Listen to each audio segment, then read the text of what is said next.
Chapter 1. The Wedding Night Switch. In the grand realm of the Wei dynasty, within the illustrious royal residence of the iron-capped king, Yuanzheng felt an overwhelming urge to curse. Pain.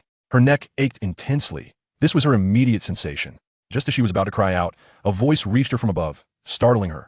Big sister-in-law, have you made up your mind? Once tonight passes, there will be no turning back. A youthful male voice, laced with excitement, echoed in her ears. I'm no longer your sister-in-law, I am your bride. What are you afraid of? Hurry up. A sultry female voice responded, tinged with urgency.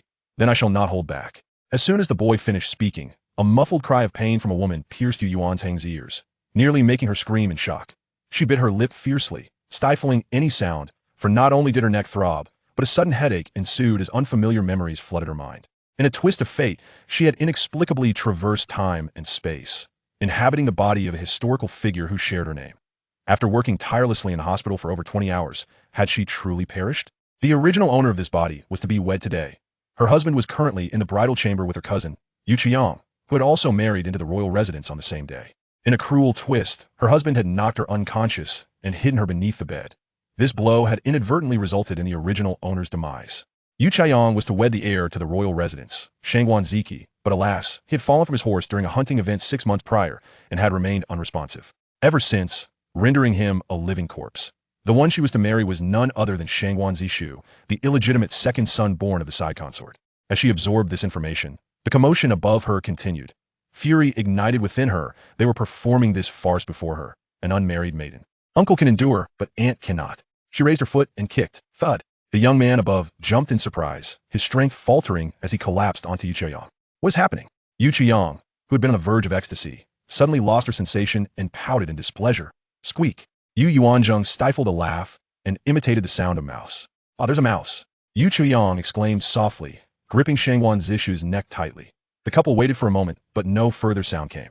Shangguanzishu, momentarily a loss, rolled off Yuanzheng. Do you truly believe my elder brother will never awaken? He has but 6 months to live. My cousin will be left to mourn a life of solitude. Yuanzheng replied confidently, reaching out to tease once more. Is that why you contacted me in secret, to arrange this switch and create the illusion of a bride being sent to the wrong chamber? He seized her wandering hand, guiding it downward, revealing his seasoned experience, while Yuanzheng, naive and inexperienced, remained oblivious. Do you not prefer me, the legitimate daughter of the Duke of Yangon, over one born of a mere concubine? Of course I prefer you. Your father is the Duke of Yangon. The difference between you and your sister is as vast as the sky and the earth. In 10 days, you shall be the heir of the royal residence. Await the seal of the heir. Yuanzheng declared with absolute certainty. How do you know this? Shangguanzishu questioned skeptically. His elder brother was the legitimate son of the princess consort, while he was merely the illegitimate son of a side consort. The heir's position would only be bestowed upon him after his elder brother's demise. I possess the gift of foresight. Doubt me if you wish, but you shall see. Yuanzheng asserted with unwavering confidence. Very well, I shall trust you. Shangguanzishu, eager for the title of heir, was persuaded. His elder brother had been in a deep slumber for 6 months. It would be a miracle if he awakened. The position of heir had no alternative but to be given to him. It was possible that the king and the emperor would hasten to name a new heir before his brother's death. The importance of succession in the royal family was paramount. Yuanzheng's words resonated with him. Meanwhile, Yuanzheng gleaned a deeper meaning from her cousin's words. Her certainty hinted at one possibility. She was a reincarnated soul. If she could traverse time, then surely others could be reborn as well. No wonder she had orchestrated this wedding switch. Why Yuanzheng's marriage had been decreed by the emperor, rendering any thought of annulment futile. This wedding, occurring on the same day, was clearly a plot devised by the two of them, intended for this very switch, in collusion with the second son. As Yuanzheng pondered these revelations, another round of passionate engagement commenced above her. Such stamina. Had Yuanzheng been starved for affection in her past life, yearning for a single indulgence? She lifted her foot once more and kicked. The actions above faltered again. Has the second sister awakened? Yuanzheng inquired, hearing the commotion distinctly. Shangguanzishu parted the bed curtains and peered beneath, finding Yuanzheng with her eyes tightly shut. I struck her with considerable force. If she wishes to awaken, it shall surely be by morning. We should send her over soon. We can continue upon our return. Yuanzheng's voice remained sultry, though concern tinged her tone. Very well, my bride, await my return. Shangguanzishu pressed a fervent kiss to her cheek before donning his attire. Yuanzheng continued to feign unconsciousness, only to be hoisted from beneath the bed and carried over the shoulder like a sack of sand. Through the back window, she was whisked away. Remarkably, Shangguanzishu was quite adept in physical prowess. In no time, she was leapt into another bridal chamber, gently placed against the bedpost, appearing as though she were merely resting against it. Something was draped over her head. Once the soft click of the window, closing, reached her ears, she dared to open her eyes. Removing the covering, she found it was a red bridal veil. A sea of crimson greeted her, flickering candles casting a warm glow. Before her lay a handsome man, peacefully asleep. He bore a high, chiseled nose, his features strikingly defined. His lips were perfectly proportioned, pressed together like a delicate leaf. This was none other than the heir of the royal residence, Yuanzheng. Had he been awake, he would have undoubtedly captivated countless maidens. Ah, your bride has been swapped, and yet you remain blissfully unaware. Yuanzheng mused that I shall be sharing my life with you, so allow me to introduce myself. I am Yuanzheng, the cousin of Yuanzheng, who has schemed to switch me into your bride. Yet, I believe marrying you is fortuitous. There shall be no domestic strife, nor will I have to compete with other women for your affection. Confident that he remained oblivious, she reached out to caress Yuanzheng's face. After half a year of slumber, your skin remains remarkably smooth to the touch. What a pity my cousin claims you have but 6 months left to live. As her words faded, she noticed a slight flicker in Yuanzheng's brow. Startled, she wondered if he might awaken at her arrival. She observed him closely, finding his visage undeniably striking, yet gleaning nothing further. Had she merely imagined it?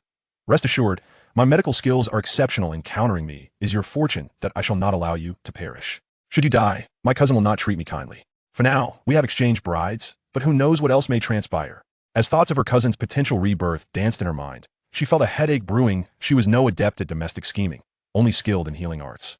Dawn was surely near. To maintain the ruse, Yuanzheng kept her bridal attire unaltered, donning the veil, and leaned against the bedpost, ready to await the unfolding drama of the morrow. What she failed to notice was that Yuanzheng's fingers twitched slightly. With a tremor, they reached toward Yuanzheng, before ultimately falling limply to his side. Chapter 2. A swap is a swap. The second son is more suitable. Yuanzheng dared not succumb to genuine slumber, but rather, she conserved her energy to contemplate and assimilate the memories of the original host. It was not until dawn that she fully embraced the reality of her transmigration, while simultaneously preparing to confront a reborn elder sister. Miss, may I enter? A voice emanated from beyond the door. Yuanzheng recognized the speaker immediately. Qinghe, the chief maidservant of Yuanzheng. This was an act carried out with meticulous attention to detail. Enter. Yuanzheng feigned ignorance. Subsequently, she discerned the sound of footsteps. Miss, why are you still veiled? It is already dawn. Did you spend the entire night sitting by the bedside? Qinghe inquired with concern. Yuanzheng, playing her part, abruptly removed the veil. Ah, you, why are you the second miss? Qinghe exclaimed with exaggerated surprise. The other 3 maidservants, having overheard the commotion, rushed into the room. Why is it you? Where are my maidservants? Yuanzheng questioned, feigning bewilderment. Second miss, this is the residence of the heir apparent. Qinghe kindly reminded her. This, what is happening? Yuanzheng stammered deliberately. Sister Qinghe, disaster.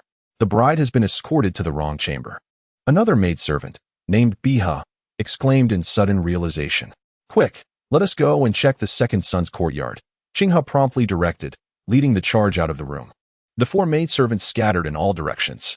Instantly, the entire inner courtyard of the royal residence was thrown into turmoil. The elders were gathered in the main hall of Honghao Courtyard, the residence of the prince and princess consort, awaiting the tea ceremony from the 2 newlywed couples. Upon the transmission of the news, Princess Consort Roan, Qin Yuyan, abruptly rose to her feet. Immediately bring them to me. Yes. 2 matrons from the main courtyard hastened to comply. Yuanzheng, still adorned in her wedding attire, was escorted to the main courtyard. Princess Consort Roan, upon confirming the identity of the newcomer, closed her eyes in frustration, then took a deep breath before opening them. What exactly has transpired? Greetings, Princess Consort. Yuanzheng is unaware. After completing the wedding ceremony yesterday evening, Yuanzheng was escorted to the bridal chamber and waited for her husband to unveil her. However, she waited in vain. She dozed off against the bedpost for the entire night. It was only when the maidservants arrived that Yuanzheng realized she had been taken to the heir apparent's residence instead of the second son's. Yuanzheng recounted, casting a pathetic and aggrieved glance at the princess consort. Her demeanor, devoid of her usual timidity, caused her 2 maidservants to exchange glances in surprise. However, Qin Yuyan, unfamiliar with this side of her, merely scrutinized her intently for a prolonged moment. Since you claim ignorance, we shall await the arrival of the other 2 to clarify the matter. The princess consort struggled to suppress her inner turmoil. What is the meaning of this? An elderly woman, wielding a cane and appearing to be in her 50s, arrived with a formidable presence. She was none other than consort Jiang Qingqing. a concubine of the old prince, and a concubine of humble origins at that. Fearing she might harm his legitimate son, the old prince had never elevated her to the position of successor princess consort. Second old mistress, let us await the arrival of the other two, Qin Yuyan responded, narrowing her eyes, her mind in turmoil. Despite her reputation for virtue and magnanimity, she had been outmaneuvered at this critical juncture. She was not naive. She understood the situation perfectly. If the Yu family was unwilling, they could have voiced their concerns. While the Yu family could not request the emperor to retract the imperial decree, her Shangwan family could petition for the annulment of the engagement. A truly masterful scheme. Shortly thereafter, Shangwan Zishu arrived, escorting Yu Chaoyang. Their intimacy was palpable, suggesting a night of conjugal bliss.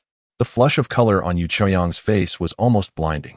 Furthermore, her gait betrayed the unbridled passion of the previous night's consummation, evident to all who possessed experience. Upon entering, the pair knelt before the prince and princess consort, displaying impeccable decorum. Your son, daughter-in-law, greets father prince, mother princess consort. Speak. What has occurred? Prince Shangwan Hongyi, seated on the main dais, inquired with an air of authority. Reporting to father prince, mother princess consort, yesterday, your son went to the Yu residence to escort the brides, and also to escort the bride on behalf of elder brother. During the disembarkation from the sedan chairs, the two brides were identically attired, and it is possible that a mix-up occurred at that time.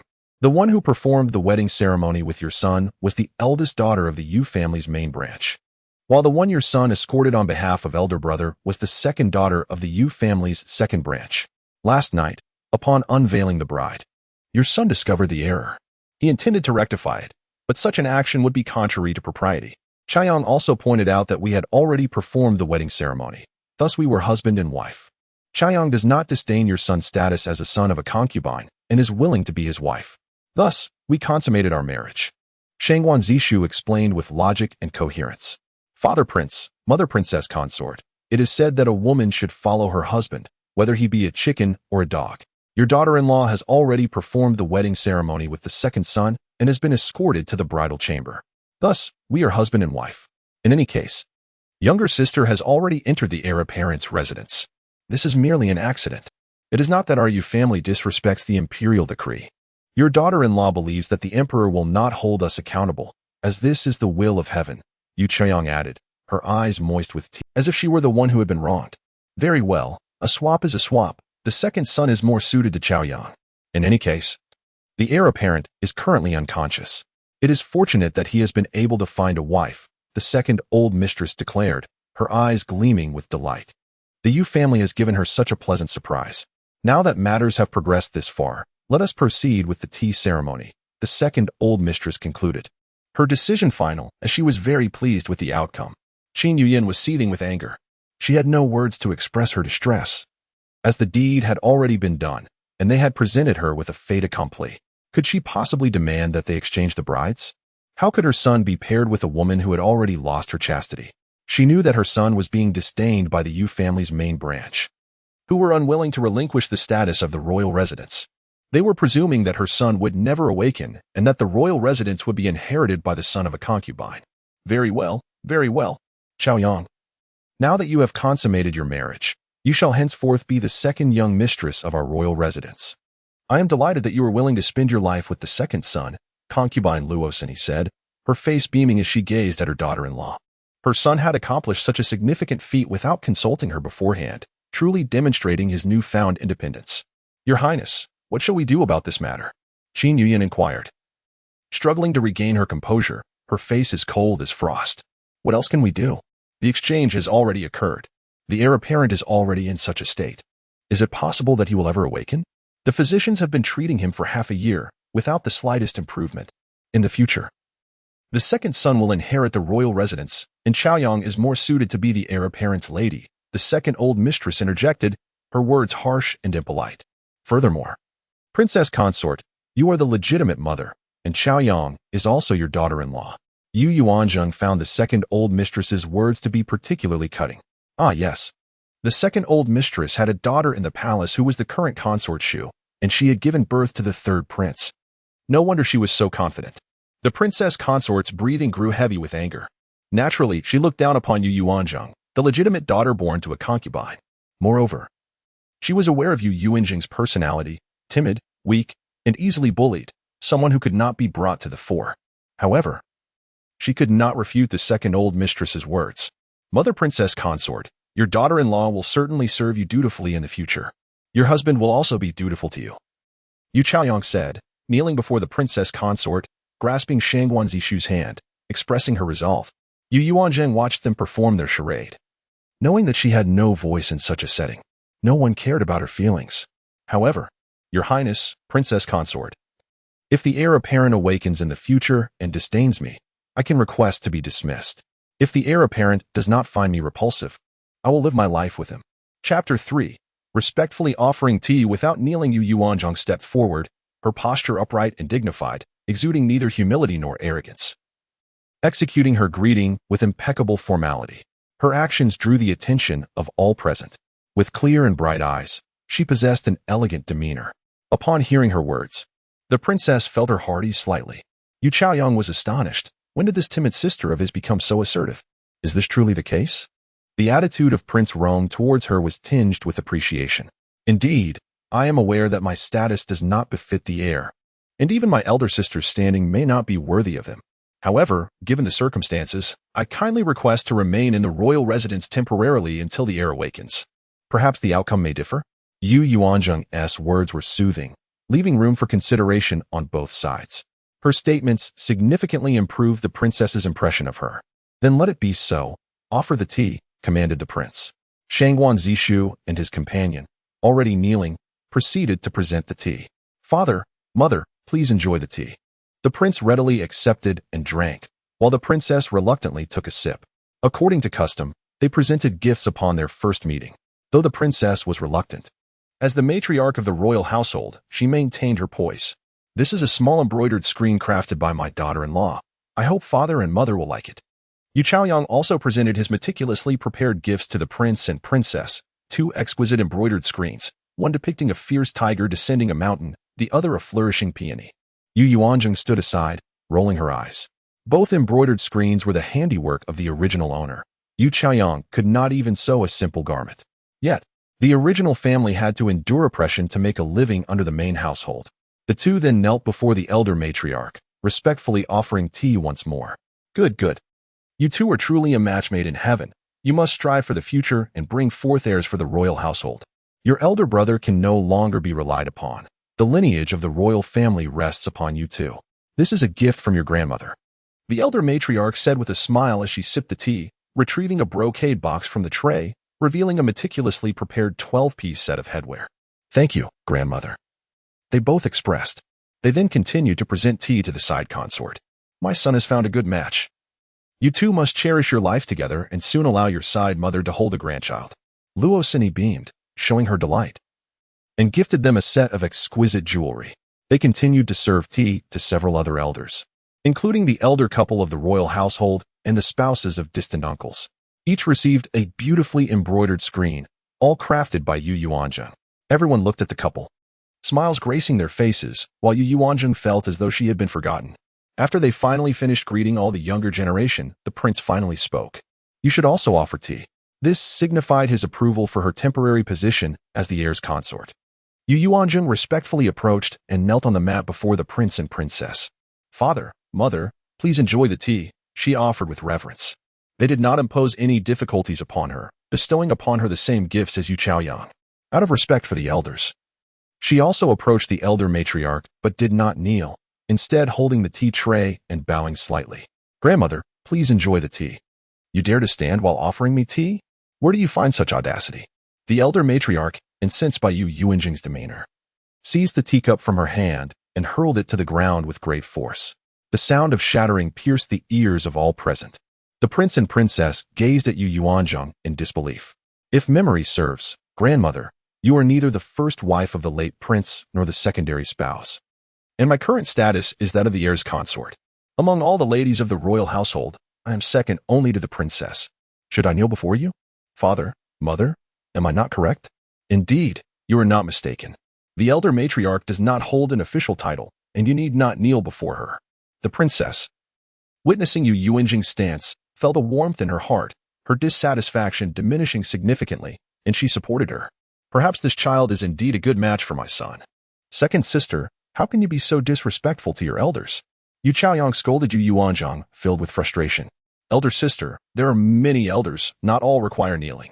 The law stipulates that one must kneel only before the emperor, and typically only before parents, grandparents, and great-grandparents. There is no requirement to kneel before others. Of course, if one wishes to kneel, that is a different matter, but as the consort of the heir, it would be inappropriate for me to be overly proactive. Yu Yuanzheng articulated her reasoning with clarity and rationale. You unfilial child. The elder matriarch's face flushed with rage. Enough. Since the heir's consort does not wish to kneel, let it be. Do not harm your health. She is not your own granddaughter-in-law. The elder gentleman, Shangwan Hongchun, interjected to comfort the elder matriarch. As a younger brother, he must navigate the delicate dynamics of the royal family and opted to console the elder matriarch, especially since the prince had remained silent. The elder matriarch glanced at her own son and then at the prince, ultimately relenting. Yu Yuanzheng, seizing the moment, lifted her hand again to present another cup of tea. The elder matriarch hesitated to accept, the tea still hot, but she endured. Ahem. The prince cleared his throat twice. Only then did she take the cup, only to toss it away. Do you wish to scald me? My apologies, elder matriarch.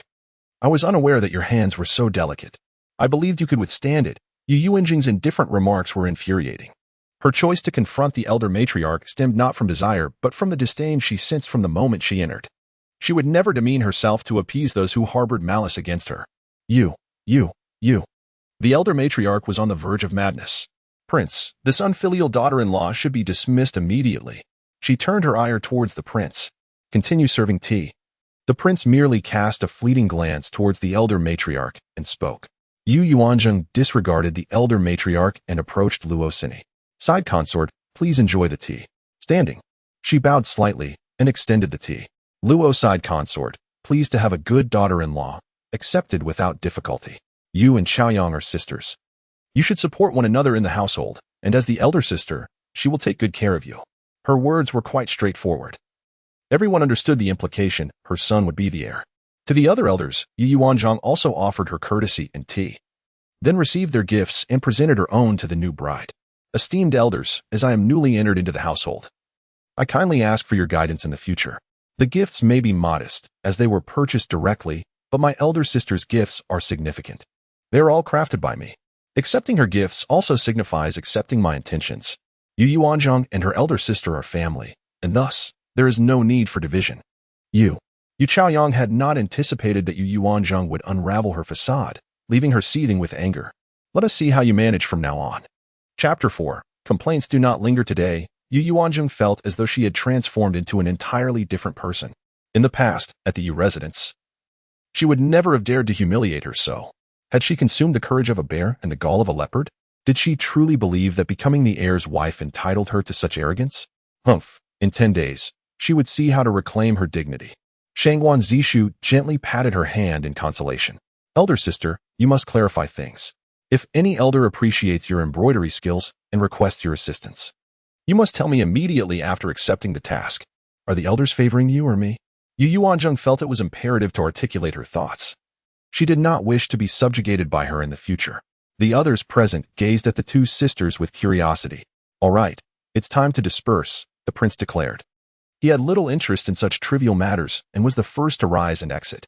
Before leaving, the elder matriarch shot a fierce glare at Yu Yuanzheng. Wangfei, please manage your daughter-in-law properly. Only the Wangfei, Yu Yuanzheng, and the attending servants remained in the hall. Mother, I have something to discuss with you, Yu Yuanzheng said. Her gaze resolute as she looked at Qin Yuyan. Yu Yuanzheng understood that this was the true mother-in-law, to secure a better life. Fostering a good relationship with the Wangfei was paramount. She needed the Wangfei's approval. If the heir were to perish in 6 months, their lives in this vast estate would become arduous, and only through mutual support could they withstand the bullying from others.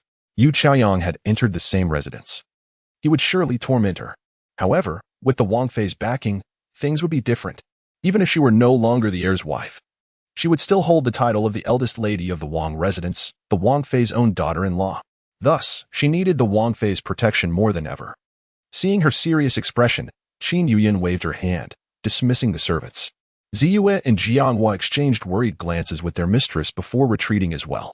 Once the room was empty, Yuanzheng approached Qin Yuyan. Mother, last night, the bride was not sent to the wrong chamber, she whispered, lowering her voice. What did you say? Qin Yuyan exclaimed, her voice rising in surprise. Shoo! Yuanzheng quickly gestured for silence. There are still people outside. Come with me to the inner chamber, Qin Yuyan said. Rising from her chair and stepping through the side door, Yuanzheng followed closely behind. Speak, what exactly transpired? Qin Yuyan asked urgently. Mother, please observe the back of my neck, Yuanzheng replied, lowering her head and pulling down her collar to reveal her neck. Qin Yuyan stepped closer. My heavens! Who did this? She gasped upon seeing the large bruise. What kind of force must have been used? Yuanzheng recounted her experience from the previous night without holding back, stifling her sobs to elicit sympathy. She needed the Wang Fei to understand so that they could cooperate more effectively. In this esteemed Wang residence, Yuanzheng had quickly discerned its intricacies. The audacity of an old concubine must stem from a deeper reason.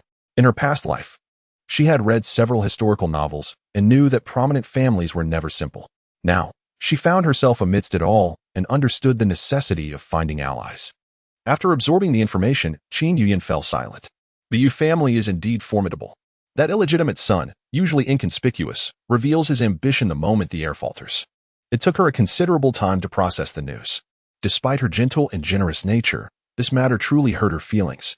She had never oppressed that illegitimate son. He was merely the product of a drunken night with the prince, forced to be brought home as a concubine. Did their conversation hint at any other involvement? Qin Yuyan asked, regaining her composure. No, it was purely a conspiracy between the two of them. However, my aunt must have been involved. Otherwise, she wouldn't have hastily arranged for me to marry here. Their goal is to exchange brides. Good child, I apologize for the injustice you have faced. At this moment, Qin Yuyan's perception of Yuanzheng shifted entirely. The woman who did not wish to marry her son was no longer of significance to her. Given the circumstances, you may remain at the Wang residence and take good care of the heir. Mother will watch over you. Yuanzheng felt a surge of joy within her. She would take her time to ensure that the Wang Fei would not want her to leave. Mother, regarding this matter, I confide in you privately, wishing to clarify the truth. But I hope you will not disclose this to anyone else, including father. Why? As a new bride, I am unfamiliar with the people of the Wang residence. Yet, from this morning's tea ceremony, I gleaned some insights. The second son is also father's son. Regardless of whom my sister marries, she remains his daughter-in-law. Therefore, to father, he will not show favoritism. However, the heir is your own flesh and blood. The elder matriarch is not easy to deal with, and she appears quite pleased with my sister marrying the second son. I dare to speculate that she no longer cares for the heir and has placed her hopes on the second son instead. Thus, my sister, being the legitimate daughter of the Bo family, is seen as more suitable for marrying the healthy second son, who could inherit the heir's position. I am unaware of her previous attitude towards you, but it is evident that the elder matriarch does not respect you. She is merely a concubine of the late Wang. While you are the Wang Fei, the matriarch of the Wang residence, your life in the Wang residence must also be challenging. So I humbly request that you refrain from discussing this with anyone for now. Yuanzheng reasoned. The event has transpired. Causing a scene will not change anything unless she is divorced and remarried. Realizing that Yuanzheng was reborn, she understood that he might know the subsequent developments. Observing his words and actions would allow her to discern what might transpire next, thus preparing her for any eventualities. Listening to Yuanzheng's analysis, the Wang Fei's opinion of her continued to evolve. You have changed significantly since your first meeting with mother. Were you pretending? The Wang Fei was indeed perceptive. Mother, I am the daughter of the second branch of the Bo family, constantly oppressed by my elder sister. My mother always urged me to endure, believing that once I marry, I would no longer have to live under the same roof and could finally live for myself.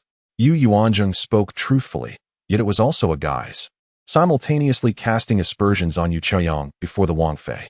Good child, it has been difficult for you. The Wang Fei regarded her with newfound respect. She was a clever girl. As Yuanzheng exited the Honghao courtyard, two anxious maidservants awaited her outside. Let us return to the heir's courtyard, she sighed deeply. From the previous night until now, she had been on edge. Though she possessed the original owner's memories, they provided little assistance. A mere soft-hearted individual could not stand up to the challenges ahead. With limited experience and often suppressed by the main branch, she held no status in the residence and rarely socialized, spending her days merely embroidering. It was a miracle she had not been completely bullied. Yet, she did not wish to live as the original owner had. She was determined to carve out her own identity. What if Yu Chaoyang was reborn? Did he not simply desire to escape a life of loneliness and become the heir's wife? Little did he know, when her man entered another woman's chamber. How would she feel? The three of them returned to the heir's courtyard, where Yuanzheng finally discerned the name of the courtyard, Chia Courtyard. However, she was greeted by the sound of commotion within. Chapter 5. Acknowledging the deliberate switch, the trio hastened inside, only to find several maids and servants in the process of relocating items, with two young male servants attempting to impede them. What is the meaning of this? Yuanzheng inquired, her voice laced with frost. Second miss, these dowry items are the property of our eldest miss, and thus we are removing them. Your dowry is located in the Shushang courtyard, and we request that you arrange for its retrieval, a matronly woman of about 40 years of age stated, stepping forward. Yuanzheng recognized the woman as Madame Lu, Yu Xiaoyang's wet nurse, who had accompanied her to the prince's manor. So, having exchanged my husband, you now seek to exchange my dowry as well? These accoutrements were prepared by the earl's manor for the princess consort. Now that I am the princess consort, your mistress has relinquished her claim to the position, and accordingly, she must relinquish her claim to the dowry as well. While Yuanzheng held no particular desire for them, she sought to vex Yu Xiaoyang. Second miss, are you living in a fantasy? What conceivable right do you possess to usurp the eldest miss's dowry? Madame Lu retorted, her voice sharp with indignation. Watch your tongue. I am now the princess consort of Rong Manor, and even your mistress must address me as elder sister-in-law. Who granted you the audacity to be so insolent? Yuanzheng's countenance hardened. Did you truly believe you were still within the earl's manor, free to harass and bully as you pleased? Madame Lu, taken aback by Yuanzheng's sudden display of authority, faltered. Second miss, these dowry items were prepared for the eldest miss by the Grand Madam, with a significant portion of them being the Grand Madam's own dowry from years past. You are a daughter of the second house. How can you lay claim to the Grand Madam's possessions? Madame Lu's vehemence diminished somewhat, but her rationale remained compelling. Summon your mistress. I have no desire to parley with a mere servant, Yuanzheng stated, dismissing her. Madame Lu, observing the presence of two robust young servants and uncertain of their disposition, hesitated to resort to force. After a moment of deliberation, she departed with several maids. Greetings, princess consort, the two young servants said in unison, stepping forward to pay their respects. Are you attendants of the prince? Yuanzheng inquired. She had arrived at the main courtyard early in the morning and was unfamiliar with the inhabitants of this residence. Indeed, princess consort, I am called Qin Feng, and he is Mingwei. The servant named Qi Feng replied proactively. Poetic names. However, both servants were remarkably sturdy and of considerable height, suggesting that tending to the prince was a physically demanding task, especially considering his comatose state. His needs must be constant, with eating, drinking, and excretory functions requiring constant attention. The two possessed handsome, well-defined features. Qi Feng had a round face and almond-shaped eyes, while Mingwei had a square face complemented by fan-shaped eyes, each possessing distinct charm. Both shared a common trait. They lacked the obsequious demeanor typically associated with servants, maintaining erect postures and offering only a perfunctory bow. The servants in the prince's manor possess more allure than the young masters of ordinary households. Greetings, princess consort. A woman of about 40 years of age emerged from the inner chamber, her hair meticulously coiffed. I am the prince's wet nurse and have been managing the affairs of the Chia courtyard. How should I address you, madam? Yuanzheng inquired politely. Such servants, who had nurtured their masters from infancy, typically held considerable influence within the prince's manor. My husband's surname is Chun, and my maiden name is Yi. Very well, Madam Yi. I am new to the prince's manor and unfamiliar with everything. I would be grateful for your guidance in the future. Princess consort, you are too kind. Although Madame Yi's face remained devoid of a smile, she performed a slight bow with each utterance, demonstrating respect. It appeared that she possessed a keen sense of propriety. With such a madam in the courtyard, she could alleviate many concerns. She had only brought 2 maids from her maiden home, lacking even a madam of her own. I shall go and see the prince, Yuanzheng said as she entered the inner chamber. Shang Wanziki lay still, fast asleep. He had been changed and his hair had been combed. The 2 servants were truly attentive. Qi Feng, do you massage the prince's entire body daily? Yuanzheng began to inquire about the prince's daily routine. Yes, we massage him 3 times daily, as instructed by the imperial physician, to prevent his body from weakening. Are you the only 2 servants attending to him? There are 2 others. The prince requires constant attention, so we work in shifts. The other two, Jin Shui and Yuanzheng, relieve us at night. Qing Feng replied respectfully. The servants' names are quite intriguing. Clear Breeze and Bright Moon are priceless, while nearby waters and distant mountains evoke sentiment. Who bestowed these names upon you? Yu Yuanzheng inquired, her curiosity piqued. The prince did, Mingwei interjected, believing his name to be the most euphonious of the group. Yu Yuanzheng glanced once more at Shang Guanziki, who lay upon the bed. It appeared that the prince was not merely a martial man, but also possessed a scholarly air. Such a man must possess considerable grace. How do you assist the prince with his expiratory needs? Yu Yuanzheng asked curiously. This is the most challenging aspect of our duties. Well, princess consort, we place a cloth beneath the prince and monitor it closely, replacing it as soon as it becomes soiled, Qi Feng replied, his tone somewhat awkward. It was rather embarrassing to discuss such matters in front of the princess consort, especially knowing that she was still a maiden. The prince could not have consummated the marriage last night. Yu Yuanzheng advanced, bending down to lift the blanket and observe. Princess consort, Qing Feng and Mingyue exclaimed in unison. Their voices subdued, but their intent to dissuade her evident. However, Yu Yuanzheng had already lifted the blanket at the prince's waist, revealing that he was not wearing trousers but merely a cloth wrapped around his lower body to prevent the bedding from becoming soiled during urination. She immediately lowered the blanket, feeling a sense of awkwardness. However, recalling her previous experiences in the hospital, she realized there was no need for embarrassment. Yu Yuanzheng, you shameless hussy. Yu Zhaoyang's voice erupted from outside, her tone reminiscent of her arrogant demeanor in the earl's manner. Before Yu Yuanzheng could respond, she stormed into the room. Upon noticing the two servants, she suppressed her anger. She recognized these two servants, who had always attended to the prince and possessed formidable martial skills. Previously, when she had vented her anger on the unconscious prince, these two servants had dared to reprimand her, disregarding her status as their mistress, and had even reported her to the prince and princess, resulting in multiple scoldings from the princess. Her relationship with her mother-in-law had been particularly strained. While she was still her mother-in-law, she was no longer her legitimate mother-in-law. Yu Zhaoyang, observing the prince lying still, wore an expression of disdain. She loathed this living corpse, who had ruined her life. Now, having been reborn, she had finally escaped him. Yu Zhaoyang's facial expressions were a kaleidoscope of emotions, which Yu Yuanzheng observed with clarity, further solidifying her suspicions. How am I shameless? I have stolen nothing, nor have I robbed anyone, Yu Yuanzheng retorted, her demeanor exuding the authority of one in a position of power. Yu Zhaoyang, however, gave little thought to such matters. She reached out to strike Yu Yuanzheng, as she had often done in the earl's manner whenever her younger sister dared to defy her. However, her hand was intercepted by Yu Yuanzheng. Second sister. With this exchange of marriages, I have become your elder sister-in-law, no longer the younger sister you could bully in the earl's manner. How dare you be so disrespectful? Is this how your mother raised you? We shall have to seek justice from the princess. Yu Yuanzheng forcefully squeezed her wrist before releasing it. Ah! Yu Zhaoyang cried out in pain. You dare to grow so bold, Yu Yuanzheng? Do not assume that your marriage into the prince's manor has made you invincible. I assure you, he will not forever hold the position of prince. I shall be the princess consort eventually. When that time comes, we shall see if you dare to speak to me in such a manner. If you continue to remain subservient, I may grant you a modicum of respect, considering you are a daughter of the Yu family. However, if you persist in courting death, do not blame me for being merciless. Oh, is your reputation for gentleness and virtue a mere facade? Why bother to maintain the pretense? Do not forget, you are now in the prince's manor, not the earl's manor. Yu Yuanzheng remarked, questioning her intelligence. No longer needing to appease the princess, she had revealed her true nature. Yu Zhaoyang's countenance shifted several times, her anger fueled by Yu Yuanzheng's attempt to seize her dowry. When a person has become accustomed to bowing low before her, the sudden display of defiance is profoundly jarring.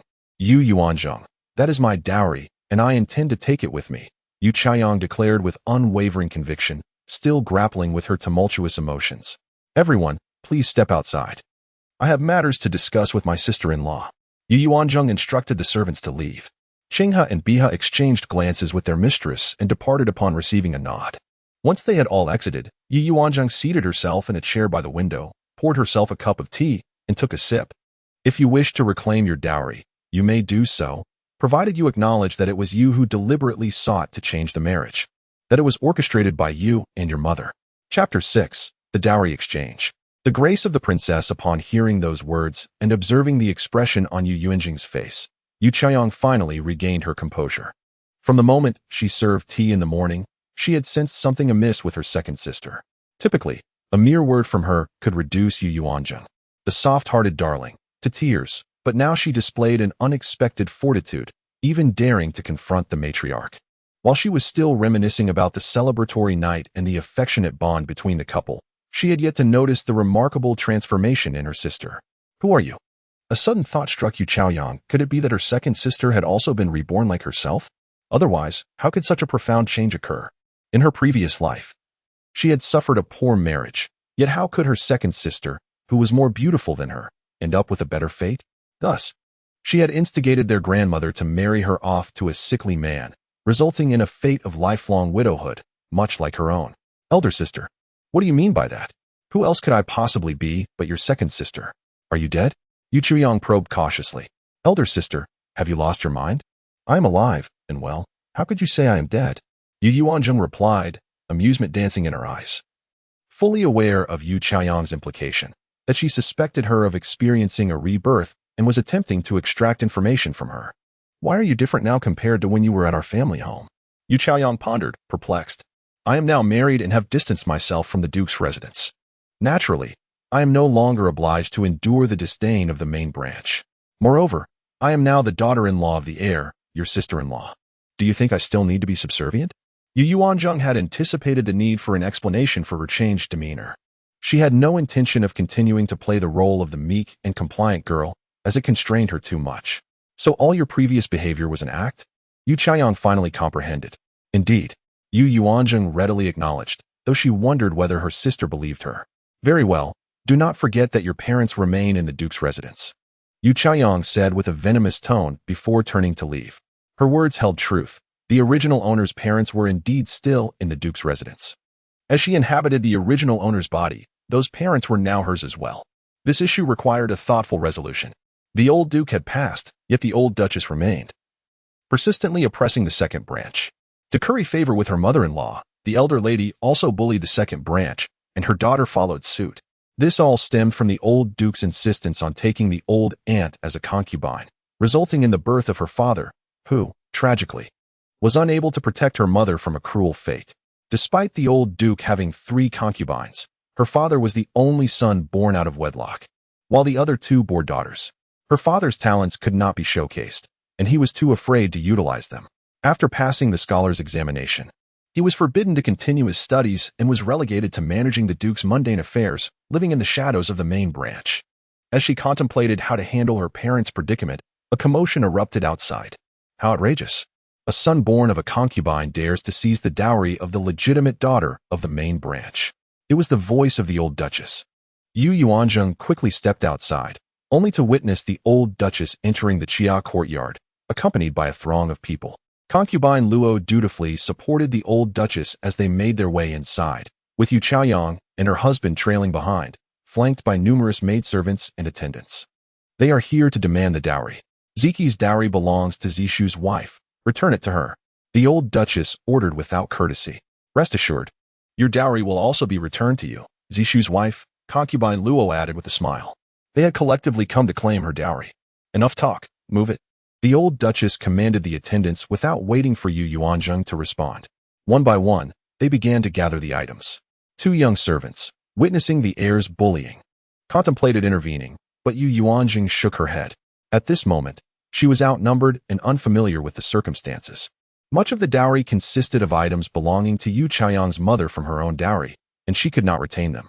She also realized that Yu Qiang was acutely aware of who truly held power in this residence, not seeking the princess or the prince, but the old Duchess. This required careful consideration. The second son was, after all, the prince's offspring. How could a mere concubine have the audacity to impose such authority? Especially since the prince was not her biological son? She resolved to investigate the old Duchess's background, for her arrogance was bewildering. As they busily moved the dowry, the princess received word and hurried over. "Hold on. You may take the dowry, but do leave behind the gifts that I, the princess, bestowed upon the Yu family for Ziqi's marriage." The princess had been deep in thought within her courtyard, overwhelmed by the multitude of information she had acquired that morning. requiring time to process it all. Your Highness, this cannot be. The heir is in such a state. Is there any hope of his recovery? In the future, Zishu will be the heir, shouldn't you, as his legitimate mother, plan for his future? The old duchess retorted with conviction. When the engagement was first arranged with the duke's second daughter, she had harbored significant objections, but the prince had made his decision, leaving her no choice but to acquiesce. Hoping that once married, her daughter would remain out of the limelight and could eventually be dismissed. This statement nearly provoked Qin Yuyan to confront the old duchess. Yet her upbringing restrained her. Many of the items originally intended for the engagement were indeed part of my dowry. Zishu has yet to earn the right to enjoy what my family has provided, especially since my son is still alive, Qin Yuyan stated coldly. Her naturally gentle disposition had been tested to its limits by their recent actions. The old duchess found herself at a loss for a rebuttal. A son born of a concubine indeed could not partake in his legitimate mother's dowry unless he was formally adopted under her name. Qin Yuyan promptly summoned someone to inventory the dowry. She was well aware of what items had been included in the engagement, for she had personally overseen them. With 20 servants working together, it took an entire afternoon to catalog the dowry. Zheng, from now on, all of Mother's dowry will be left to you and Ziki. The princess reassured her. Having only one son, all her belongings would ultimately belong to her daughter-in-law. Mother, the daughter-in-law is perfectly fine, Yuanzheng replied, showing no trace of sorrow. The disparity between their dowries was glaring. Yu Chaoyang's 96 items compared to her 64. The contents were easily imagined. Had it not been for the consideration that Yuanzheng was also marrying into the royal family, she suspected the dowry would have been even less. You are a good person. Take good care of the heir, and mother will protect you. Qin Yuyan had completely accepted Yuanzheng as her daughter-in-law. Marrying someone with lofty ambitions was far less desirable than choosing an honest partner. She had come to this realization throughout the day. Yu Chaoyang was unsuitable for her son. Let her be with the second son instead. Mother, I will, Yuanzheng assured. The heir might awaken one day. You need not worry. Yuanzheng comforted the princess in return. Any mother would be heartbroken over her son's unresponsiveness. Yet the princess managed to maintain her composure, a testament to her inner strength. Forgive me for imposing upon you. Do come to the Honghao courtyard often to chat with mother, Qin Yuyan said, patting her hand. Of course, mother. May I inquire, what is the status of the old duchess? Yuanzheng, sensing that the princess had fully accepted her, intended to extract some information, knowing it would be more reliable than inquiring from the servants. Chapter 7. Attending to the heir apparent, she was a concubine brought by the late princess consort. A daughter of a concubine herself. The late princess consort having passed away early, she held a position in the household second only to the princess consort, further emboldened by bearing a son and a daughter. Thus, she possessed an inflated sense of self-importance. It was only because the old prince feared she might bear a son and attempt to harm the legitimate heir that he never elevated her to the position of princess consort. However, regardless of her perceived nobility, she could never surpass the prince, the current princess consort, or you, the heir apparent's consort. I see, she mused. When did the late princess consort pass away? The original inhabitant of this body possessed scant knowledge of the outside world. She succumbed to illness when the prince was 3 years old. It is said that she suffered injuries during the prince's birth, resulting in severe blood loss. Her health steadily declined, and she departed 3 years later. Out of concern for his legitimate son and to prevent future domestic unrest, the old prince did not remarry. The late princess consort's family originated from the former vice minister of the Ministry of Public Works, but they fell from grace due to their alignment with the wrong faction. However, the sins did not extend to married daughters. Subsequently, the second madam led a discreet life in the prince's residence for many years until her daughter entered the palace as a royal concubine, at which point she regained her arrogance and became somewhat insufferable. Oh, she responded. Mother, when the heir apparent was still well, what was her attitude towards him?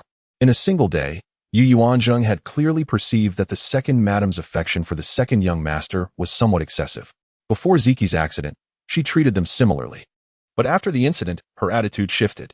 Yuanzheng also felt that the second madam's actions seemed reasonable, as the second young master would eventually become the heir apparent, and her efforts to ingratiate herself were understandable. However, she found it peculiar. A concubine behaving so presumptuously, showing little respect for the princess consort, yet displaying some fear of the prince. With the old prince gone and the late princess consort deceased, Why hasn't the prince's residence divided the household? Yuanzheng inquired. Seeking clarification on another point. It is the second madam who refuses to consent, unwilling to leave the prince's residence. Without the residence, their affluent lifestyle would depend on their own efforts. The old prince also had another concubine, Madame Wang, whom he brought back from the frontier. Her origins are unknown to us, and she is currently serving alongside the third master in an external post. Oh, Yuanzheng understood. Meaning the prince had two younger brothers and a younger sister, all born of concubines. The princess consort rose and approached her son's bedside, instructing the two page boys to take good care of the heir apparent before departing. Originally, page boys were not permitted in the inner courtyard, but the heir apparent's special circumstances necessitated their presence. Now that he had taken a wife, it was no longer appropriate for the page boys to remain in the inner courtyard at night. Thus, the two attending page boys had tidied up the heir apparent and left Xia courtyard the previous night. Otherwise, Shangwan Zishu would not have had such an easy opportunity. It was only at this moment that Yuanzheng had the chance to truly observe her nominal husband. He was impeccably cared for by the two page boys, exuding cleanliness and freshness. All of you, leave. I wish to spend some time alone with the heir apparent, Yuanzheng instructed. The two maids and page boys withdrew from the room, but remained outside, awaiting her summons. Shangwan Ziki, what an auspicious name. And he is handsome. Had he awakened, he would undoubtedly be a radiant and mesmerizing figure, but alas, fate has dealt him a cruel blow. Yuanzheng muttered to herself. She then reached out to take the heir apparent's pulse. She had only transmigrated the previous night and had not yet stabilized her mindset. But now she had finally calmed down. Yuanzheng was a master of both traditional Chinese medicine and Western medicine in her previous life, having interned in every department. With a particular fondness for traditional Chinese medicine, she was registered in both the Department of Traditional Chinese Internal Medicine and the Department of Western Surgery, rotating between the two, and was often called upon to assist when the surgical department was overwhelmed. She was a general practitioner, which was why she was too busy to date and remained unmarried until nearly 40, about the same age as the princess consort. She had resigned herself to a life of spinsterhood, as her parents had passed away and there was no one to pressure her into marriage. But the king of hell had sent her here, only to immediately give her a husband. However, it was as good as not having one at all. Was she destined to be a spinster for 2 lifetimes? The pulse seems normal, she observed, meaning his body was fine, so the problem must lie within his mind. Falling and never waking up must have caused brain damage. Yuanzheng stood up and touched Shangwan Ziki's head again, discovering a slightly abnormal spot on the back of his head, a slight elevation that might be missed by someone with less experience. Could it be that the internal blood clot had not dissipated, causing his unconsciousness? Yu Chaoyang said he would die in 6 months. But that might not be the case now. With her here, she would not let him die in 6 months. She began to contemplate how to treat a vegetative state to increase the chances of awakening. Then she took paper and pen to write it down. She has nothing at hand now, so she has to wait until she prepares a set of handy silver needles to treat him. As it approached supper time, the other 2 page boys, Yuan Shan and Jin Shui, came to relieve them. Your subordinate greets the heir apparent's consort, they said. They were also handsome young men, pleasing to the eye. You may dispense with the formalities. Be about your duties. The 2 page boys first fed the heir apparent his supper, which consisted of liquids such as thick congee and stewed soup. It was a laborious task, with half the food spilling, but they were patient. Then they washed and changed the heir apparent. They attended him with great care. Heir apparent's consort, if the heir apparent wets the bed at night, you may ask the maids to summon us. We will be just outside the courtyard, Yuan Shan said respectfully. Before the heir apparent's marriage, they had been sleeping on the floor in the room, guarding him at all times, but now they could not. They could only stand guard outside the courtyard, awaiting the heir apparent's consort's summons. Very well, thank you. Tomorrow I will speak to the princess consort about building a small house outside the courtyard for you to rest in at night. If I need anything, I will call you. That night, Yuanzheng lay beside Shangwan Ziki. From the moment she had transmigrated the previous night until now, she had been on edge. Now she could finally relax completely. Before sleeping, she took his pulse again, using the strength of the pulse and the regularity of the heartbeat to determine whether he was truly asleep or feigning it. At this moment, the heir apparent was sound asleep. Yuanzheng slept soundly that night, changing the cloth beneath the heir apparent before sleeping. There was also a sheepskin underneath to prevent urine from seeping into the bedding. She slept early and woke up at dawn the next day. Ziyue, who was on night duty, asked as soon as she heard movement, Miss, are you awake? Yes, come in. Miss, did you sleep well last night? Why didn't we hear you call for someone to attend to the heir apparent? I can manage it, so I didn't bother them. Have someone take these cloths out later. Yuanzheng said, pointing to the soiled cloths she had changed the previous night. After washing up, Qingfeng and Mingyue arrived to continue caring for the heir apparent, while Yuanzheng took the two maids to pay her respects to the princess consort. When they arrived at the princess consort's courtyard, the princess consort had already risen, and the prince had gone to attend the morning court session. Your daughter-in-law greets mother. Very well. Was Ziki well last night? The heir apparent slept soundly. He wet the bed twice during the night, and your daughter-in-law changed him as soon as she noticed. You changed him yourself? Yes, mother. You are a good woman. Not disdaining Ziki, the princess consort was pleased to hear this. For a young woman who had just left her maiden's chamber to do this was truly commendable. She had already heard from Mother Yi that her daughter-in-law had slept in the same bed as her son the previous night. At this moment, Yuanzheng also arrived. Your daughter-in-law greets mother, Yuanzheng said, bowing respectfully. Very well. Have you not had breakfast yet? Stay here and eat with mother. The princess consort treated them equally. Thank you, mother. Yuanzheng was pleased that the princess consort did not treat her unfavorably because of the marriage swap. The princess consort was the mistress of the entire prince's residence, possessing a magnanimity that was unmatched and should not be offended in the coming years. Breakfast was served. Each person had a bowl of meat congee, 2 small side dishes, and then pastries and buns. Yuanzheng picked up a spoon and put a spoonful of congee in her mouth. It tasted delicious. However, she sensed a familiar scent, saffron. It was faint, imperceptible to most, yet her frequent dealings with medicinal herbs had honed her ability to discern it instantly. What does this signify? Chapter 8. It is time to relinquish the position of heir. However, she noticed that the princess was also eating. Did the princess require the invigorating properties of blood circulation? Cooling blood to detoxify or calming the mind? While an appropriate amount of saffron indeed possesses medicinal benefits, it is not advisable for women to consume it over an extended period. Yet, as a newcomer, she could not suddenly reveal her medical knowledge, otherwise, her intentions to discreetly treat the heir would be thwarted. In such a short time, she discerned the intricate depths of the royal residence. It was essential for her to conceal her abilities and employ them judiciously during critical moments. Just as Yuanzheng was about to take a bite, a maid hurriedly burst in, interrupting her actions. Greetings, princess, heir's consort. The second elder madam requests your presence at the Baisho courtyard. The newcomer, a maid named Tao Hong from the second elder madam's quarters, informed them. Please inform the second elder madam that I have had this bowl of porridge with my mother and shall visit her shortly. Yuanzheng responded, eager to please both parties. The second elder madam insists you go immediately, Tao Hong replied, urgency evident in her demeanor. Yuanzheng felt somewhat conflicted. Go ahead, the princess said lightly. Mother, I apologize. I must first see what urgent matter the second elder madam has, Yuanzheng stated, leaving without having eaten a single spoonful of porridge. Only Yuanzheng and her mother-in-law remained to dine leisurely. Yuanzheng cast a glance at the untouched bowl Yuanzheng had set down. What a coincidence! Could it be that the second elder madam is aware of something amiss with the porridge? Meanwhile, Yuanzheng, who hastened to the second elder madam's quarters, was warmly welcomed and invited to share breakfast. Dear daughter-in-law, you should refrain from eating in other courtyards. Dine in your own quarters, and if you desire something, simply communicate with the kitchen, the second elder madam advised kindly. Is it not permissible to eat in my mother's courtyard? Yuanzheng asked, puzzled. Everyone, please leave.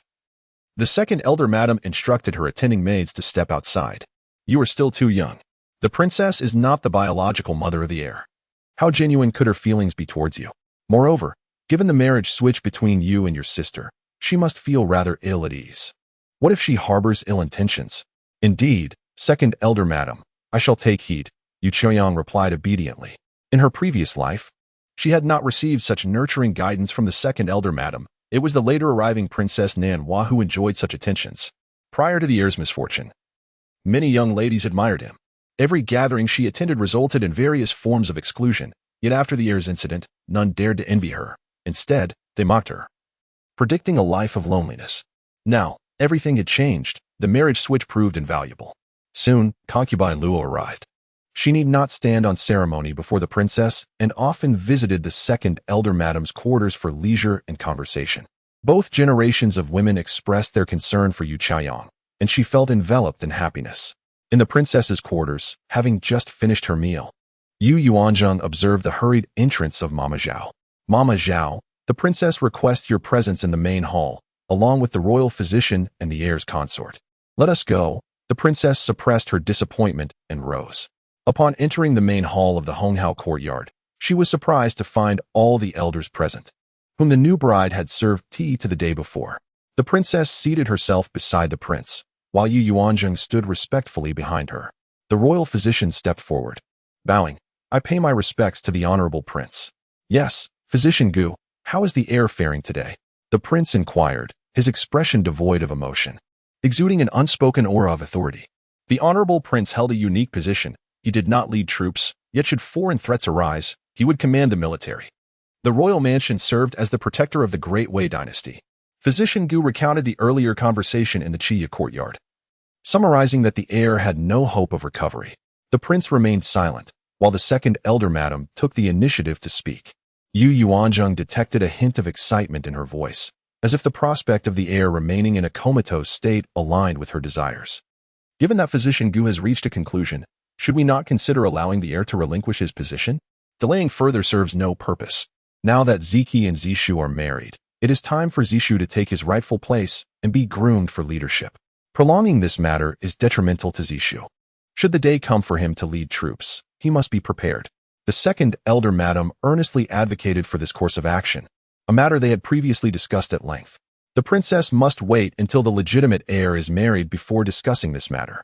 Chapter 9. The coldness of human affection. Upon hearing these words, Yu Chaoyang's eyes sparkled with excitement as he nudged Shangguan Zishu beside him. The two exchanged a knowing glance, prompting Shangguan Zishu to kneel before the prince. Father, I shall dutifully fulfill my role as the heir of the Ronglong residence, honoring my parents and respecting my mother and elder siblings, while shouldering the responsibilities of the family, he declared with resolute determination. The prince regarded his illegitimate son with a stern expression. His eldest son remained unresponsive, causing him prolonged grief. Yet, as a man in the head of the royal household, he bore obligations that could not be neglected. He could not afford to wallow in sorrow indefinitely. The reality was that if his eldest son did not awaken, the title of heir would inevitably fall to his second son. However, he could not help but glance at the princess beside him, hoping to see her approval. Yet, the princess remained silent. What was she waiting for? She was the true head of the family. Establishing the heir was a significant matter for the royal household. What could a mere woman understand? The glory of the Ronglong residence, earned by their ancestors, could not be squandered on a lifeless body whose fate was uncertain. The elder matriarch, her face contorted with anger, exclaimed, Elder brother, this is a matter of great importance. You must decide soon. Given the state of Ziki, we can only rely on Zishu. If you are unwilling to pass the title to Zishu, then consider my son Zifeng instead, as long as you are willing. Elder Shangguan Hongchun chimed in to support her, but his words fell flat, sounding almost nonsensical. Your Highness, do not heed his ramblings. He is merely a reckless man. Quickly added second Madame Yao Luoying. How dare you speak to me like that?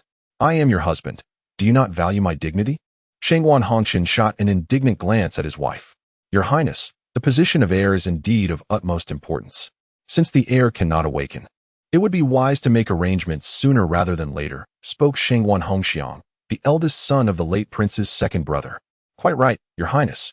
The heir's fate is tied to the century-long legacy of the Shangguan family. We cannot delay any further, added Shangguan Hongyun, his younger brother.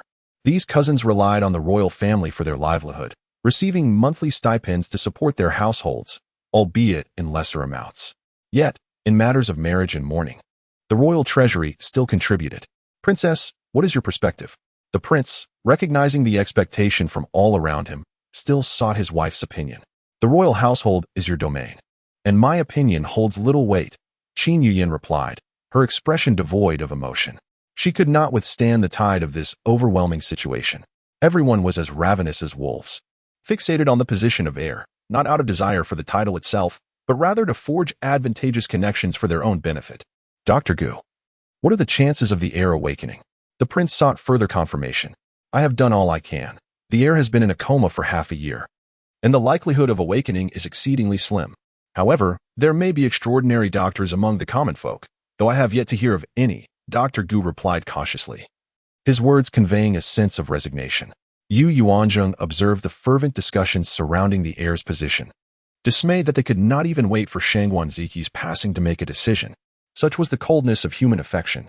Meanwhile, Shangguan Zishu remained kneeling, awaiting his father's resolution. Yu Chaoyang displayed unmistakable excitement, eagerly anticipating her ascension as the heiress consort, relishing the thought of overshadowing her second sister. Casting furtive glances in her direction, Yu Yuanzheng, uninterested in her antics, could still sense her gaze upon her. At that moment, Yu Chaoyang's heart brimmed with exhilaration, for it was on this very day in her previous life that the entire family had convened to deliberate the heir's fate, and the princess had proven incapable of altering the outcome. She had held the title of heir's consort for merely 10 days before the royal household commenced grand preparations for the second prince's marriage.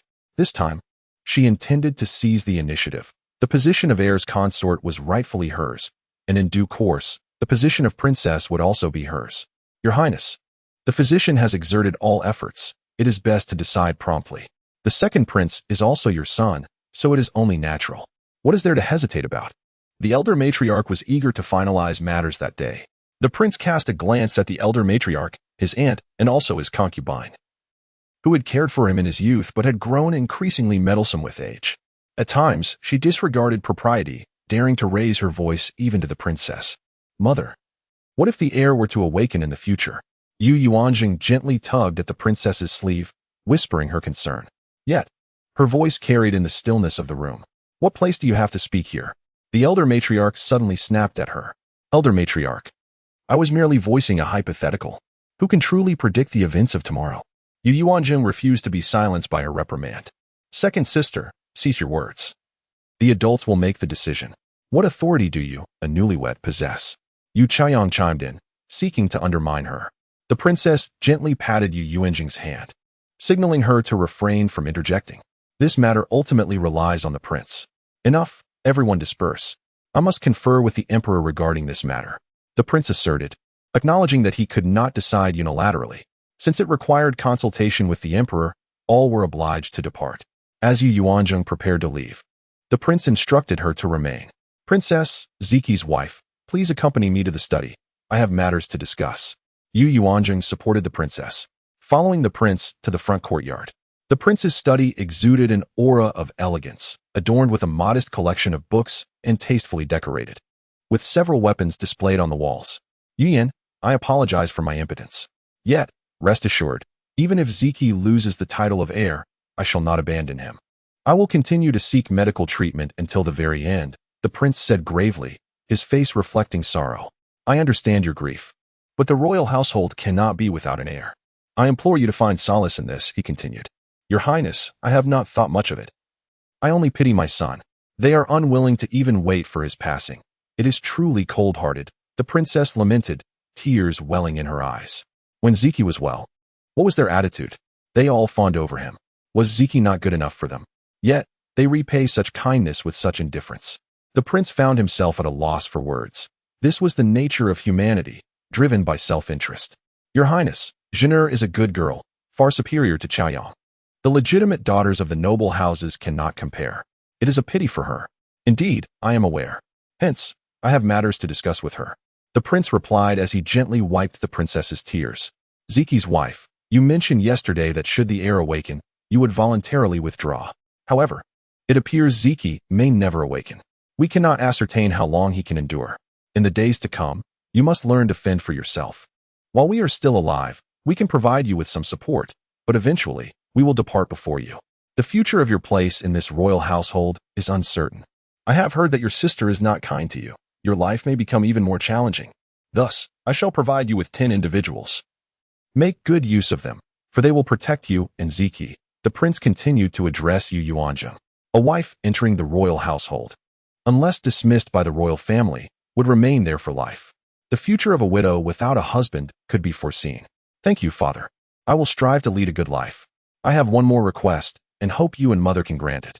Yu Yuanzheng did not anticipate that the prince would also acknowledge her, which would facilitate many matters for her. Chapter 10. The prince sends guards. What is the matter?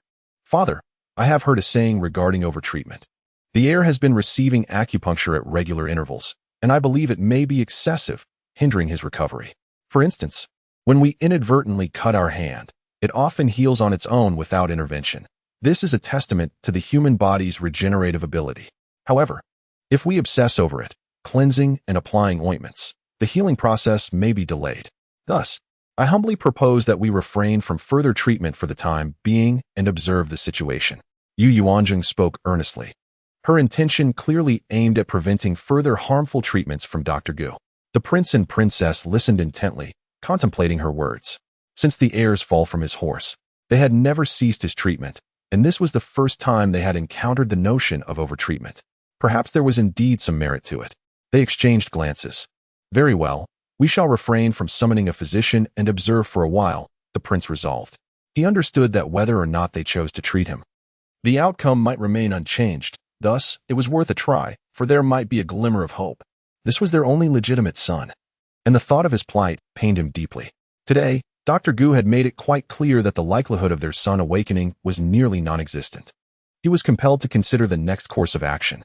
With a few claps, the door to the study swung open, and Qingfeng led in 3 young attendants, accompanied by 6 others descending from the beams of the room. These 10 individuals are the covert guards and protectors that I have trained for my son. You have already met the 4 who have been by his side.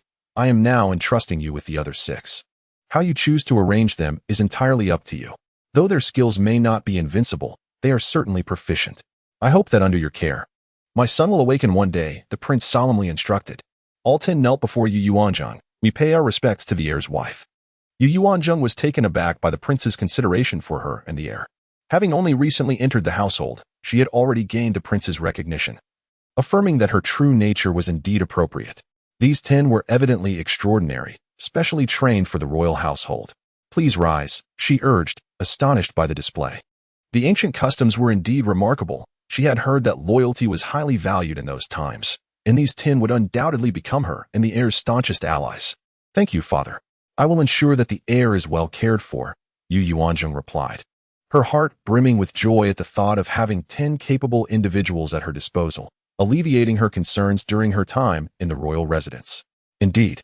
Are the others in the estate familiar with these 6? They are acquainted. They usually accompany me. Will the second son and his wife have any objections to your gift to me? Yuanzheng inquired indirectly, curious if the prince might also bestow such individuals upon them. Zishu currently lacks the capability. I will continue to guide him and provide assistance in due time. Oh, so not now but later. That is agreeable. Should the second son and his wife harbor ill intentions, they will lack support. And should I wish to act, I will have assistance. How splendid. Yuanzheng was quite pleased with the prince's arrangement. Father, I wish to have these 10 individuals visible. It would be inconvenient otherwise. I would like to bring 2 along when I return home tomorrow, she said with a charming smile, bringing comfort to the prince and princess. This child exhibits commendable traits. She is not one to be easily bullied, understanding the importance of self-protection. Yuanzheng, with her naturally exuberant disposition, felt no sense of aging.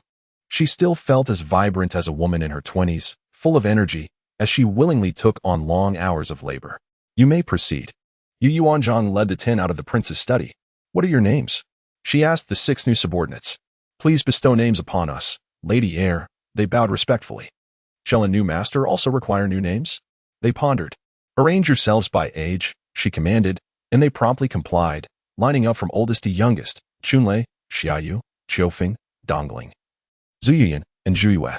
Thank you for the names, Lady Heir, they chorused, their faces adorned with smiles that seemed uncharacteristic of covert guards. Do you find the names satisfactory? Yuanzheng asked nonchalantly, having chosen them at random. The names bestowed by the Lady Heir are truly melodious. The prince merely assigned us numerical designations. Chunlei, the eldest, spoke on behalf of the group. In Yuanzheng's eyes, these 10 were all young men in their 20s, brimming with vigor and masculinity, not the cold, unfeeling covert guards she had anticipated. Very well, tomorrow I shall return home. Chunlei and Xiaoyu, please coordinate with the estate steward to prepare 2 carriages. From now on, Chunlei shall be your leader, and you will follow his directions. The next day, the 2 newlywed daughters-in-law of the Yu family returned to the Yong'an Marquisate. The princess prepared identical return gifts for her 2 daughters-in-law. Early in the morning, Yu Chaoyang roused Shengwan Zishu, eager to return early. She had experienced immense joy over the past few days, having finally escaped the fate of widowhood, enjoying a loving marriage filled with intimacy that left her craving more. In just a few days, she would become the heir's wife. a life she had longed for in her past life. This happiness was something she yearned to share with her mother. Shangguanzishu, with dark circles under his eyes, wished to sleep longer. He had truly exerted himself over the past 3 days, feeling utterly drained. Once they had departed, Yuanzheng rose leisurely to freshen up. With the gifts prepared by the princess, she boarded the carriage bound for the Yong'an Marquette. Miss, the young lady has left quite early. Will the master and mistress be upset if we return late? Ziyue expressed her concerns. It is of no consequence, Yuanzheng replied nonchalantly, aware that her parents were virtually invisible in the Marquette. She lifted the carriage curtain to gaze outside. The royal residence was in close proximity to the imperial city. Situated in a densely populated area of nobility, where the streets were devoid of commerce, they were surrounded solely by royal and marquis residences, leaving no room for any bustling activity. The Marquette had yet to earn the privilege of residing in this area. After traveling for approximately a quarter of an hour, they finally arrived. Lady Heir, we have arrived, Chunlei announced from outside the carriage. The 2 maidservants descended first, assisting Yuanzheng down from the carriage. To her surprise, upon arriving at the Yong'an Marquette, there was not a soul to be seen at the entrance. Only 2 stone lions adorned with red silk remained, gazing into the distance. Logically, her parents should have been waiting for her at the gate. The news of her marriage exchange could not have gone unnoticed. As the heir's wife, she should have been greeted by the Marquis himself at the entrance. Not only was there no one present, but the gate was also firmly shut. What is happening, miss? Zhang Hua asked incredulously, staring at the closed gate. Fear not. Let us knock, Yuanzheng replied with an unruffled demeanor. Did they assume that she would not return simply because she was without a male companion? Chapter 11. A heinous act. Summer rain ascended the steps and pounded vigorously on the main gate, creating a resounding clamor that could likely be heard a mile away. However, the gate remained closed initially, yielding only after a second barrage of blows, when a servant boy unlatched a side door. Oh, greetings, second young mistress. I apologize. I had to relieve myself a moment ago. The eldest young mistress returned home early this morning, and everyone assumed you wouldn't be visiting, given. The unspoken words hung in the air, implying that her marriage to a living cadaver had caused her such sorrow that she would be too ashamed to return home. Yuanzheng, disinclined to argue with a mere servant, led her entourage inside. En route, they encountered the old steward, Uncle He, a man of impartiality and keen judgment. Unlikely to target anyone deliberately, a veritable sage of experience. The second young mistress has returned, Uncle He exclaimed, his face crinkling into a web of wrinkles. Indeed. Uncle He, where are my parents? They are in the old madam's Yongkong courtyard, receiving the eldest young mistress and her husband. Understood. Kindly arrange for the carriage to be attended to and have the contents transferred to the second household. Yuanzheng, guided by the original host's memories, navigated the familiar paths, leading her 2 maids and the modest gifts for the old madam and the first household to the old madam's residence. Ah, the second young mistress has come home. A matronly figure exclaimed from outside the courtyard, her voice laced with surprise. Yes, please inform the old madam that I have arrived to pay my respects. Before her words could fully dissipate, a senior maid emerged from the main hall. Second young mistress, the old madam invites you in. Yuanzheng cast a knowing glance at the matron, wondering if the loud announcement was intended as a subtle warning. Upon entering the hall, she swiftly surveyed the scene. Oh, everyone is present, she mused inwardly, though no one spoke. Yuanzheng greets the old madam, the eldest uncle, the eldest aunt, my father, and my mother, Yuanzheng announced. Offering a measured bow to each elder she deemed worthy of respect, stopping short of a full curtsy.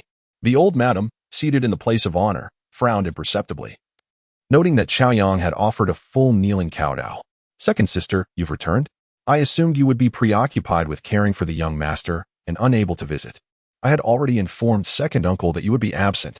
I never imagined you would abandon the young master to return home. A woman's return home on the 3rd day after her wedding is a matter of etiquette. As the young mistress of the royal court, it is even more imperative that I inform my parents of my status, rather than the second young mistress, Yuanzheng retorted calmly. Yuanzheng, before your arrival, we were just discussing this matter. It was merely an unforeseen event. The deed is done, and Chaoyang and the second young master have consummated their union, making it irreversible. Your eldest aunt will compensate you with a few precious items as a gesture of reconciliation. The eldest mistress, Madame Wang, approached with a saccharine smile, extending her hand in a gesture of intimacy.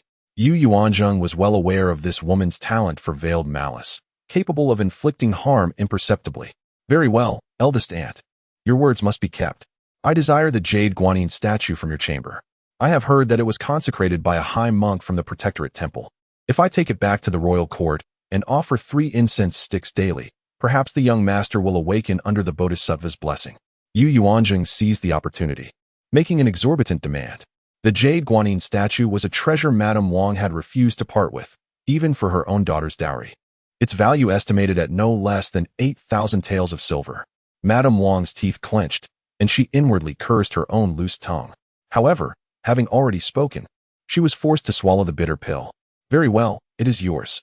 May the young master awaken soon, she replied, emphasizing the word awaken with particular venom.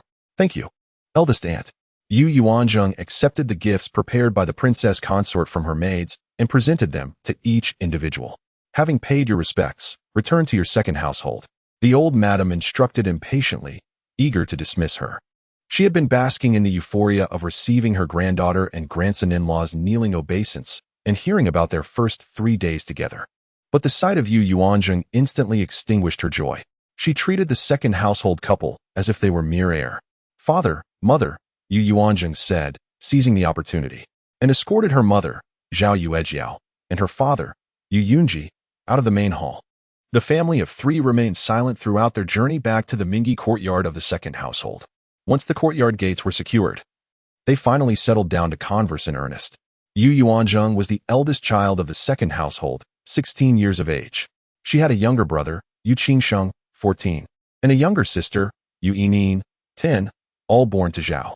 My child, how will you endure this? Zhao lamented, embracing her daughter tightly. The news had reached the estate the previous day, and she had longed to visit the royal court, but the old madam had forbidden her from leaving. Witnessing Chaoyang and the second young master's affection had been like a knife to her heart. She suspected that the first household had orchestrated this deliberately. Mother, do not grieve. Yuanzheng is doing well. The prince and princess consort hold me in high regard. The young master is the princess consort's son, and even in his unconscious state, he remains the legitimate heir of the royal court. I am still the young mistress, and even the eldest uncle must pay his respects to me. The glory of the Rome royal court surpasses even that of the emperor's own brothers, a first-rank prince, an ironclad prince. Truly? Indeed. Zhao finally wiped away her tears. Eldest sister, her younger siblings greeted her, having been denied entry to the old madam's courtyard. Now that we are alone, I will not conceal anything from you. Yuanzheng proceeded to recount the first household scheme of switching brides. Heinous! Heinous! Zhao cried out. Are their daughters more precious than mine? She wept uncontrollably. Madam, what is done. We must accept it. It is all my fault for being born of a concubine. Yunji lamented, tears streaming down his face. The 2 children were equally distraught. Father, mother, the reason I have confided in you is to discuss a matter with you. Yuanzheng observed that her family was accustomed to being bullied. What is it? Yunji asked, regaining his composure. Father, you are only 35 years old, still young. Would you be interested in continuing your scholarly pursuits? Yuanzheng broached her father's deepest desire. Alas, as long as I remain in this estate, I will never have the opportunity to take the examinations, unless the old madam were to pass away and the family were to divide. Father, I have a way to divide the family. Would you be willing? Oh, what is your plan? Simply tell me if you are willing. Yuanzheng. The old madam is still alive. If we propose dividing the family, your eldest uncle will not grant us even a fraction of the inheritance. Without family assets, how will we survive? Rest assured, I will not relinquish the assets that are rightfully ours. Father does not possess a noble title anyway. If we leave this estate, we can simply consider ourselves to be born of humble origins and rely solely on our own efforts. Now that I have married into the royal court, the prince will, out of consideration for my position, provide some assistance to our family. We will manage.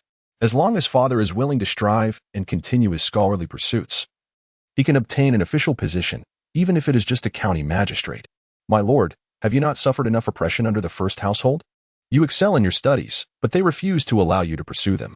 Now that our father-in-law has passed away, even that meager protection is gone. I have had enough of these past few years. My dowry is sufficient to support our family. If necessary, we can dismiss the servants and live as a family of 4 in a small rented house. Zhao faced the old madam and the eldest sister-in-law daily and endured the most bullying. Her husband, who was often away from home, did not fully comprehend the depth of her suffering. Let me consider it, Yuanzheng replied hesitantly. As a man, he needed to carefully consider such a significant decision, as the well-being of his entire family rested upon his shoulders. Chapter 12. Uproar in the Earl's residence. Father, let's separate the family. Yuanzheng, the second son, earnestly voiced his desire. Father, let's divide the household. Yuanzheng, still clinging to illusions, responded, My son, if you leave the Earl's estate, you won't be able to enter the Imperial Academy, and your studies will suffer. Yuanzheng presented a stark reality. Father, do you believe our uncle will allow my brother to attend the Imperial Academy? Yuanzheng was rendered speechless. If his elder brother denied even him the opportunity to study, would he grant such a privilege to his own son? This year, your son can take the county examination. As for the future, he dared not contemplate it. Father, Yuanzheng reasoned, one doesn't necessarily need to attend the Imperial Academy to pass the Imperial examinations. Numerous scholars from outside the capital have achieved the rank of Jinshi. How many of them attended the Imperial Academy? He had a clear understanding of his situation. Being more academically inclined than his father, he refused to have his life ruined.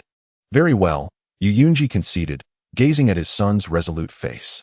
He could no longer allow his family to be subjugated by the main branch. He managed the Earl's estate's business and land, yet he received no personal gain. His elder brother scrutinized the accounts meticulously each month, demanding explanations for any discrepancy exceeding 10 taels of silver. Having secured her father's affirmative decision, Yuanzheng felt relieved. For the past 3 days, she had been devising a plan to liberate her parents from the clutches of the main branch. Yu Chaoyang's threat had spurred her relentless efforts to find a solution. Contingent upon her father's consent, Yuanzheng returned to her former chambers, finding them exactly as she had left them. 2 embroidery frames stood quietly in the outer room. Her favorite place. Devoid of close friends and social engagements, she had sought solace in embroidery, a skill she now lacked. After carefully recalling the original owner's memories, she picked up a needle and thread, resuming work on a half-finished piece she had been working on before her impending marriage. Initially, her stitches were clumsy, but by the 10th stitch, she felt at ease. In her previous life, she had practiced acupuncture on patients, requiring precise needle placement to avoid errors. The principle was similar in embroidery. As a result, her needlework became increasingly swift and skillful, surpassing even the original owner's proficiency. The 2 maids watched in astonishment. Miss, your skills have improved remarkably. Jiang Hua, bringing tea, was astonished to see that the young lady had completed an entire leaf in such a short time. Perhaps it's because I haven't embroidered in days. After resting well, my spirits have returned, Yuanzheng chuckled. Previously, the original owner had been embroidering Yu Chaoyang's dowry for over a year, only managing to prepare a few items for herself when her own marriage approached. Yuanzheng was now practicing her needlework in preparation for administering acupuncture to the young master in the future. At lunchtime, a maid from the main residence arrived to summon them for a meal together. As the 2 married daughters had returned home, it was customary to share a meal together.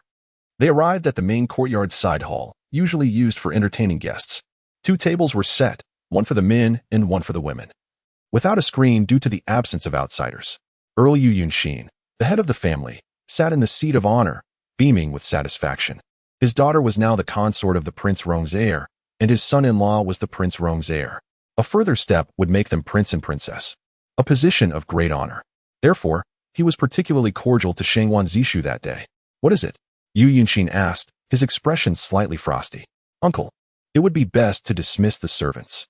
The matter I wish to discuss is one that I suspect you wouldn't want them to hear. Or perhaps the old madam, aunt, and 2 elder brothers could stay while everyone else leaves, Yuanzheng said with a serious and detached expression. Yuanzheng had never taken this niece seriously before, but today he sensed an unprecedented aura about her, compelling him to comply with her wishes. Finally, the group moved to the main hall, leaving only the Earl's most important members, including Yu Chaoyang and her husband. Speak, what is it? Earl Yongin and the old madam sat in the main seats, exuding an air of superiority. Father, you speak, Yuanzheng said to Yuanzheng. Brother, the second brother wishes to separate the family. Yuanzheng said hesitantly after a few breaths. What? Second brother, are you not speaking in jest? You haven't drunk much wine, Earl Yongin said incredulously.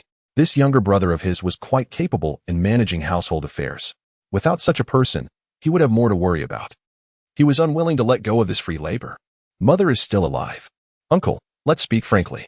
Why was my father not allowed to continue his studies after passing the county examination? Grandfather was still alive then, yet he wasn't given the opportunity, Yuanzheng asked bluntly. Everyone knew the reason, but it was not something to be discussed openly. Adults are speaking. A married daughter should not interrupt, Earl Yongan said angrily, feeling embarrassed by his niece's question. Second sister, it is not your place to speak. Parents are alive. The family should not be separated. Do you not know this rule? Yu Chaoyang said in a reprimanding tone. Uncle, can this family be separated or not? Give me a straight answer. Yu Yuanjing ignored her, speaking only to the head of the family. Her current status as the prince's heir's consort gave her the right to speak to Earl Yongan as an equal. Yu Yunqin's gaze shifted back and forth between Yu Yunji and Yu Yuanzheng. The second brother was still the same, somewhat timid, while this niece had completely transformed, lacking the timidity she had shown at home, where she would always hide whenever she saw him. I, the old woman, am not dead yet. Are you cursing me to die sooner? The old madam said, slamming the table with a cold face. Mother, do not be angry. This family will not be separated. Yu Yunxin said resolutely. This was also within Yu Yuanjing's expectations, and she sneered inwardly. They were truly accustomed to enslaving their family. Uncle, do not tell me that you are unaware of why I became the consort of the Prince Rong's heir. Yu Yunxin was stunned. It was merely an accident. A mistake in the bridal chamber, he said, trying to settle the matter. Do you take our family for fools? This was all orchestrated by your main branch. If the elder sister did not wish to marry, she could have discussed annulling the engagement with the prince's residence. Why did she have to drag me into it? Today, our second branch will use this matter to negotiate the terms of the family separation. If you do not agree, I will spread the news of your main branch's actions throughout the entire capital. What evidence do you have to prove that this was not an accident? At the time, you and Chaoyang were both wearing wedding gowns when you were carried in sedan chairs. Is it not normal to make a mistake? Shangguan Zishu said, losing his composure. He was also involved in this matter, and it would be detrimental if he were implicated. His position as the prince's heir was not yet fully secured. If news of his moral failings were to surface, it would not sit well with the emperor. Second young master, whom would you choose to marry? Me or the elder sister? I want to hear the truth. Of course, I would choose Chaoyang. How can you, a daughter of the second branch, compare to her? Shangguan Zishu said truthfully, without hesitation. Anyone would make the same choice. Have you considered that the elder sister's marriage to the prince's heir was decreed by imperial edict? Are you not afraid of committing the crime of deceiving the emperor? Yu Yuanzheng pressed aggressively. It was merely an accident, Shangguan Zishu insisted. Is that so? Yu Yuanzheng, unwilling to waste any more time, walked directly to the center of the hall and began to act. Chapter 13. A successful severance. Eldest sister-in-law, are you certain? Once tonight passes, there will be no turning back. The man's voice bore a striking resemblance to Shangguan Zishu's, capturing even his intonation with precision. Who are you calling eldest sister-in-law, you coward? What's there to fear? Hurry up. A brazen female voice echoed, nearly identical to Yu Chaoyang's. You claim my elder brother will never awaken? Is this the truth? He has but half a year before his demise is complete, leaving my second uncle's daughter to a life of widowhood. Is second sister awake? Not yet. I struck her with significant force. She won't be conscious until morning, at the earliest. Let's deliver her promptly. We can resume upon our return. As you wish. My dear wife, await my return. In her previous life, Yu Yuanzheng harbored a penchant for ventriloquism, adept at mimicking any sound. Her performance was remarkably lifelike. The listeners were aghast at the revelation. A hush fell over the hall, so profound that a pin dropping could have been heard. Esteemed uncle, what do you suppose would transpire if I were to adapt this scene into a serialized story, recited daily by storytellers throughout the capital? Beyond the reactions of the prince and princess, do you believe such tales reaching the emperor's ears would provoke his wrath? Could the manner possibly bear the weight of deceiving the sovereign? You were awake at the time? Shangguan Zishu stammered, struggling to regain composure. Indeed, my husband. We underwent a proper marriage ceremony, did we not? You didn't strike me hard enough. You should have killed me outright. Eldest sister, how exhilarating is it to share another's husband? I was unaware that you were so desperate, unable to endure even a moment's delay. My 2 kicks and the sound of a rat were insufficient to deter you. Yu Yuanzheng regarded the couple with scorn, her words coarse yet irrefutable. Such vulgarity was unbecoming of a maiden, yet no one dared to reproach her. Yu Chaoyang, utterly mortified, appeared utterly bewildered and deeply ashamed. Shangguan Zishu yearned to vanish into the earth. Esteemed uncle, this clandestine marriage arrangement could not have materialized solely through the actions of eldest sister and second young master.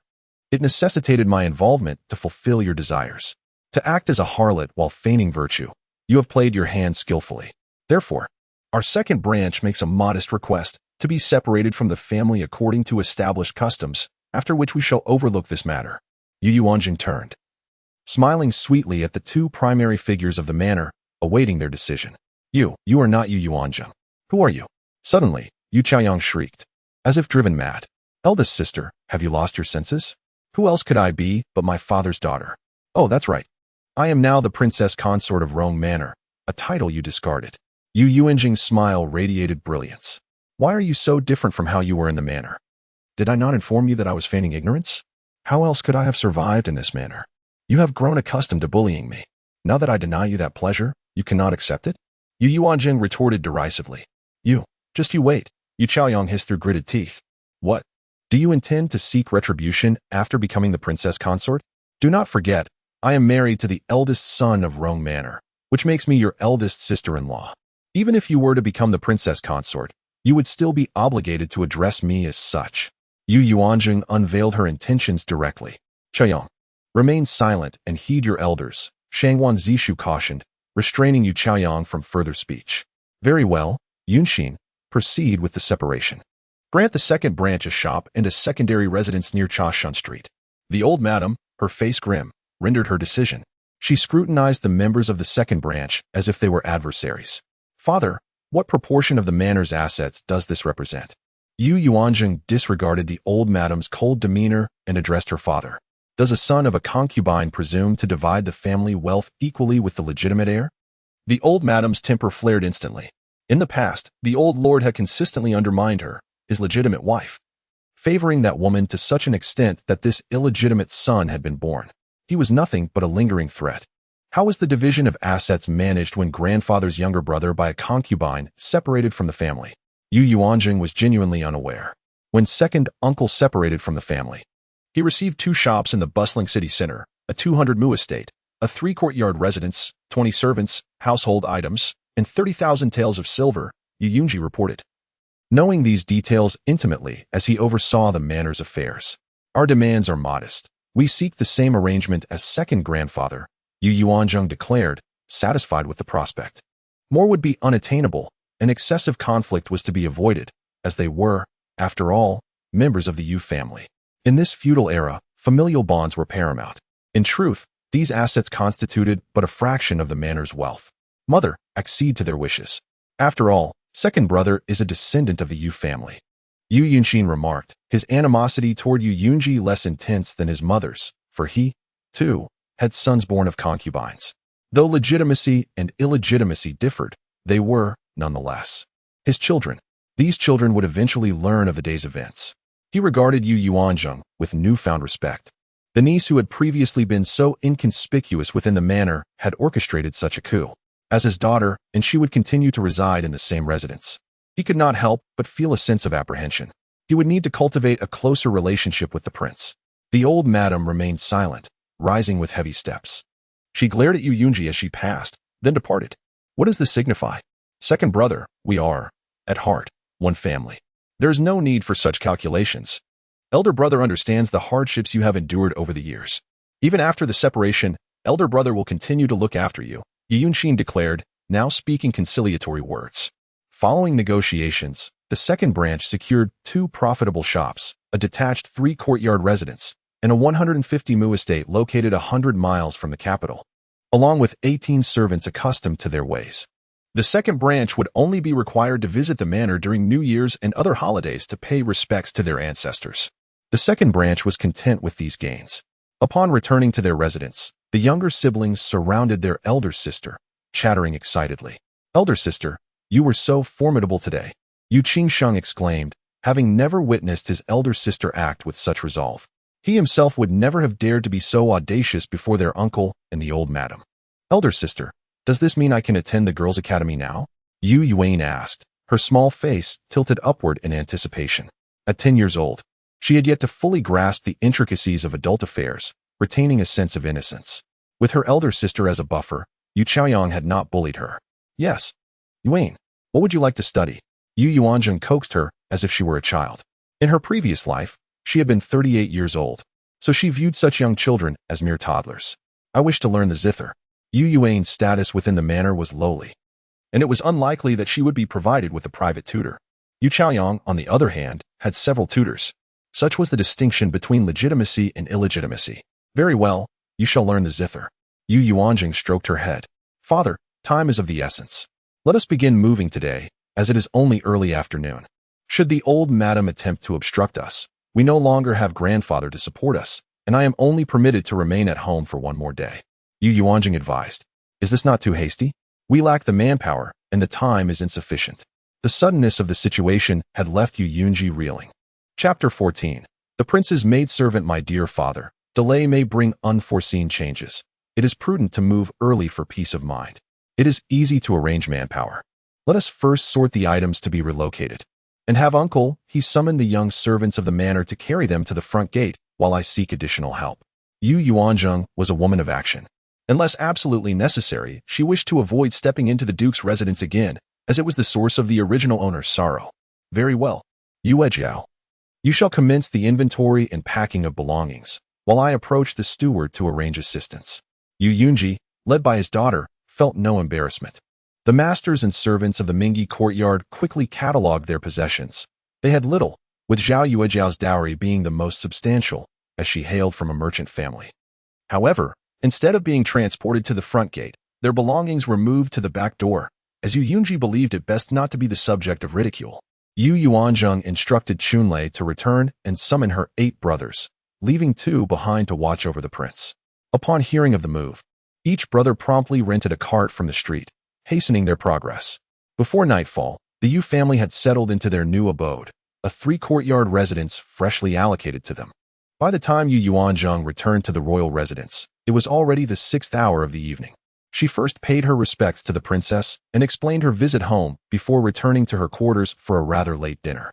That day, she had accomplished a significant task, leaving her heart content. As she gazed at the slumbering prince, an unexpected sense of intimacy washed over her, as if someone awaited her return home daily. In her previous life, she had lived in solitude, occasionally venturing out with colleagues on weekends for shopping or indulging in beauty treatments. Her time had been consumed by work.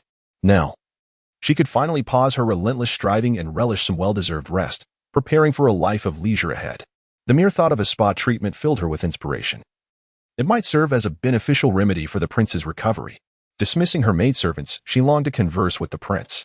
Speaking to someone who could not respond was, in its own right, a form of amusement, free from the anxiety of secrets being revealed.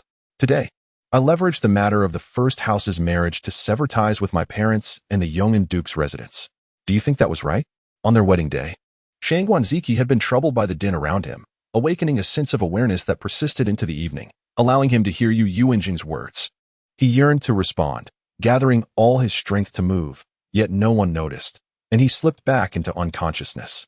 Until today, he had regained some awareness of the world around him. He struggled to awaken, but his body remained unresponsive. Even the slightest movement of a finger eluded him. He recalled Yu Yuanjing's words from that night, understanding that the wife acquired through his brother's machinations did not harbor disdain for him.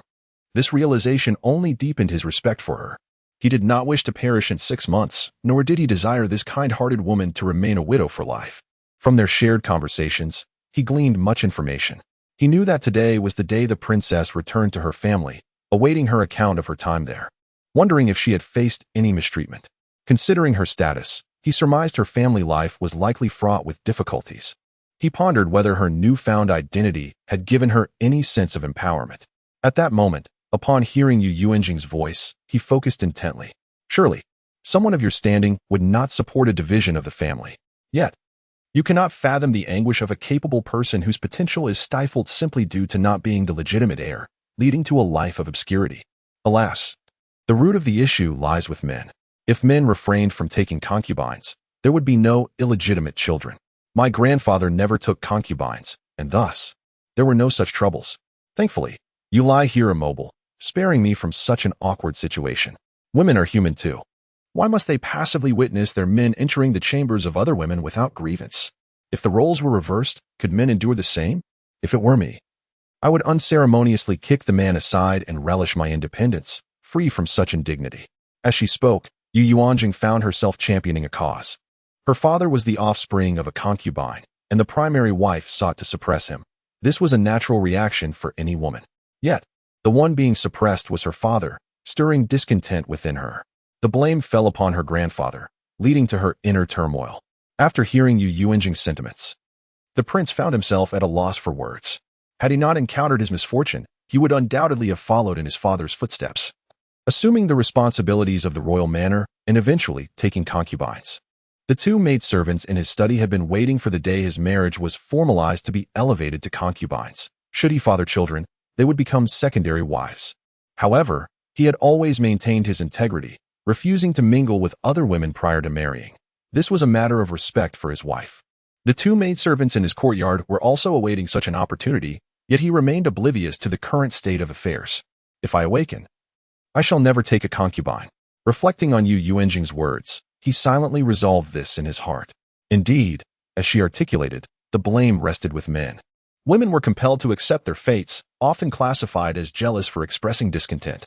After exchanging words, Yuanzheng naturally reclined beside the prince, falling into a deep slumber. The days free from work were truly delightful. The consequence of an early night was an early rise. The following morning, Yuanzheng once again visited the princess to pay her respects. Before she could enter, she was met with the sound of weeping. "Your Highness, I shall not marry. I will wait for the prince, even if he never awakens." A young woman's sorrowful and resolute declaration reached her ears before she crossed the threshold. "Your daughter-in-law pays her respects to the royal mother." Yuanzheng smiled as she approached. "Zheng'er has arrived." The princess's face instantly brightened upon seeing Yuanzheng. "What has transpired, my dear?" Observing two young maidservants kneeling on the ground, their beauty evident, Yuanzheng noted they appeared to be nearing 20. These two are the maidservants who served the prince in his study, one named Riyue and the other Rushuang. They have grown older, and the royal mother wishes to release them for marriage, yet they... The princess sighed deeply. "Your Grace, please allow us to stay. We will diligently serve you and the prince." The two maidservants crawled before Yuanzheng, pleading earnestly. "What is the situation?" Yuanzheng was somewhat bewildered. "Pay your respects to the royal mother." At that moment, Chaoyang entered gracefully, offering her respects to the princess. Upon seeing the two kneeling maidservants, she recognized them immediately. Fully aware of their status, "Royal mother, are these the maidservants serving the prince?" Not sensing any awkwardness, she smiled knowingly. Indeed, in her past life, these two had sought to become the prince's concubines, now kneeling before her in hopes of being taken in. She generously accepted them, placing them in service to the prince, thus alleviating her own burdens. Having chosen to remain a widow, it seemed they too would not find husbands, and they would all endure together. However, when they failed to uphold their vow, secretly consorting with the young servants of the manor, she discovered their betrayal and dealt with them severely. "Sister, will you not accept these two maidservants? They are the prince's closest attendants," Chaoyang prodded, eager to witness the unfolding drama. Chapter 15. Choosing between widowhood and marriage within the prince's manor. "You shall address me as your elder sister-in-law," Yuanzheng corrected. "Very well, elder sister-in-law, please. Accept these two maids. They are exceedingly diligent and can attend to the heir with utmost care, requiring none of your concern," Chaoyang persisted, still hoping to see the two maids tread a familiar path. In her previous life, even with the heir unconscious, he was still her husband. These two hussies had been coveting him all along. She would shatter their dreams and condemn them to perpetual widowhood. Yuanzheng now understood. The two maids were awaiting the heir's awakening, hoping to become his women. Could it be that even in his current state, women were still willing to wait? Was it genuine affection? No, it was the allure of wealth and status. Had it not been for the prince's manor, their aspirations would undoubtedly be different. "How did you come to know this?" Yuanzheng inquired with amusement. I overheard my husband mentioning it," Chaoyang retorted, regretting her slip of the tongue. "Mother, what is your stance on this matter?" Yuanzheng disregarded Chaoyang and turned to the princess. "I had intended to arrange marriages for them, but they vehemently refused." "This is the third attempt," the princess lamented. These two maids had served the heir for many years and would ordinarily be considered chambermaids. Yet with the heir being unconscious for half a year, they continued to wait. Now that the daughter-in-law had entered, she sought to arrange their marriages once more. But they remained obstinate. Yuanzheng glanced at the two tearful maids, a wave of contempt washing over her. Yet, within this era, it was a common occurrence. "Second sister-in-law, were you not on your way to pay respects to the concubine and the second madam? Or do you intend to stay for a meal?" Yuanzheng. Detecting the gloating expression on Yu Chaoyang's face, knew she sought to witness a spectacle. It also confirmed her suspicion that the two maids were not truly enamored with the heir, unwilling to marry anyone else. Upon hearing the mention of a meal, Yu Chaoyang paused. The second madam had explicitly instructed her not to dine within the princess's courtyard. Mother, I shall take my leave then, Yu Chaoyang replied, departing with a pout, having failed to witness the drama. However, she left a maid behind to gather any subsequent news. There were originally 2 senior maids within the heir's courtyard, but before your arrival, the princess had already arranged their marriages. These 2 are resolute, hence their continued presence. The princess explained further. I see. No wonder I have only encountered a few maids tending to the grounds and performing menial tasks within the Chia courtyard during these past 3 days. The only ones permitted inside the inner chambers, aside from Granny Yi, are you and the 2 maids you brought along. The princess was indeed a considerate mother-in-law, refraining from causing any trouble for her daughter-in-law. Do you 2 desire to serve me and the heir? Yu Yuanzheng detested women who eagerly sought to become concubines, devoid of any self-respect. Heir's consort, this servant has attended to the heir for nearly a decade. How could I bear to leave? Please, allow me to return to the Chia courtyard. I shall not marry. I wish to witness the heir's recovery, the maid named Ru Yue pleaded, clutching Yu Yuanzheng's leg to express her resolve. Heir's consort, this servant has also attended to the heir for nearly 8 years, sharing his days and nights. The heir is particularly fond of the tea brewed by this servant. Should he awaken and be unable to savor the tea brewed by this servant, he would be unaccustomed to it, Ru Shuang added, her words even more intriguing. It was as if the heir would have no tea to drink without her. She thought too highly of herself. It was a classic case of a servant attempting to usurp the master's authority, or rather, bullying her. These 2 maids looked down upon her, the daughter of a concubine from a marquis's household. Would they dare make such demands if the heir had married a princess or a duchess? You merely wish to serve the heir and this heir's consort, even if it means remaining a servant for life, never marrying? Yu Yuanzheng gazed down upon the 2 women with yearning expressions, emphasizing the word serve. It is truly a sight to behold, young women in the prime of their lives, yet they do not yearn for a family of their own, Yu Yuanzheng thought. Yes, they replied in unison, expressing their determination. Even if the heir were to ultimately pass away, you would be willing to accompany this heir's consort in widowhood? Consider your answer carefully, rather than acting on impulse. I shall state clearly that the physicians have already provided a definitive diagnosis. The heir is unlikely to awaken, unless a deity descends. I have the prince's manor to rely on during my widowhood, while you are merely servants. If you lose the heir as your support and follow a widowed woman, what will become of you in the future? I need not elaborate. You can imagine it yourselves. Once you make this decision today, there will be no possibility of changing it. I shall not allow you to marry midway. Should you violate today's decision, I shall send you directly to a nunnery. I mean what I say. Yu Yuanzheng spoke with utmost severity. If even this could not dissuade their desire to become chambermaids, she would certainly not allow them into the heir's courtyard. If they changed their minds, she could still assist them in the future, considering their service to the heir. The 2 maids hesitated. Princess, is there truly no possibility of the heir awakening? Ru Yue still hoped to hear an affirmative answer from the princess. Yes, the prince has ceased the heir's medical treatment, allowing nature to take its course. Furthermore, the heir's position will likely be transferred to Zishu in a few days. The princess felt a certain sympathy for the 2 maids, not wishing them to invest themselves in this hopeless wait. The daughter-in-law could still adopt an heir, but they were merely servants. They had indeed been diligent in tending to the heir's needs. The heir spent most of his time in the study, rarely returning to his own courtyard at night. In contrast, the 2 senior maids in the Chia courtyard provided less service, while these 2 provided more. Upon hearing this, the 2 maids' bodies weakened. They had waited for so long, only for their efforts to come to naught. Woo-woo. The 2 maids began to weep simultaneously. What? You cannot make a decision? Yu Yuanzheng was truly exasperated. They were so eager to become concubines. No, not even concubines, merely chambermaids. The 2 maids merely wept, offering no response. Everyone was aware of their intentions, but the truth remained unspoken.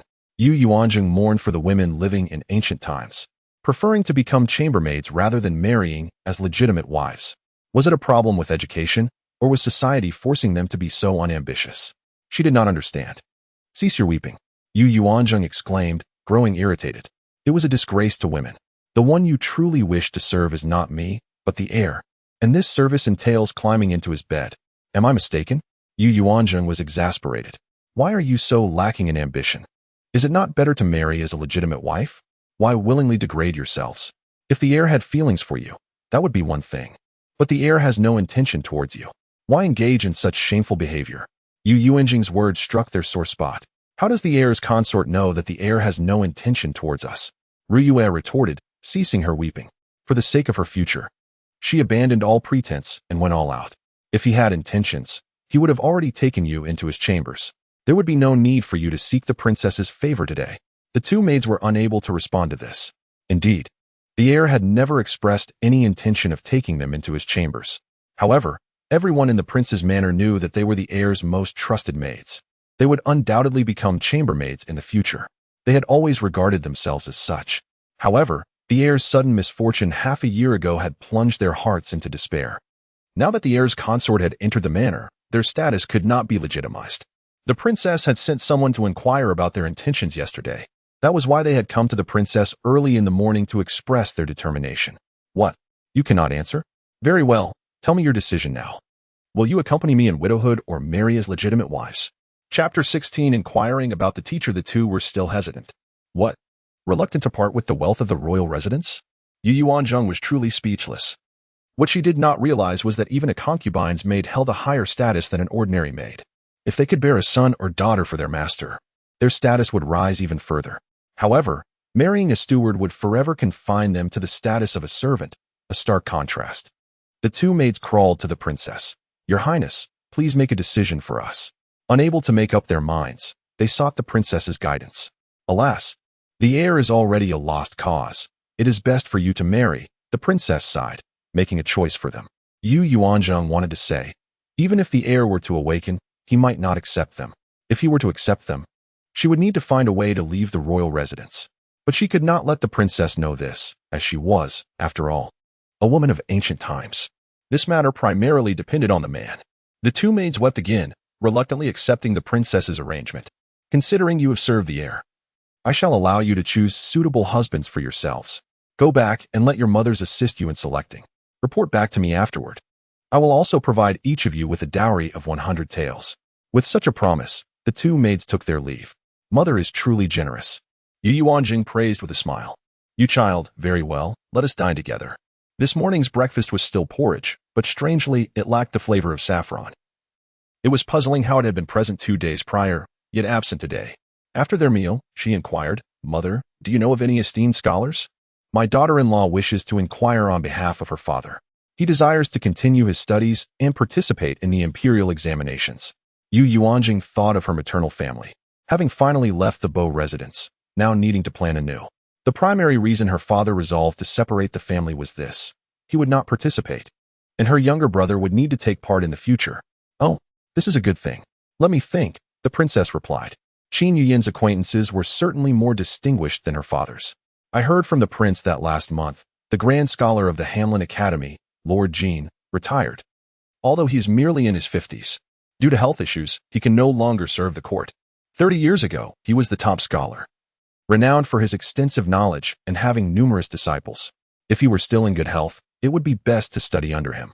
What a pity, the princess mused, shaking her head. A man nearing death cannot accept disciples. Does mother know what illness he has? Yuanzheng felt a twinge of regret, realizing that such a figure, even if healthy, would not regard her father highly. I have heard it is a cough illness. Cough illness? Is it not curable by the imperial physician? Yuanzheng inquired, perplexed. There are various types of cough illnesses, and his appears to be a chronic cough. Thus, it is incurable. What? A chronic cough? Yuanzheng understood immediately. A chronic cough equated to pulmonary tuberculosis, a terminal illness in ancient times. Indeed, what a pity. He is only in his 50s and must withdraw from the court. Are there no other esteemed scholars? When the prince returns tonight, I shall ask him about it. Men tend to know more about these matters. What I know pales in comparison to Lord Jean. Upon returning to Chia courtyard, Yuanzheng saw the maids Yuanshan and Jin Shui dressing the heir. Yuanshan, what did the heir eat this morning? She inquired with concern. Replying to the young lady, he had lily and minced meat porridge this morning. You have worked hard. You may leave now. I will stay here to watch over him. Yesterday, she had experimented with the original owner's skill, embroidery. To her surprise, she found she could indeed inherit this talent. Intrigued, she asked Jianghua to bring her embroidery supplies. She wished to try again. Embroidery is now recognized as an intangible cultural heritage, and she had no desire to let this art fade away. Creating pieces of art she cherished was a form of elegant entertainment. In her previous life, she had studied the guzheng and achieved a level 10 certification. But her passion for medicine led her away from music. Nevertheless, during university, she participated in several cultural events, earning much applause with her childhood skills. Thus, possessing a talent for entertainment was immensely valuable. As she stitched, she pondered various matters. If she could secure Lord Jean as a teacher for her father, it would surely enhance his academic pursuits. He was no longer young, and without taking shortcuts, it would be challenging for him to excel in the examinations. Suddenly, an idea struck her. Jianghua, Mississippi. The maid waiting at the door promptly entered. Bring me my dowry list for me to review. Yuanzheng had not had the heart to organize her dowry in recent days. Yes. Jianghua retrieved a brocade box from the corner cabinet and opened it. Yuanzheng examined the items one by one. There were not many valuable possessions. I actually have a small villa, 3 shops, and even a 100-acre estate? She exclaimed in surprise. Miss, have you forgotten? The second madam hails from a merchant family. 1 shop was given by the Beau residence, while the other 2 were part of her dowry. The estate is the same, Jianghua explained, puzzled by the Mrs. apparent forgetfulness. Oh, I remember. Yuanzheng quickly laughed off. She recalled, but had not given it much thought, as these were not her own memories and required separate reflection. Simultaneously, she remembered what businesses the 3 shops engaged in. One was a tea shop on Guanghua Street, another was a pharmacy on Mint Street, both belonging to her mother's dowry, while the third, leased to another, was a property of the Beau residence, located on a rather quiet street. The villa was also provided by the Beau residence and was situated in a more secluded area, seemingly rented out to others. Jianghua, have Chunlei take you to check on that lease shop. Find out what the tenant is using it for now. If the penalty for breaking the lease is not significant, reclaim the shop. Yuanzheng made a decisive resolution. Understood, Mississippi. At that moment, Yu Chaiyang also learned that the 2 maids had been permitted by the princess to return home to marry. The most crucial news was that the princess had indeed ceased further treatment for the heir. In her previous life, this decision had not been made until the heir passed away, with Dr. Gu visiting every 10 days for acupuncture. The 2 maids were intentionally sent to serve the heir. How could she endure suffering alone when 2 had come to share it? Now, due to her marriage exchange, many matters had changed. Without treatment, will he not die even faster? Realizing this, Yu Chaiyang could not help but burst into laughter. Haha, splendid. She intended to inform the 2 elder ladies and the side concubine. Just returning from the elder lady's courtyard, she went again. The elder lady found it somewhat strange. Younger, why do you wish to see grandmother again so soon? The elder lady was particularly warm towards Yu Chaiyang. Grandmother, just now the princess dispatched 2 of the heir's maids, and they mentioned that the princess and the king have ceased calling for medical assistance and will no longer treat the heir, letting nature take its course. Yu Chaiyang excitedly relayed. What did you say? The elder lady's expression changed dramatically upon hearing this. How dare they abandon treatment? He is the heir of the royal residence. How can they face our ancestors? No, I cannot agree. Cinny, come, let us go to the main courtyard. The elder lady, filled with fury, strode out of the hall, her pace swift and commanding, not resembling a woman nearing 60. Yu Chaiyang was bewildered. Why was this happening? Should not the elder lady wish for the heir's swift demise? Chapter 17. The second madam's unexplained outburst. The second madam, accompanied by concubine Luo and Yu Chaoyang, stormed into the main courtyard with imposing fanfare. Qin Yuyan was engrossed in reviewing account books. Your Highness, the second madam began with an accusatory tone. Do you wish for the heir apparent's demise? How could the prince have married such a reckless woman? The heir apparent is your own flesh and blood, yet you seek to cut off his lifeline. I should have insisted on a bride from my Jiang family. What is the meaning of this, second madam? Qin Yuyan inquired, her face hardening at the unwarranted beratement. Does your Jiang family consider themselves superior?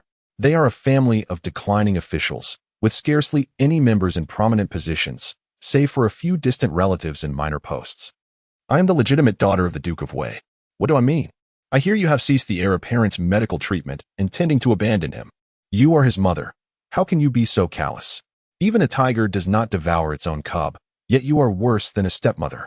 The second madam feigned concern over the heir apparent's interrupted treatment. Second madam, this decision was made jointly by myself and the prince. He is my own son, and I am well aware of what is best for him. Your concern is unnecessary, Qin Yuyin retorted, growing incensed. Just days ago, you rejoiced at the prospect of the heir apparent's position falling to a son born of a concubine, and now you feign concern over his lack of treatment. What is your true motive? What is the commotion? The prince's voice echoed from the doorway.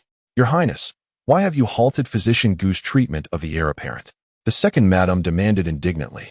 I intend to seek further medical advice after some time, to observe any changes in the heir apparent's condition.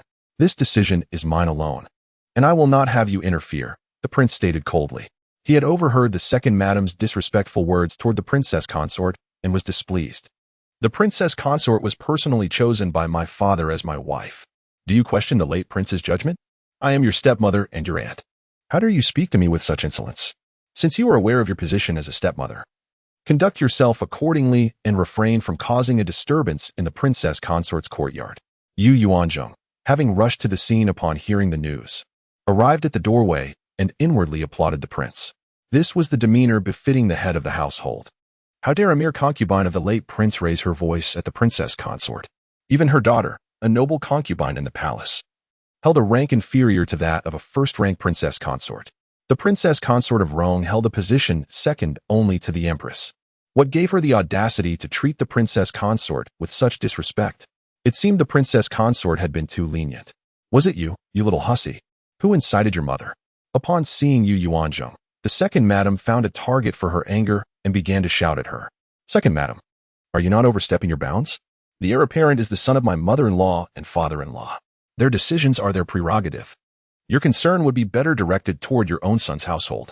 He is your biological son, and you may scold him as you please without interference. This is Honghao Courtyard, the residence of the prince and princess consort, the heart of the entire manor. Yuanzheng was unapologetic, emphasizing the prince and princess consort's position. Having clashed with her since her arrival, she would not hesitate to provoke her further, preferring a permanent estrangement. You base creature, showing no respect for your elders. Strike her. The second madam was on the verge of hysteria. However, no one dared to act. Taohong, do as I say. The second madam ordered her maidservant in exasperation. But how could Taohong dare to be insolent in the prince's presence? She knelt before the second madam, unable to utter a word, which only earned her a kick and a furious departure from the second madam. Princess consort, you should keep a better rein on the heir apparent's consort. If the second madam were to fall ill, no one would bear the responsibility. Remember, the second madam is the maternal grandmother of the third prince. Concubine Luo reminded her before leaving. Yu Chaoyang, bewildered by the events, followed her. Upon returning to her Shuxiang courtyard, she found Shangwan Zishu returning from an outing with the prince. My lord, were you out training with the prince? Yu Chaoyang inquired, stepping forward with a smile to massage his shoulders. Indeed, father has begun to teach me how to lead and train troops, Shangwan Zishu replied, filled with excitement. He had never been to the military camp before, and today was his first experience. Although the Rong Manor did not command military power, the prince was permitted to enter and participate in various military affairs, including inspecting troop training. The prince's attendance at court was also flexible, with the emperor requiring him to attend at least 10 days each month, leaving the remaining time at his discretion. He was thrilled at the prospect of following in his father's footsteps. My lord, the second madam acted strangely today, and I cannot comprehend it, Yu Chaoyang said, recounting the day's events. Shangwan Zishu was equally puzzled. In her previous life, the heir apparent's treatment had never been interrupted, but this life had taken a different turn. She could not decipher the second madam's motives. Perhaps she is genuinely concerned for our brother, Shangwan Zishu suggested, unable to find another explanation. Before the heir apparent's accident, the second madam had treated him and his brother similarly, perhaps showing him a slight preference, though it was not overt. After the accident, her favor toward him had become more pronounced. However, this was not unusual, as his succession as the heir apparent would mean his uncle would rely on him for support, making it prudent to foster a good relationship. Moreover, the third prince needed the support of their manor. However, I have sensed a lack of genuine concern for the heir apparent from the second madam in recent days, and today's sudden concern is perplexing, Yu Chaoyang said, still puzzled. Do not dwell on it. Be close to those who treat you well, but always respect father and mother, Shangwan Zishu advised wisely. I understand, Yu Chaoyang replied, not foolish enough to antagonize the prince and princess consort. Back in the main courtyard, after the second madam's departure, Yuanzheng stepped forward to soothe the princess consort. Father, mother, I apologize. I should have considered the matter more thoroughly. Yuanzheng had not anticipated the second madam's fierce and disrespectful behavior toward the princess consort. This is not your fault, Qin Yuyan replied. After 22 years in the manor, she was well aware of the second madam's inconsistent nature, favoring the heir apparent one moment and the second son the next. She could not understand her erratic behavior. Father, mother, is there something amiss in this matter? Yuanzheng inquired, attempting to steer the conversation. She had observed the problematic nature of physician Gu's acupuncture technique, but lacked the expertise to determine if it was intentional or merely incompetence. What do you suspect? The prince asked. I cannot say for certain, but the second madam's change in attitude seems peculiar. Pay her no mind. She has always been this way. The heir apparent's treatment will be suspended for a time, as you suggested, the prince replied, hoping for the heir apparent's recovery. Thank you, father, for not blaming me. This matter was initiated by Yuanzheng, but the decision was made by your father and me. You are not at fault, the princess consort reassured Yuanzheng. By the way, prince, do you know of any good tutors? Yuanzheng wishes to hire one for her father. The princess consort recalled Yuanzheng's earlier request. Oh, does your father-in-law wish to participate in the imperial examinations? Yes, father. He did not have the opportunity while in the earl's manor, but now that we have separated, he wishes to try his luck. Chapter 18. Initial stratagem indeed. A proclivity for erudition is commendable. However, given his advanced years, enrolling him in the academy alongside younger students is implausible. Engaging a private tutor would be the optimal course of action, albeit finding a suitable pedagogue presents a challenge. Even the Prince Regent finds himself perplexed. Nevertheless, I shall endeavor to find someone appropriate and provide you with an answer in due course. There is one individual who would be eminently suitable, but alas, his days are numbered. Are you referring to the esteemed Senior Grand Secretary Jean of the Hanlin Academy? Indeed. How did you come to know of him? My mother-in-law confided in me. As the Prince Regent held Senior Grand Secretary Jean in high regard, she resolved to procure his services. Upon returning to Chia Court and partaking in luncheon, she observed Yuan Shan and Jin Shui attending to the young master. After dismissing the attendants, she examined the young master's pulse, which revealed no anomalies. As was her custom, she recounted the day's events to him, believing that such stimulation would aid in his recovery. Rest assured, I am a physician, and once I have assembled the necessary implements, I shall attempt to treat you. I pray that you awaken and lend support to your mother. At that moment, the young master was not asleep, but rather attentively listening to Yuanzheng's every word. Yet, he was unable to respond in any manner. As long as he remained conscious, he diligently heeded her daily pronouncements. Upon learning that his mother had been reprimanded by the second madam, he was deeply saddened. Should he truly perish, would his mother not be subjected to even greater indignities? He yearned to awaken, and this fervent desire sustained him. His finger twitched imperceptibly, but Yuanzheng was too engrossed in gazing at the young master's handsome visage to notice. Miss, I have returned, Jianghua announced from beyond the doorway. Enter, Yuanzheng replied. Miss, Chunlei accompanied me to inspect the leased shop. It is not large, merely the size of Chia Court's front hall, but fortunately, it includes a rear courtyard with 3 rooms. The tenant, upon seeing me, lamented his misfortune, claiming that the location was unfavorable for his culinary business and that he earned less than 200 taels of silver annually. He expressed a desire to terminate the lease prematurely, but I dared not make such a decision and returned to consult with you. What a serendipitous coincidence! Have Chunlei make another trip to terminate the lease. I shall personally inspect the premises in a few days. Very well, Mississippi. 2 days later, Yuanzheng requested permission from the princess consort to visit her dowry shop. Having obtained her consent, she departed from the manor with her entourage. With Chunlei and Xiaoyu providing escort, the princess consort felt secure in her safety. However, upon reaching the entrance, she encountered Yu Zhaoang, who was also preparing to leave. Oh, my dear sister-in-law, are you not at home tending to my esteemed elder brother? How do you find the time to venture out? Yuanzheng inquired mockingly. Pray tell, have you informed our mother-in-law of your excursion? As relations between the two had deteriorated, they dispensed with all pretense and maintained only a semblance of civility. As a daughter-in-law, it is, of course, incumbent upon me to inform our mother-in-law of my movements. Why do you require 2 guards? Did our mother-in-law arrange this for you? Yu Zhaoyang, unfamiliar with Chunlei and Xiaoyu, wondered why she had not been afforded such protection in her previous life. What had Yuanzheng done to elicit such favor from the prince regent and princess consort? She angrily crumpled the handkerchief in her hand. Indeed, with the young master bedridden, and no man to champion my cause, our mother-in-law fears for my safety when I venture out and has, therefore, provided me with guards. What of you? Do you travel alone? Is my second brother not accompanying you? Yuanzheng's smile radiated triumph. Yu Xiaoyang whirled around and re-entered the manor, presumably to request guards from the princess consort. Accompanied by her 2 guards and 2 maids, Yuanzheng arrived at the dowry shop bestowed upon her by the earl's manor. The tenant had already vacated the premises, and the doors stood wide open, revealing a littered interior devoid of furnishings. The shop was a mere 30 square meters in size. Upon entering the rear courtyard, she discovered 3 rooms and a small patio. One room had been divided into 2, with one half serving as a kitchen and the other as a storage area. The remaining 2 rooms were clearly bedrooms. If one were to open a small shop, someone could remain on duty overnight. After a thorough inspection, Yuanzheng's resolve solidified. Chunlei, Sheyu, when the prince regent entrusted you tend to my care, are you solely under my command? Or must you report all matters concerning myself and the young master to the prince regent? Yuanzheng was determined to clarify this point. If she were to employ these individuals for certain tasks, it would be necessary for them to be privy to some of her secrets. Your Highness, the prince regent's directive to us is to obey the young master and your Highness in all matters. We shall only report to the prince regent in matters of life-threatening urgency. Chunlei clasped his hands in obeisance. Very well. I trust in your loyalty, as you were trained by the prince regent's manner. Therefore, I shall be candid with you today. From this day forward, you shall be my most trusted aides. I shall spare no effort in curing the young master.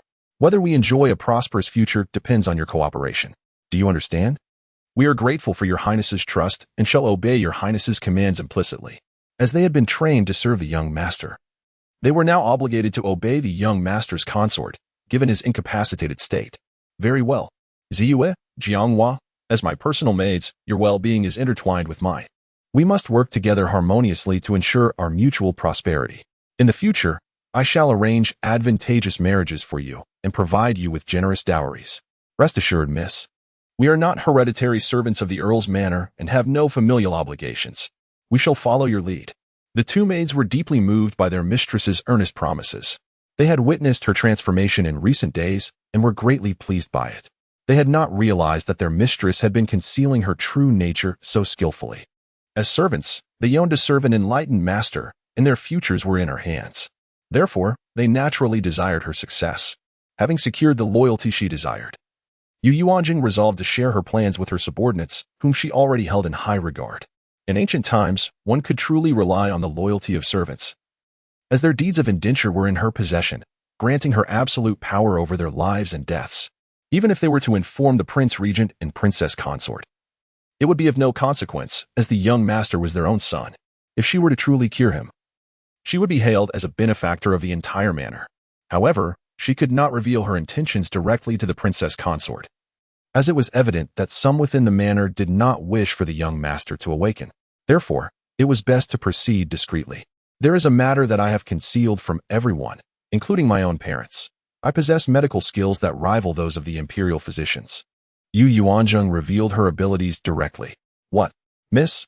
I have grown up with you since childhood and have never seen you study medicine. Ziyue exclaimed in disbelief. I shall disclose how I acquired my medical knowledge at a later time. However, as I have never left the Earl's manor, I have never utilized my skills. As you all know, our branch of the family holds a precarious position within the Earl's manor. What would be the outcome if I were to reveal my medical prowess? We would undoubtedly face even greater suppression. The main branch would not tolerate the rise of anyone from our branch, even if it were a woman. Excellent, miss. If you can cure the young master, we shall no longer fear being bullied. Jianghua exclaimed joyfully. Chunlei and Xiaoyu also stared at Yuanzheng in astonishment. If the young master were to be cured by his consort, their own futures would be bright. Do not be overly optimistic. The young master's illness is not easily cured. We must rely on fate. The purpose of my bringing you here today is that I intend to impersonate a divine physician. However, I cannot accomplish this alone. And as the young master's consort, I cannot publicly flaunt my abilities. Therefore, I intend for Chunlei to impersonate the physician while I provide the treatment. Our initial step shall be to treat the consumptive senior grand secretary Jean. Your Highness, that is not feasible. Senior Grand Secretary Jin's illness is highly contagious. Chunlei objected. Chapter 19. Disguised visit indeed. This is no trifling matter, Your Grace. Phthisis has never been cured by any physician, and should things go awry, one risks contagion. Summer Rain concurred. Miss, we could select another patient and achieve the same renown, Violet Moon suggested. Indeed, Mississippi. Let Spring Thunder inquire about families with suitable patients. We can make plans then, Gingerflower added. Fear not. I am capable of curing this ailment. The contagiousness of phthisis is not as dire as you imagine. With proper precautions, infection can be averted.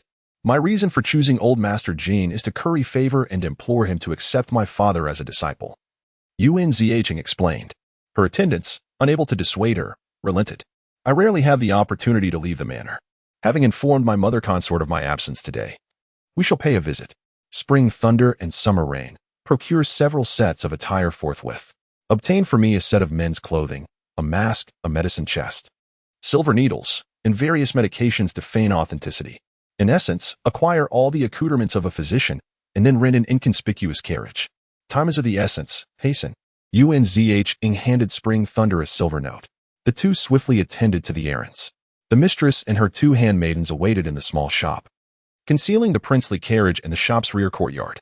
When all was prepared, a young gentleman emerged from the shop, with delicate features, clad in a white robe. His hair neatly bound with a light blue ribbon, evoking the image of a gallant from the Jianghu, yet with the air of a nobleman.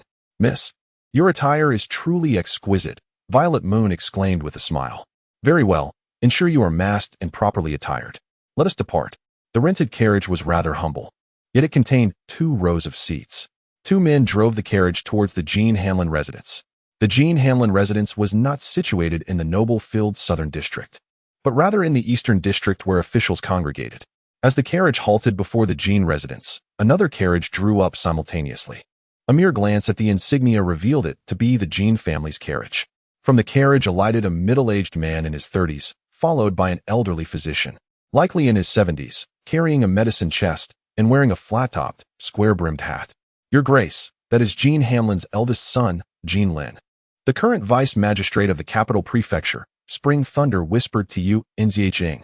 Oh, have we inadvertently encountered their hired physician? Yuanzheng, upon seeing the old man, realized the coincidence. A tad awkward. Nevertheless, may the best prevail. Yuanzheng stepped forward with poise. Greetings, esteemed Jean. He bowed courteously. And you are? Jean Lin scrutinized the masked figures, then noticed the medicine chest. Esteemed Jean, allow me to introduce myself. I hail from Medicine King Mountain, where my master is a reclusive sage. I have studied medicine under his tutelage for many years and have now descended the mountain to gain experience. Hearing of old Master Jin's ailment, phthisis in particular, I find myself fortuitously skilled in this area and have come to offer my services. Yuanzheng spoke with conviction, crafting a lofty persona. However, Jean Lin eyed him as if he were deranged. A wandering charlatan daring to deceive the Jean family? Begone! Jean Lin, having been swindled recently, was wary of another fraud. Nay, esteemed Jean, I am no charlatan, but a genuine physician. Jean Lin ignored him and turned to leave, but Yuanzheng was not to be deterred and seized his sleeve. Esteemed Jean, you must not squander the chance to save your father's life, lest you be deemed the most unfilial of sons, Yuanzheng insisted. Release me. Jean Lin retorted angrily. He had spared no effort in seeking physicians for his father's illness. To be accused of filial impiety was intolerable. Not until you grant me an opportunity. I seek no remuneration, only the chance to provide a complimentary consultation. Guards, rid me of this impostor, Jean Lin commanded. 4 guards and 4 servants emerged from the gate and attacked Yuanzheng and his companions without hesitation. Yuanzheng, caught off guard, retreated with his 2 handmaidens. Spring Thunder and Summer Rain, unwilling to allow anyone to harm the princess, surged forward, delivering a flurry of blows. The 8 assailants were swiftly subdued, unable to rise. They were merely subdued, not mortally wounded. Yuanzheng watched in awe, witnessing martial arts for the first time, and found it exhilarating. He resolved to reward his capable subordinates handsomely. Jean Lin was intimidated by their combat prowess. What charlatan would dare assault the Jean family? He reassessed the group. However, their dilapidated carriage seemed inconsistent with their claims. Yuanzheng, sensing his thoughts, clarified, Esteemed Jean, appearances can be deceiving. The carriage is merely a temporary rental, acquired upon our recent arrival in the capital. We have yet to purchase a suitable conveyance. Jean Lin noticed the two women among the five who, despite their masks, were clearly young ladies of noble bearing. Are you truly a physician? Indeed. If you doubt me, allow the esteemed physician behind you to pose a few questions to test my knowledge. Yuanzheng replied confidently. Master He, if you would be so kind. Jean Lin requested. Master He, observing the spirited young man, marveled at his audacity. Fools rush in where angels fear to tread, despite professional rivalry. The elder physician felt a fondness for the younger one. Young man, allow me to quiz you. What distinguishes a cold from a febrile disease? Master He inquired with a smile. Febrile disease is characterized by fever, headache, fatigue, muscle pain, dry cough, loss of appetite, abdominal pain, diarrhea, constipation, rash, intestinal bleeding, digestive tract perforation, and hepatosplenomegaly. A cold manifests as chills, fever, headache, nasal congestion, and a clear nasal discharge. Febrile disease is treated with heat-clearing and detoxifying methods, while a cold is treated with wind-dispersing and cold-dispelling methods. Yuanzheng answered fluently. Master He nodded in approval. Indeed, he possesses medical knowledge. Esteemed Jean, two heads are better than one. Perhaps you would allow this young man and me to examine old Master Jean together? Yuanzheng was soliciting patience for the first time, a reversal of fortune. Jean Lin hesitated before deciding. Very well. After all, the young man had offered a complimentary consultation. Yuanzheng exhaled in relief. It seemed that offering one's services required a considerable effort. The group followed Jean Lin into the Jean residence, which, though smaller than the prince's manor, was nonetheless an elegant estate. They traversed winding corridors and arrived at a secluded courtyard. The gate was closed, indicating precautions against contagion. Master He produced a mask-like covering for his nose and mouth. At that moment, a suppressed cough emanated from within. Father, Jean Lin exclaimed, about to push open the gate without any protection. Chapter 20. The first patient. Alas, Lord Jean. You cannot simply enter. Yuanzheng immediately grasped him. She kindly offered him a mask, which she had prepared in advance for today's outing, having soaked it in medicinal liquid. Jean Lin accepted it and donned it before pushing open the courtyard door. You three wait for me outside. Chun Lei will come in with me. Yuanzheng instructed the three to remain behind to minimize contact, just in case. But, young master, Jianghua expressed her concern. Fear not. Your presence will be of no assistance. Just wait here for me. If anything arises, I will call for you. Yuanzheng urged Chun Lei to carry the medical kit inside with them. The courtyard door was shut once more. Upon entering the main room, a masked servant stood at the entrance to the inner chamber. I have seen the master. How is father today? Jean Lin inquired, replying to the master. The old master has coughed more today than yesterday. The servant's voice carried a hint of sorrow. Mr. He, I must trouble you. Jean Lin requested the doctor to enter. Yuanzheng followed closely behind. Old Master Jean lay in bed, having just coughed, his face still flushed from the exertion. He appeared notably emaciated, his complexion a waxy yellow. Father, Jean Lin called out, his voice choked with emotion, yet he did not approach the bedside. Quickly, open the windows, Yuanzheng implored. Exasperated to find both windows tightly shut, a condition that only facilitated the spread of illness.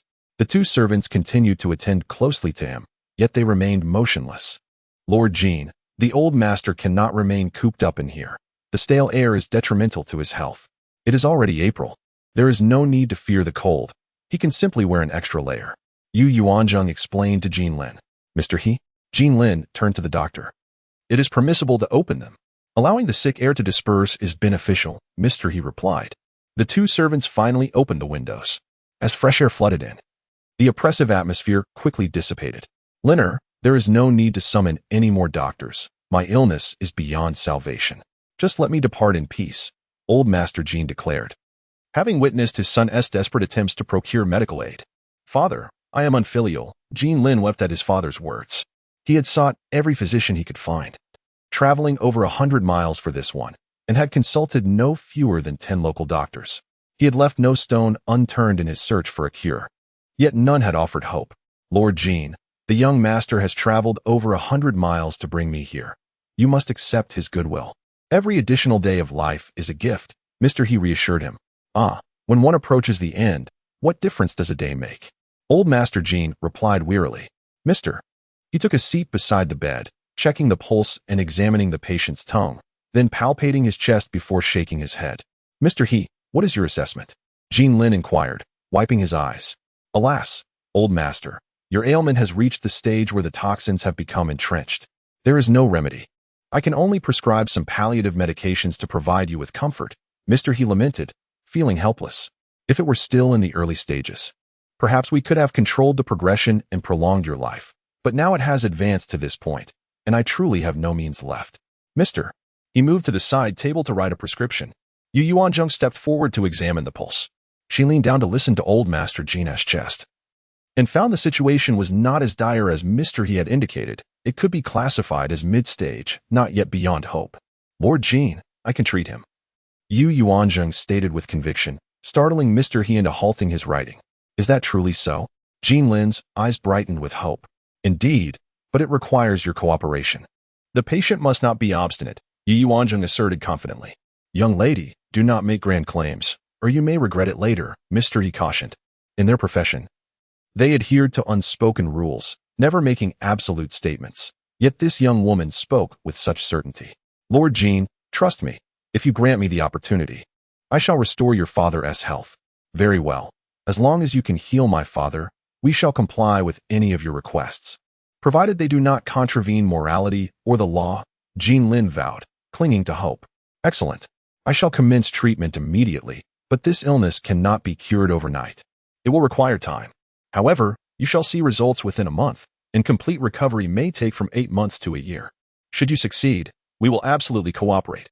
Yuanzheng began the treatment forthwith. This ailment was not solely treatable by medication. Acupuncture, massage, cupping, and gua sha therapy could also be employed. I will draft a prescription for daily administration, and I will also provide the old master with an initial treatment today, which should allow him to sleep more soundly tonight. As she spoke, she approached the table to write the prescription. Once completed, Mr. He reviewed it, exclaiming, "You are remarkably audacious with your prescriptions. This wolf poison is not to be trifled with, yet you dare to utilize it. Mr. He, this medicine is indeed the key component. Rest assured, I have carefully controlled the dosage." She then retrieved silver needles from her medical kit, sterilizing them over the candle flame in preparation for acupuncture. The servant assisted in loosening old Master Jin's clothing, and fearing he might feel cold, closed the window. She proceeded with the acupuncture at various points, the lung shu, qi hai, de jue, and gao huang points, inserting each needle 3 feet deep and manipulating them. Young lady, impressive, your acupuncture skills surpass even mine, Mr. He acknowledged, nodding in approval as he observed Yuanzheng's technique. Jean Lin felt a sense of relief. A quarter of an hour later, she applied cupping to old Master Jin's back and chest. Chun Lei had conveniently procured this set of tools, making them quite useful. Once this procedure was complete, gua sha could not be performed again immediately. It would have to wait for the next session to avoid overwhelming the old master. However, massage was still feasible. You two should observe my massage technique closely. Once you have learned it, you may perform massages for the old master twice daily. Yuanzheng instructed the 2 servants to pay attention.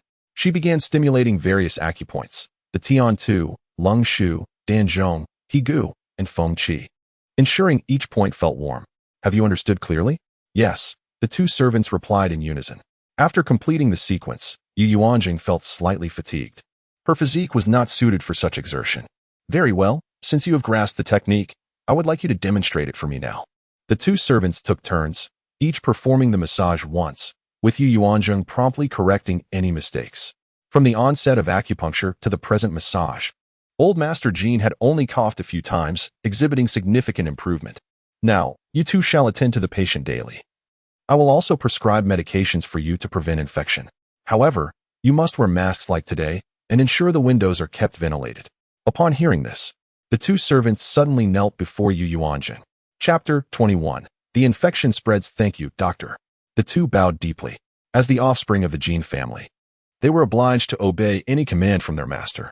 They had been assigned to attend to the elderly master, and although their master promised to care for their families should they tragically contract the illness and perish, who would not fear death? Even the lowliest creature clings to life, let alone a human being.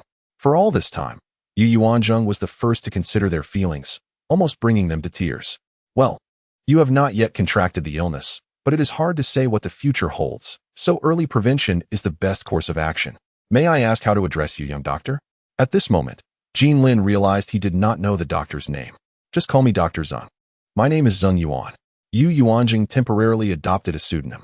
The treatment concluded, and the prescription was written. Old Master Jean, you shall not die. Now, gather your spirits and prepare yourself. Have you not yet seen your great-grandson? I assure you, you will, as long as you cooperate with my treatment. Yuanzheng smiled encouragingly at Old Master Jean. With hope instilled in the patient, his spirits would lift, making the treatment far more effective. Good, good, good. Old Master Jean nodded repeatedly. As the direct recipient of the treatment, he felt significantly more comfortable following the session, his chest no longer feeling so constricted. Furthermore, you must pay attention to your diet moving forward. Consume more nutritious foods such as lean meats, fish, shrimp, eggs, and milk. Also, increase your intake of fruits and vegetables, while reducing salt, irritants, and spicy foods. Yuanzheng provided his medical advice. After washing his hands, the consultation came to an end. You, young man, are quite impressive. It is my first time encountering someone who dares to proclaim they can cure coughs. You are indeed the first. I have gained new insights today, Doctor, he remarked. Jean Lin solemnly bowed deeply to Yuanzheng. Dr. Zheng, I apologize for my earlier transgressions. Please forgive me. It is nothing. Your distrust is understandable. I am new here and unfamiliar with the customs. My subordinate may have been a bit too forceful, and I hope you can be lenient, Master Jean. Both parties bore some fault, which balanced the situation. Everyone present chuckled in unison. Harmony. The prescription I provided should be taken for 5 consecutive days, and I will return afterward. May I inquire where Dr. Zheng is staying? I would like to arrange for transportation. Jean Lin wished to know his whereabouts for future reference.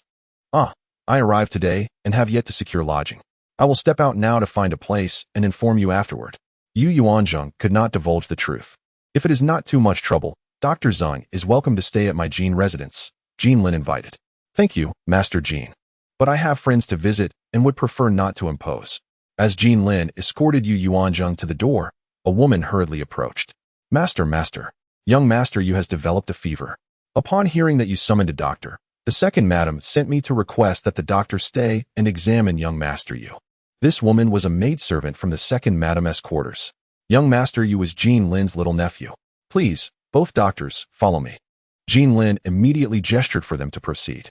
They redirected their steps toward the courtyard of the second madam's residence. Second Madam Ming was waiting in the courtyard, cradling a child who appeared lethargic and listless, seemingly 3 or 4 years old. The sound of his cough could be heard. Brother, Heir has had a slight fever since yesterday. We summoned the house physician, thinking it was merely a cold, but as the day progresses, there appears to be no improvement.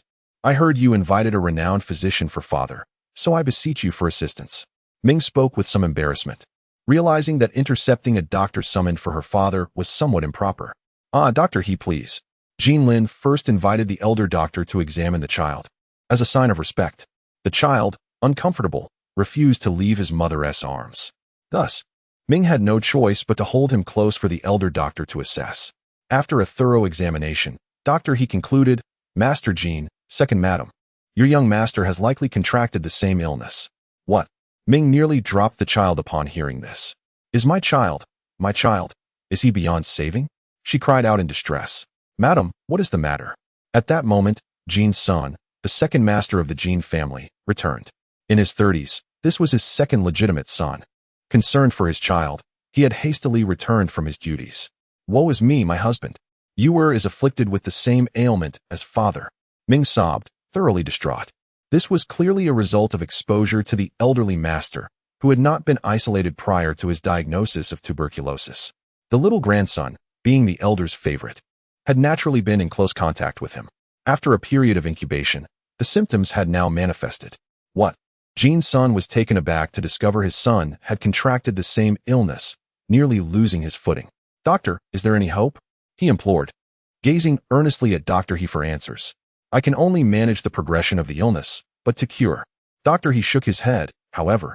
This young friend may have a solution. He gestured toward Yuanzheng. Only then did Jean's son notice the 4 figures standing nearby, each wearing masks. Dr. Zheng, I kindly ask you to examine my nephew as well. Jean Lin extended an invitation. Yuanzheng stepped forward to conduct her examination. Her method differed from that of Dr. He. After a thorough assessment, she gently encouraged the child to lie on the table, listening to his chest and applying pressure. Upon hearing the child's cries of pain, She confirmed his condition was indeed tuberculosis. Master's gene, the child's condition aligns with what doctor he described. Though his symptoms are not as severe as old Master Jin's, he is still treatable, and given the child's resilience, recovery will be swift. I will prescribe a remedy, and should he refuse to take it, I can prepare pills for him upon my next visit. However, I advise you to be vigilant. I suspect that those in close contact, including the parents, may also be at risk of infection. Therefore, I recommend that everyone take the medicine together. As the child is quite young and requires constant care, those attending to him must wear masks, which should be soaked in realgar and replaced every 2 hours. I urge everyone in the household to wear masks, even when stepping outside, to minimize the risk of spreading the infection. Yuanzheng promptly wrote 2 prescriptions, one for the child and another for preventive measures for everyone else. Thank you, Dr. Zhang. We shall certainly comply. Jean Lin was taken aback to realize that the infection had already spread. Cold sweat broke out on his forehead. Fortunately, Dr. Zhang had insisted on entering the residence to examine his father. Otherwise, the entire Jean family might have faced dire consequences. Jean Lin respectfully escorted Yuanzheng and her companions out of the residence, his demeanor a stark contrast to when they had first arrived. As they neared the exit, Jean Lin presented a silver note worth 100 taels. Dr. Zhang, this is the consultation fee. I hope you will accept it. Yuanzheng chuckled as she regarded the silver note extended toward her. Master Jean, I have mentioned that I do not require a fee. I intend to keep my word. Why? Chapter 22. Silently as I sought assistance from the Jean household, Yuanzheng generously revealed her intentions. I wonder what matters require my help from the Jean family. But feel free to share. Jean Lin finally comprehended. Indeed, there is no such thing as a free lunch.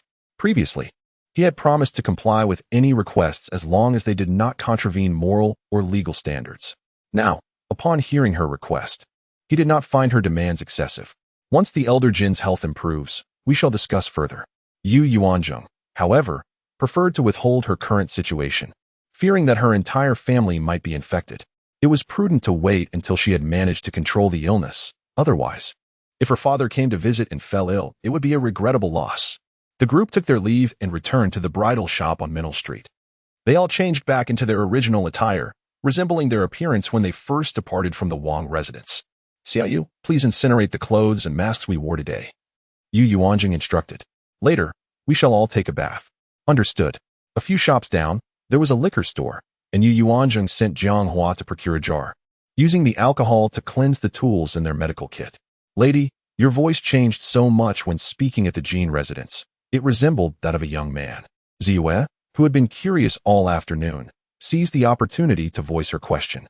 Ah, that is called ventriloquism, a skill I practiced in secret. Yuanzheng then imitated 2 bird calls. Wow, it truly sounds authentic. Ziyue marveled. All right, time is of the essence. Chunlei, I have an idea. The news of my treatment of the elder Jin's tuberculosis will inevitably spread.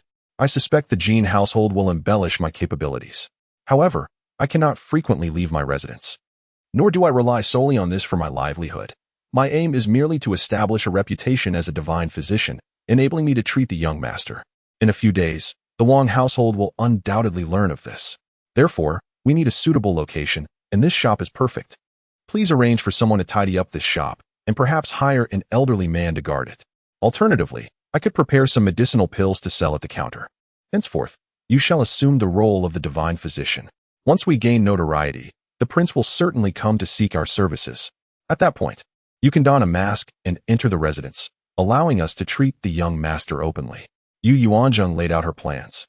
Miss, why must we wait for the divine physician to enter the residence before treating the young master? Ziyue inquired, perplexed. Now that we have the tools, we could begin tonight. I refer to the public perception. Privately, matters are different. Oh, now, I shall draft a prescription so that we can commence the young master's medicinal bath tonight.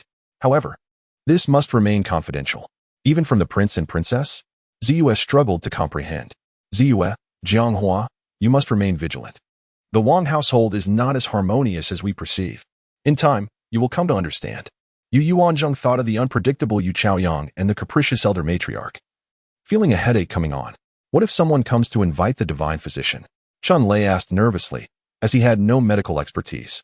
After accompanying the young lady to the Jean residence today, he had become quite convinced of Yuanzheng's medical skills. I am uncertain if it will be convenient for me to leave when the time comes. Let us tentatively schedule consultations every 10 days. You will filter the messages, and I shall only attend when it is unavoidable. Yes, young lady. What shall we name this shop? Chun Lei felt a sense of purpose and joy. Let it be called Shiri Tang. With the plan established and the medicines procured, they made their way back to the residence. It was now late afternoon. However, upon arriving at the entrance, they encountered Yu Choyang, who had just alighted from a carriage, with two maidservants behind him carrying boxes, evidence of a shopping spree. Two guards from the Wang residence accompanied the carriage, but Yu Yuanzheng paid them no mind. Ah, sister-in-law, out shopping as well? Returning so late. Are you not afraid mother will scold you for neglecting your duties? The young master is still bedridden, and yet you dare to spend an entire day outside. Yu Chaoyang remarked, eager to assert his presence. Must you always seek to provoke me, second brother? Is it not sufficient for us to lead our own lives without your disdain? Is your heart unsettled unless you make a snide remark? Do you not understand the importance of harmonious coexistence? Perhaps we should exchange husbands, since I am still an unmarried maiden, Yu Yuanzheng retorted without reservation. Yu Chaoyang scoffed and strode through the gate. Chun Lei, please discreetly transport the medical kit and our recent purchases to Chia Courtyard tonight. Yu Yuanzheng instructed in a hushed tone. Understood. The two guards drove the carriage away. Upon returning to Chia Courtyard, Granny Yu was overseeing a few maidservants who were tending to the drying fabric in the courtyard. Due to the young master's unique circumstances, there were two rough maidservants specifically assigned to wash his garments. Greetings, young lady, Granny Yu curtsied. She arrived every morning and departed each night, having her own family, albeit residing in the servants' quarters of the Wang residence. Granny Yi, please do not stand on ceremony. I had matters to attend to today. How is the young master faring? All is as usual. That is good to hear. Yu Yuanzheng entered the room to find the young master lying still. Considering his continuous immobility was detrimental to his health, she resolved he should be taken outside for some sunlight. Otherwise, it would hinder calcium absorption and diminish his immunity. Perhaps I should design a dual-purpose wheelchair for him. After dinner, she began sketching, detailing the structure of each component. As night fell, the entire Wang residence fell silent. Chun Lei gathered all the guards, who arrived quietly. Yu Yuanzheng assigned several to watch the perimeter, preventing anyone from approaching.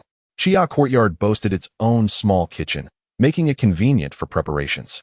To avoid unnecessary complications, Chun Lei discreetly placed the maidservants resting in Chia Courtyard into a deep sleep. Jiang Hua and Ziyue began to prepare the medicine. Mingyue and Qingfeng heated water. Once the water reached the appropriate temperature, it was poured into the bathing tub along with the medicinal concoction. The water was just right. Chun Lei gently placed the young master into the tub, loosening his outer garments. This disturbance roused some consciousness in the drowsy Shangguan Ziki, yet he remained unable to move. Entirely at their mercy, Qingfeng and Mingyue supported the young master in the medicinal bath. A person devoid of sensation could not maintain their posture, rendered as pliable as clay. After checking the young master's heartbeat, the warm water caused it to quicken. Chun Lei retrieved the thickest silver needle, hollow and sterilized by fire. Lady, is it truly wise to keep this from the prince and princess? Qingfeng expressed his hesitation. The four of them had grown exceptionally close to the young master. Having been by his side daily, he harbored concerns, as he had not witnessed Yu Yuanzheng's treatment of the elder Jean and only heard Chun Lei's descriptions. What if the young lady's medical skills were not as remarkable as claimed? Should anything happen to the young master, no one could bear the consequences. Indeed, lady. Should we not invite the prince to oversee the acupuncture? Mingyue also hesitated. Do you believe it preferable for the entire household to know I am treating the young master and face various obstacles, or to quietly restore him to health? Yu Yuanzheng countered. Chapter 23, Release of Stagnation. The two were at a loss for words. If the entire household were to learn of this, no one would believe in the medical skills of the young lady. How confident is she in curing the young master? Qingfeng inquired. The young master's condition is not like other ailments. One can only do their utmost and leave the rest to fate.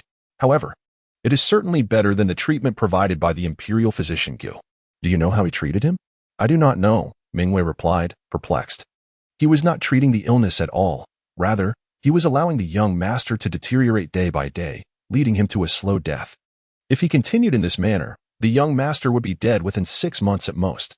The two acupoints where he inserted needles were akin to a murder plot against the young master, yet no one could expose him. I am unsure about the skills of the imperial physicians. whether he acted with intent or if his medical knowledge is simply lacking. However, I recognized the problem when I observed him administering needles that day, which is why I urged my father to cease requesting his services. Now that I have taken over, at the very least, he will not perish within 6 months. Yuanzheng's words left the three men astonished. How could this be? If this is indeed deliberate, then there are those within the royal residence who wish to harm the young master. Rest assured, I have no intention of becoming a widow, so I will not harm the young master, Yuanzheng added. The guards no longer hindered her from administering the needles. Meanwhile, the young master, possessing his own awareness, silently concurred with the young lady's intention to treat him discreetly. He longed to speak, yet was unable to express himself. Mingwei, I feel as though the young master's brows have slightly furrowed. Did you notice? Qingfeng suddenly exclaimed with excitement. Upon hearing this, everyone turned their gaze to the young master's face, yet saw nothing unusual, only that he was soaking in warm water, his complexion appearing rather flushed. Perhaps you are imagining things, Mingwei said, somewhat disappointed. All right, Chunlei, support the young master's head. I am about to insert the needle, Yuanzheng commanded. The two assisted in stabilizing the young master's body, ensuring he did not slide down, while one held his head steady. Yuanzheng felt for the spot that had previously seemed abnormal. Gradually, she located the area between the bones and gently inserted the silver needle, advancing step by step. The three men observed her every move intently. Suddenly, blood droplets emerged from the tip of the needle, startling everyone. Young lady? Qingfeng asked, a hint of concern in his voice. Do not be afraid. This is merely stagnant blood. At that moment, the young master felt a sharp pain in his head and emitted a barely audible groan before losing consciousness. Young master, the three men exclaimed in shock. Did we hear that correctly? Did you hear anything? Qifeng questioned, seeking confirmation, unsure if he was imagining it. We heard it. It was the young master's voice. Chunlei affirmed. Wonderful. Young master. Young master. Mingyue called out twice, yet the young master showed no reaction, appearing as though he were merely asleep. Yuanzheng disregarded the guards and continued to carefully manipulate the silver needle. As I suspected, the stagnant blood in his brain has not dissipated. And there is a considerable amount. It is a wonder he can regain consciousness at all. He must have hit his head in that precise spot when he fell. Yuanzheng surmised. Yes, it was here, but at the time, it only resulted in a large bump, which subsided shortly after, and then it was forgotten. There was also the leg, but that was treated immediately, Mingwei confirmed. Did the imperial physician merely prescribe some blood-activating and stasis-resolving medicine? I do not know. We are not knowledgeable. We simply brewed the medicine as instructed by the imperial physician and administered it to the young master. Tomorrow, bring me all the prescriptions to examine. Yes. Yuanzheng continued to insert the needles. This location yielded no blood, so she shifted to another. After changing positions 5 times, she had drawn out at least 10 milliliters of blood, staining 2 large pieces of gauze red. Good. Releasing some of the stagnant blood from his brain will provide him with significant relief. In a few days, I shall repeat this process until no more blood is drawn. He should then be in a much better condition. However, whether he awakens depends on his subsequent recovery. So much blood in his brain poses a substantial risk to his cognitive function. He can only recuperate gradually. I hope he awakens one day. But I can at least assure you that he will not perish within 6 months. Yuanzheng confidently informed them of the outcome. That is good, that is good, Qingfeng said, visibly excited. At that moment, he truly believed in the young lady's remarkable medical abilities. Following this, they assisted the young master in cleansing his body and changing into clean garments, while also tidying up the medicinal bath. By the way, dispose of the dregs from the medicine. Remember to secretly throw them out of the residence tomorrow without anyone noticing, Yuanzheng reminded them. She intended to treat him in secret, without leaving any opportunity for discovery. That night, both Yuanzheng and the young master slept soundly. The next day, she presented a drawing to Chunlei. Go find a furniture workshop and have this chair crafted. Also, tidy up my shop and set out a few counters to create the appearance of activity. I have another courtyard. We shall visit it tomorrow. Yes, young lady. Chunlei took 6 brothers to begin preparing for the young lady's shop. Yuanzheng then went to the princess's courtyard to share breakfast. Since her marriage, she had breakfast with the princess every day. Today's meal was infused with the fragrance of saffron. Mother, was this breakfast sent from the main kitchen? Yuanzheng casually inquired. No, it was prepared in the small kitchen of Honghao courtyard. Does each courtyard have a small kitchen? No. Only Honghao Courtyard and Chia Courtyard possess small kitchens, the others do not. Why do you ask? The princess questioned, intrigued. It is nothing, just a casual inquiry. The meal prepared in the princess's small kitchen contained saffron, but it was scarce and not served daily, only occasionally. This left Yuanzheng even more puzzled. What could the reason be? However, she could not reveal her medical expertise just yet, so she decided to let it be. Such a small quantity would pose minimal harm to the body. At most, it would merely make conception difficult. Difficult to conceive? Indeed.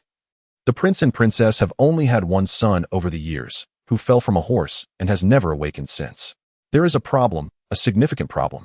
Yuanzheng felt she had uncovered the truth. It seems that I must enhance the security of my courtyard. Previously, she had not examined what the young master consumed or the medications he was administered.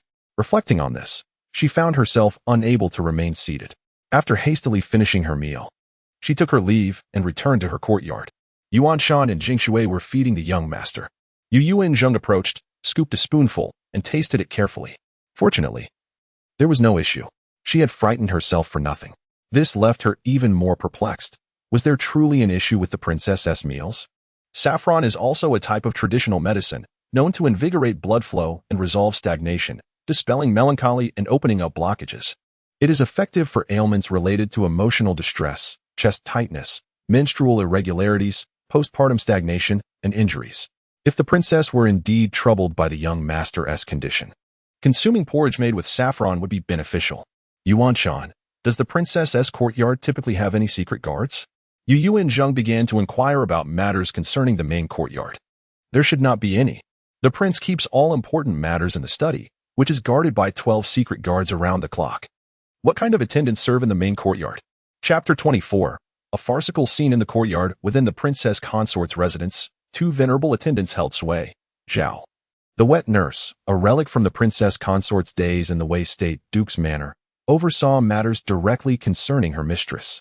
Zheng, a former favored handmaiden of the late princess consort, remained, having married and been retained by the prince to manage the household affairs of the princess consort's courtyard. Attending the princess consort were 4 principal maids, all born into servitude within the prince's estate: Chiwe, Chioha, Chioxiang, and Chioya, each having served her for a handful of years. An unwritten decree dictated that maids were to be released into matrimony upon reaching 18, thus ensuring the youthfulness of the princess consort's retinue. Only those vowing perpetual spinsterhood could remain in her service indefinitely. Beyond these, 10 ancillary maids of lesser rank performed menial tasks.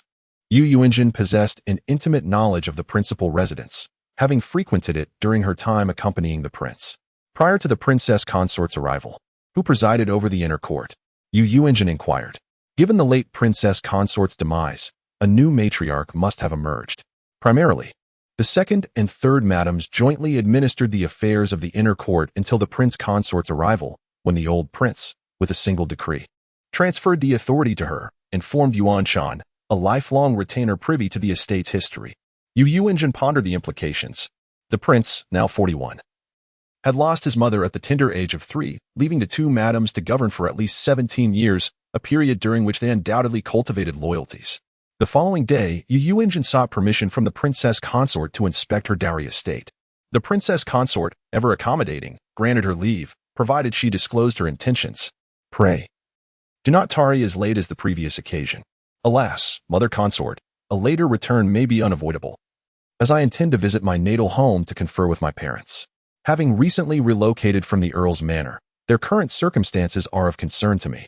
Yuanzheng explained, addressing her contemporary with surprising ease, even indulging in occasional endearments.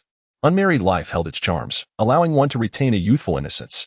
Having lost her parents in a previous life, the presence of a family was a welcome sensation. The familiar quartet set forth, with Yi attending to the Chia courtyard. They traveled in an unassuming carriage. Passing the small shop on Minnell Street, Yuanzheng observed ongoing renovations. Chasing wind and pursuing moon, busily engaged within. Emerged upon spotting spring thunder. Greetings, princess consort, they chorused, bowing in unison. Continue your work. I merely pass by. How many days until completion? 2 days at most. This afternoon, we shall procure cabinets for arrangement, Chasing Wind replied. Excellent. Ensure the rear is habitable, as well, she instructed, intending to station someone there to oversee the shop. Her coffers were meager, containing a mere 2,000 taels, with the prince's introductory gift accounting for half. The shop's success could potentially generate income, and fortunately, her subordinates required no wages. As you command, the carriage proceeded, following the address on the deed. They located the property at the end of a narrow alley barely navigable by carriage. It was perplexing how the Earl's manor had acquired such a holding. Perhaps for indigent relatives. Approaching the courtyard gate, ajar, they overheard a dispute. "Brother, our agreement stipulated rent payment every 6 months, and more than a month remains. Why demand payment now, and at an increased rate of 50 taels?" questioned a middle-aged woman. "Such are the directives of our madam. I am merely tasked with collection. Direct your inquiries elsewhere. Failure to comply will result in immediate eviction," retorted a youthful voice. "Who is this madam of yours? The identity of our madam is irrelevant. The rent is due today, or you must vacate," the young man insisted impatiently. "This constitutes breach of contract. A written agreement was signed upon rental. Know you not that we can seek redress from the authorities? This is the emperor's domain," the woman declared fiercely. "Seek redress, then. Are you aware of the owner of this property?" "Who?" The woman's voice lowered. "The princess consort of the Rhone prince's estate." "Can you afford to offend the Rhone prince's estate?" the young man boasted. "Lies. The Rhone prince is the esteemed guardian general of our great way. He would never permit his daughter-in-law to oppress common folk. Who are you, impostor? Jiang, fetch the broom. Drive out this charlatan." The woman suddenly cried out. "Indeed. The Rhone prince is the people's guardian general. He would never permit the Rhone prince's estate to oppress the populace," Yuanzheng declared, striding into the courtyard with her quartet. Second miss. The arrogant youth, upon recognizing her, was dumbstruck. "You remember me. Who sent you?" Yuanzheng demanded coldly. I. The lackey's gaze darted about before he bolted towards the gate. Spring thunder swept his legs, sending him sprawling, then pinned him with a foot to his back. "Speak. Who sent you?" Yuanzheng repeated. "Second miss, I erred. I merely acted upon orders. Show mercy, I beg you," the lackey pleaded, realizing his predicament. "Speak or remain silent." Yuanzheng's patience waned. "Hebo instructed me," he confessed. "Lies. Hebo, the esteemed steward of the Earl's manor, would never stoop to such pettiness." "The truth." Yuanzheng kicked him. The madam sent me," the lackey relented, unable to endure the increasing pressure. "As I suspected, the doing of my eldest aunt. Such a lack of magnanimity for the madam of the Earl's manor. Her pettiness will be the downfall of the estate, and she shall be its ruin." Yuanzheng understood the situation. This was a deliberate attempt to antagonize her. "Return and inform your madam that a woman must possess grace. Her petty machinations will lead to the estate's demise, and she shall be held accountable. I shall not hold you, a mere servant, responsible. Apologize to this sister-in-law, or face the breaking of your legs," Yuanzheng warned. Spring thunder released him, and the lackey slowly rose and apologized to the woman. "Sister Lu, forgive me." The woman, having observed the events, finally composed herself. "Greetings, madam. May I inquire as to your identity?" Sister Lu bowed. Behind her stood a boy of 12 or 13. "I am the princess consort mentioned by this lackey," Yuanzheng replied with a smile. "Ah, a stroke of fortune. Lu Ruan pays respects to the princess consort." Lu Ruan bowed again. "Sister Lu, no need for such formality. It is fortunate I arrived in time, or I might have been falsely accused. The princess consort is too kind. I would never believe his fabrications," Lu Ruan declared heartily. "Please, princess consort, enter. Is this your son?" "Indeed." "Jiang, greet the princess consort," Lu Ruan urged, drawing the boy forward. "Lu Jiang pays respects to the princess consort," the boy said shyly. "A robust lad. Does he possess any martial skills?" Yuanzheng inquired, sensing the boy's inherent strength. "A little. His father works as in the capital, but..." Lu Ruan sighed deeply. Chapter 25. Accepting a family for long-term service. A few individuals engaged in conversation as they entered the main hall and took their seats. This was a courtyard of modest size, comprising a main house with 3 rooms, flanked by 2 side rooms, and an additional room at the back. It was sufficient to accommodate a small family and a few servants, although it was situated in a rather inconvenient location at the end of an alley. "What troubles you, Sister Lu?" one inquired. "My husband was ambushed while on a delivery last month and sustained injuries," Lu Ruan lamented. "Not only do we owe a substantial sum in compensation, but he can no longer work in his trade. We had planned to endure these last 2 months and then relocate to a smaller place. How is your eldest brother faring?" Yuanzheng asked with concern. "He has lost an arm and has become despondent, devoid of any spirit," Lu Ruan replied. Despite facing such significant setbacks, her demeanor remained remarkably optimistic. How many children do you have, Sister Lu? I have 3, Jiang, the eldest, followed by a younger brother and sister. They went to a neighbor's house to deliver some items and have yet to return. What will you rely on for sustenance in the future? Yuanzheng understood that a man was the pillar of a family, and when he faltered, the family's livelihood became precarious. Alas, we just paid the escort agency 80 taels of silver, and my husband requires medical treatment. Our savings are dwindling. Each year, we must also send a portion home to support the elders. What shall we do? I have no certainty for the future, Lu Ruan expressed her despair. As a woman, she felt lost regarding how to sustain her family, as they relied entirely on her husband's earnings from his deliveries. The rent for their small courtyard was 2 taels of silver per month, and in 2 months, they would have to vacate. Did you come today to collect rent, lady? Lu Ruan inquired, shifting to the matter at hand. I am not here to collect rent. I have recently married into the Rome Wangfu, and this courtyard was part of my dowry. I wish to see what kind of place it is, Yuanzheng explained. That's good to hear. We will move in 2 months, Lu Ruan assured her, unwilling to overstay.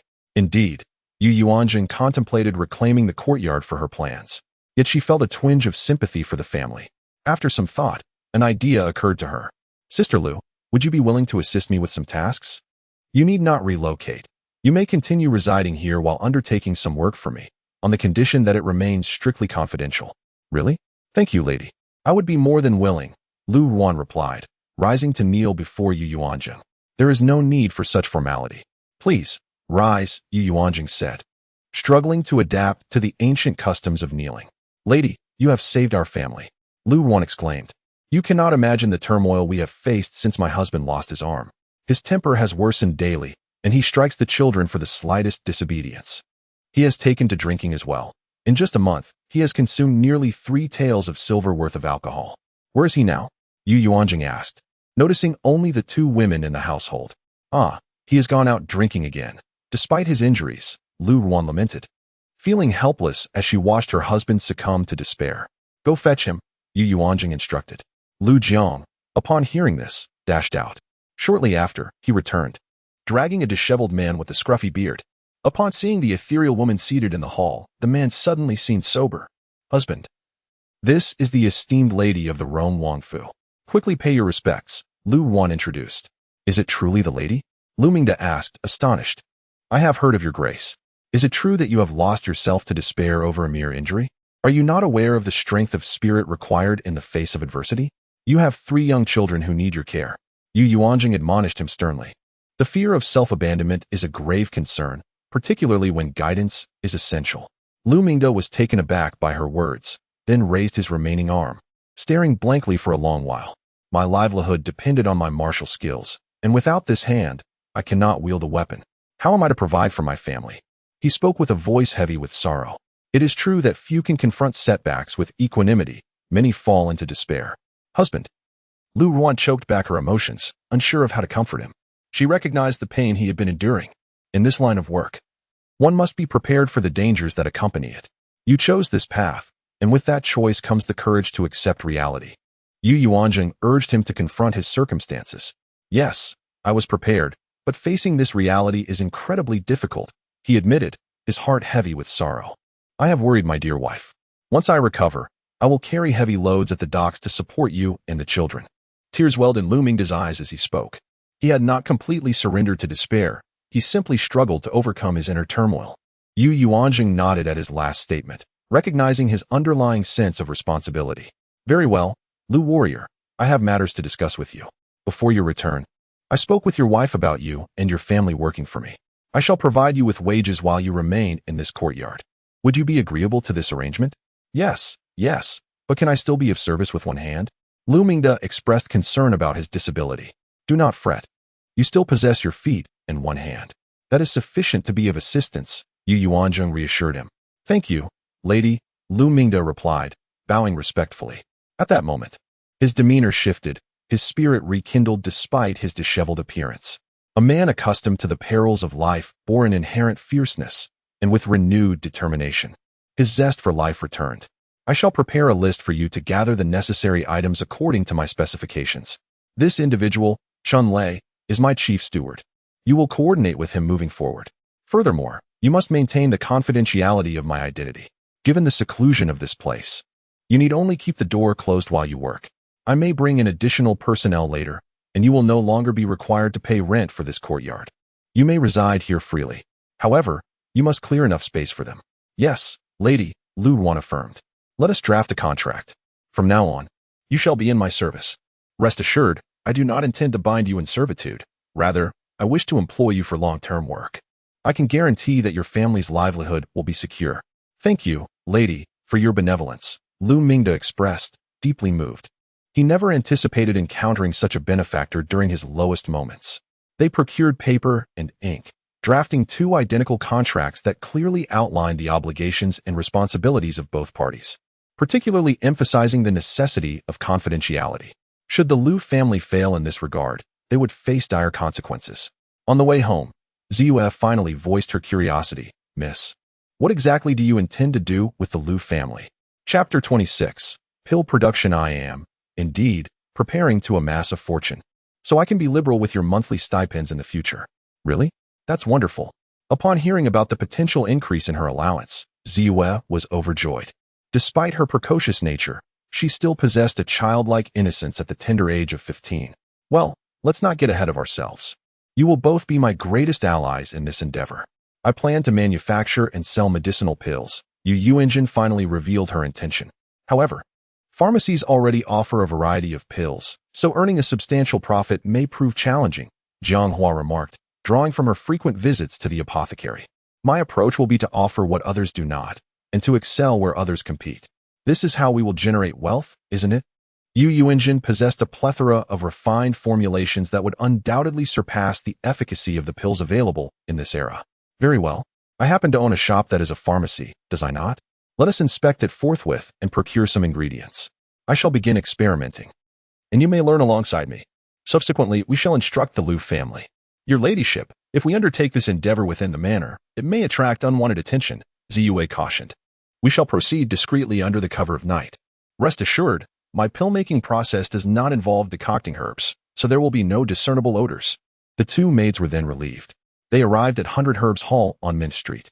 This establishment was originally Yuanzheng's mother's dowry, and now it belonged to her. However, she had never visited it before. Upon dismounting the carriage, they observed a steady stream of customers entering and exiting the shop, indicating a reasonably thriving business. Esteemed madam, are you seeking medical consultation or dispensing? A shop assistant promptly approached them, eager to assist the new arrival. Young man, is the proprietor available? Madam is inquiring about our proprietor? He is presently in the back room. Please, follow me, the assistant replied, showing deference to Yuanzheng's elegant attire. He led them to the rear quarters. Proprietor, a guest awaits you, the assistant announced. A man in his 40s emerged from the main room upon hearing the call. He wore a navy blue robe, sported a goatee, and possessed a square face with piercing eyes, exuding an aura of shrewdness. It seems my mother had a keen eye for talent, she mused. This man was named Dong Shik. Greetings, miss, Dong Shik said, recognizing the head of the household and immediately paying his respects. He had encountered her several times when delivering accounts to the manor, and he recognized her at once. Rise, Uncle Dong.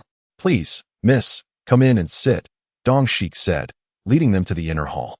He personally poured her a cup of tea. Uncle Dong, does 100 Herbs Hall sell medicinal pills? Yuanzheng inquired directly.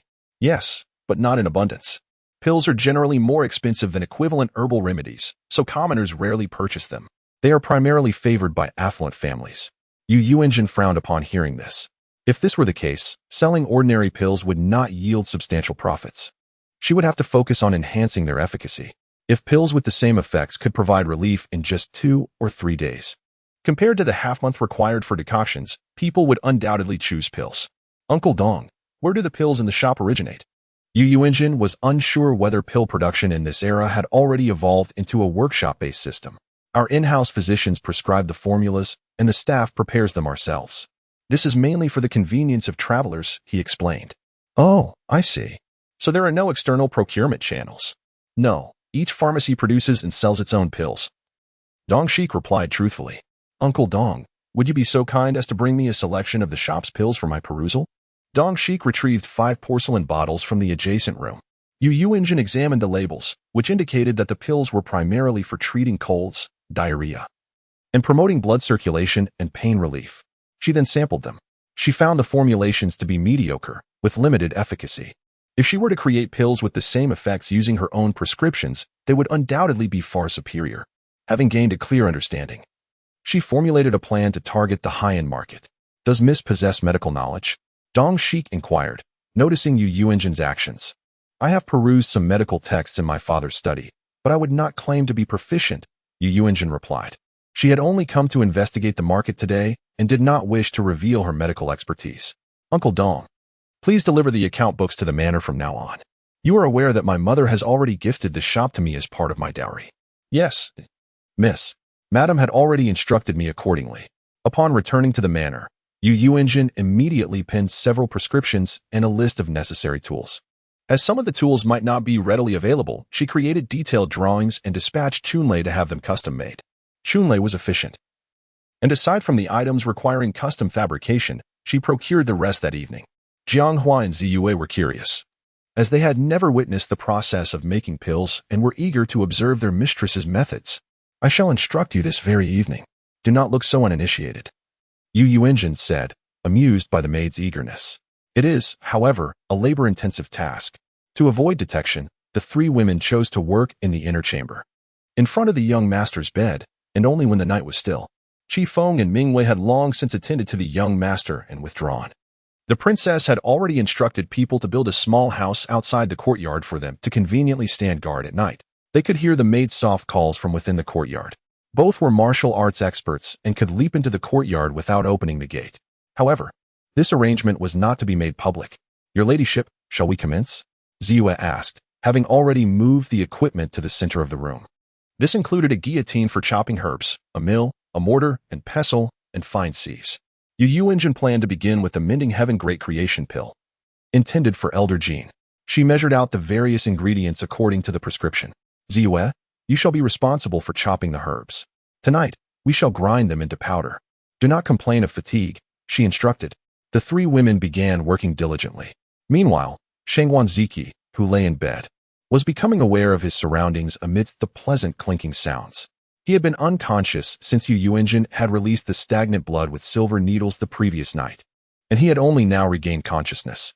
He felt that his head was less heavy than before, and he could hear the women's voices, understanding what they were doing.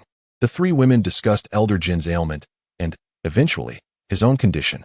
Your ladyship, I heard from Qing Feng that you released a great deal of blood from the young master last night. He was so startled that he could not sleep all night. Jianghua said, amused. A grown man, and he has never seen blood before? The two maids had become familiar with the servants who attended to the young master over the past few days. Yes, it is because the stagnant blood in his brain was pressing on his nerves that he remained unconscious. Your ladyship, what are nerves? Ziyue inquired, eager to learn. Well, to give you an example, you see how you can use a knife to chop herbs? Why can your hand do that?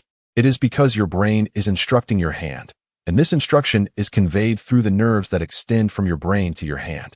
Your hand receives the command and moves according to your thoughts. Oh, I understand now. Shengwan Ziki, who lay in bed, listened intently to these words and then decided to try. He concentrated his mind, exerting all his strength to command his hand to move. Chapter 27. A prince's summons. He had performed a similar act on their wedding night, one that had utterly depleted his vitality. Following that initial episode, he had lapsed into a coma for several days before regaining any awareness of the outside world. With immense effort, he managed to elevate his hand a fraction, only to have it fall back onto the bed. Yet, unlike before, he did not succumb to slumber. He could still discern the voices of those around him. The three women, engrossed in their industrious labor, remained oblivious to his subtle movement. They were diligently chopping herbs, grinding them into powder, sifting the fine particles, simmering concoctions over a small stove, and meticulously scattering and blending powders before shaping the cooled mixture into small spheres. The trio of young women toiled until the late hours of the night, finally completing their task. Beholding the array of perfectly round, diminutive black spheres, each about half the size of a cherry, they felt a surge of accomplishment. Miss, is this it? Jianghua inquired, rubbing her weary eyes. Not quite dry yet. Once they're dry, we can bottle them. This is only 100 pills, barely enough for the esteemed Elder Jean for 6 days.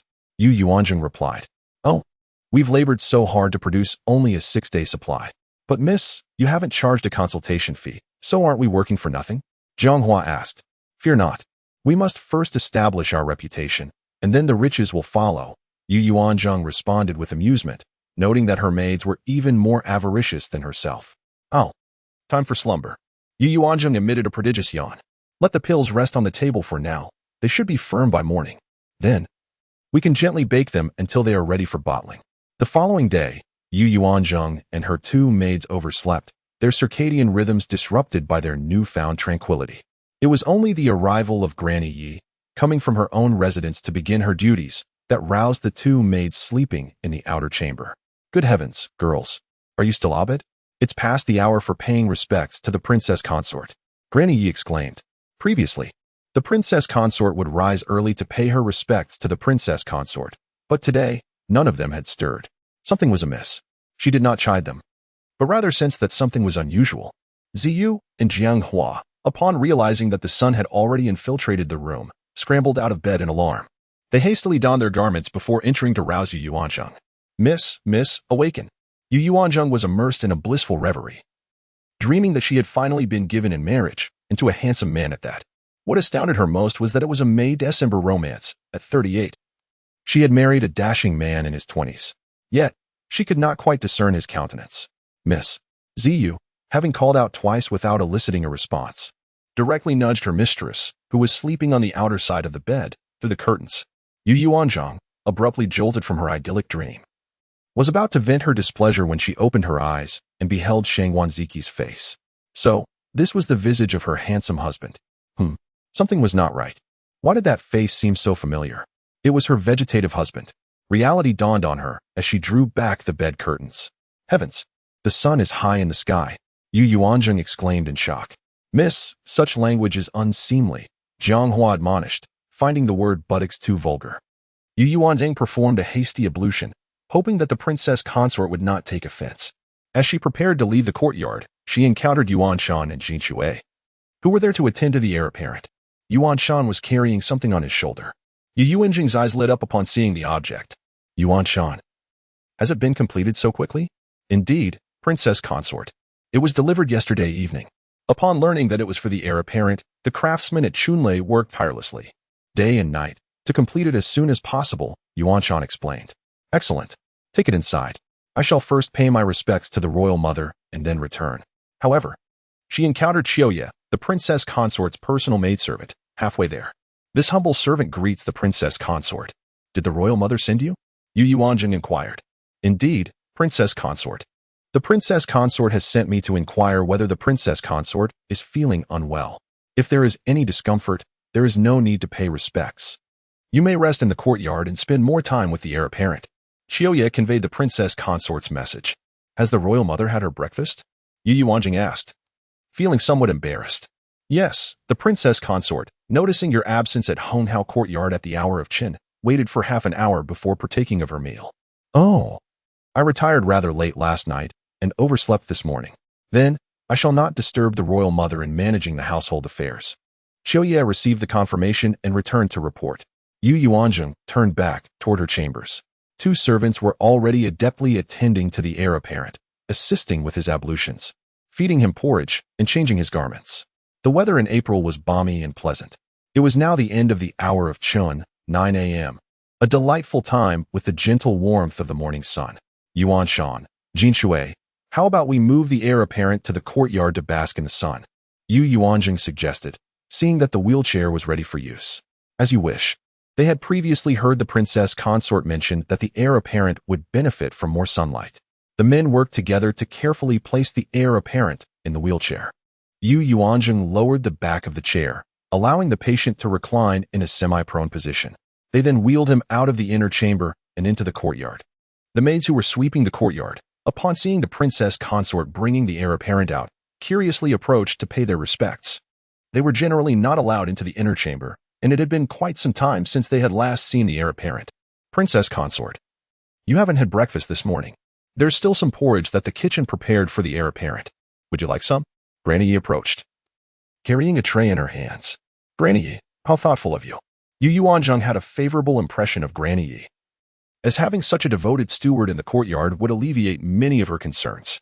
This morning's porridge is egg drop porridge. It would be beneficial to add some medicinal cuisine to aid the heir apparent's recovery. Granny, are you primarily responsible for the heir apparent's diet? Yes, princess consort. I usually prepare a 10-day menu for the princess consort's perusal. If the princess consort approves, I prepare the heir apparent's 3 meals accordingly. Please bring me the menus from the past few days. Yuanzheng felt somewhat remiss, having not properly attended to the heir apparent in the 10 days since her arrival. He was her patient, and she should take full responsibility. Granny Yi promptly retrieved the menus. Yuanzheng carefully reviewed each meal's composition.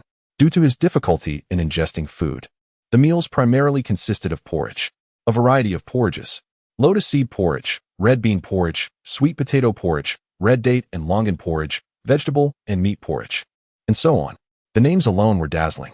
Such was the extravagance of the royal court, with its abundant resources. Have you been preparing any medicinal cuisine for the heir apparent? Yuanzheng inquired, noting that none of the dishes were medicinal despite their nutritional value. Previously, the imperial physician advised that the heir apparent was already taking medication and that additional medicinal cuisine was unnecessary, as it could cause internal heat and be detrimental to his health. Therefore, we have not prepared any. I understand. From now on, I shall oversee the heir apparent's diet. You need only prepare the ingredients according to the menu I provide. This. Granny Yi hesitated. While the princess consort was the heir apparent's wife, she had only arrived 10 days prior, and Granny Yi was uncertain as to how devoted she was to the heir apparent. In her understanding, the princess consort would not be overly concerned with the heir apparent and might eventually come to resent him. After all, any young woman forced into widowhood upon marriage would eventually harbor resentment. Rest assured, I shall discuss this matter with the royal mother. Yuanzheng sipped the porridge and began to contemplate what kind of medicinal porridge would be beneficial for the brain. Ingredients such as ginseng, fleece flower root, polygonatum, schisandra, and lingji mushrooms were all beneficial for the brain. Basking in the sun and gazing at the sleeping Adonis, Yuanzheng's mind wandered. Would he truly die in 6 months? If history were immutable, then he would certainly perish. However, history had already been altered by her arrival and Yu Chaoyang's substitution in the marriage. Their fates had been changed. Would the heir apparent also be affected? Just as she was lost in thought, Granny Zhao from the main courtyard arrived in person at Chiya courtyard. Upon witnessing the crown prince being brought out by the crown princess to bask in the sunlight, she felt a sense of contentment. Having encountered the crown princess, Zhao Mama interjected, "Your Highness, may I request your presence in the main courtyard?" "Your Highness?" Yuanzheng thought she had misheard. Is it not the princess? Chapter 28. Did the heir apparent stir? Indeed, Your Grace. The prince requests your presence at Grand Brilliance Hall, affirmed Matron Zhao with conviction. Very well, return ahead. I shall be there momentarily. As gentle peak and serene stream observed the princess consorts intent to proceed to the main residence. They moved to return the heir apparent to his chambers. That won't be necessary. I shall take the heir apparent to the main residence. It has been several days since he last saw his royal father, and perhaps he yearns to be in the company of his parents, Yuanzheng suggested. She wished to expose him to the world, to stimulate him in the hope that a particular event might rouse him from his slumber. Her dedication to her patients was unwavering. Whatever might aid his recovery, she would pursue. The two attendants exchanged glances. For the heir apparent had not left the tranquil chess courtyard since he fell into his comatose state. You too shall accompany us. And so, upon exiting the courtyard gates, Yuanzheng herself propelled the wheelchair, flanked by the two attendants and followed by the two maids. The heir apparent, ensconced in the wheelchair in a posture of lordly repose, was the cynosure of all eyes. Had his eyes been open, the spectacle would have been blinding. As the procession traversed the corridor, the busy servants paused to observe. Those nearby halted to pay their respects, but solely to Yuanzheng. You there, offer your greetings to the heir apparent as well. Yuanzheng instructed a menial maidservant tending to the flowers by the corridor's edge. The maidservant hesitated. Well? Yuanzheng adopted a commanding tone. Greetings to the heir apparent. May your highness be well. The maidservant responded with alacrity.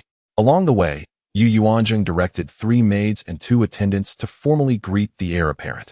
Henceforth, remember, regardless of the heir apparent's condition, you must all observe the proper etiquette of greeting him, Yuanzheng earnestly instructed. Yes, Your Grace. The heir apparent, since morning, had been intermittently aware of his surroundings. He could hear all that transpired, yet he was unable to control his body or awaken. Previously, He could only perceive his surroundings sporadically and for brief intervals. Alas, Yuanzheng was unaware.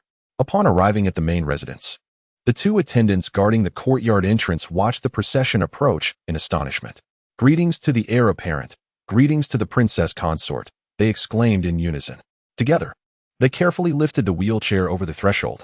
Having received word of their arrival, the princess consort emerged from the main hall, her eyes brimming with emotion. "Zheng, why have you brought Ziki here?" "Mother, it has been long since the heir apparent last saw his royal father. Bringing him to the main residence may benefit his health. Allowing him to hear the world around him may one day enable him to converse with us," Yuanzheng replied with a smile.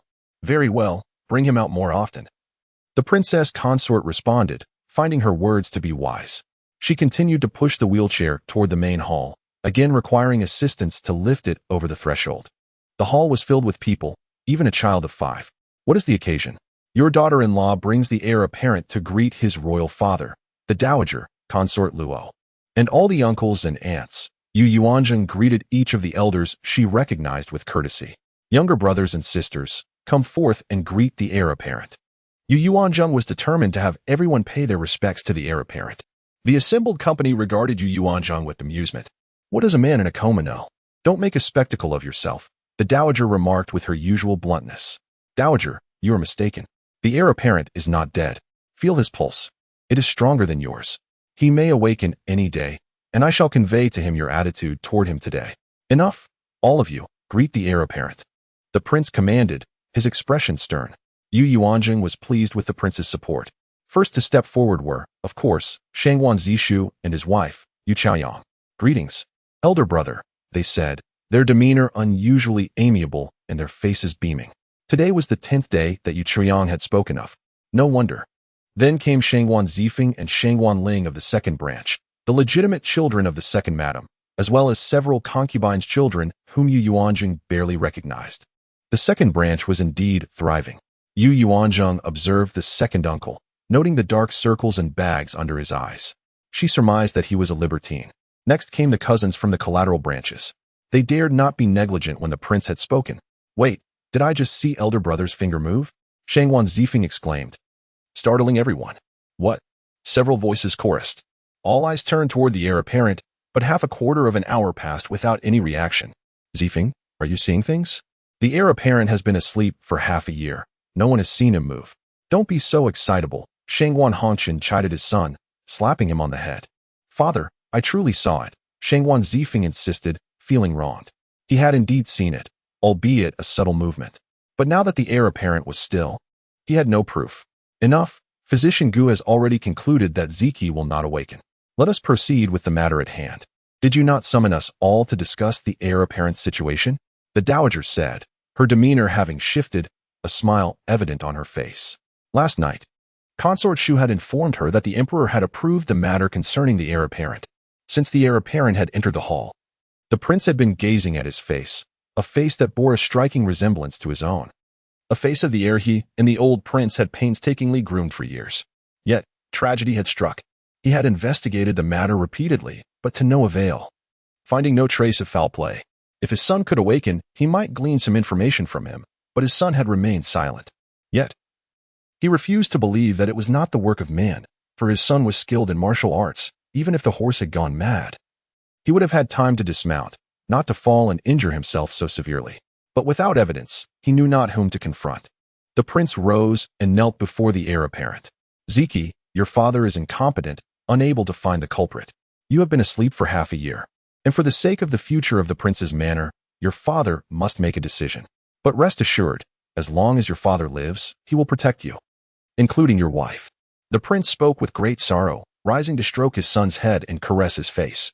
At that moment, he was undeniably a loving father.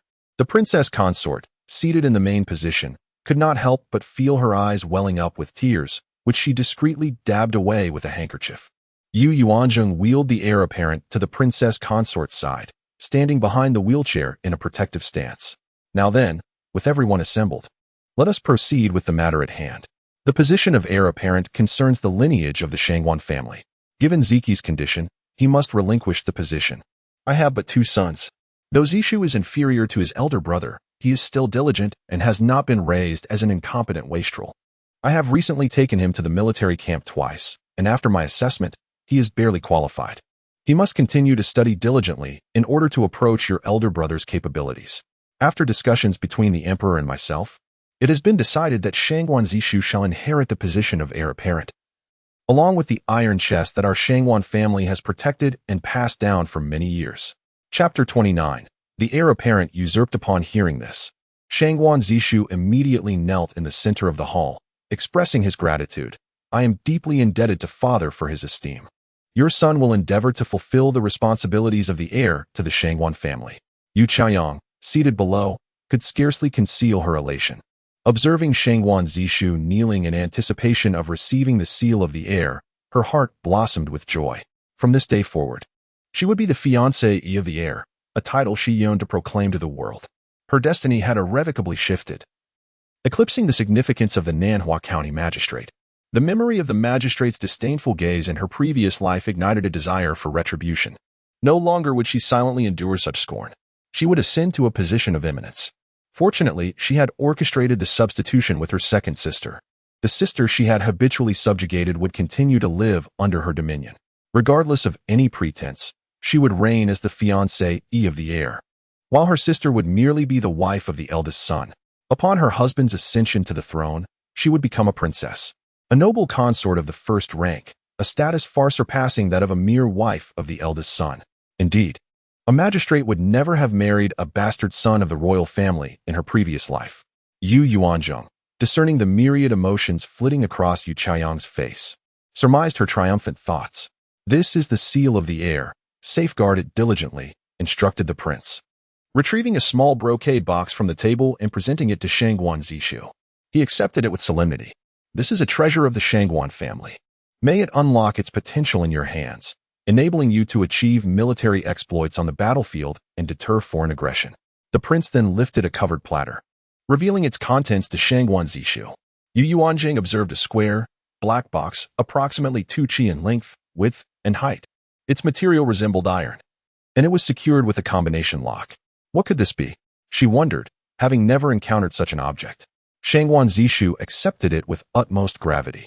Your son will exert every effort. Rise, commanded the prince. From this day forward, you are the 7th heir of the Shangguan lineage. Allow no indolence. Safeguard this iron box with utmost vigilance. Its loss would render you a traitor not only to the Shangguan family, but also to the Great Way and its 80 million citizens. Yes, your son will guard it diligently, striving to unlock its secrets. I shall assign 10 covert guards to protect your courtyard as a precautionary measure. Strive to mature swiftly, so that you may command them independently. Do you comprehend? Your son comprehends. Shangguan Zishu kowtowed 3 times before rising, carrying the platter back to his seat. Yu Chaoyang eagerly reached for the iron box. In her previous 8 years within the royal residence, the box had remained unopened. The heir and the magistrate had exhausted every means to unlock it, yet their efforts were futile. Even during foreign invasions, it remained impenetrable. Now, with the opportunity of rebirth, she, the chosen one, would undoubtedly unlock it, aiding her husband in achieving military glory. Together, they would reign supreme in the Great Way, unchallenged by all except the emperor. The anticipation of their future eminence and prosperity caused Yu Chaoyang's lips to curl into an irrepressible smile. The couple gazed at the iron box with fervent curiosity. Ziki is the legitimate son of the prince and princess, and the grandson of the Duke of Wei. Upon our demise, he shall inherit 40% of the royal estate, the prince announced, casting a glance at all present. This declaration signified his profound affection for his legitimate son and his love for the princess. What, Your Highness? This is unacceptable, exclaimed the second madam, abruptly rising. How can the royal estate be divided in such a manner? The heir shall inherit the throne.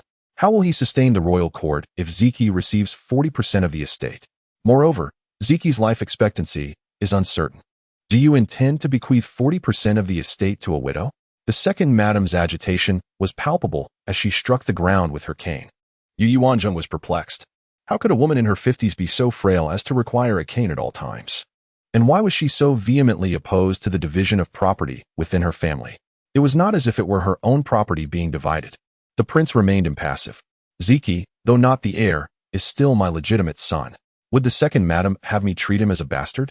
The prince's displeasure was evident. Your Highness, Do not forget that Zishu will inherit the royal court. How will he manage the court's expenditures if he lacks sufficient resources? Are you aware of the current monthly expenses of the royal court? The second madam complained that she had asked the princess for an additional 1,000 taels to renovate the second house's courtyard, but the princess refused, claiming that the royal court's monthly expenses were fixed and that no funds were available. How much does the second madam deem appropriate? The prince inquired, narrowing his eyes. When the family is divided, Ziki will likely be deceased. A widow requires only 10,000 taels of silver to live comfortably. That would be a fitting compensation for her marriage into the royal family. The second madam harbored animosity towards Yuanzheng, showing her no sympathy. Second madam, if my husband were still the heir, how much of the family estate would you deem appropriate for the second brother? Yuanzheng inquired, taking a step forward and posing a hypothetical question. You have no right to speak here. The second madam glared at her coldly. Father, according to the royal court's customs, how much of the family estate would the second brother receive if the heir had not been replaced? Yuanzheng was determined to clarify the matter. The late prince's younger brother received a 3-courtyard residence, 50,000 taels of silver, 2 shops, and a 300 estate, the prince explained indifferently. So, the second uncle will receive these assets upon the family's division? Yuanzheng's smile suddenly became saccharine. She was setting a trap for the second madam and the second house. You little harlot, how dare you? The second madam, comprehending her intentions, flew into a rage and swung her cane at Yuanzheng. Her movements were surprisingly agile for someone of her age. However, the prince intervened swiftly, seizing the cane. Sit down, he commanded, his anger palpable. He had tolerated the second madam's occasional transgressions out of respect for his brother.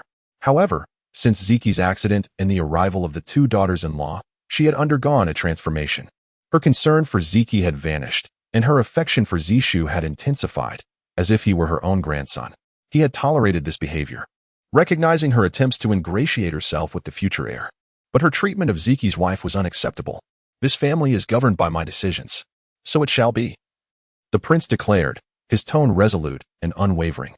Father, why did the second madam insult your daughter-in-law by calling her a harlot? Your daughter-in-law is still a virgin. A harlot is typically a prostitute, but I was raised as the daughter of a second wife of a count. I was never allowed to leave the house. How could I be a harlot? My mother, though a merchant's daughter, was well-versed in literature and never neglected my education. She instilled in me the virtues of womanhood and the precepts of female conduct. Moreover, I heard from the princess that the second madam was also the daughter of a concubine of an official. Has she never read books? Why are her words so vulgar? Is it because I am no longer the fiancé of the heir that I am subjected to such contempt? Yuanzheng wept as she knelt before the prince and princess, seeking justice. Chapter 30. Tears. Yuanzheng was not accustomed to her deleterious habits, perpetually venting her spleen on her. Even a clay figurine possessed a modicum of indignation. Esteemed dowager, tender in apology, the prince commanded with an icy demeanor. What did you say? You wish me to apologize to a junior? Where does she derive such audacity? The second dowager began to rant anew, subsequently disregarding all decorum. She rose abruptly and strode away. Elder brother, the second dowager is simply of that disposition. As her son, allow me to offer an apology to my eldest nephew's wife. Daughter-in-law Ziki, your second uncle apologizes. The second dowager has always been thus, the second master said. She is merely of that temperament, speaking without forethought, with prolonged acquaintance. You will come to understand. She harbors no malice, simply given to expressing her thoughts candidly. Having spoken, the second master genuinely bowed to Yuanzheng, displaying remarkable humility. Second uncle, your words are misplaced. She is she, and you are you. However, this niece-in-law earnestly hopes that you will earnestly counsel the second dowager, for sometimes misfortune stems from unguarded speech. This instance, this niece-in-law shall provisionally note, with the caveat that it not be repeated. Should she persist in uttering such unpalatable remarks without provocation, I am not molded from clay. Refrain from accusing me of disrespect towards elders when the time comes. Indeed, niece-in-law is magnanimous. Your second uncle shall certainly admonish the second dowager, the second master affirmed with a respectful demeanor. Ziki is this prince's legitimate son. His wife is thus the grand madam of the prince's mansion. Henceforth, should anyone dare to disrespect or slight her, let them not fault this prince for his lack of leniency, the prince declared, lending his support to Yuanzheng. Zishu, pledge your deference to your eldest sister-in-law. Henceforth, how shall you treat her? The prince instructed the newly appointed heir apparent. Shangguan Zishu's spirits were exceedingly buoyant at this juncture. The position of heir apparent, as Chao Yang had foretold, had fallen into his hands a mere 10 days after his nuptials. Although he had relished witnessing the second dowager's outburst towards Yuanzheng, he was, after all, the prince's son and thus obliged to heed his father's directives. Upon hearing the prince's request for a pledge, he readily embraced the opportunity to play the benevolent role, suffering no detriment thereby. The distant future held manifold uncertainties. Eldest sister-in-law shall forever remain eldest sister-in-law. Even should eldest brother depart hence, she shall remain Shangguan Zishu's eldest sister-in-law. Henceforth, so long as I draw breath, I shall ensure that eldest sister-in-law suffers no grievance whatsoever. Shangguan Zishu proclaimed with mellifluous eloquence. The prince was well pleased. Disperse, all of you. You too, devote yourselves to discerning whether the iron chest may be unlocked. The assembly had congregated solely to witness the transfer of the heir apparent's position. Shangguan Zishu, amidst the throng of his uncles, exited the main hall. Zishane, henceforth we must address you as heir apparent. Your second uncle shall henceforth align himself with you. Though your second uncle possesses no great talents, he is capable of running errands. The second master, unabashedly, draped his arm over Shangguan Zishu's shoulder, seeking to ingratiate himself. Indeed, heir apparent, henceforth your uncle Yun shall rely upon your patronage. We are all members of the Shangguan lineage, are we not? We are but one family. Shangguan hung and chimed in with a smile. Heir apparent, your uncle Xiang possesses no remarkable abilities, yet your two cousins are of considerable age and could serve as your assistants. These voices faded into the distance, yet reverberated within the ears of those remaining in the hall. Human hearts are truly fickle, Yuanzheng remarked, casting a glance at Shangguan Ziki in his wheelchair and shaking her head in resignation. She wondered what he had been like when he was the heir apparent. From this day forward, he was no longer the heir apparent, merely the eldest son of the prince's mansion. The prince and princess consort's expressions were somber. Daughter-in-law Ziki, henceforth. Cared diligently for Ziki, the prince uttered as he rose, leaving only his departing figure for the three. Royal mother, Yuanzheng ventured after a protracted silence, drawing the princess consort from her reverie. I am well, my child. This was inevitable, the princess consort replied, gazing at her son in the wheelchair and reaching out to caress his face. Tears, despite her efforts, welled up and cascaded down her cheeks. Ziki, can you hear your mother? Recover, I beseech you. Your mother asks for naught else. I merely desire that we may live in peace. We seek no strife, no contention, merely to pass our days in tranquility. Upon witnessing the princess consort's distress, Yuanzheng felt a pang of sorrow. She took a few tentative steps forward and gently embraced her shoulders. Although she had never been a mother, she comprehended a mother's sentiments at this moment. Her son lay unconscious, eliciting not sympathy but covetous gazes fixated upon the heir apparent's position he occupied, yearning for him to relinquish it so that they might scheme for their own advancement. At this moment, Shangguan Ziki's heart was rent with anguish. He had heard that his position as heir apparent had been bestowed upon his second brother. He felt no resentment, but he was incredulous at the second dowager's complete change of demeanor. Hearing the altered attitudes of his uncles, he felt no sorrow, for such was the nature of humanity. Yet, hearing his mother's sobs, his heart ached with profound pain. He could not die. If he were to perish, what would become of his mother? What would become of his wife? In recent days, he had fully accepted Yuanzheng as his wife, and he felt a sense of remorse towards this woman. Yet, all was beyond his control. He was powerless. He concentrated his mind, attempting to control his hand, to convey his awareness, yet the two women, locked in an embrace of sorrow, remained oblivious. After weeping for a time, the princess consort vented her emotions, feeling a measure of relief. She then gazed upon her son with maternal affection. At this sight, she was stunned. Jenner, look. Yuanzheng lowered her gaze and was equally astonished. Two rivulets of tears streamed down from the corners of Shangguan Ziki's eyes. Jenner, Ziki is weeping. Ziki, can you hear your mother speak? Is that correct? The princess consort exclaimed, embracing her son with fervor, her voice a mixture of sorrow and elation. Ziki. The princess consort rocked her son, weeping, unsure whether her tears were of sorrow or joy. Yet, apart from those two lines of tears, her son exhibited no other signs. Yuanzheng was equally thrilled, never having anticipated such an effect from a single application of bloodletting. His ability to weep indicated that he possessed awareness of the external world. This was excellent. Royal mother, My decision to bring the Grandmaster out today was the correct one. I surmised that exposing him to the outside world, stimulating him with familiar scenes, might prove beneficial. And indeed, it has proven so, Yuanzheng explained, fabricating a reason. Jenner, might Ziki awaken?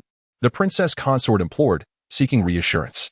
He will, royal mother, Yuanzheng replied, dissembling. She could not be certain, but she could offer the princess consort a glimmer of hope. Royal mother. Now that the second master has just obtained the position of heir apparent, the Grand Master's potential recovery might invite unnecessary trouble. Therefore, we must keep the matter of the Grand Master's tears confidential. You are correct, the princess consort acknowledged, understanding the implications. Fortunately, there were no servants present in the hall, as they had been excluded during the prince's discussion of official matters. With considerable effort, Shangguan Zishu and Yu Chaoyang, having dismissed the servants to the courtyard, carried the somewhat heavy iron chest back to the Shuxiang courtyard. Heir apparent, Yu Chaoyang exclaimed with unrestrained delight, uttering the new title. Heir apparent's consort, Shangguan Zishu responded, laughing heartily as he swept Yu Chaoyang into his arms and whirled her around the room several times. They repeated these salutations several times, reveling in the moment. Their elation was comparable to that of a scholar who had topped the imperial examinations. Heir apparent, do you now believe my words? Yu Chaoyang asked, her face radiant. I do. Your assertion that eldest brother will perish within half a year must also be true. Assuredly, Yu Chaoyang affirmed with unwavering conviction. In that case, there is no need for you to mistreat eldest sister-in-law, lest it displease royal mother and royal father. We need merely fulfill our roles as heir apparent and heir apparent's consort, avoiding any complications, lest royal father be disappointed in this heir apparent. Royal father has no other sons besides you. Does he have any other choice? He does. Chapter 31. It's locked? Inconceivable. Yu Chaoyang exclaimed in disbelief. If the heir apparent truly proved incapable of shouldering the mantle of leadership, the clan would undoubtedly petition the king to designate another successor for grooming. Even the emperor himself would likely echo this sentiment. The venerable legacy of the Shangguan family could not be entrusted to an heir who was manifestly unfit to govern. She had naively assumed that securing the position of heir apparent would resolve all her concerns. Little did she realize that the emperor himself was scrutinizing the affairs of the royal court. Was this scrutiny, perhaps, rooted in the enigmatic iron chest? A sobering realization dawned upon Yu Chaoyang, momentarily eclipsing her initial euphoria. Indeed, it was the iron chest that held the key. Its contents inextricably linked to the stability of the entire Great Wei dynasty. Both the northern Kanglan kingdom and the southwestern Nanshu kingdom harbored a deep-seated apprehension towards this iron chest, fearing the prospect of its secrets being unlocked. Oh, why is that? Yu Chaoyang inquired, her curiosity piqued. In her previous life, she had never encountered this iron chest, nor had she been bestowed with the title of heir apparent on this particular day. It was only after the heir apparent's marriage that the chest had been presented. Subsequently, she had come to understand the profound significance of the iron chest to the royal court, and she, along with others, had sought to unlock its secrets. But to no avail, even until her dying breath. In this life, owing to her substitution marriage, both the position of heir apparent and the iron chest had been bestowed upon her by the king on the same day. The contents of this chest, capable of deterring two formidable kingdoms, remained shrouded in mystery. I am not privy to its contents, Shangguan Zishu confessed. This iron chest was bequeathed by the third-generation Prince Rong and Princess Rong, accompanied by a solemn injunction that the descendants of the Shangguan family must safeguard it with utmost diligence. Should a destined individual emerge, they would be able to unlock its secrets. However, this individual must be a member of the Shangguan lineage, lest its secrets fall into the hands of foreign powers. Despite Shangguan Zishu's explanation, Yu Chaoyang remained perplexed, unable to fathom the nature of its contents or the extent of its influence. If it cannot be opened, is it rendered useless? She inquired. Indeed, he affirmed. However, foreign powers remain uncertain as to when we might unlock its secrets. Should they initiate hostilities, and we subsequently unlock the chest, Great Wei could potentially leverage its contents to secure victory in the ensuing conflict. Consequently, minor skirmishes have persisted among the three kingdoms over the years, but large-scale warfare has been averted. Shall we attempt to open it now? Yu Chaoyang suggested, her excitement palpable. As they prepared to embark on this endeavor, the second madam and concubine Luo arrived. Greetings, second madam, mother concubine, they both offered in unison. Indeed, Zishu. From this day forward, you shall be the heir apparent. Excellent, excellent. Your grandmother has long awaited this day, and today, her wish has finally been fulfilled. The second madam remarked with a benevolent smile, referring to herself as grandmother. She had employed this appellation on numerous occasions, and it had become commonplace, with no one deeming it necessary to correct her impropriety. However, Shangwan Zishu had never dared to address her as grandmother directly.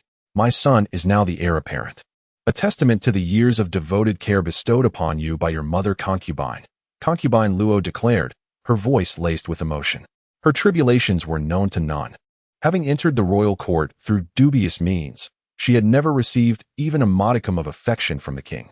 Were it not for her son, her existence would have been unbearable. For 19 long years, she had endured this bitter draught. Fortunately, the king had at least acknowledged her son, and now he had bestowed upon him the coveted title of heir apparent. She was both elated and deeply moved. What did it matter if the princess consort was the legitimate mistress of the household? Henceforth, she would be beholden to her son's disposition. This realization filled her with a sense of vindication. On such a joyous occasion, why do you weep? If you must cry, do so elsewhere, the second madam chided. Second madam, I am simply overcome with joy, tears of elation. Concubine Luo hastily explained, dabbing her eyes with a handkerchief. Henceforth, diligently emulate your father and strive to uphold the honor of the royal court. Endeavor to unlock the secrets of this iron chest. Whoever succeeds in doing so shall be hailed as a meritorious contributor to the Shangwan family, nay, even to the Great Wei dynasty, the second madam declared, her gaze fixed upon the iron chest resting on the table. We were just about to attempt it. In the past, this object was kept in father's study, and my elder brother has tried countless times to open it, all to no avail. I wonder if we shall be so fortunate, Shangwan Zishu mused, his confidence wavering. If generations of predecessors had failed to unlock its secrets, he doubted his own capacity to succeed. He feared that the second madam and mother concubine harbored overly optimistic expectations. Our heir apparent is the most astute. He shall undoubtedly succeed, the second madam encouraged. The four individuals gathered around the table, commencing their examination of the object. A perfect cube, it seems tightly sealed. At first glance, it appeared to be a monolithic entity. Adorning its uppermost surface was a vibrant depiction of a blossoming red plum. A raised ridge, the thickness of a small finger and 4 inches in length, ran along its front. However, there was no conventional lock in sight. Only a series of indentations, each accompanied by a small, toothed wheel. Had Yuanzheng been present, she would have immediately recognized it as a combination lock. However, the 4 individuals present were unfamiliar with such mechanisms. Heir apparent, there is no lock to be found. How do we open it? Yu Chaoyang inquired, her bewilderment evident. The others had encountered it before, but she had not. This is a combination lock. By rotating these small wheels, a sequence of numbers will be displayed. If the correct sequence is entered, it will unlock. However, over the years, no one has managed to input the correct combination. There are 14 numbers in total, resulting in a vast number of permutations, approximately 10 trillion, Yu Chaoyang exclaimed, her shoulders slumping at the thought of such a daunting task. Even if one were to tirelessly input numbers day and night, it would take an unfathomable number of years, she lamented, her initial enthusiasm waning. However, perhaps she might be blessed with good fortune and stumble upon the correct combination by chance. Yu Chaoyang positioned the chest before her and began to rotate the wheels, inputting a random sequence. However, there was no response whatsoever. She tried another sequence, but again, there was no reaction.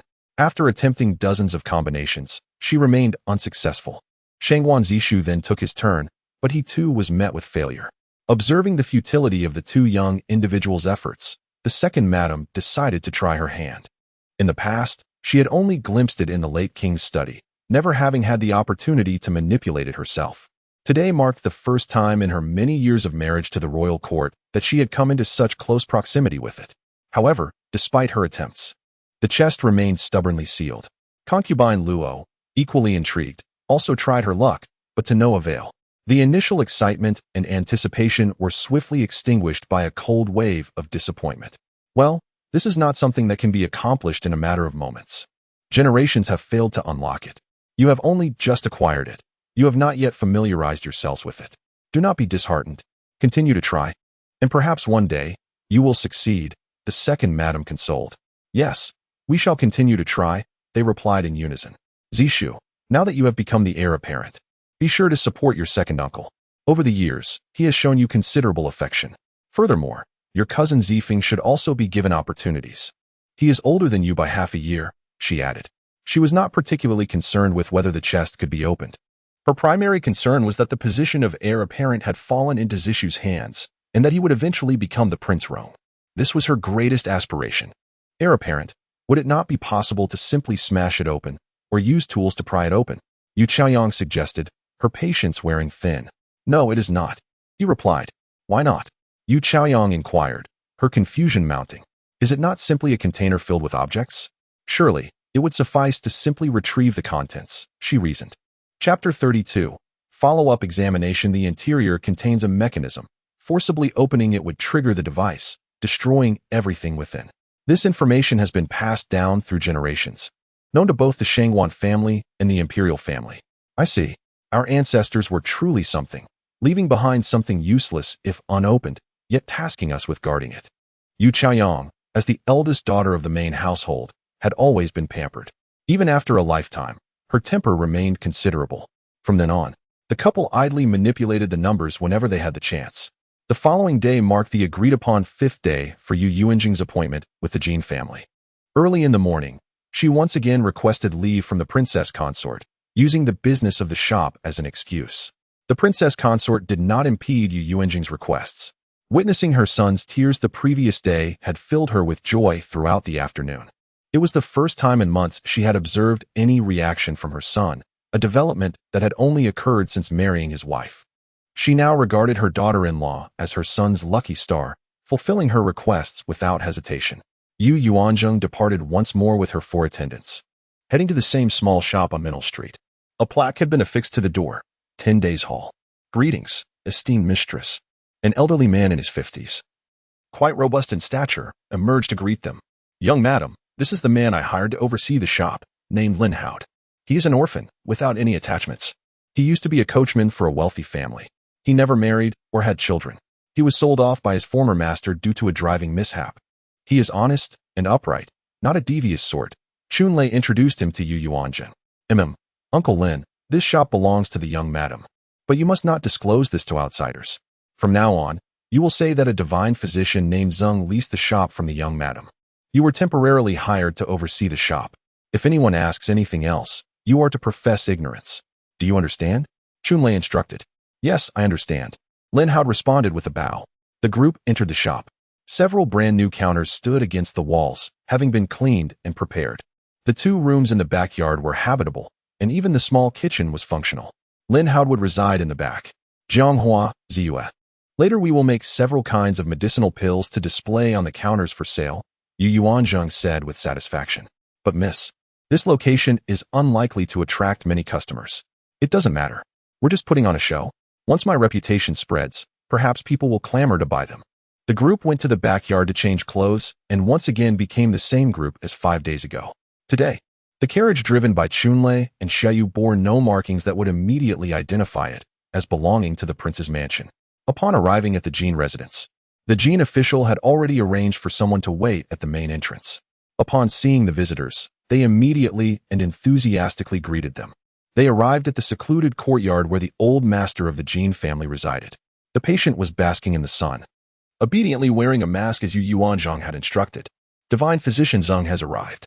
Upon seeing Yuanzheng, the old master of the Jin family took the initiative to greet her. Greetings, esteemed old master Jin. I see you are in much better spirits than the last time. Yuanzheng said, still wearing a mask. Yes, this old man has encountered a divine physician who delivered himself to my doorstep. Heaven has not forsaken me. Cough, cough. After saying this, he coughed a few times, but stopped quickly, which was much better than coughing incessantly as he had done 5 days prior. Moreover, the sound of his cough was clearer, unlike the sound of a broken bellows. From the tone of the old master of the Jin family's voice, it could be discerned that he was now full of hope, no longer possessing the mindset of someone on the verge of death. People live by their spirit. Yuanzheng gave him acupuncture as before, but this time, instead of cupping, she performed gua sha. She stopped only after scraping blood marks on the patient's chest and back, which looked terrifying. However, the patient felt much more refreshed and lighter after the scraping. At that moment, the Jin official was summoned back home by a servant. Divine physician Zeng. The Jin official did not act pretentiously, but instead lowered his stance and bowed to Yuanzheng. Official Jin, there is no need to be so polite. The old master's symptoms have been significantly controlled, and he is sleeping soundly at night. However, this does not mean he is cured. It only makes him feel more comfortable. He is still far from recovery. Discontinue the previous prescription. I have prepared a medicinal pill that is more suitable for the old master to take. And it is very convenient, as there is no need to decoct it. Yuanzheng received 2 porcelain bottles from Ziyue and handed them to the serving servant. Take 5 pills 3 times a day. Thank you, divine physician. All right, these 2 bottles will only last for 6 days. After they are finished, Official Jin can send someone to a shop called 10 Days Hall on Middle Street to retrieve more. Yuanzheng instructed before being invited to see the young master of the Jin family's second branch. His condition had also been brought under control. Children have strong regenerative abilities, and with the right medication, the symptoms were suppressed, and he no longer had a fever. Yuanzheng changed the child's prescription and continued the treatment. Divine Physician Zeng, please come to the study for a discussion, Jinlin said, inviting Yuanzheng after she had finished. Please. The two went to the outer courtyard study and sat down. Divine Physician Zeng, everyone in my Jin family is now taking the medicine you prescribed. You are truly the savior of our Jin family. This is a small token of our appreciation, and I hope you will accept it, Jinlin said, pushing a silver note in front of Yuanzheng. Official Jin, I said I wouldn't accept it, and I won't, Yuanzheng said resolutely, pushing the silver note back. Then I wonder what divine physician seeks from my Jin family? Jinlin had been in officialdom for many years and understood that there was no such thing as a free lunch.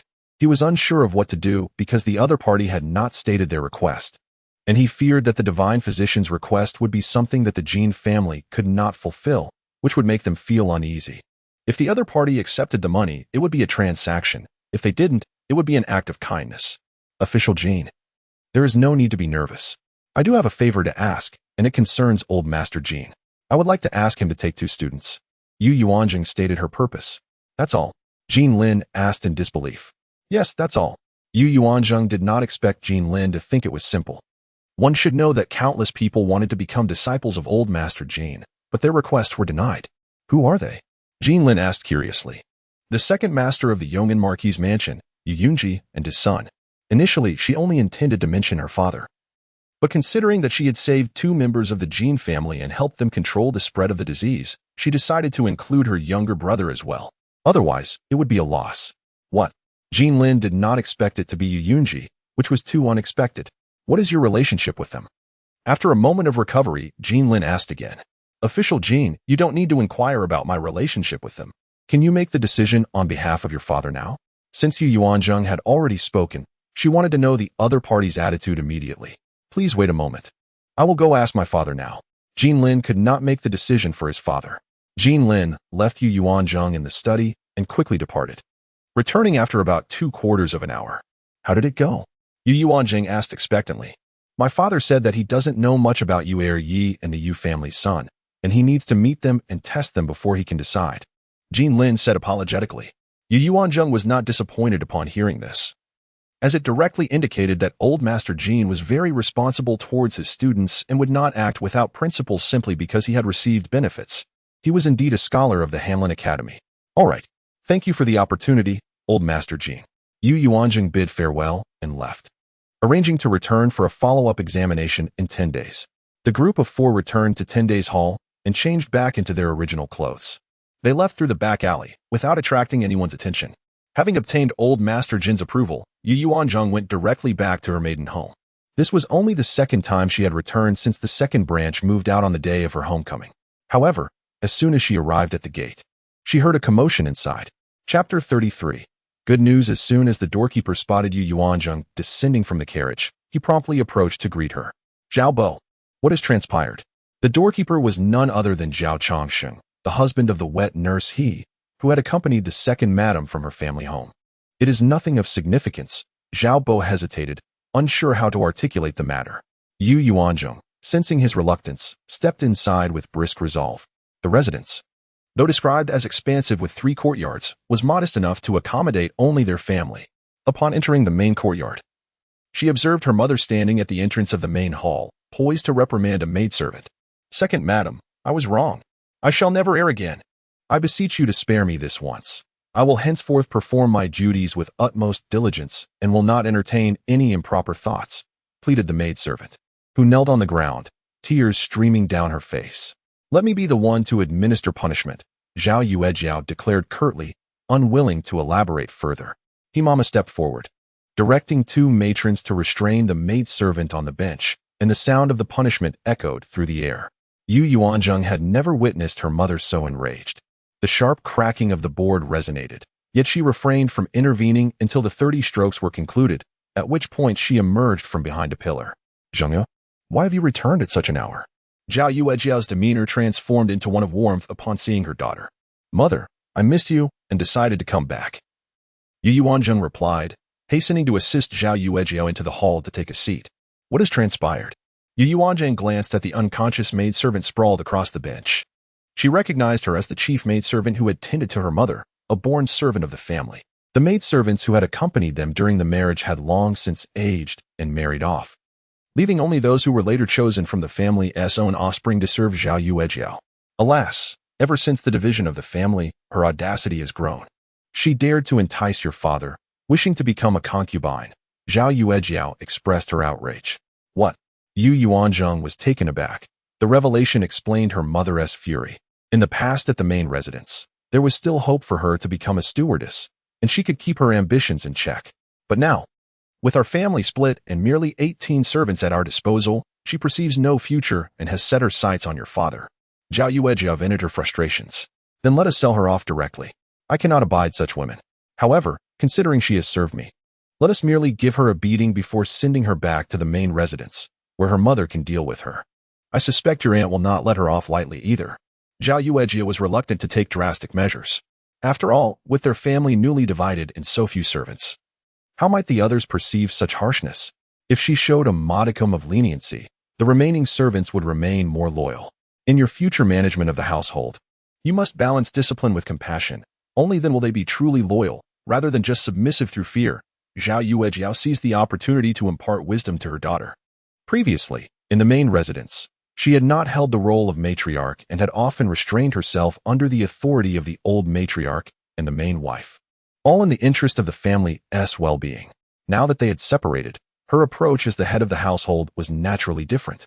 Your lessons are well received, Yuanzheng remarked, surprised at her mother's transformation post-separation. It was evident that she possessed a keen understanding of management, given how her 6 dowry shops were meticulously run, each yielding profits, albeit modest. And father? Yuanzheng inquired, noting her mother's ire without any sign of her father's presence. He and your younger brother are studying in the study, while your younger sister is visiting a neighbor. There happens to be a girl of similar age next door, and they get along splendidly. Then I shall first seek father to discuss a matter. I intend to dine at home this noon. Yuanzheng prioritized her business. Very well. I shall instruct the kitchen to prepare your favorite oil-soaked pancakes. As Yuanzheng approached the study in the outer courtyard, she called out before entering, Father, second brother, I have returned. The diligent father and son, upon hearing her voice, immediately set down their books and opened the door. Big sister has returned. Sheng exclaimed joyfully upon seeing her, his heart swelling with delight. The past 10 days had been exceptionally pleasant for him. As their family had distanced itself from the main household, he no longer had to endure the disdainful glares of others in the main residence. He had to seek greetings from the old matriarch daily, always met with a cold expression. Even the servants in her courtyard looked down upon him. He was thoroughly weary of such existence, and now, having finally escaped, he attributed it all to his elder sister, who had become a hero in his eyes. Yuanzheng patted her younger brother's shoulder. The 14-year-old boy had already outgrown his 16-year-old sister. They settled into the room together. Father, is it true that there will be a provincial examination this autumn? Yuanzheng directly broached the subject. Indeed, I am considering registering for the exam. Your younger brother also intends to sit for the academy examination, hence we have been diligent in our studies at home, striving for success, Yuanzheng explained. Though his expression revealed no excitement, he had not studied with such seriousness in a long while. For years, while he had occasionally read and studied, he had not pursued systematic learning, knowing well that he had no chance at the imperial examinations. Father, what was your performance when you took the scholar examination? At this question, Yuanzheng fell into reminiscence. It had been over a decade since then. At the age of 16, he had passed the scholar examination, with the teacher praising him as a promising talent, suggesting that if he continued his studies, passing the highest examination would be within reach. Regrettably, his stepmother had not permitted him to continue. She had arranged for him to pursue other paths instead. This had led to a quarrel between his father and stepmother. Yet no opportunity was secured for him. He later discovered that his stepmother had resorted to threats, declaring that if he continued his education, she would take her eldest son and end her own life. This revealed the depth of her resentment toward his biological mother. For the sake of familial harmony, he relinquished his aspirations and became an assistant to his elder brother, managing the household affairs. Nevertheless, his love for books persisted. Any money he had would be spent on purchasing volumes he cherished. Noticing her father's distant gaze, Yuanzheng understood that he was recalling painful memories. After a considerable time, Yuanzheng emerged from his reverie, yet his eyes were tinged with red, and his nose bore a hint of moisture. At that time, I had ranked first. His voice, laced with bittersweetness, struck a chord of melancholy. Father, I have come today bearing good news. To alleviate the somber atmosphere, Yuanzheng wasted no time in revealing her purpose. Oh, what good news do you bring? Yuanzheng inquired, intrigued. The esteemed grand scholar of the Hanlin Academy, Lord Jean, is willing to assess your and second brother's knowledge. Should you both impress him, he is prepared to take you on as his students. Yuanzheng proclaimed with a smile. What did you say? Yuanzheng could hardly fathom the possibility, given his status and circumstances. He felt utterly unworthy of Lord Jin's attention. While Lord Jin did accept students from humble backgrounds, these were typically exceptional individuals from various regions seeking education, and such acceptance would not entangle him in family conflicts. If he were to accept Yuanzheng, it would signify a confrontation with the current Duke Yong'an. The affairs of their family were well known among the elite in the capital, yet the futures of illegitimate sons were of little concern to anyone. Every family, in the name of kinship, turned a blind eye to the plight of their illegitimate children. Yuanzheng nodded in affirmation. However, Lord Jin is gravely ill. I have heard he suffers from tuberculosis, a contagious disease, she added, recalling another matter and suppressing her excitement. Many were aware of this situation before their separation. Her elder brother had mentioned it in passing. Chapter 34. This must be told to the prince's father. 10 years ago, I showed compassion to a little beggar, and now he has grown up and acquired medical skills. A few days ago, he came to the capital, inquiring about me, wishing to repay my kindness. He can help treat my husband, and he can also cure the illness of Lord Jin. I seized this opportunity to have him facilitate this connection. Yuanzheng fabricated a story. Currently, she prefers her family to remain unaware that she is the miraculous healer. 2 maidservants might concoct a false tale to deceive, and since they are with her daily, they will undoubtedly support her. However, deceiving her closest relatives would be far more challenging. If she were to gain notoriety and the news leaked, it would become troublesome when her father is sought out by everyone. Really? Yuanzheng exclaimed, astonished. His daughter had formed such a benevolent bond, and now it benefited him as her father. Indeed, this is splendid. If Lord Jin offers his guidance, I shall surely succeed in the imperial examination. You cannot fathom how revered Lord Jin is in the literary world. Countless individuals long to seek his counsel, but have no opportunity. Had he not fallen ill, the emperor would never have allowed him to retire. He is a sage. Yuanzheng paced excitedly within the room. Eldest sister, may I also become a disciple of Lord Jin? Yu Qingsheng was equally elated, but his joy waned as he remembered he had yet to pass the preliminary examination. Of course, as long as you can pass his scrutiny. So now, gather your thoughts. And tomorrow, bring along some nourishing gifts to visit him. But remember, wear a mask and maintain a distance of at least 5 feet from Lord Jin. Good, good, good. The father and son echoed enthusiastically. Yuanzheng enjoyed a cheerful lunch at her maternal home, then went to Baichao Hall to purchase some medicine. Tonight, she would prepare a medicinal bath for the eldest young master. Additionally, she needed to continue making pills. The ones previously prepared for Lord Jin lacked a wax coating, giving them a shelf life of merely 10 days. Now, as she intended to produce some for sale, she would coat them with wax to prolong their efficacy. She pondered which medicines would be popular among wealthy families and decided to produce those first. Her dowry was modest. The 2 shops earned a maximum of 500 taels of silver a month, barely yielding a small profit. The funds from the royal residence only provided her with monthly interest. According to Aunt Yi, the monthly allowance for the heir was 100 taels, and for the heir's wife, 80 taels. Now, without the titles of heir and heir's wife, they received only 50 taels each, totaling 100 taels. This was only because the eldest young master was the legitimate son of the royal house. Any additional expenses had to be approved by the princess, and significant expenditures required the prince's consent. As they had not yet divided the family, the elder matriarch's household would undoubtedly keep a watchful eye. Any unreasonable behavior on her part would lead to trouble.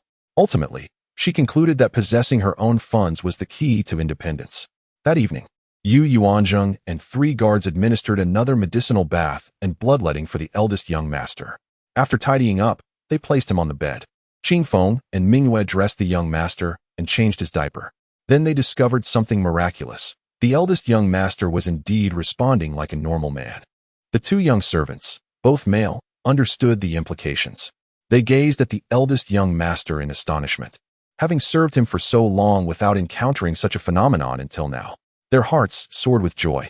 However, as the eldest young mistress was a maiden, they felt embarrassed to speak directly to her about it.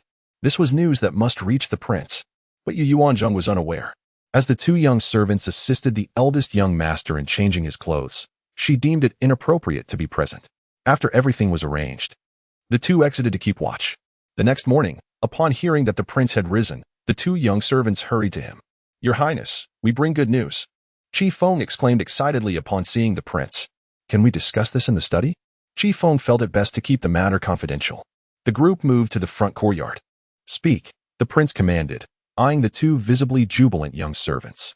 "Your Highness, while attending to the eldest young master last night, we discovered that he..." Mingyue began, but hesitated to elaborate. "Oh, has Ziki awakened?" The prince leaned forward, his excitement palpable, believing his son showed signs of waking. Your Highness, the eldest young master has not just awakened. He is responding like a normal man." Mingyue gestured toward his own lower region. The prince, a man himself, understood immediately. "Really? Splendid." The eldest young mistress's suggestion to pause treatment was indeed wise. He exuberantly struck the armrest of his chair. The 2 young servants, however, held a different perspective. They were well aware that this was the result of the eldest young mistress's treatment, leading them to hold her medical skills in even higher regard. "Very well. You must keep this matter confidential for now," the prince decreed promptly. The heir's position had just been conferred upon Zishu. It was not the right time to disclose any signs of improvement for Ziki. The prince left in high spirits to attend court. The 2 young servants returned to rest. Yuanzheng had gone to bed late the previous night and had arranged with the princess to take the morning off, so she enjoyed a leisurely sleep. Upon awakening, she found Yuanshan and Jingshui waiting outside. However, as the eldest young mistress had yet to rise, they hesitated to urge her. They understood she had treated the eldest young master late into the night. Habitually, Yuanzheng prepared to change Su Guanzi's diaper. Having been unmarried in her past life, she felt shy about directly looking. Usually, she would simply pull it away and discard it. But today, she sensed some resistance when attempting to pull it. Curiosity piqued, and with no one else around, she lifted the blanket to investigate. What she saw left her momentarily stunned. She rubbed her eyes and looked again, feeling no embarrassment. At that moment, she was merely a healer assessing her patient. Could it be? Reflecting on the past fortnight of sharing a bed, she realized she had not observed this before, nor had she felt it. Upon lowering the blanket, the evidence was unmistakable. This was excellent news. Surely he would not perish in 6 months. With such a normal reaction, what would Yu Chaoyang's response be when he learned the eldest young master had survived? After rising, she washed up with a cheerful disposition, enjoyed a slightly delayed breakfast, and then took her 2 maidservants to visit the princess. Their relationship was quite amicable. In Yuanzheng's heart, they felt like contemporaries, despite their different upbringings. She admired the princess's graceful demeanor and hoped that by spending time with her, she might also transform into a refined lady. Perhaps she could even amend her former temperament to better adapt to the life of a noblewoman in ancient times. However, as soon as Yuanzheng entered Honghao courtyard, she overheard a multitude of voices in the hall, indicating that guests had arrived. Chapter 35. Demanding dowry from the princess consort, Yuanzheng promptly entered the main hall, where she found a circle of women seated. "Greetings, mother consort, second madam, second aunt, side consort, first grandaunt, and second grandaunt," she announced, offering her salutations to each in turn. She had not anticipated the presence of her aunts from the collateral branches. However, she refrained from directly addressing Yu Xiaoyang, for although she was now the princess consort, she was still the elder sister-in-law, and the established order of seniority could not be overlooked. A mere nod would suffice. Yuanzheng, in turn, did not offer a greeting, and the two women seemed to be engaged in a silent rivalry. Mother consort, what is the occasion for such a gathering today? Yuanzheng inquired, positioning herself behind the princess consort. Your second aunt is here to discuss the matter of betrothal gifts for Zifeng, the princess consort explained. Princess consort, Miao Luoying. The second madam, continued, Zifeng is to marry the third daughter of the Marquis of Ningen. While the Marquis's house may not be on par with our royal manor, it is still a noble house, and she is a legitimate daughter. The betrothal gifts must be substantial. Zifeng is a child of the second branch, and as his biological mother, the decision of how much to offer is yours. The portion due from the public funds will be provided in full. The princess consort replied calmly, maintaining a businesslike demeanor. Princess consort, the second branch's resources are truly limited.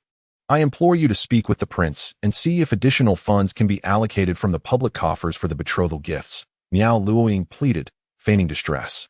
She sought to provide her son with a respectable marriage, unwilling to see him disadvantaged in this matter. It was well known that a generous offering from the groom's side would elicit a more substantial dowry from the bride's family, but the second branch was financially strained, and the few shops under their management were insufficient to support the second master's concubines and mistresses. Each month, she sought to extract additional silver from the public funds to sustain the household's expenses. Second sister-in-law, if I were to grant additional funds to Zifeng, would the other sons of the second branch not also require additional funds? Furthermore, would the children of the third branch be entitled to the same consideration? And what of the children of Hongxiang and Hongyan? Would they too be granted additional funds? The princess consort inquired, her gaze sweeping across the assembled sister-in-laws. She was well aware that the presence of the other two was to observe her decision. Should she acquiesce today, they would undoubtedly invoke this precedent to demand additional betrothal gifts for their own children. Princess consort, Zifeng is the eldest grandson of the second branch. Furthermore, Hongchen is the prince's own younger brother, and I am not only the prince's stepmother, but also his maternal aunt. This relationship cannot be equated with that of the other three branches, the second elder madam declared coldly. Her son and grandson were closest to the main branch, and she would not allow them to be compared to the others. Second elder madam, if you were in charge of this household, would you disregard all else and show such blatant favoritism? The princess consort retorted. If you, as a woman, are unable to make a decision, then consult the prince. I refuse to believe that the prince would be as parsimonious as you. How can our esteemed royal manor be so miserly when taking a daughter-in-law? A meager betrothal gift would bring disgrace upon the royal manor, not just the second branch. The second elder madam attempted to pressure her with the prince's authority, provoking the princess consort's desire to disregard all restraint. Second sister-in-law, it is my opinion that you should exert some control over the second master and curtail his habit of acquiring concubines. The second branch's expenses would naturally decrease. Why must you feign such virtue and magnanimity? Foolishly using your own dowry to support his concubines has only emboldened him, allowing him to act with even greater impunity. The princess consort rebuked her without reservation. Princess consort, I am helpless. Woe is me. Miao Luoying lamented, bursting into tears at the mention of this matter. Her family was not illustrious, and she lacked status in her husband's household, rendering her powerless to control her husband. The man she had married was fond of beauties, and over the years, he had taken no fewer than 10 concubines. Had she not intervened, there would have been even more. Each one required money and sustenance, and several had borne children, further increasing the financial burden. The second branch had only a few shops and no other assets. She was at her wit's end. Her husband only knew how to spend money, not how to earn it. Cease your weeping. You are turning this joyous occasion into a mournful affair. The second elder madam scolded, striking the floor with her cane. She was well aware of her son's character, but as his mother, she was unable to control him, which was why she had married such an unpresentable daughter-in-law. She had hoped that marriage would temper her son's behavior, but it had only exacerbated his recklessness. This was why she was reluctant to separate from the royal manor, preferring to remain dependent on it for as long as possible. The second madam, rebuked by her mother-in-law, dared not cry any longer, suppressing her sobs and falling silent. Mother consort, the second uncle's family is indeed facing difficulties. For the sake of the royal manor's reputation, I believe we should offer more. Otherwise, others will accuse our royal manor of being miserly, and no one will be willing to marry their daughters into our family in the future, Yuanzheng interjected, prompting the princess consort to cast a sidelong glance at her. As the future princess consort, She would one day manage this household, and her words carried more weight than those of the second elder madam. The two grandaunts from the collateral branches brightened at this prospect. If this matter were to succeed today, they would gladly follow suit in the future. Princess consort. Zifeng's marriage must not be taken lightly. If he fails to set a good example, it will be difficult to arrange marriages for our two branches in the future. Xiao Zhihua, the wife of Shangguan Hongxiang from the collateral branch, chimed in. Indeed, Princess consort, the reputation of our royal manor is of utmost importance. We are, after all, an ironclad royal house. Shen Miaoyi, the wife of Shangguan Hongyuan from the collateral branch, echoed. Her son was of similar age to Zifeng, and once Zifeng's marriage was settled, it would be her son's turn. Although they were from a collateral branch, they were still descendants of the old prince's own brothers, legitimate brothers, and their relationship with the royal manor was close. Do you all wish for me to offer more? Have you considered the number of children in Zifeng's generation? Our main branch has the fewest, with only 2.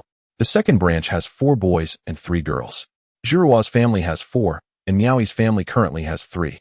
If all are to be supported by public funds, will the royal manor still have any public funds left? We might as well divide it equally among the branches and cease drawing from the public funds altogether, the princess consort inquired coldly. The others fell silent once more. They desired a division of assets, but that was an impossibility. The royal manor was responsible for managing the public funds and serving as the mainstay of the entire Shangguan clan. The clan comprised not only the 5 branches of but also other clansmen, who received benefits from the public funds each year. If the assets were divided, the clansmen would never agree, and the clan elders would tear them apart. What nonsense are you spouting? It's just a matter of offering a more substantial betrothal gift. Why make it sound so dire? The second elder madam muttered, but her voice was loud enough for all to hear. At that moment, a maid entered to announce, Princess consort, the prince has returned. Before she could finish speaking, the prince strode into the hall. Everyone rose to greet him. Why is everyone gathered here so formally? Have you come to pay your respects to the princess consort? The prince asked, his gaze sweeping over the assembly. Your Highness, the second elder madam and the sister-in-laws have come to me regarding Zifeng's marriage. The second branch is unable to provide a respectable betrothal gift and has requested funds from the public coffers. What is your opinion? The princess consort inquired, offering a brief explanation. Chapter 36. The generosity of the prince. At that moment, the second master, Shangguan Hongxiang, entered the room. Elder brother, elder sister-in-law. Oh, both younger sisters are here as well. Strangely, he did not greet his biological mother, a habit formed over time. In public, he seldom addressed her as mother, preferring concubine for his stepmother, and referring to the second matriarch as merely a concubine was beneath his pride. Over the years, an unspoken agreement arose between them, silence. Privately, he would call her mother concubine, but when unavoidable, he would refer to her as the second matriarch. Second brother, have you dismissed your childless concubines from your courtyard? Upon seeing this ineffectual younger brother, the prince felt a surge of frustration. He could only anticipate that a man who indulged in women would eventually find himself in dire straits due to them. Elder brother, why the sudden ire towards your younger brother? Those women have not caused any trouble. Have you been complaining to elder sister-in-law? The second master, reluctant to confront the prince directly, vented his frustration on his wife, displaying his cowardice. My lord, I have not. I merely came to request more betrothal gifts from the princess. In 10 days, it will be the engagement date for Zifeng, yet we have only 18 sets of gifts, which is quite inadequate. Miao Luoying spoke, tears forming in her eyes. You are 39 years old, yet have achieved nothing. You bring shame to the Shangguan family. If you continue down this reckless path, do not dare to claim you are the second master of the Rongwang mansion when you step outside. If you have no shame, I am too embarrassed to face others. Tomorrow, you will accompany me to the military camp, where General Wang will arrange a position for you in munitions. The prince reprimanded sternly. That is unacceptable. Elder brother, look at this physique. How could he possibly handle munitions work? The second master protested, his indignation akin to a cat whose tail had been stepped on. The labor was grueling and dirty, and it required living in the barracks, with only a return home every half-month. This matter is not up for debate. You will accompany me tomorrow, or I shall see to it that all the women in your quarters are dismissed. The prince's resolution was firm. The second master, spoiled by the second matriarch, wore an expression of despair, yet dared not defy his elder brother. He would bide his time and seize any opportunity to slip away. My lord, please provide guidance on Zifeng's marriage. The marriage of the royal family's offspring is no trivial matter. We cannot afford to appear shabby. With only 10 days until the engagement, we still lack a decent betrothal gift. The second matriarch redirected the conversation to the pressing issue. The prince was well aware of the chaos in the second household, having intervened fruitlessly on multiple occasions. The second mistress was unable to uphold the family, and together they had reduced the second household to disarray. The prince surveyed the group. "What do you think, princess?" The princess had not anticipated being asked for her opinion. As the head of the household, she believed the prince would make decisions, and she would comply once he agreed. "I shall handle matters impartially. We cannot show favoritism. The Shangwan family has more than just Zifeng." "Indeed, the princess is correct," the prince affirmed, appreciating her stance. "Elder brother, but Zifeng is your own nephew, and the second matriarch is your aunt. This relationship cannot be treated like any other nephew." The second master voiced his discontent. "Humph, do you wish to take on the role of the prince?" The prince's retort silenced him. "My lord, the bride is the legitimate daughter of the Ning'an Marquis. If our betrothal gifts are inadequate, this marriage may be jeopardized." Xiao Zhuo stepped forward, exacerbating the situation. She was also scheming for her son, who was a few months older than Zifeng but had yet to receive a betrothal. She had been waiting for Zifeng's outcome, fully aware that the second household could not muster a suitable gift, and was anticipating assistance from the princess. "How many gifts have been prepared?" the prince inquired. "Only 18 sets, Miao Luoying replied, her voice barely above a whisper. The prince felt a surge of irritation. The second household had squandered their resources to the point of being unable to present a proper gift. Before his passing, the late prince had allocated 5 shops to the second household, fearing his second son would struggle, and the second mistress had 3 dowry shops. Even the third brother lacked such wealth. The prince sighed deeply. "Zifeng has grown up under my watch. As his uncle, I will take 1,000 taels from my private treasury to celebrate his marriage, but starting next month, the second household's allowance will be reduced by 100 taels." The prince offered a generous gift while simultaneously delivering a sharp reprimand. "Thank you, my lord. Thank you, princess." The second mistress's face lit up with joy as she bowed to the 2 figures at the head of the table. The other 2 sisters-in-law wore displeased expressions. This was not from the public treasury, but rather a personal gesture from the prince, demonstrating personal affection. For their son's marriage, the prince's generosity was a favor, and withholding it would be expected. A reduction of 100 taels meant that 1,000 taels would equate to 100 months of diminished allowance.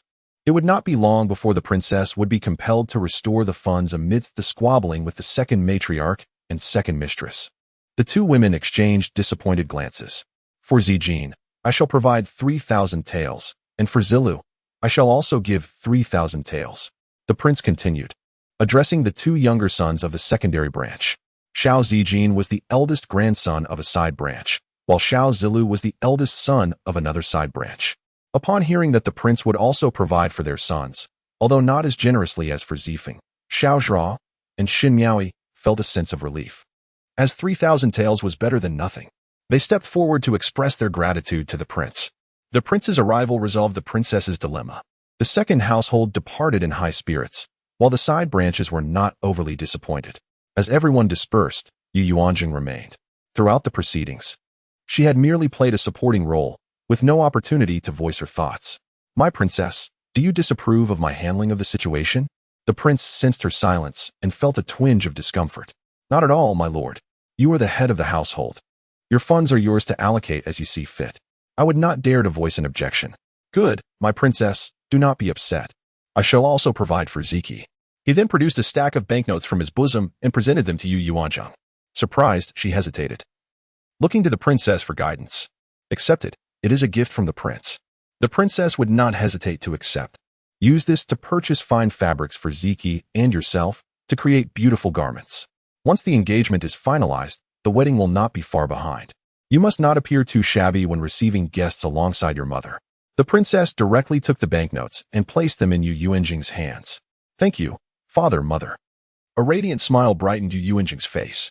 Feeling embarrassed to linger while the prince was present, she took her leave, counting the banknotes as she walked away. To her astonishment, it amounted to 1,000 taels. This windfall seemed almost too effortless. Yuanzheng felt a bubbling joy within her. Upon returning to Chia Courtyard, she discovered someone awaiting her. Chapter 37. The excellent medicine for kidney replenishment. "Mother, what brings you here?" It was Zhao Yuejia who awaited her arrival. Upon seeing her daughter, Zhao's smile radiated warmth. This daughter was the beacon of hope for their family. She had not anticipated that her own flesh and blood possessed such profound thoughts. Zhao had masked herself so adeptly in her natal home that even her own mother had been deceived. Had she not confessed that she had been feigning her demeanor, Zhao would have doubted whether her daughter had been swapped at birth. I came to see you and to inform you that Lord Jean has agreed to accept your father and brother as his students. However, your brother will be taught first. And once your father passes the imperial examination, he will continue to instruct your brother. Early that morning, Yuanzheng and his son had visited Jin's residence. And to their astonishment, they were granted an audience with Lord Jean with ease. The three conversed from a distance of more than 10 feet, after which they engaged in a brief examination by the elder. Although the father and son were apprehensive, they managed to respond adequately, receiving an affirmative reply on the spot. Splendid. Listening to the news, Yuanzheng felt elated. I heard that the princess is currently in discussion with someone. I refrained from visiting earlier. May I now request to meet her? It had been over 10 days since her daughter had married into the royal family, yet the two families had not formally met. Previously, when the princess had come to propose for the second son, they had crossed paths, but their statuses were different then, and the atmosphere had lacked warmth. Very well. We shall converse for a while longer before I take you to her. The prince is presently in the main courtyard. Yuanzheng held her mother back to sit down. Did Lord Jean mention when he would commence lessons for father? Yuanzheng was deeply concerned about her father's academic progress. Time is of the essence. Lord Jean's health is still not conducive for your father's lessons, but he has already provided your father with guidance on which texts to study and has given him numerous books and materials. Your father treasures them greatly. Moreover, Lord Jean has requested that your father submit an essay to him every 5 days. At this, Zhao could not help but smile joyfully. After all these years, today is the happiest moment. Her husband was indeed a man of scholarly potential, yet his status as a son of a concubine had curtailed all his prospects. Now, hope had finally been rekindled. Indeed, mother, you will have to work hard from now on, taking care of their daily lives and ensuring they study diligently, Yuanzheng teased. This little hardship is nothing. As long as they both have bright futures, I would gladly endure any suffering, Zhao replied. After a while, Zhao expressed her desire to meet her son-in-law, whom she had yet to see. Yuanzheng led her into the inner chamber. Upon seeing her son-in-law lying quietly on the bed, she could not help but wipe away tears. She had only seen the eldest son from a distance before, and they had never interacted. When Yuanzheng was well, he had not known Zhao at all. Yet now he was her son-in-law. Mother, do not be sorrowful. Marrying the eldest son is indeed a blessing. There is no need for rivalry or scheming. Even if he reaches the end of his journey, I will still be the eldest lady of the royal family. Who would dare to bully me? Even if Yu Chaoyang is the heir's wife, she must still address me as elder sister. Once we part ways, I only need to live my own life well. The royal family will not deprive me of my livelihood, and the prince is exceedingly kind to us. He just gifted me 1,000 taels of silver. As Yuanzheng spoke, she revealed the still warm silver notes from her bosom to her mother. Seeing her daughter's beaming smile, Zhao was at a loss for words. Her child was still too young to comprehend the solitude that awaited her in the future. However, there was no point in lamenting. Her daughter had mentioned a miraculous doctor seeking to repay a debt of gratitude. Perhaps one day her son-in-law would awaken. At that moment, Yuanzheng listened intently to their conversation, yearning even more to awaken, concentrating all his energy. Ah, Zheng, I believe I saw the eldest son's hand move slightly. Zhao gasped in disbelief. Yuanzheng had been focused on her son-in-law's face and had not noticed his hand. Oh, let me see. Both women fixed their gaze upon Yuanzheng's hand, but alas, it did not move again. I truly saw it. It was not an illusion, Zhao affirmed with unwavering conviction. Yet, without a second occurrence, her certainty wavered. Do not worry, mother, he is not on the verge of death. In due time, I will invite the miraculous doctor to examine the eldest son, Yuanzheng reassured her. As the mother and daughter continued their conversation, Zhao Mama personally arrived from the princess's courtyard. Greetings, esteemed mother-in-law. The princess requests your presence in the main courtyard for a discussion. Does the princess know my mother has arrived? Yuanzheng inquired. Yes, esteemed eldest lady. The prince has already departed, Zhao Mama replied. No wonder they sent someone to summon them. The mother and daughter soon made their way to the princess's residence, greeting each other and taking their seats. Zhao, being the daughter of a merchant family, had never suffered in terms of food and clothing. Her nature was quite extroverted. However, After marrying and witnessing the disparity between merchant and noble families, she had tempered her demeanor, remaining quietly in the inner courtyard. Princess Zheng is a wonderful child. Her embroidery skills surpass even my own as her mother, and she possesses a gentle disposition. Zhao praised her daughter in front of her in-laws, hoping for her daughter's well-being in her new family. Rest assured, esteemed mother-in-law, Zheng is indeed a remarkable girl. I would not even exchange her for a princess. The princess smiled, extolling her daughter-in-law. Mother-in-law, how can you lavish such praise on your daughter-in-law? Beware, one day she may cause you trouble that you will have to address. Yuanzheng jested. Haha. The princess laughed heartily. Observing their interaction, Zhao also smiled, feeling a sense of reassurance. With the princess backing her daughter, life in the royal family would surely be more bearable. The two families conversed merrily, and Zhao's worries for her daughter began to dissipate. As days passed, after yet another consultation with Lord Jean, he felt significantly better, though his cough still persisted. Other discomforts had mostly vanished. With a balanced diet and the administration of acupuncture to stimulate his immune system, he felt increasingly at ease. News of Lord Jean inviting a miraculous doctor for consultation spread throughout the upper echelons of the capital, prompting noble families to inquire about this doctor's identity. Meanwhile, during the past few evenings, Yuanzheng had secretly concocted several medicinal pills with her two maids, accumulating 10 vials in total. In this era, men from affluent families often had more than one woman. These men were the easiest to profit from, and she had identified this market, creating 5 types of medicine, all designed for men: Jin Gui Shin Shi Wan, Wu Ziyan Zong Wan, Lu Wei Di Huang Wan, Zhua Gui Wan, and Yu Gui Wan, each a potent remedy for kidney nourishment, with distinct focuses. She had meticulously drafted descriptions for each and placed them in boxes, which were elegantly crafted from wood and adorned with illustrations of a robust, valiant man. Everything was self-evident. Once her reputation as a miraculous doctor spread, the medicines she had prepared would undoubtedly fetch a handsome price. On April 28th, Yuanzheng instructed Chunlei to display these 10 vials at the Shiri Hall. However, upon arriving outside, Chunlei discovered several individuals were persistently confronting Lin Haod inside the shop. Chapter 38. A profitable venture. Chunlei immediately reacted, opting not to enter directly. Instead, she purchased some garments to adorn herself as a high-ranking lady before stepping into the establishment through the back door. Initially, she refrained from revealing herself, choosing instead to eavesdrop on the ongoing discussions. Old man, when will your master arrive? Our master is very sincere in inviting the divine doctor to our residence, offering 1,000 taels as consultation fee. Do you understand what 1,000 taels means? It could sustain you for a lifetime, came the voice of a young servant. Uncle, our old matron is gravely ill and cannot afford to wait. Our master is willing to pay 2,000 taels. We earnestly request the divine doctor to come to our home, chimed in another man. None of you should dare to compete with our princess's residence. Old man, if you do not tell us when your master will arrive, I shall smash your shop, boasted a particularly arrogant voice. Everyone, it is not that I am unwilling to provide an answer. I truly do not know when my master will come. I was just recently purchased to guard this shop, and even if you kill me, I cannot give you an answer, Lin Hoda replied, utterly helpless, as he plopped down on the ground in a display of defiance. Chunlei listened for a while and soon grasped the situation. The reputation of the divine doctor, associated with the high-ranking lady, had already spread far and wide. Many had come to request the doctor's services, with several exhibiting rather arrogant attitudes. Those lacking respect were swiftly disregarded, wearing a mask and exuding an air of mystery. Chunlei entered the shop from the backyard. What is happening here? She commanded, her voice resonating with authority. Instantly, the room fell silent, each individual taken aback. Are you the divine doctor? A young servant asked arrogantly. Chunlei remained silent, advancing to assist Lin Hoda to his feet.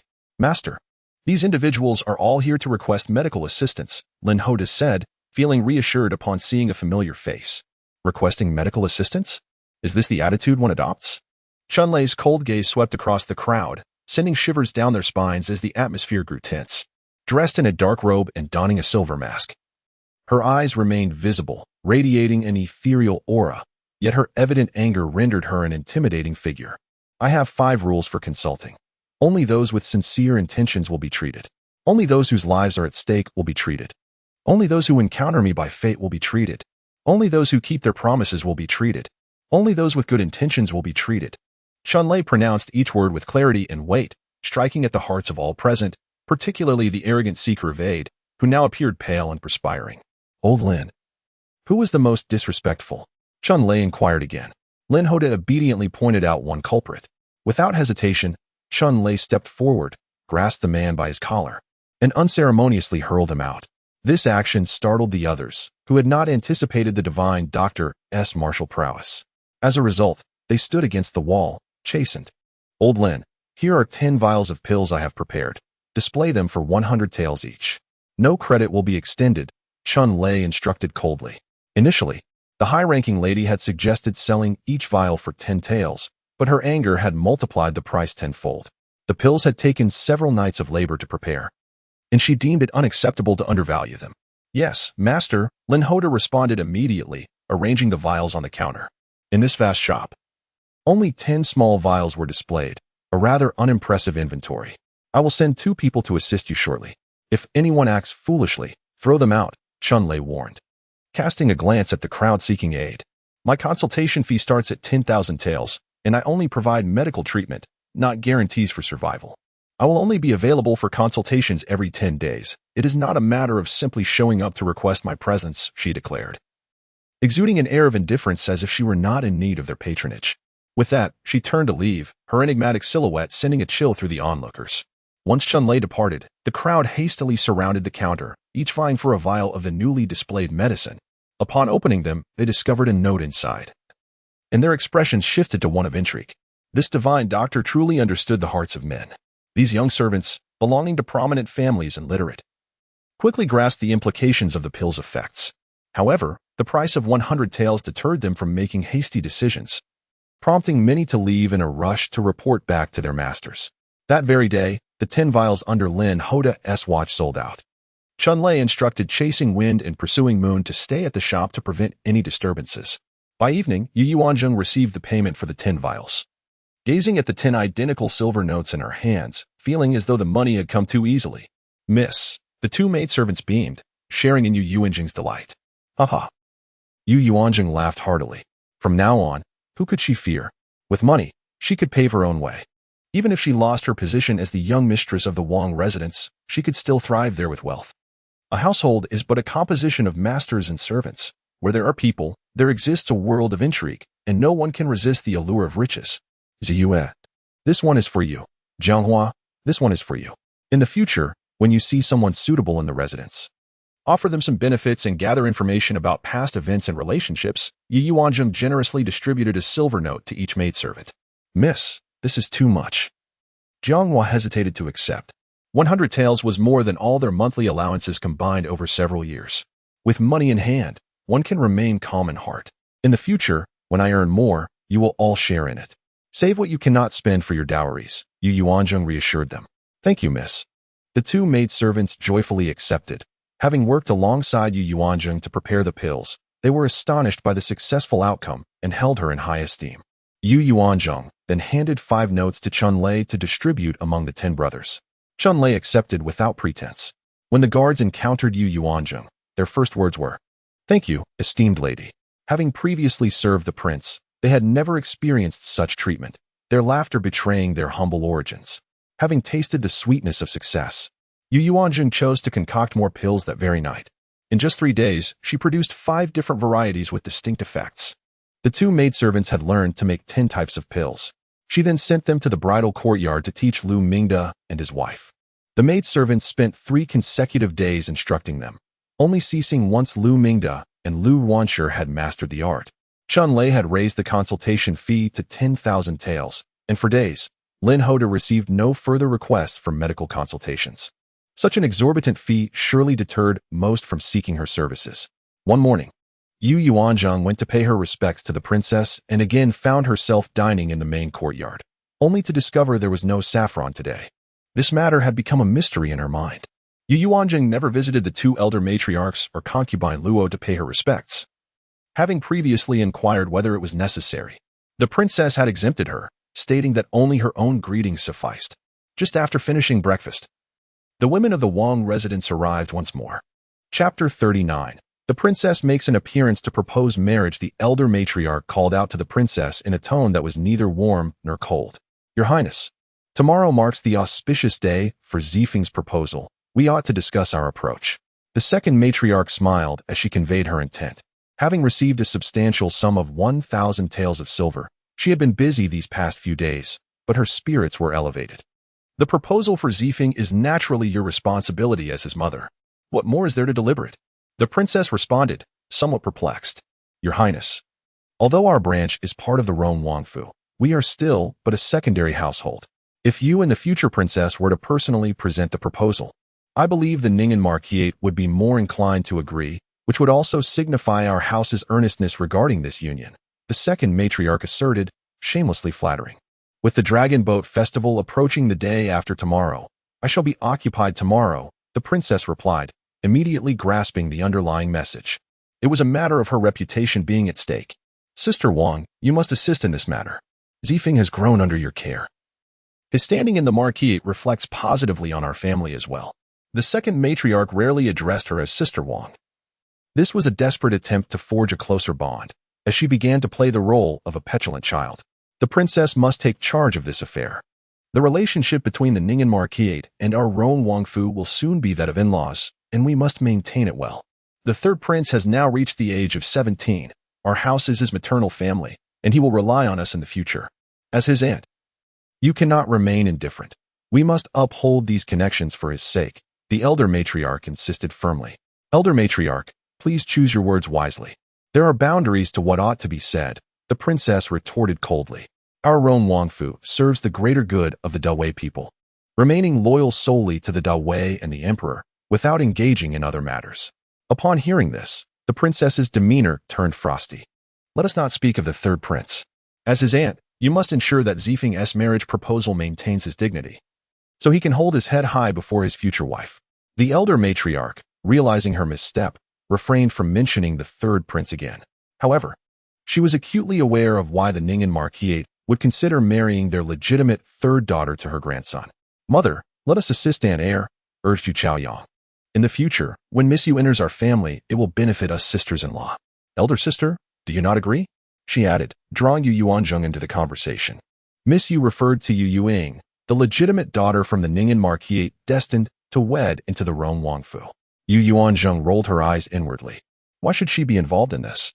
Was this third miss truly of such significance? Did Yu Chaoyang seek to curry favor? Considering this possibility, Yu Yuanzheng began to contemplate her own strategy. Mother, how about I accompany you? She suggested tentatively. Since the second branch had raised the matter, it was likely that the princess would find it difficult to decline. If the princess were to refuse, the second branch would certainly appeal to the prince for a mandate. The two branches had not been separated. As the head matriarch, the princess's presence would certainly carry more weight than that of the second matriarch. The prince, as the head of the household, would undoubtedly prefer the princess to represent them. Yu Chaoyang, however, was displeased by this notion. Why should she go? The current future princess is I, Yu Chaoyang, not you, Yu Yuanzheng. Very well, if you believe it would be more appropriate for me to attend, I shall grant you this favor, and let Zheng'er accompany me. The princess acquiesced, demonstrating her willingness to honor her daughter-in-law. With a single suggestion, her attitude shifted entirely. The future princess should not accompany her. She has responsibilities to attend to. The second matriarch expressed dissatisfaction.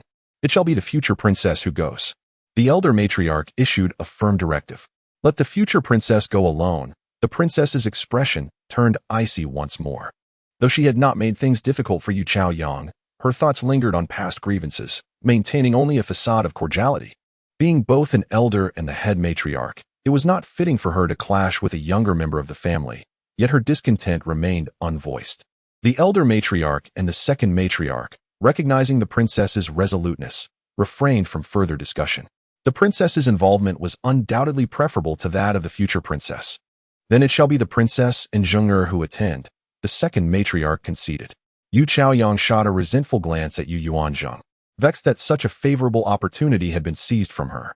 In a previous life, when Miss Yu entered the household, she had garnered much affection from the elder matriarch, establishing a rapport with the then-future princess, the daughter of the Nanhua County Lord. Subsequently, at various gatherings, the two sisters-in-law had worked in perfect harmony. navigating the social circles with ease. Now that she occupied the position of future princess, she too desired a confidant. It must be noted that the role of future princess in the Rome Wangfu was fraught with envy. Having an ally would ensure she would not suffer disadvantage at public gatherings in the future. The future princess shall also attend. The elder matriarch disregarded the second matriarch's subtle suggestions, insisting that Yu Chaoyang accompany them as well. The princess exchanged glances with Yu Chaoyang, who gazed back with eager anticipation. "Mother, please allow your daughter-in-law to accompany you," Yu Chaoyang pleaded earnestly. "If you wish to go, then by all means. But do not speak recklessly," the princess conceded with a nod. The proposal was primarily her affair, not that of the future princess, who would merely serve as accompaniment. After achieving their objectives, the elder matriarch and her companions took their leave. On the following day, the 4th of May, Yuanzheng arrived at the main courtyard accompanied by only her maid, Zue, awaiting the princess to proceed to the Ning'an Marquisate.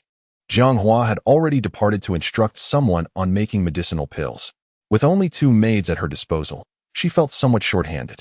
She would need to ask Granny Yi to find 2 diligent and loyal maids among those in the courtyard. The second branch had prepared 28 sets of marriage gifts, which was commendable for someone of Su Guanzifeng's stature. Previously, when the royal household had proposed marriage to the Yong'an Marquisate for their son, they had presented only 36 sets. As the appointed hour approached, the princess instructed the guards and attendants of the royal household to carry the marriage gifts to the Ning'an Marquisate, located in the same vicinity. The Marquisate had long dispatched personnel to await their arrival at the entrance.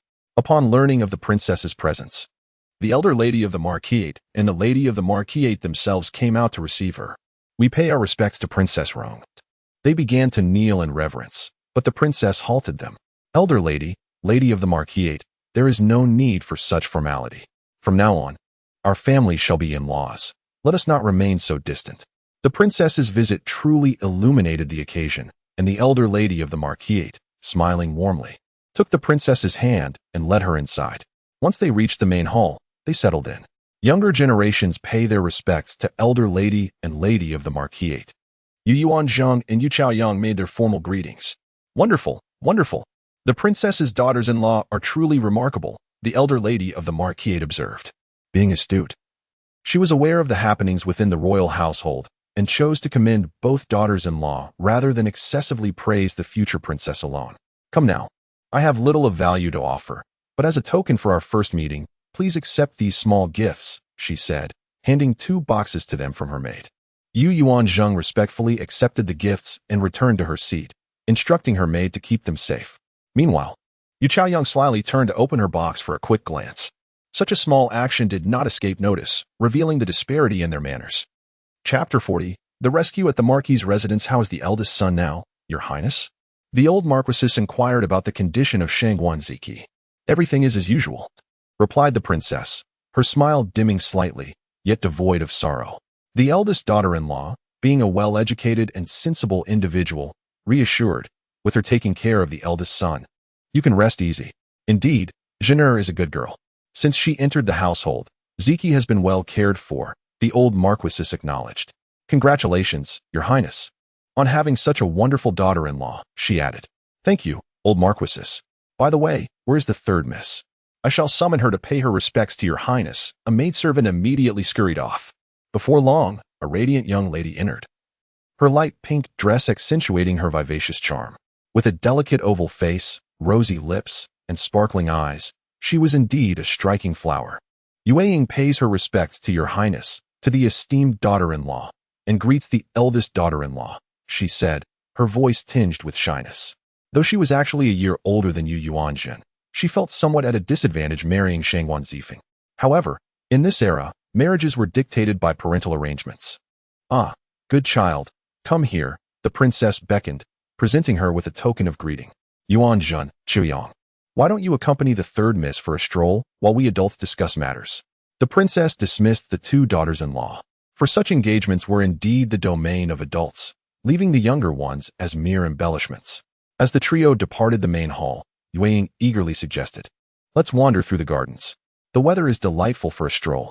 Upon reaching the Marquis's garden, which was expansive and well-established, they found it adorned with blooming flowers and fluttering butterflies, a serene scene for early May. Walking along a shaded path, Yu Chaoyang initiated conversation. What do you usually enjoy doing at home, Miss Yu? Not much, really. I enjoy painting, reading, and occasionally embroidering, Yuanzheng replied. With two elder sisters. Her upbringing had been rather relaxed, as her family did not overly concern themselves with her status as a refined young lady. Her mother had given birth to a son only after her fourth pregnancy. Yuanzheng had learned this information from Mama Yi the previous day. Do you also embroider? Yuanzheng inquired with a smile. Yes, I find great satisfaction in creating embroidered pieces. I once embroidered a headband for my grandmother, who praised my work and cherished it greatly, Wei Ying said, her cheeks flushing at the recollection. Seeing the conversation shift to embroidery, Yu Chaoyang felt left out and frustrated. What kind of books do you enjoy reading, Miss Yu? I particularly love reading novels and poetry, Wei Ying responded, attempting to steer the conversation back to her strengths. I've read a couple of novels, but my mother forbids me from reading them, saying they are detrimental, Yu Chaoyang interjected. She claims there are no rich young ladies enamored with impoverished scholars in reality. Such tales are merely fantasies penned by unsuccessful scholars to ensnare refined ladies. Miss Yu is correct. Novels are merely the fantasies of impoverished scholars. One must live in reality and not covet what does not belong to them, Yuanzheng remarked. Her words layered with meaning. Indeed, what the eldest daughter-in-law says resonates with my beliefs, Yuanzheng replied, finding depth in Yuanzheng's insights, which left a favorable impression on her, while Yu Chaoyang's presence felt dissonant. Suddenly, a shrill cry interrupted their conversation. The fourth young master has fallen into the water. What? Yuanzheng gasped, fear gripping her as she dashed towards the source of the commotion. Yuanzheng, seeing her urgency, lifted her skirts and followed suit, with Yu Chaoyang reluctantly trailing behind. They rushed to the center of the garden, where a small figure was struggling in a pond, with two young servants attempting to reach the child. Hurry, swim faster. Fourth brother is in danger, Yuanzheng cried out in desperation. Yuanzheng noticed that the child had likely fallen from a high rock formation into the water. The servants soon reached him, working together to lift him from the depths. By the time they brought the child to the shore, he had already lost consciousness. Xiaowan, quickly fetch the physician. Be swift, Yuanzheng commanded through her tears while a maidservant dashed off. The child appeared to be around 11 or 12 years old, his face pale, indicating he had been submerged for some time. Fourth brother, please wake up. You cannot leave us. Mother suffered greatly to bring you into this world. If anything happens to you, how will mother manage? How will I? Yuanzheng wept sorrowfully. Miss Yu, I have heard of a method that might save your brother. The physician may take some time to arrive, and that could be too late, Yuanzheng gently suggested. Really? Please, do it quickly, Yuanzheng pleaded, grasping at hope. Second sister, do not act recklessly. You have no medical knowledge. What if something happens to the fourth young master? You cannot bear that responsibility, Yu Chaoyang interjected, unwilling to let her take action. She feared that if anything went wrong under Yuanzheng's care, it would turn the Marquis's residence into an enemy of the royal family. The fourth young master was of utmost importance to the Marquis. If anything happened to him today, the marriage would be in jeopardy, and future relations with other families would be strained.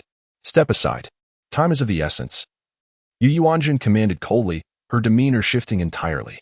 This is not a trivial matter, Yu Chaoyang insisted, unwilling to yield for the sake of the Marquis.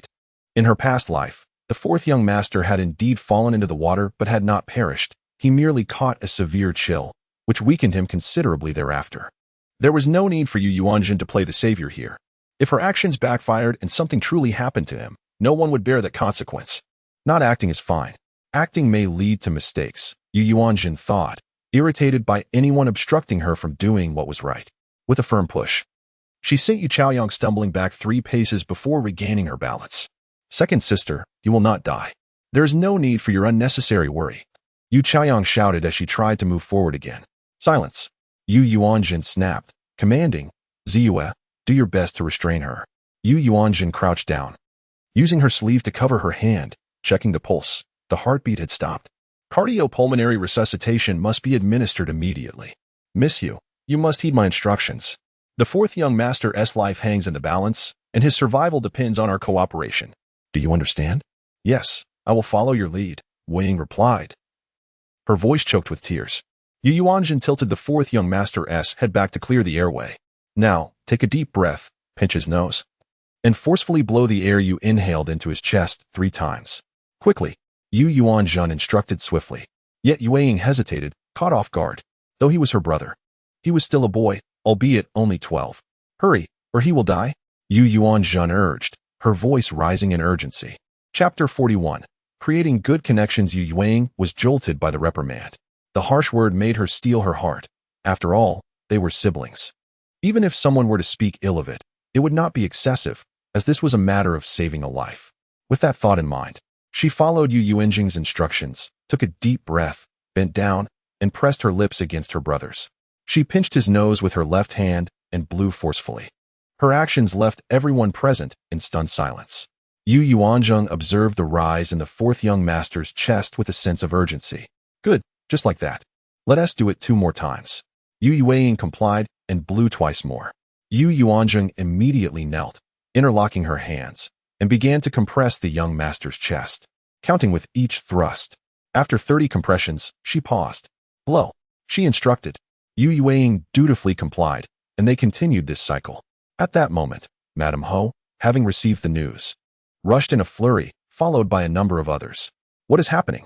She shouted as she approached. Upon getting closer, she saw her third daughter and the eldest daughter-in-law of the Wang family engaged in an unknown activity with her son. What are you doing? Madame Ho asked in alarm. Her face drained of color from the news of her son's accident.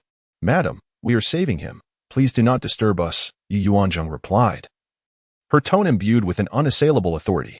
Blow. Came the command again, and Yu Yuanzheng continued her efforts without complaint. The doctor, having rushed over from the front courtyard, arrived breathless, ready to take over the rescue.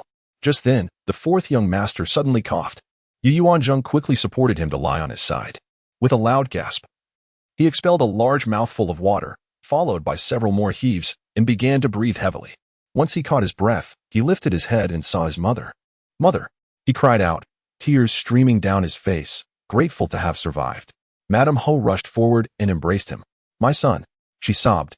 The 2 of them lost in their tears. Yu Yuanzheng instructed a servant to remove her outer garment and wrap it around the fourth young master. Madam, this is not the time for tears. Quickly take your son to change his clothes, have a hot bath, and drink a bowl of ginger soup. Otherwise, he will catch a cold. We have just managed to pull him back from the brink of death. Yes, yes, Madame Ho replied, pushing her son away from her shoulder. Zhengxing, hurry, go change. A servant stepped forward to carry the young master into the inner courtyard. At that moment, the old Madame Ho also arrived, only to see her grandson being carried away. The Wang princess followed closely behind. Madame Ho, disregarding her guests, hurried to arrange matters. The family doctor also followed to prepare for a diagnosis. Madam, thank you. Yu Yuanzheng finally approached Yu Yuanzheng to express her gratitude. Her heart was still racing. No need for thanks. The fourth young master was saved by you. You are now his savior, Yu Yuanzheng replied with a smile, attempting to alleviate the earlier panic. Yu Yuanzheng grasped Yu Yuanzheng's hand, wanting to smile, but the emotional turmoil had been too great for her to manage just yet. Yu Yuanzheng gently patted her hand in comfort. What exactly happened? The old Madame Ho, recently informed of the perilous situation, asked, still shaken. Thankfully, he was saved. Otherwise, I would have no way to explain to the old man. He is the only heir of the Ho family. At that moment, a maid stepped forward. Madam, I was pruning flowers in the garden when I heard the sound of someone falling into the water. At first, I thought it was the fourth young master playing by the pond, but after a while, when I heard no further noise, I went to check and found clothes floating on the surface, so I called for help. 2 young men who had jumped into the water to rescue him approached the old Madame Ho. We jumped in to save him after hearing Wu Mama's call. One of the young men said. They were not the fourth young master as personal attendants, but rather laborers from the garden. Where are the personal servants assigned to the fourth young master? The old Madame Ho inquired sharply. It had been so long, yet no one had seen the designated attendants. No one could answer her question. The old Madame Ho had no choice but to wait for her eldest daughter-in-law to resolve the matter before reporting back. Princess, I truly apologize for the incident that occurred in our household, causing you to witness such a scene, the old Madame Ho expressed with regret. It is of no consequence. Thankfully, the fourth young master has been rescued. Surviving a great calamity surely brings blessings, indicating that he is a fortunate child, the Wang princess replied, casting a glance at Yu Yuanzheng. She had also noticed that it was her daughter-in-law and the third daughter of the Yu family who had been involved in the rescue. Grandmother, it was the eldest daughter-in-law who saved my brother, Yu Yuanzheng interjected, stepping forward to recount how they had collaborated in the rescue. The Wang princess was taken aback, realizing that Yu Yuanzheng possessed such knowledge. Eldest daughter-in-law, Thank you. You are a great benefactor to our entire Ho family. Come, let us sit in my courtyard for a while and chat, the old Madam Ho said, taking Yuanzheng's hand and leading the way. At that moment, Yu Chaoyang felt as if she had swallowed a bitter pill. When had her second sister learned to save lives? Just moments ago, she had intended to intervene. Yet here was someone who had genuinely saved a life. Not only had she failed to assist, but she had also foolishly tried to hinder the effort. Watching Yuanzheng walk ahead, supporting the old Madam Ho, her expression darkened. How had her plans for a marriage exchange led to such a cascade of unexpected events? They arrived at the old Madam Ho's courtyard, where she seated Yuanzheng beside her, gazing at her with the affection of a grandmother. Eldest daughter-in-law. Today you truly saved the day. Old Madam, it was merely a matter of chance. Anyone would have acted to save him, Yuanzheng humbly replied. Linger, go fetch the magpie figurine from my box, the old Madam Ho instructed a maid. Yes. Shortly after, the maid returned, holding a small box. Eldest daughter-in-law, please accept this. It is just a small token of gratitude. Old Madam, there is no need. It was merely a trivial effort on my part. Yuanzheng declined modestly. Accept it, or else I shall be quite upset, the old Madam Ho insisted. Yuanzheng glanced at the Wang princess, who nodded in consent, prompting her to accept. Thank you. Old Madam, she said respectfully as she received the gift. Princess, your visit today has brought good fortune to our Yu family, the old Madam Ho continued. Holding Yuanzheng's hand. You flatter me. It was merely luck, the Wang princess replied, her gaze affectionate towards Yuanzheng. She had not anticipated that Yuanzheng would forge such a beneficial connection within the Ho residence today. This child truly seemed to be a harbinger of good fortune. Perhaps with her presence, Ziqi might awaken one day. At that moment, the Wang princess felt a swell of gratitude for Yuanzheng's actions earlier. Filled with hope for the future, Yu Chaoyang, watching as Yuanzheng received praise and gifts from the old Madam Ho, felt an overwhelming jealousy that drove her nearly to madness, her handkerchief twisting into a frayed knot. She had come today intending to build a rapport with the third daughter of the Yu family, so that when she eventually married, they could support one another as sisters-in-law. Being the wife of the heir, the third daughter would surely gravitate toward her and look up to her for guidance. Yet, here was Yuanzheng, seizing the opportunity first.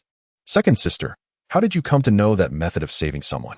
I've never heard you mention such knowledge before in the household.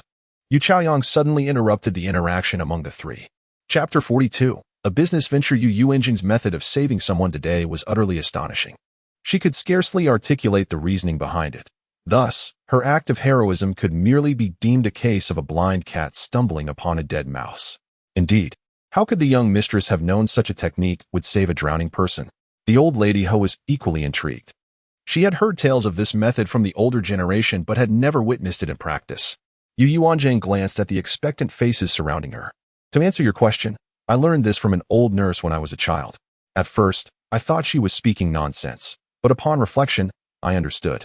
When a person drowns, they can no longer breathe, and that leads to death. If we can restore their breath, they can live again.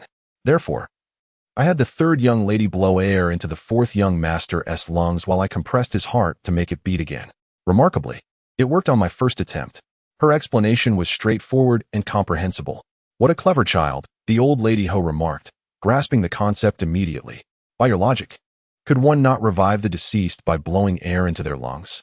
Yu Chaoyang interjected skeptically. If this method were viable, wouldn't many be saved? Dear brother, one does not simply die the moment they stop breathing. It takes some time for death to fully set in. If a person is completely dead, they cannot be saved. Thus, one must act swiftly. Try pinching your nose now. When you faint, I can revive you with the method I just demonstrated. Yuanzheng smiled as she reasoned persuasively.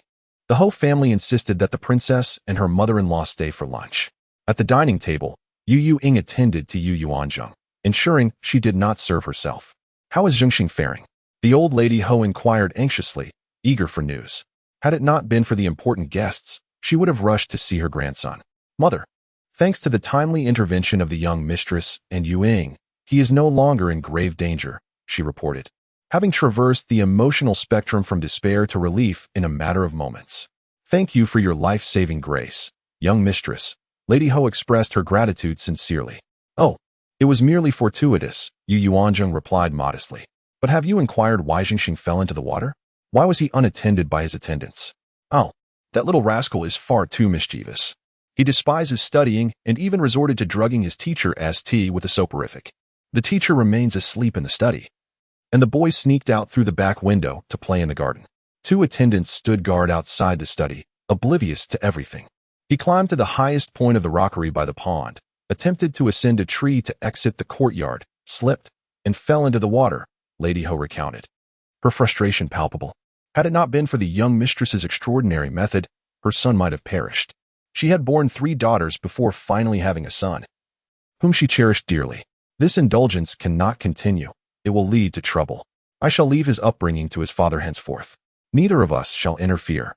The old Lady Ho acknowledged the gravity of the situation. Indeed, I see my error now, the daughter-in-law admitted. Following this incident, the Ho family insisted that the princess and her mother-in-law stay for lunch. At the dining table, Yu Ying attended to Yuanzheng, ensuring she did not serve herself. Their bond resembled that of sisters. Observing this, Yu Chaoyang was oblivious to what he consumed during the meal. Negotiations regarding the betrothal progressed smoothly, bypassing the customary waiting period, and a wedding date was set for the 8th day of the 8th month, considering the sweltering summer heat. This date was universally recognized as auspicious, negating the need for further consultation. Upon returning to the Wang residence, it was already late afternoon. The 2 elder ladies had been anxiously awaiting their return, as it was customary to come back promptly after such discussions. They worried whether things had not gone well or if the Ho family deemed the betrothal gift insufficient. Finally, when Yu Chaoyang recounted the day's events, the 2 elder ladies exchanged knowing glances, their expressions laden with unspoken meanings. Back in Chia courtyard, Yu Yuanzheng changed her attire and sat at the bedside, recounting the day's occurrences to Shang Wanziki. Unfortunately, at that moment, Shang Wanziki was sound asleep and heard nothing. Miss, did you truly save the 4th young master using that method today? Zuf finally mustered the courage to voice her curiosity. Indeed, it is called cardiopulmonary resuscitation. It is most effective in critical situations, though not everyone can be revived. It often depends on luck, Yu Yuanzheng affirmed. Oh, in what circumstances is it applicable? Ziyue inquired, intrigued. For instance, in cases of drowning, it is highly suitable. It also applies to asphyxiation, such as in hanging cases if the person has just ceased breathing. In accidents, where cardiac arrest occurs due to impact, this method is also appropriate for initial resuscitation. Some medical conditions, like acute myocardial infarction, may benefit as well. However, there is a prerequisite. One must act swiftly, immediately after breathing has ceased. If too much time passes, the individual may be irretrievably lost. Even divine intervention would be futile. Thank you for enlightening me, Mississippi. However, the mouth-to-mouth aspect seems rather inappropriate, Ziyue admitted, struggling with the concept. Well, it depends on one's perspective. Ideally, a man should save a man and a woman, wouldn't you agree? Indeed, saving a life is far more important than any ridicule one might face. At that moment, Chunlei approached Yu Yuanzheng. The guards surrounding her were exceptionally skilled, ensuring that outsiders seldom glimpsed them in Chia courtyard, which pleased Yu Yuanzheng greatly. Young mistress, today Lin Hao received a visitor seeking medical assistance, willing to offer 10,000 taels of silver, Chunlei reported. Oh, who is it? Yu Yuanzheng inquired, intrigued. The family of Princess Huaining, Chunlei responded. What ailment do they suffer from? The subordinate is unaware. As far as I know, the family of Princess Huaining does not have any critically ill patients. Then that is odd. Nevertheless, considering the 10,000 taels, I shall make an appearance, Yu Yuanzheng declared, her newfound avarice evident. The sum provided by the prince felt surreal. It was the money she had earned herself that brought a sense of security. However, they have made a request. Chunlei hesitated, knowing it was a delicate matter. What request? Yu Yuanzheng pressed, increasingly curious. They wish for the physician to visit at night, Chunlei relayed, emphasizing that the final decision lay with the young mistress. At night? Yu Yuanzheng pondered this request, feeling somewhat conflicted. A married woman venturing out at night could stir considerable scandal and gossip unless she were returning to her parental home, accompanied by her husband. Moreover, she could not afford to leave her husband, who remained bedridden. That would provide ample ammunition for criticism. This poses a challenge, Yu Yuanzheng considered, contemplating her options before resolving her thoughts. Chunlei, you are to inform them that we shall arrive at the hour of the rat tonight. Her voice, though soft, carried an undeniable authority. Chunlei's eyes widened in shock, disbelief etched across his face. But, young mistress, how can you possibly slip away at night? The guards are vigilant, and His words were laden with concern and confusion, clearly grappling with Yuanzheng's determination. Chapter 43, Midnight Consultation. Rest assured, you all can quietly escort me out of the residence tonight, allowing Ziyue to cover for me inside. Typically, there will be no visitors at this late hour. However, Chunlei remained apprehensive. After all, the eldest madam is a married woman, and moreover, she is the wife of a prince. There is no room for hesitation. Now, instruct the brothers to determine the best exit point to minimize detection. Yuanzheng commanded decisively. She was not a true ancient noblewoman, bound by the 3 obediences and 4 virtues. Such conventions were foreign to her. Chunlei had no choice but to comply with her masteress' orders. Later that evening, as silence enveloped the night, 2 shadowy figures leapt over the back wall of Chia courtyard. A third shadow descended from above, and they stealthily made their way to the westernmost corner of the royal garden. The 2 figures climbed the wall once more, throwing down a rope, which the shadow below grasped to be pulled up. Thus, they scaled the imposing 7-foot-high wall of the royal residence. After traversing a mile, they arrived at a carriage. "Madam, please board," one of the figures said as the autumn wind lifted the carriage curtain. Without uttering a word, Yuanzheng entered the carriage. 6 guards shielded the vehicle as they cautiously made their way towards the residence of the Grand Princess Chang. To avoid encountering the city patrols, the 6 had already mapped out their route. They arrived just in time at the back gate of the Huining Grand Princess's residence. An elderly matron awaited them with a lantern. "Has the esteemed physician arrived?" she inquired. Indeed, Dongling stepped forward to respond. The matron glanced at Dongling and then at the others, surprised to see that the physician had brought 6 guards. Though clad in dark garments and masks, their formidable physiques betrayed their martial prowess. Instantly, the matron understood the need for diligence. Chunlei drew back the curtain to assist Yuanzheng in alighting from the carriage. The matron noticed the shortest figure among them stepping out, wearing a complete black mask, revealing only the eyes. "I have seen the esteemed physician. Please, follow me," she stated, leading the way with her lantern. The carriage halted at the back entrance, leaving Ziyue to keep watch. The group followed the matron into a courtyard, though it was too dark to discern their surroundings. The courtyard was illuminated. "Esteemed physician, the patient is a woman. May I request that the strong men remain outside?" The matron paused to ask. "You may enter with me," Yuanzheng replied in a voice that was androgynous, signaling for Chunlei to follow. They entered the courtyard, where a servant awaited them silently, gesturing them inside. Upon entering the inner hall, they found a modestly dressed middle-aged woman seated in the main position, clearly waiting for them. "Your Highness, the physician has arrived," the matron announced. "I am Xing Yuan, honored to meet your Highness." Yuanzheng bowed respectfully, with Chunlei doing the same. "Please." No need for formalities. The Huining Grand Princess scrutinized the 2 individuals. "Inviting you at this late hour is indeed presumptuous. May I ask who the patient is?" Yuanzheng, eager to avoid wasting time, inquired directly. She could not afford to linger outside the royal residence for long. Venturing out at such an hour was fraught with risk. "Please, let us step into the inner chamber." The Grand Princess personally guided them inside. Within, 3 women awaited them. 2 were clearly servants, while 1 sat at a table, surprisingly veiled. Yuanzheng immediately deduced that the woman must have suffered facial disfigurement. "Esteemed physician, this is my eldest daughter, Xiangling. Due to an unfortunate accident in her childhood, her face was severely damaged. Now at 18, she remains unengaged. Upon hearing that a renowned physician had come to the capital, one who could even treat Lord Jean, I implore you to save my daughter," the Grand Princess said, dabbing her eyes. "Mother, can he truly restore my face?" Hua Xiangling questioned skeptically. At 4 years old, she had accidentally scalded half her face with boiling water, leading to her seclusion at a country estate until recently. Her mother had sought numerous doctors over the years, yet none could heal her. As time passed, her existence faded from the family's memory, save for her mother's periodic visits. Bearing such a countenance, even the most beautiful girl became a shadow of her former self. Each time her mother saw her disfigurement, she would sigh deeply. Being a county princess, she cannot marry a commoner. Let the esteemed physician try. One must have hope, the Grand Princess consoled. "County princess, please unveil your face so I may assess the situation." Yuanzheng spoke gently. "Come, let the physician examine you," the Grand Princess encouraged. Hua Xiangling hesitated for several moments before reluctantly lifting her veil. Yuanzheng beheld a visage that was half angelic and half demonic. The left side bore deep discoloration from burns, with some areas exhibiting abnormal growth. Such a sight could indeed frighten those of weaker constitution. Yuanzheng leaned in for a closer inspection. Fortunately, the growth was not severe. The primary issue was the intense pigmentation, a mix of red and white. The abnormal growths could be surgically removed, followed by treatment with scar ointment, which posed no significant challenge.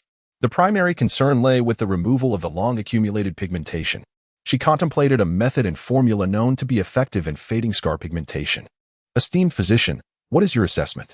Can it be treated? The Grand Princess, growing impatient with Yuanzheng's silence, pressed for an answer. Your Highness, the County Princess's injury has persisted for too long, complicating treatment. I can only promise to do my utmost, yet improvement is assured. However, the County Princess will endure some discomfort. I will need to surgically excise the abnormal growths to allow her skin to regenerate. During the healing process, I will administer medication to prevent further protrusions. Additionally, I will prescribe a depigmenting ointment for consistent application over 2 to 3 months to achieve visible results. Upon hearing these words, the mother and daughter felt a surge of hope. Then I must trouble you, esteemed physician. Financial matters are of no concern. We will procure whatever medications are necessary, the Huining Grand Princess promptly expressed. Throughout the years, no physician has ever offered a viable treatment plan as you have today. However, as I have not yet seen the patient, I was unprepared. I kindly request 5 days to gather the required materials before I return, Yuanzheng stated. That is quite acceptable. We did not consider the implications of your arrival. The Grand Princess maintained her humility, which greatly pleased Yuanzheng. She had always dreaded encountering the haughty demeanor of the royal family. Esteemed physician, I must ask that this matter remain confidential. Due to her disfigurement, my daughter has lived in seclusion and has not appeared before others for years.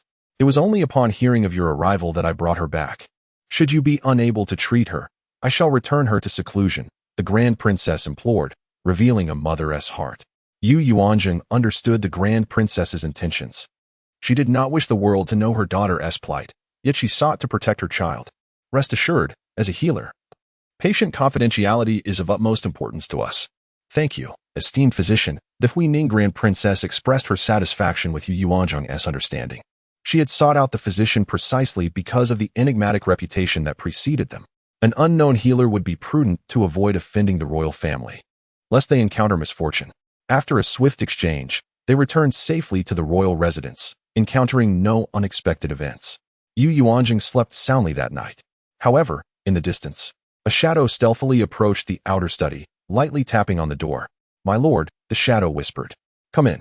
The prince rose from his couch, displaying no signs of drowsiness. Evidently having awaited this moment.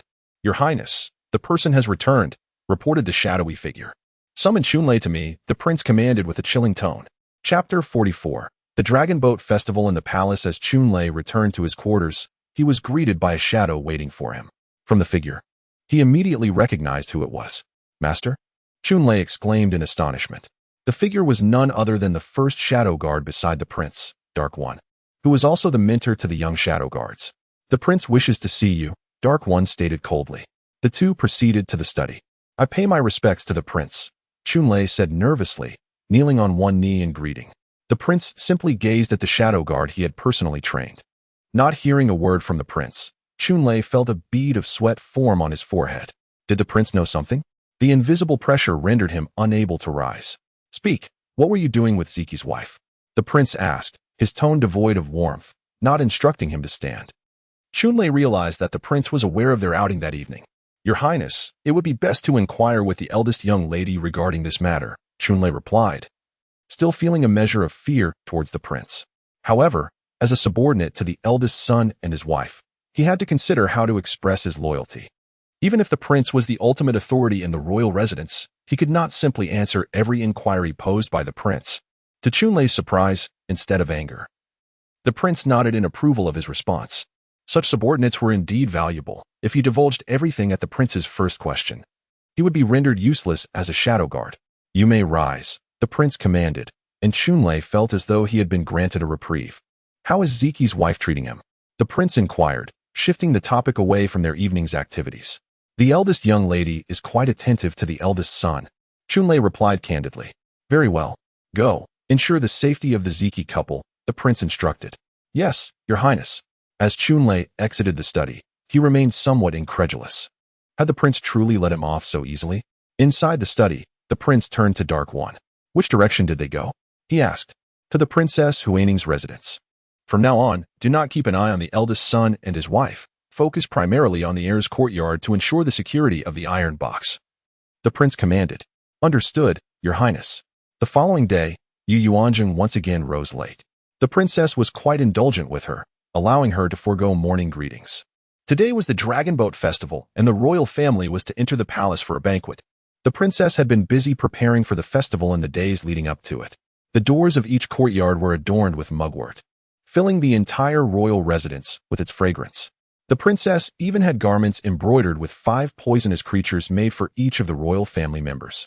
Upon waking, Yuanzheng immediately donned one of these garments and personally dressed Shangguan. To celebrate the festival, they wore festive attire.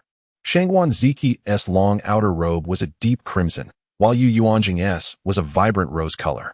Though the 5 poisonous creatures were rather unsightly, they transformed into something delightful through artistic interpretation and the imaginative designs of the embroiderers, lending a sense of childlike charm.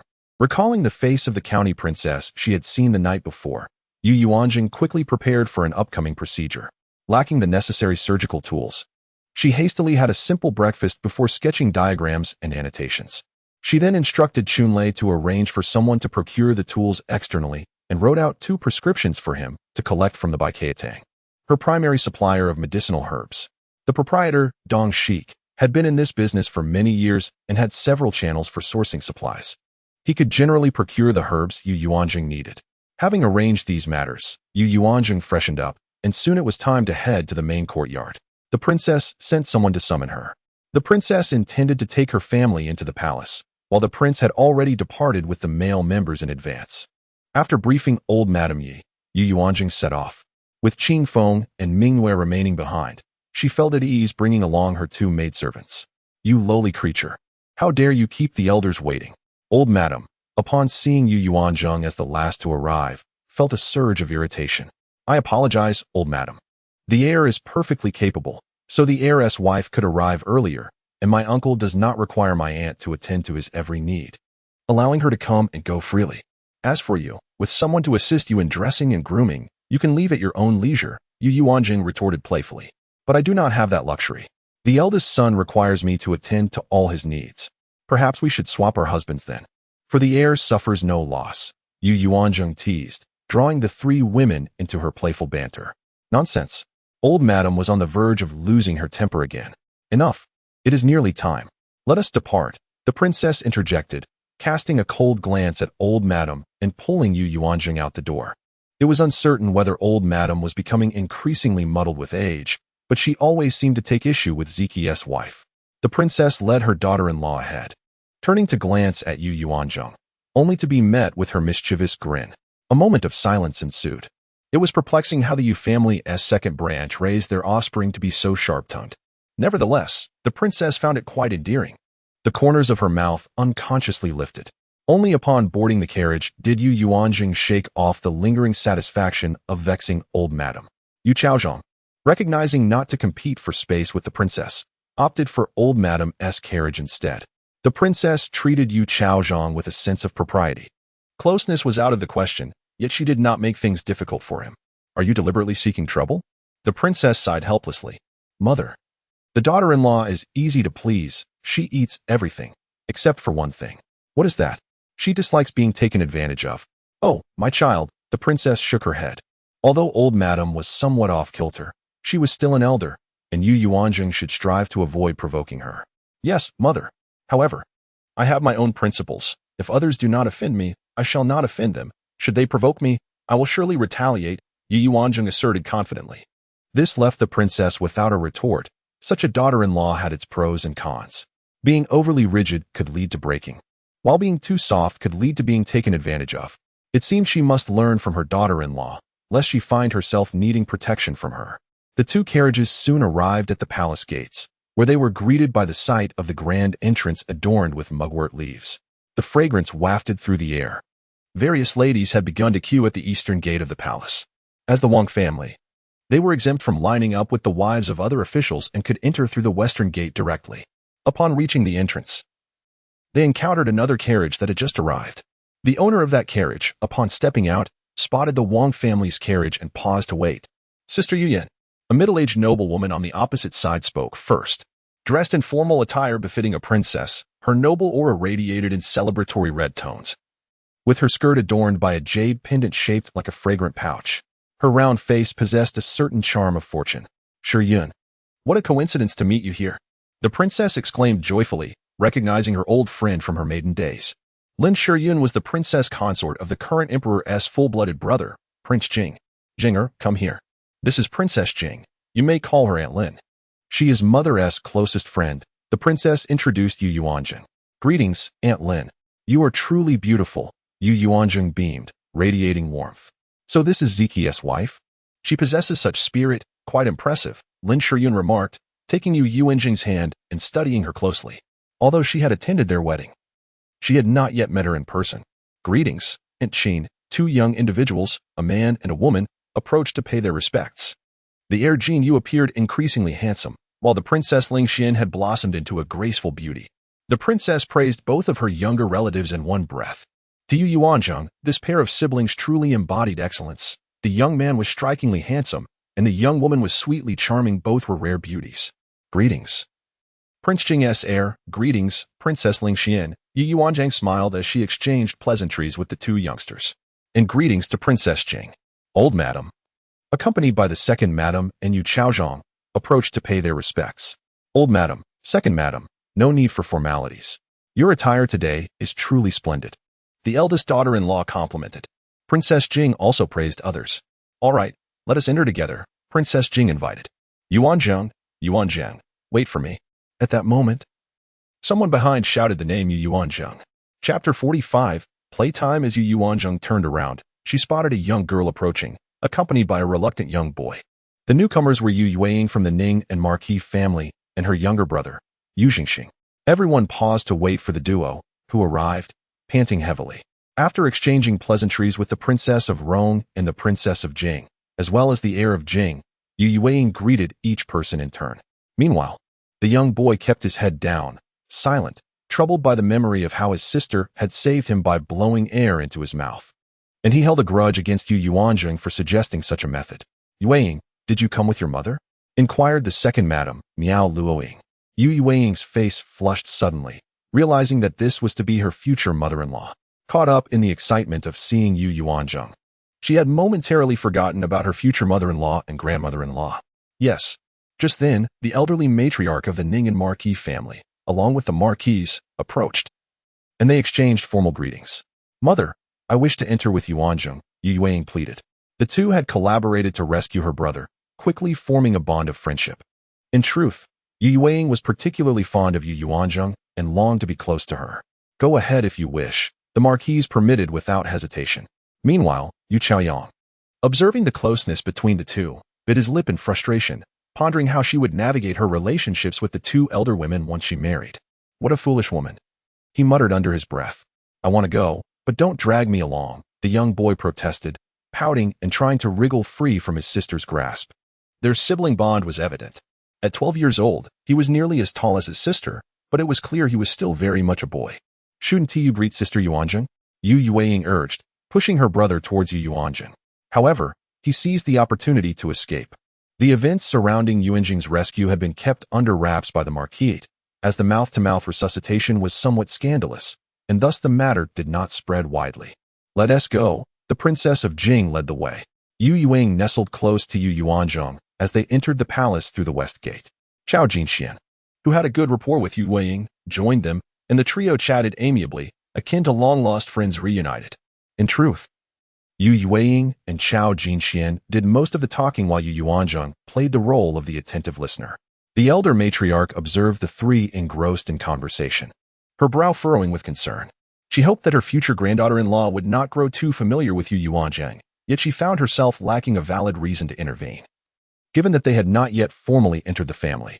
Along the way, Yu Yuanzheng and Chao Jinxian took turns introducing Yuanzheng to the palace's layout and architecture, even sharing anecdotes about the historical significance of certain trees. They introduced her to anyone they encountered, and Yuanzheng listened intently, realizing the importance of familiarizing herself with her surroundings. Otherwise, she would be unfit to be the wife of the eldest son of the Marquis. Yu Chaoyang followed closely behind, eavesdropping on their conversation. Despite being a legitimate daughter of the Earl's residence, her status paled in comparison to that of the daughters from the Marquis and royal family. Within the aristocracy, aside from the imperial family, the hierarchy began with the dukes, followed by the marquises, and finally the earls. Thus, the Marquis would rarely deign to befriend an earl's family. It was typically the earls who sought to curry favor with the Marquis. Consequently, it had been quite challenging for Yu Chaoyang to befriend any young ladies from the Marquis during her time in the boudoir. Had it not been for her engagement to the heir of the royal family, she would have never caught Yu Yuanying's eye, let alone that of Chao Jinxian. Yu Chaoyang surmised that her engagement had been orchestrated with the emperor's intent, wishing to keep the royal family's connections from becoming too elevated. As the princess consort was already from a duke's household, the palace was adorned with colorful decorations in celebration of the upcoming Dragon Boat Festival, and the ladies were to pay their respects to the Empress Dowager and the Empress upon their entrance to the inner palace. The group arrived at the Empress Dowager's residence, the Yiyang Palace, only to find the Empress present as well. From Chao Jinxian, they learned that the Empress was not the original Empress but a consort who had risen to prominence. Though she came from a modest background, she had borne a pair of twins, a dragon and phoenix, who were now 8 years old. The emperor adored his children, which led to her elevation. Yet with several adult princes already in existence, her sons had little chance of being named heirs. Thus, the empress maintained her position without contention, content in her role. Qin Weiying, accompanied by her 2 daughters-in-law, and Lin Shiyun with her 2 children, approached to pay their respects. The Empress Dowager's face lit up upon seeing her 2 beloved grandchildren. Yuanying, it has been a while since you last visited the palace to pay your respects, the Empress Dowager said with a hint of sympathy, her tone filled with affection. How is Ziki faring? Upon seeing Qin Yuanying, the Empress Dowager's voice softened with compassion. I hope the emperor can issue a decree summoning renowned physicians from across the realm to examine Ziki. Your Majesty, the prince would not agree to such a grand display. Ziki cannot bear it. We have been discreetly inquiring, and once we find a reputable physician, we will certainly bring them to treat Ziki. We can only hope for a healer who can restore him to health, she replied, her smile fading slightly. The Empress Dowager gently patted Qin Yuanying's hand in comfort. And this is your daughter-in-law? She inquired, turning her gaze to Yu Yuanzheng. Yu Yuanzheng took a step forward and bowed deeply upon hearing her name. I am honored to serve Ziki and will ensure that the princess household treats you well in the future. The Empress Dowager, touched by her sincerity, removed a bracelet from her wrist and placed it in Yu Yuanzheng's hand. Thank you, my dear. Yu Yuanzheng was taken aback, realizing that while others received nothing, she alone was bestowed with such a gift. Soon, many noblewomen came to pay their respects to the Empress Dowager and the Empress. The younger ladies grew restless, eager for amusement. Let the young ones go and enjoy themselves. I have prepared numerous games in the garden for everyone to partake in. Do not be shy. When the time comes, I will have someone notify you when it's time to dine, the Empress instructed, recognizing that the hall was becoming overcrowded. Upon hearing this, the young women quickly gathered in groups, exiting the Empress Dowager's Yiyang Palace. Sister Yuanzheng, come, let us play the powder ball game. It's so much fun. Let us see who can shoot more. We can also eat, exclaimed Chao Jinxian, quickly growing familiar with Yu Yuanzheng. But I have never played before, Yu Yuanzheng confessed, having no prior experience, as the original owner had never set foot in the palace. Were it not for her marriage to the eldest son of the Rong royal family, she would have never had the opportunity. Don't worry, I will teach you, Yu Yuanying said, tugging her in a particular direction. The girls, all around the same age, were perfectly suited for play together. Arriving at a small garden, they found several palace maids ready with the requisite equipment. 2 girls were already engaged in the game, but upon seeing the newcomers, they halted and greeted them. Today is for fun, no need for formality. Let us take turns, Chao Jinxian said, her status as the Princess of Jing affording her a degree of privilege. Chao Jinxian took her turn first, drawing her bow and releasing an arrow, which unfortunately missed its mark, leaving her visibly disappointed. Sister Yuanzheng, why don't you give it a try? I'll guide you, she encouraged. Finding Yu Yuanzheng's demeanor delightful, she was not overly lively, yet exuded warmth and charm with her laughter. Though Chao Jinxian had come from humble beginnings, her current status as the wife of the Rong royal family completely transformed her standing. Furthermore, her brother Ziki shared a close bond with Yu Yuanzheng's brother, which made her keen to look out for her new sister-in-law. All right, Yu Yuanzheng replied, feeling the enthusiasm of the young girl and willing to indulge in youthfulness. Raise your hand higher, hold the bow steady, and aim carefully at the powder ball. If the wind sways the ball before Chao Jinxian could finish her instruction, Yuanzheng's arrow had already soared from her hand. Oh my heavens! Chao Jinxian and Yuanzheng gazed in disbelief at the arrow soaring through the air. Chapter 46. The gaming expert, did you not claim you were incapable?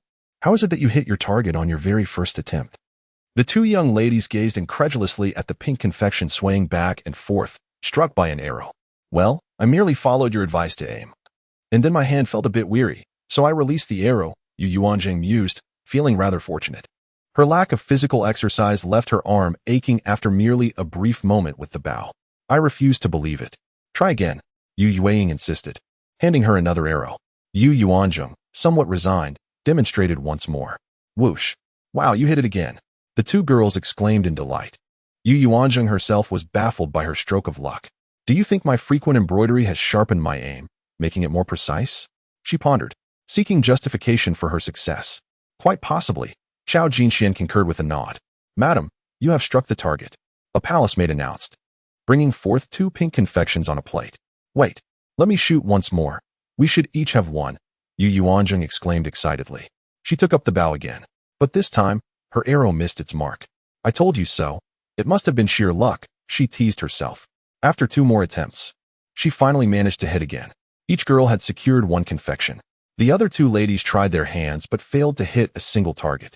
With Yuanzheng as a benchmark, the lack of achievement rendered their efforts less enjoyable. All right, there are still many delightful activities to explore. Let us see what else awaits us, Yuanzheng proposed. Absolutely, Yuanzheng readily agreed. Come, let us observe the young gentleman engaging in archery. Perhaps we might join in, Chao Jinxian suggested eagerly. Familiar with the palace, Chao Jinxian led them swiftly to a spacious area nestled between 2 halls, where both men and women gathered to play.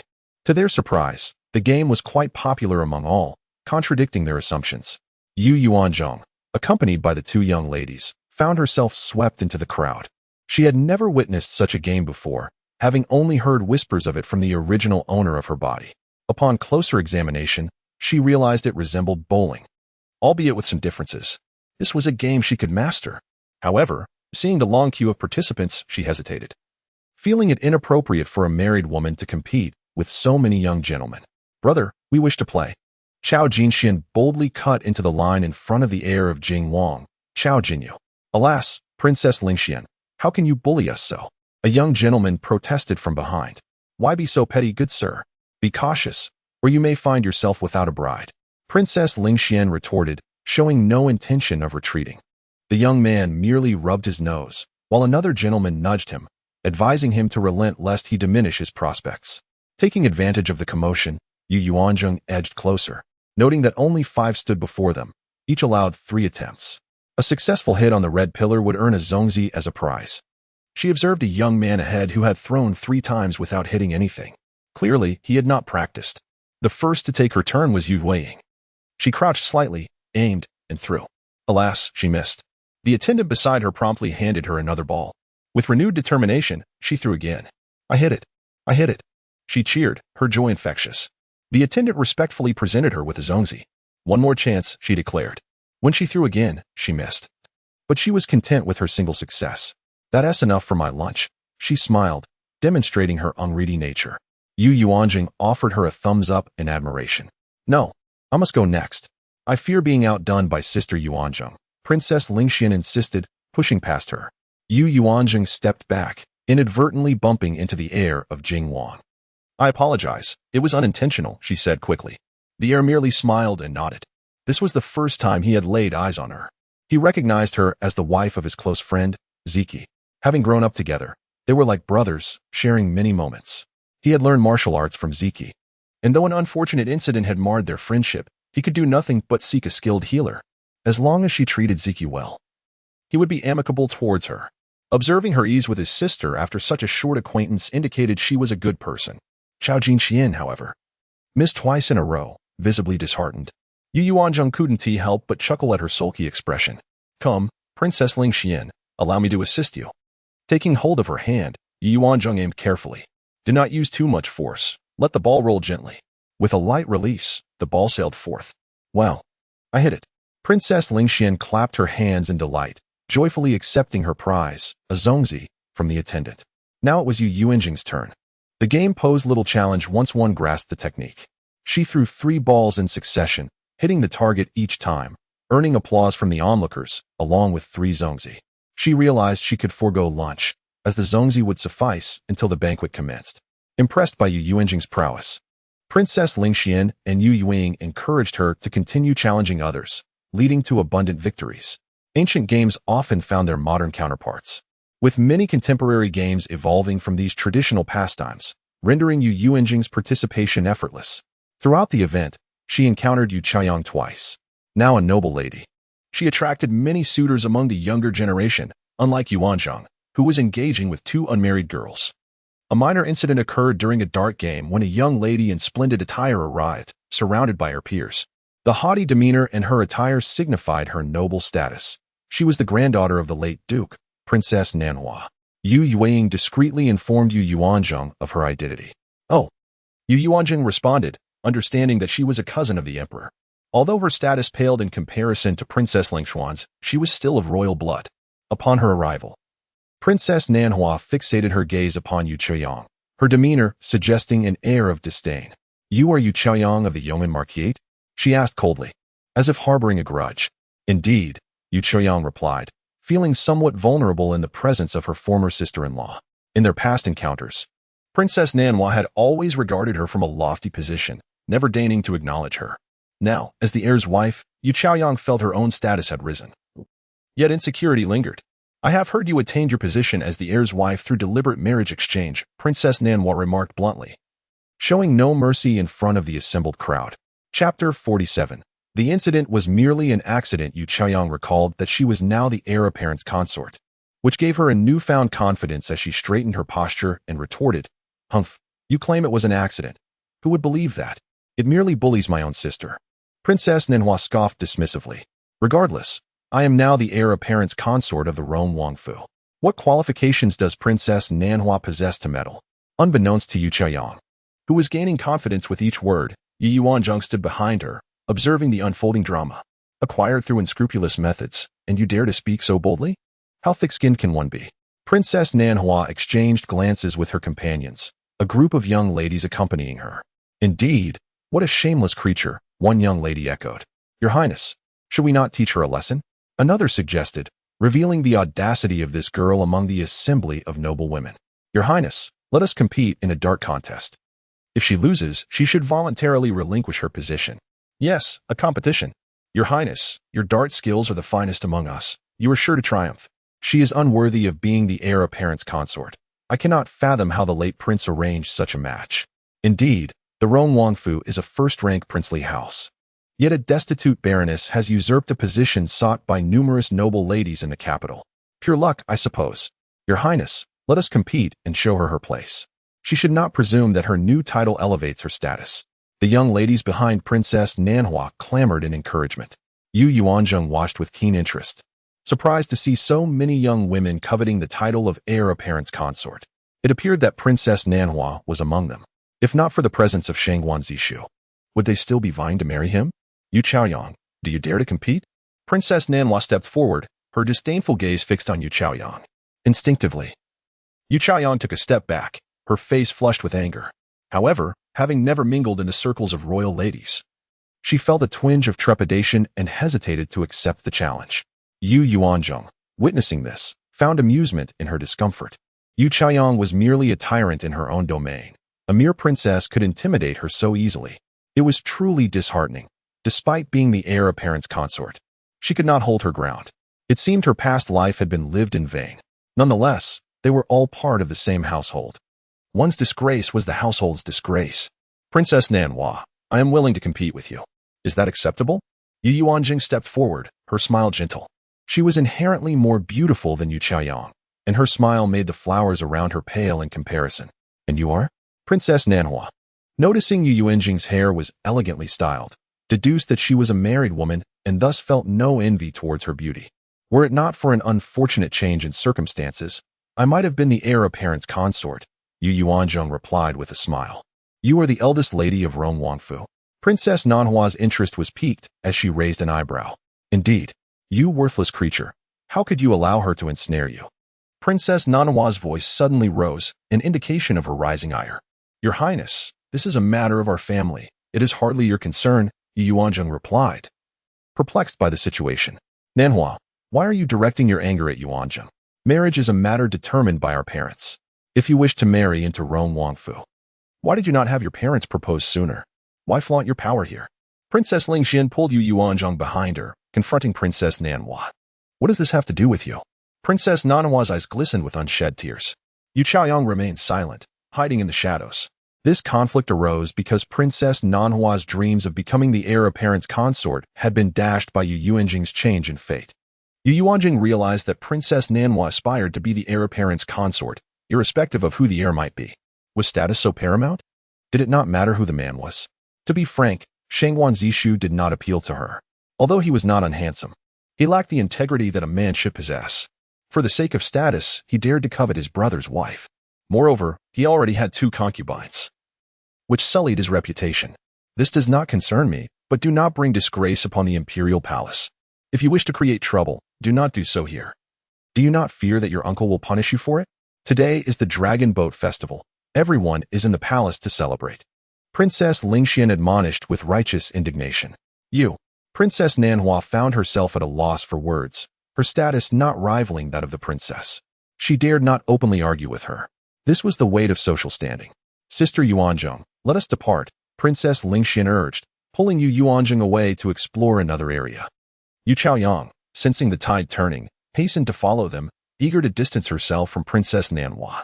Yu Yuanzheng glanced back at her, but Yu Chaoyang dared not meet her gaze.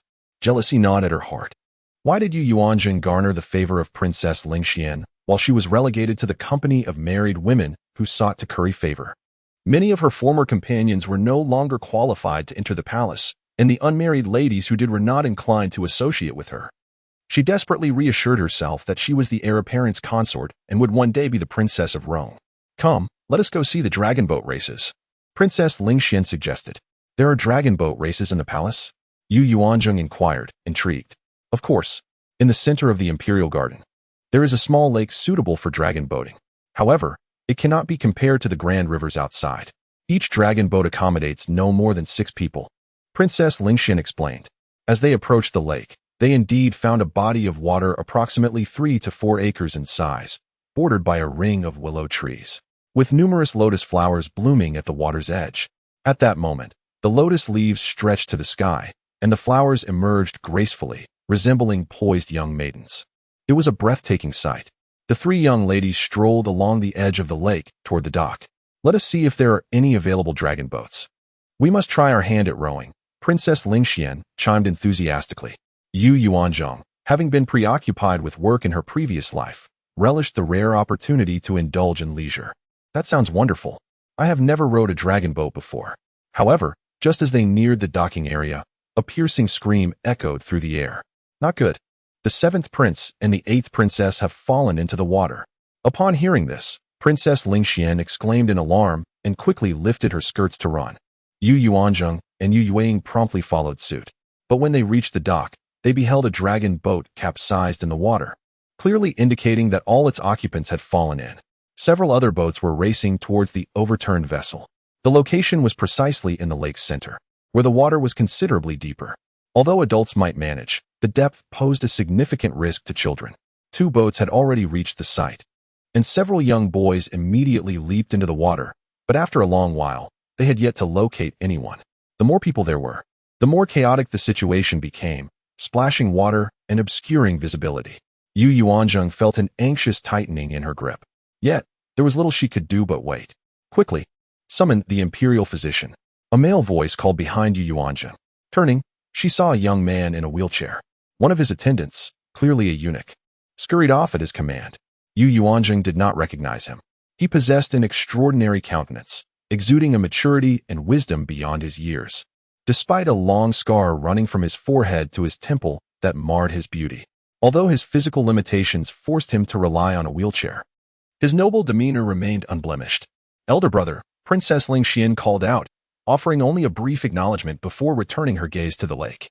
Chapter 48. A renewed collaboration. The crown prince, Yu Yuanzheng, bowed in acknowledgement. It was then that Yu Yuanzheng recognized him, having encountered the crown prince before. The latter merely responded with a slight sound, both gazing upon the lake's surface.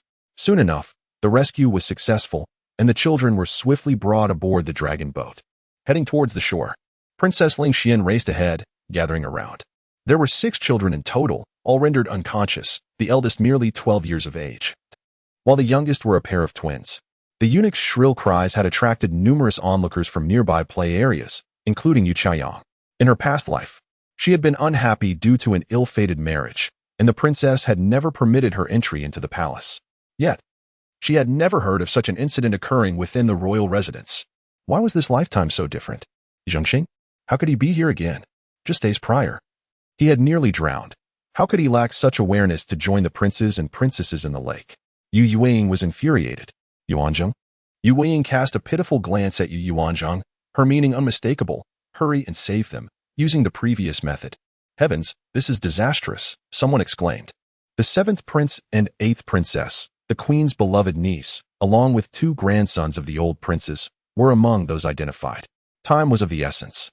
Yu Yuanzheng understood the urgency and could not afford to hesitate. Yu Chaoyang had witnessed Yu Yuanzheng's act of heroism that day, stepping forward immediately.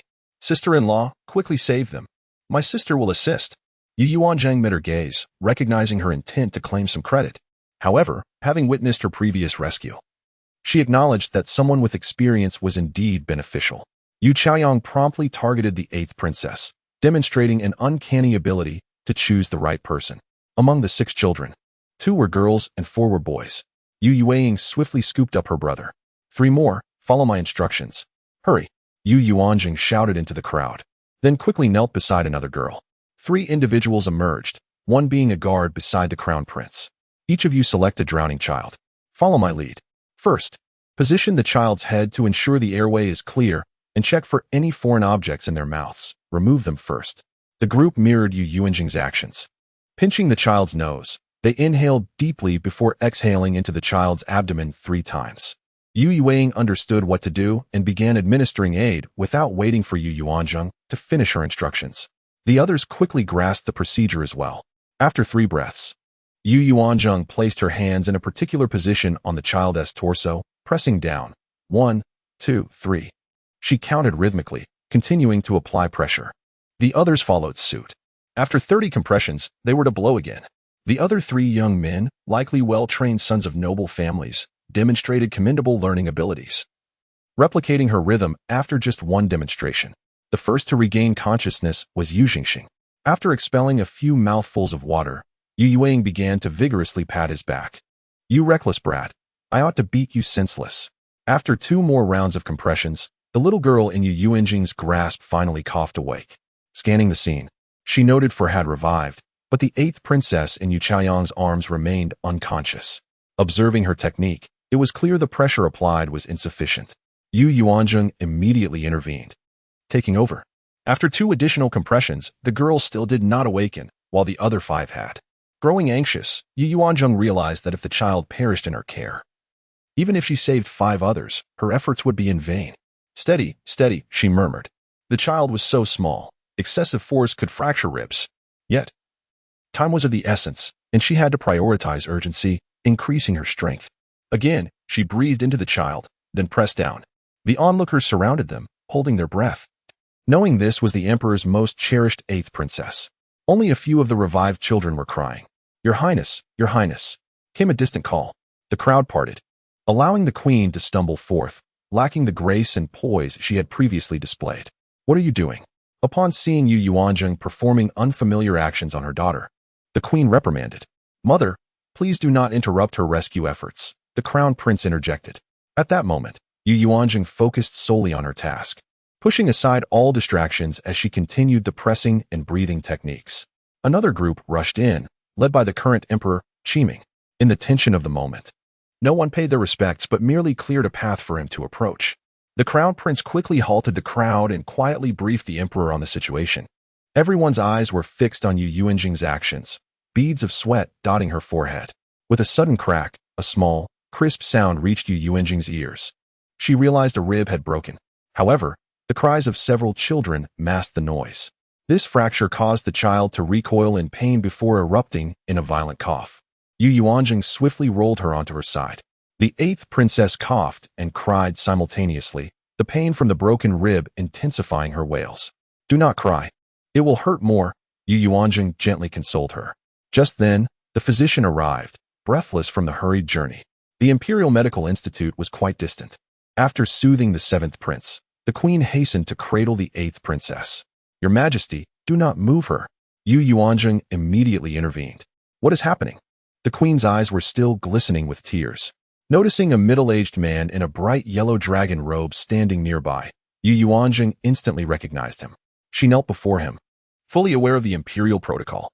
In this era of royal authority, she had to adapt. Otherwise, she might not even know how she perished. Though she was the daughter-in-law of the Rongwang mansion, she was merely a minister's wife. "Minister Yuanzheng pays her respects to your Majesty." "I am guilty," she confessed. "You saved my daughter. How could you be at fault?" Qiming Emperor responded, perplexed. The young lady volunteered to help in the rescue, but due to insufficient force, she could not awaken the princess in time. "By the time I took over, precious moments had slipped away, necessitating greater pressure, which resulted in the eighth princess's rib fractures." Yuanzheng not only clarified the circumstances, but also subtly reprimanded Yu Chaoyang in the presence of the emperor. Was it so easy to claim credit? Humph. Hearing this, Yu Chaoyang immediately knelt before the emperor. "I am guilty, your Majesty. This was my first attempt at rescue, and I lacked experience. Please punish me." Everyone rise. There were no grave consequences, and merits and demerits offset each other, the emperor remarked, having seen both children revived, his anger lessening. Receiving the emperor's permission, the two stood. As they rose, Yu Chaoyang shot Yuanzheng a fierce glare. "Are you the wife of Ziki?" the emperor inquired. "Yes, your Majesty," Yuanzheng replied with calm dignity. "Oh, very well. You have accomplished a great deed today." The crown prince has already recounted the entire incident. Meanwhile, the physician examined each child, discovering only the eighth princess had 2 broken ribs. However, after a period of rest, she would recover. A stretcher was brought forth to carry the eighth princess back, while the others were instructed to change their clothes and drink a bowl of ginger soup, assuring them that they would be fine. The current weather was warm, reducing the likelihood of catching a chill. Once everyone had changed and consumed their ginger soup, they gathered at the nearby Mingyi Hall, where the emperor began to inquire about the events that had transpired. Chapter 49. Clear rewards and punishments. At this moment, the adults from each family had arrived. Among the 6 children were the 7 princes and 8 princesses from the queen. The eldest among them was the 4th young master of the Ning and Marca residence, Yu Xingxing. There was also the grandson of the old King Chong, Chao Jinrui, and Chao Jincheng, the 3rd grandson of the old King Huai.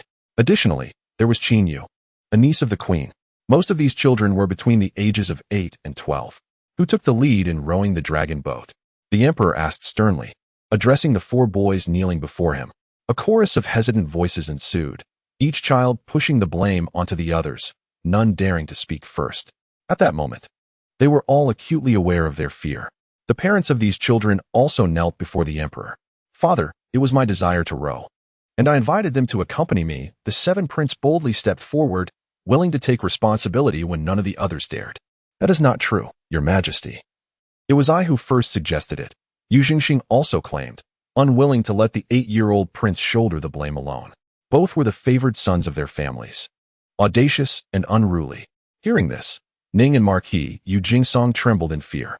He resolved to teach his son a lesson upon returning home, having narrowly escaped disaster.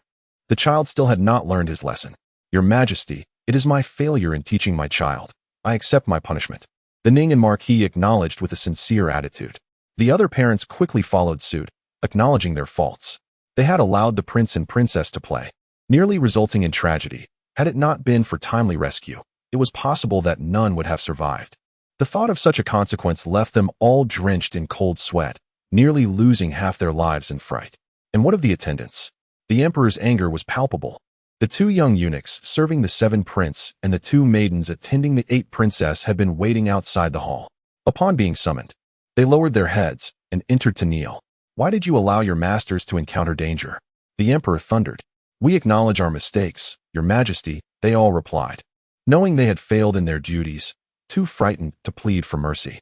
"Father, I did not allow them to accompany us. There were so many activities on the lake, and I wanted to play as well, so I left them on shore with my sister." The seven prince again took the initiative to shoulder responsibility. The emperor shot a glare at his son, realizing that this child had indeed been spoiled beyond measure. "Take them out and administer 30 strokes of the rod. Hand them over to the queen for further handling," the emperor decreed. "You 4 mischievous boys, considering it is a festive occasion today, each of you shall receive 5 strokes. And Qin, you shall receive 2. Your fathers shall each receive 10 strokes. Go home and discipline your sons properly. Should such an incident occur again, they will be exiled for 2 years." The emperor delivered punishment to all present. However, being the father of the 7 prince, should he not also face punishment? Yet, none dared voice this thought. "Thank you, your majesty." They all expressed gratitude, even while receiving penalties. The punishments were executed immediately outside the hall. Each child could still stand and walk after receiving their strokes. The 7 prince gritted his teeth in pain, aware that the executioners were careful not to inflict too much harm. After all, it was a festive day, and they could not leave them unable to walk. Inside the hall, Yuanzheng was summoned. "Your servant is here," she replied, startled as to why the emperor called her. "You have accomplished a great feat today. What reward do you desire?" The emperor was indeed clear in his rewards and punishments. "Your majesty, it was merely a coincidence. No reward is necessary. I shall feast on a few more rice dumplings later," she humbly replied. Such humility. The Yong and Marquis household has raised a commendable daughter. "Who else is in your family?" "Your majesty, I have my father, mother, a 14-year-old younger brother, and a 10-year-old sister," Yuanzheng responded promptly. "Does your brother study?" "Yes. He is preparing to take the imperial examination this year." "Convey my decree. Let him report to the Guozijian tomorrow. And your 10-year-old sister shall be brought to the palace to accompany the queen and serve as a reading companion for the 8 princess," the emperor ordered. "Thank you, your majesty." Yuanzheng immediately knelt in genuine gratitude. This was indeed a tremendous blessing. You families should prepare generous gifts to express your gratitude to the Wang residents, the emperor suggested, glancing at the parents who were still kneeling, their heads bowed in embarrassment. Among them were 2 of the emperor's cousins, the Yong and Marquis, and his maternal uncle. All held esteemed positions, yet found themselves in a most undignified posture. For many years, no father has been punished by the emperor due to their child's mischief, the emperor remarked. "Yes, your majesty, we shall certainly express our gratitude in person," they replied in unison. Meanwhile, Yu Chaoyang stood to the side, feeling an intense jealousy. How could Yuanzheng be so fortunate as to bring such great benefits to the second house because of her heroic act? However, she dared not voice her thoughts, grateful that the emperor did not pursue the matter of the marriage exchange. The emperor was no fool. He was undoubtedly aware of the intricacies involved. The other participants in the rescue were each rewarded with 100 taels of silver. The 2 young masters and the guard of the eldest prince, Yu Yueying and Yu Chaoyang, stepped forward to express their gratitude for the rewards. After leaving the Mingyi Hall, Chao Jinxian finally had the opportunity to catch Yuanzheng and inquire about the details. "Yuanzheng, how did you know about the method of artificial respiration?" "I merely heard my father mention it. It was spoken of a century ago, but few have witnessed it," Yuanzheng replied. Chao Jinxian was taken aback, wondering if a time traveler had indeed come to this world. However, she found no trace of modernity in this era. It was no wonder the emperor had not questioned her. Perhaps he already knew. It seemed she should refrain from casually mentioning concepts that did not exist in this time. While embroidering, her mind wandered, leading her to such thoughts. She recounted her previous statements made at the Marquis residence. "You are truly clever. Let us go see the 8 princess," Chao Jinxian suggested. "Indeed, let us go," Yu Yueying agreed, feeling it necessary to apologize on behalf of her brother for the danger he had caused. Upon arriving at the 8 princesses' chambers, they found her already asleep after drinking a calming herbal concoction, with the queen still present. "Greetings, your majesty," the 3 girls greeted in unison. "You have come," the queen acknowledged. "How is the 8 princess faring now, my dear aunt?" Chao Jinxian inquired. "She has never endured such hardship in her life. Thankfully, she was saved." "Yuanzheng, I thank you," the queen expressed sincerely, devoid of any haughty demeanor. To prevent conflicts within the harem, the emperor had specifically chosen a woman of humble origins as his queen, citing the birth of twins as justification. The queen's children were too young and lacked competitiveness, having no notable family background, thus securing her position in the palace. As such, she treated the concubines and noblewomen with kindness. Your Majesty, it was merely a trivial effort. The Emperor has already rewarded me. I cannot accept a second gift. Yuanzheng smiled, declining the Queen's generosity.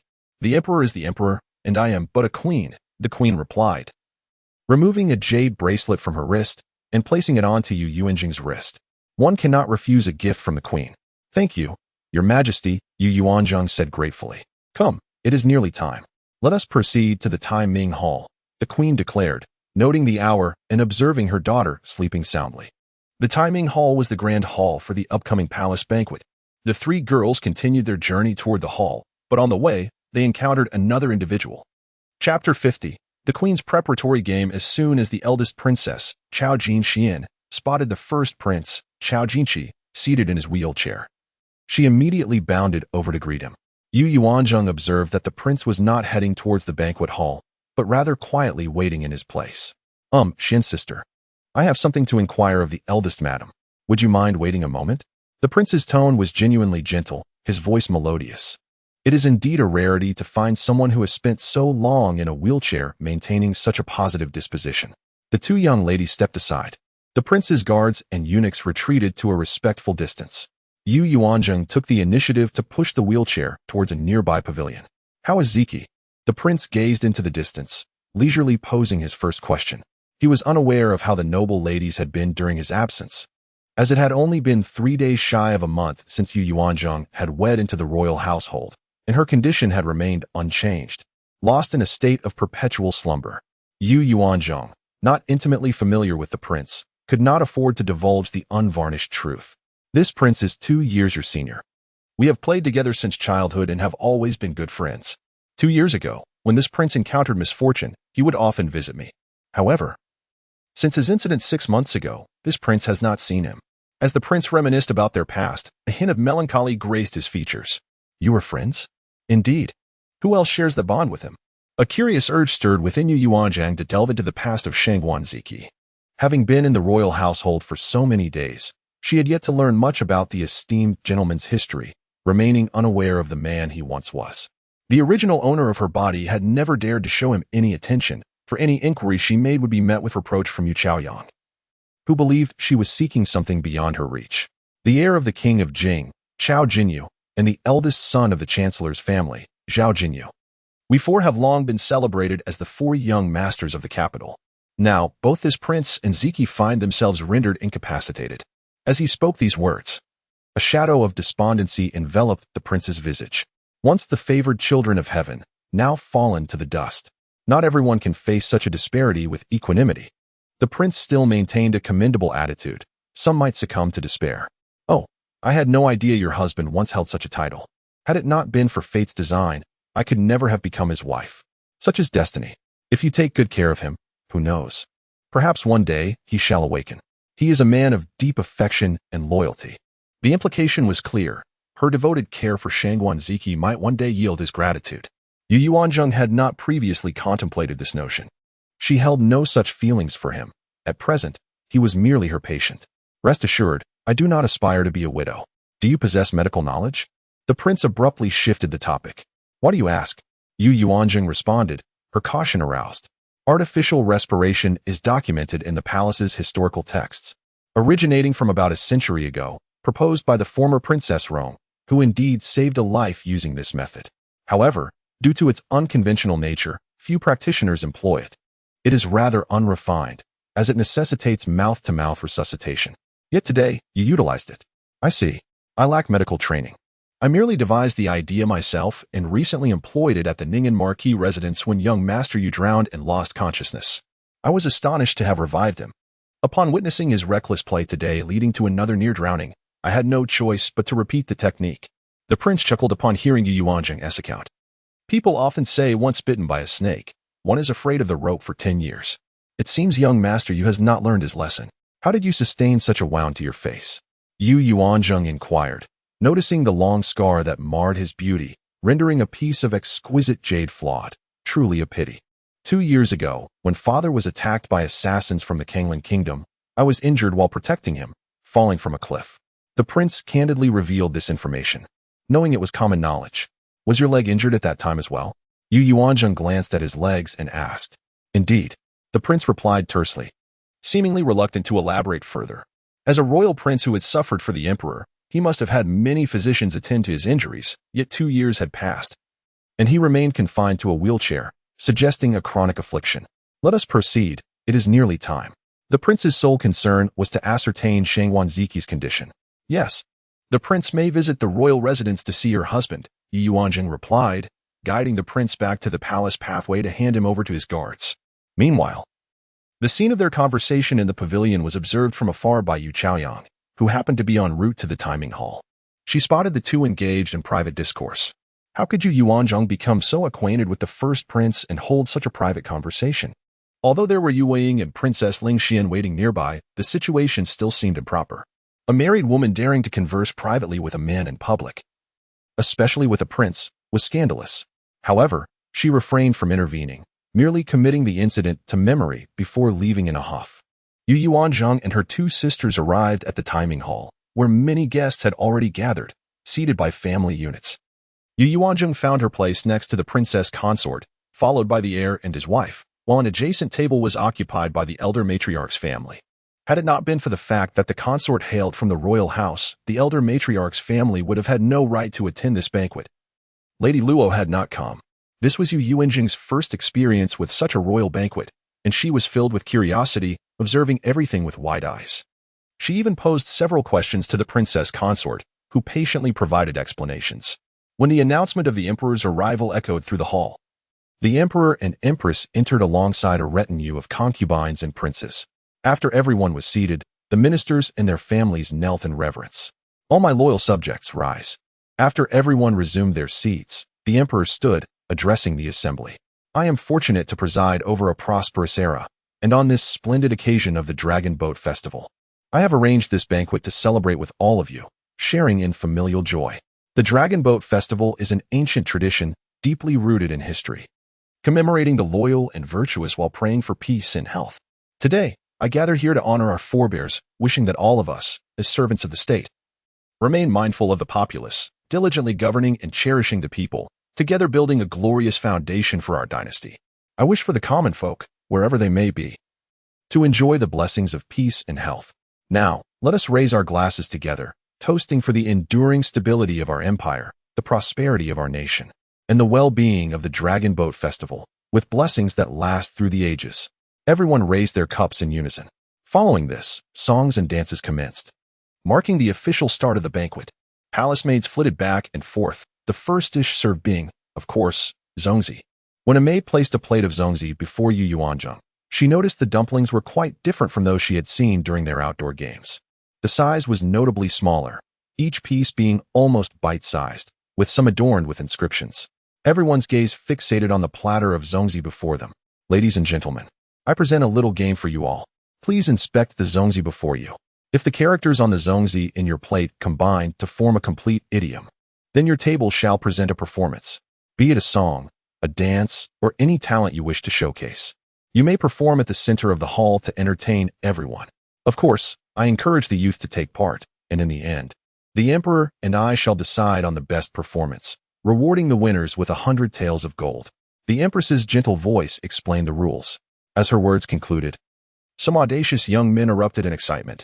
Wow, 100 taels of gold. How enticing. Each table began inspecting their zongzi. Ah, our table's idiom is, the nation enjoys peace and the people live in safety. Our idiom is, the nation is rich and the people are strong.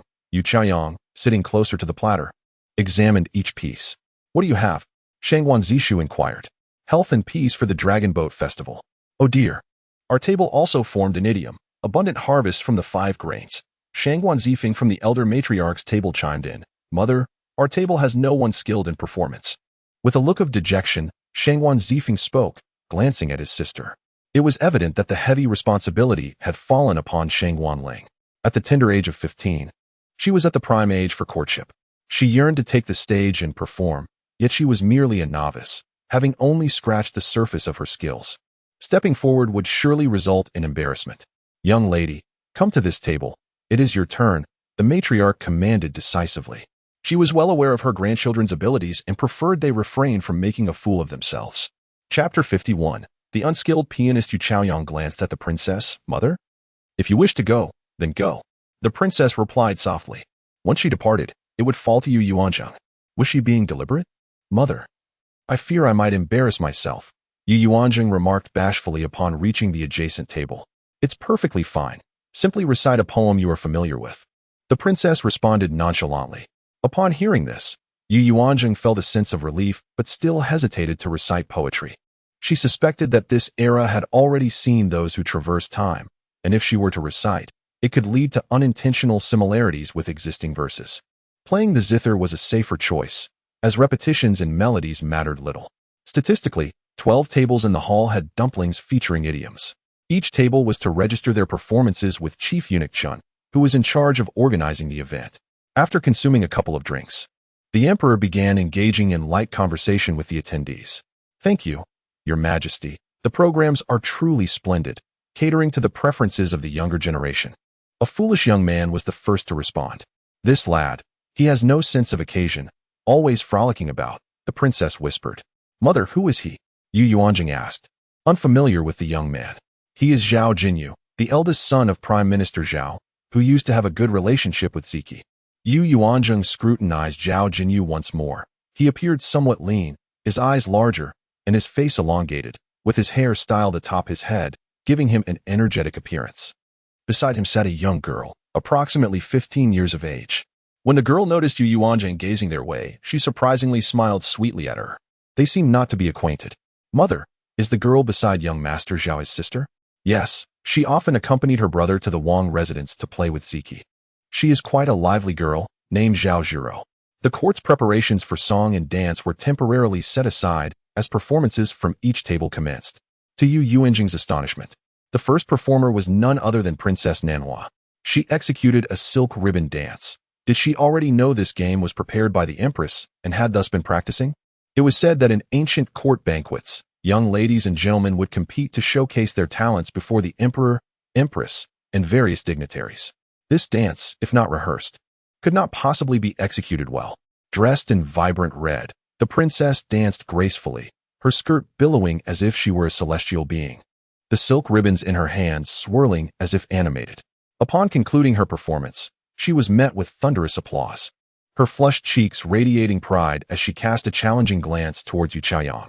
It was only today that Yuanzheng realized Yu Chaoyang had seized the position of the heir's consort, a role she had long desired.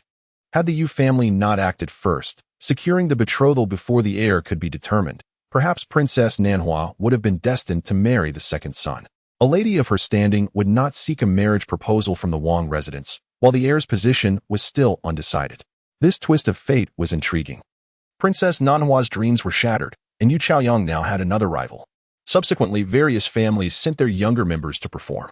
The most amusing was a 5-year-old grandson of a minister who entertained the audience with his tumbling act, prompting laughter throughout the hall.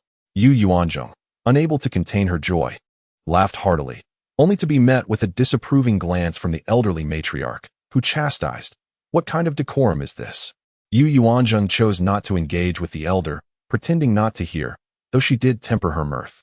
When it was Yu Chaoyang's turn, she played a conventional piece titled Spring Day, earning moderate applause, yet it lacked any remarkable flair. Next was Yuanzheng. The princess was unaware of what Yuanzheng intended to perform, as she had registered with Chief Eunuch Chun independently. In truth, no one knew what others would present. As Yuanzheng took the stage, she bowed respectfully to the emperor and empress. "Your Majesty and Empress, I have nothing of great merit.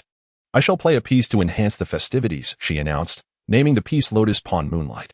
"Empress, might I request a pair of finger picks? I was unaware I would be performing, and thus came unprepared." The empress immediately ordered someone to fetch a pair of picks for her. Once donned and seated, Yuanzheng realized it had been too long since she had last played, her fingers unaccustomed.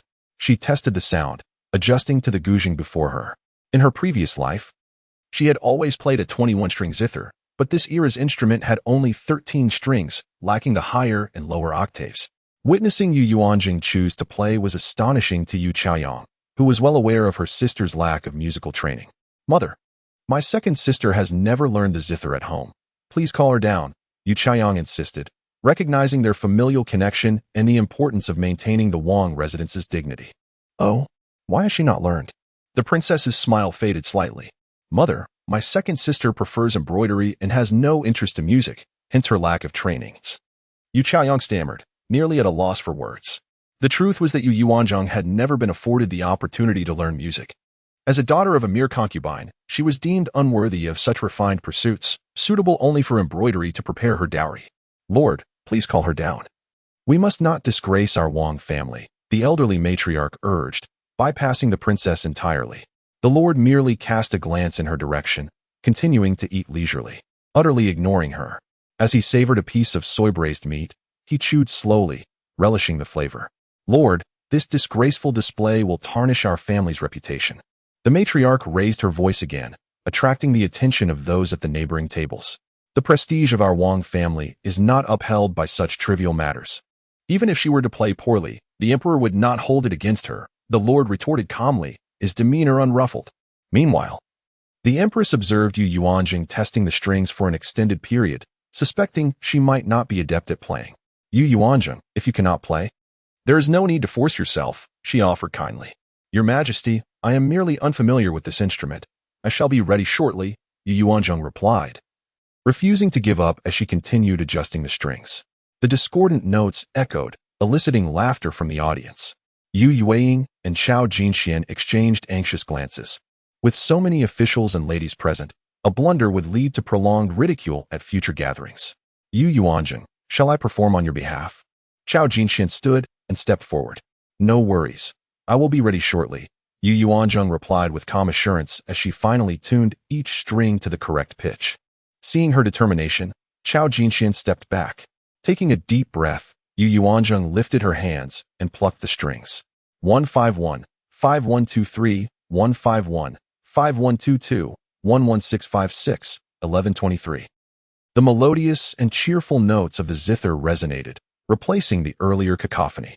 Time seemed to flow gently, merging into the rippling moonlight.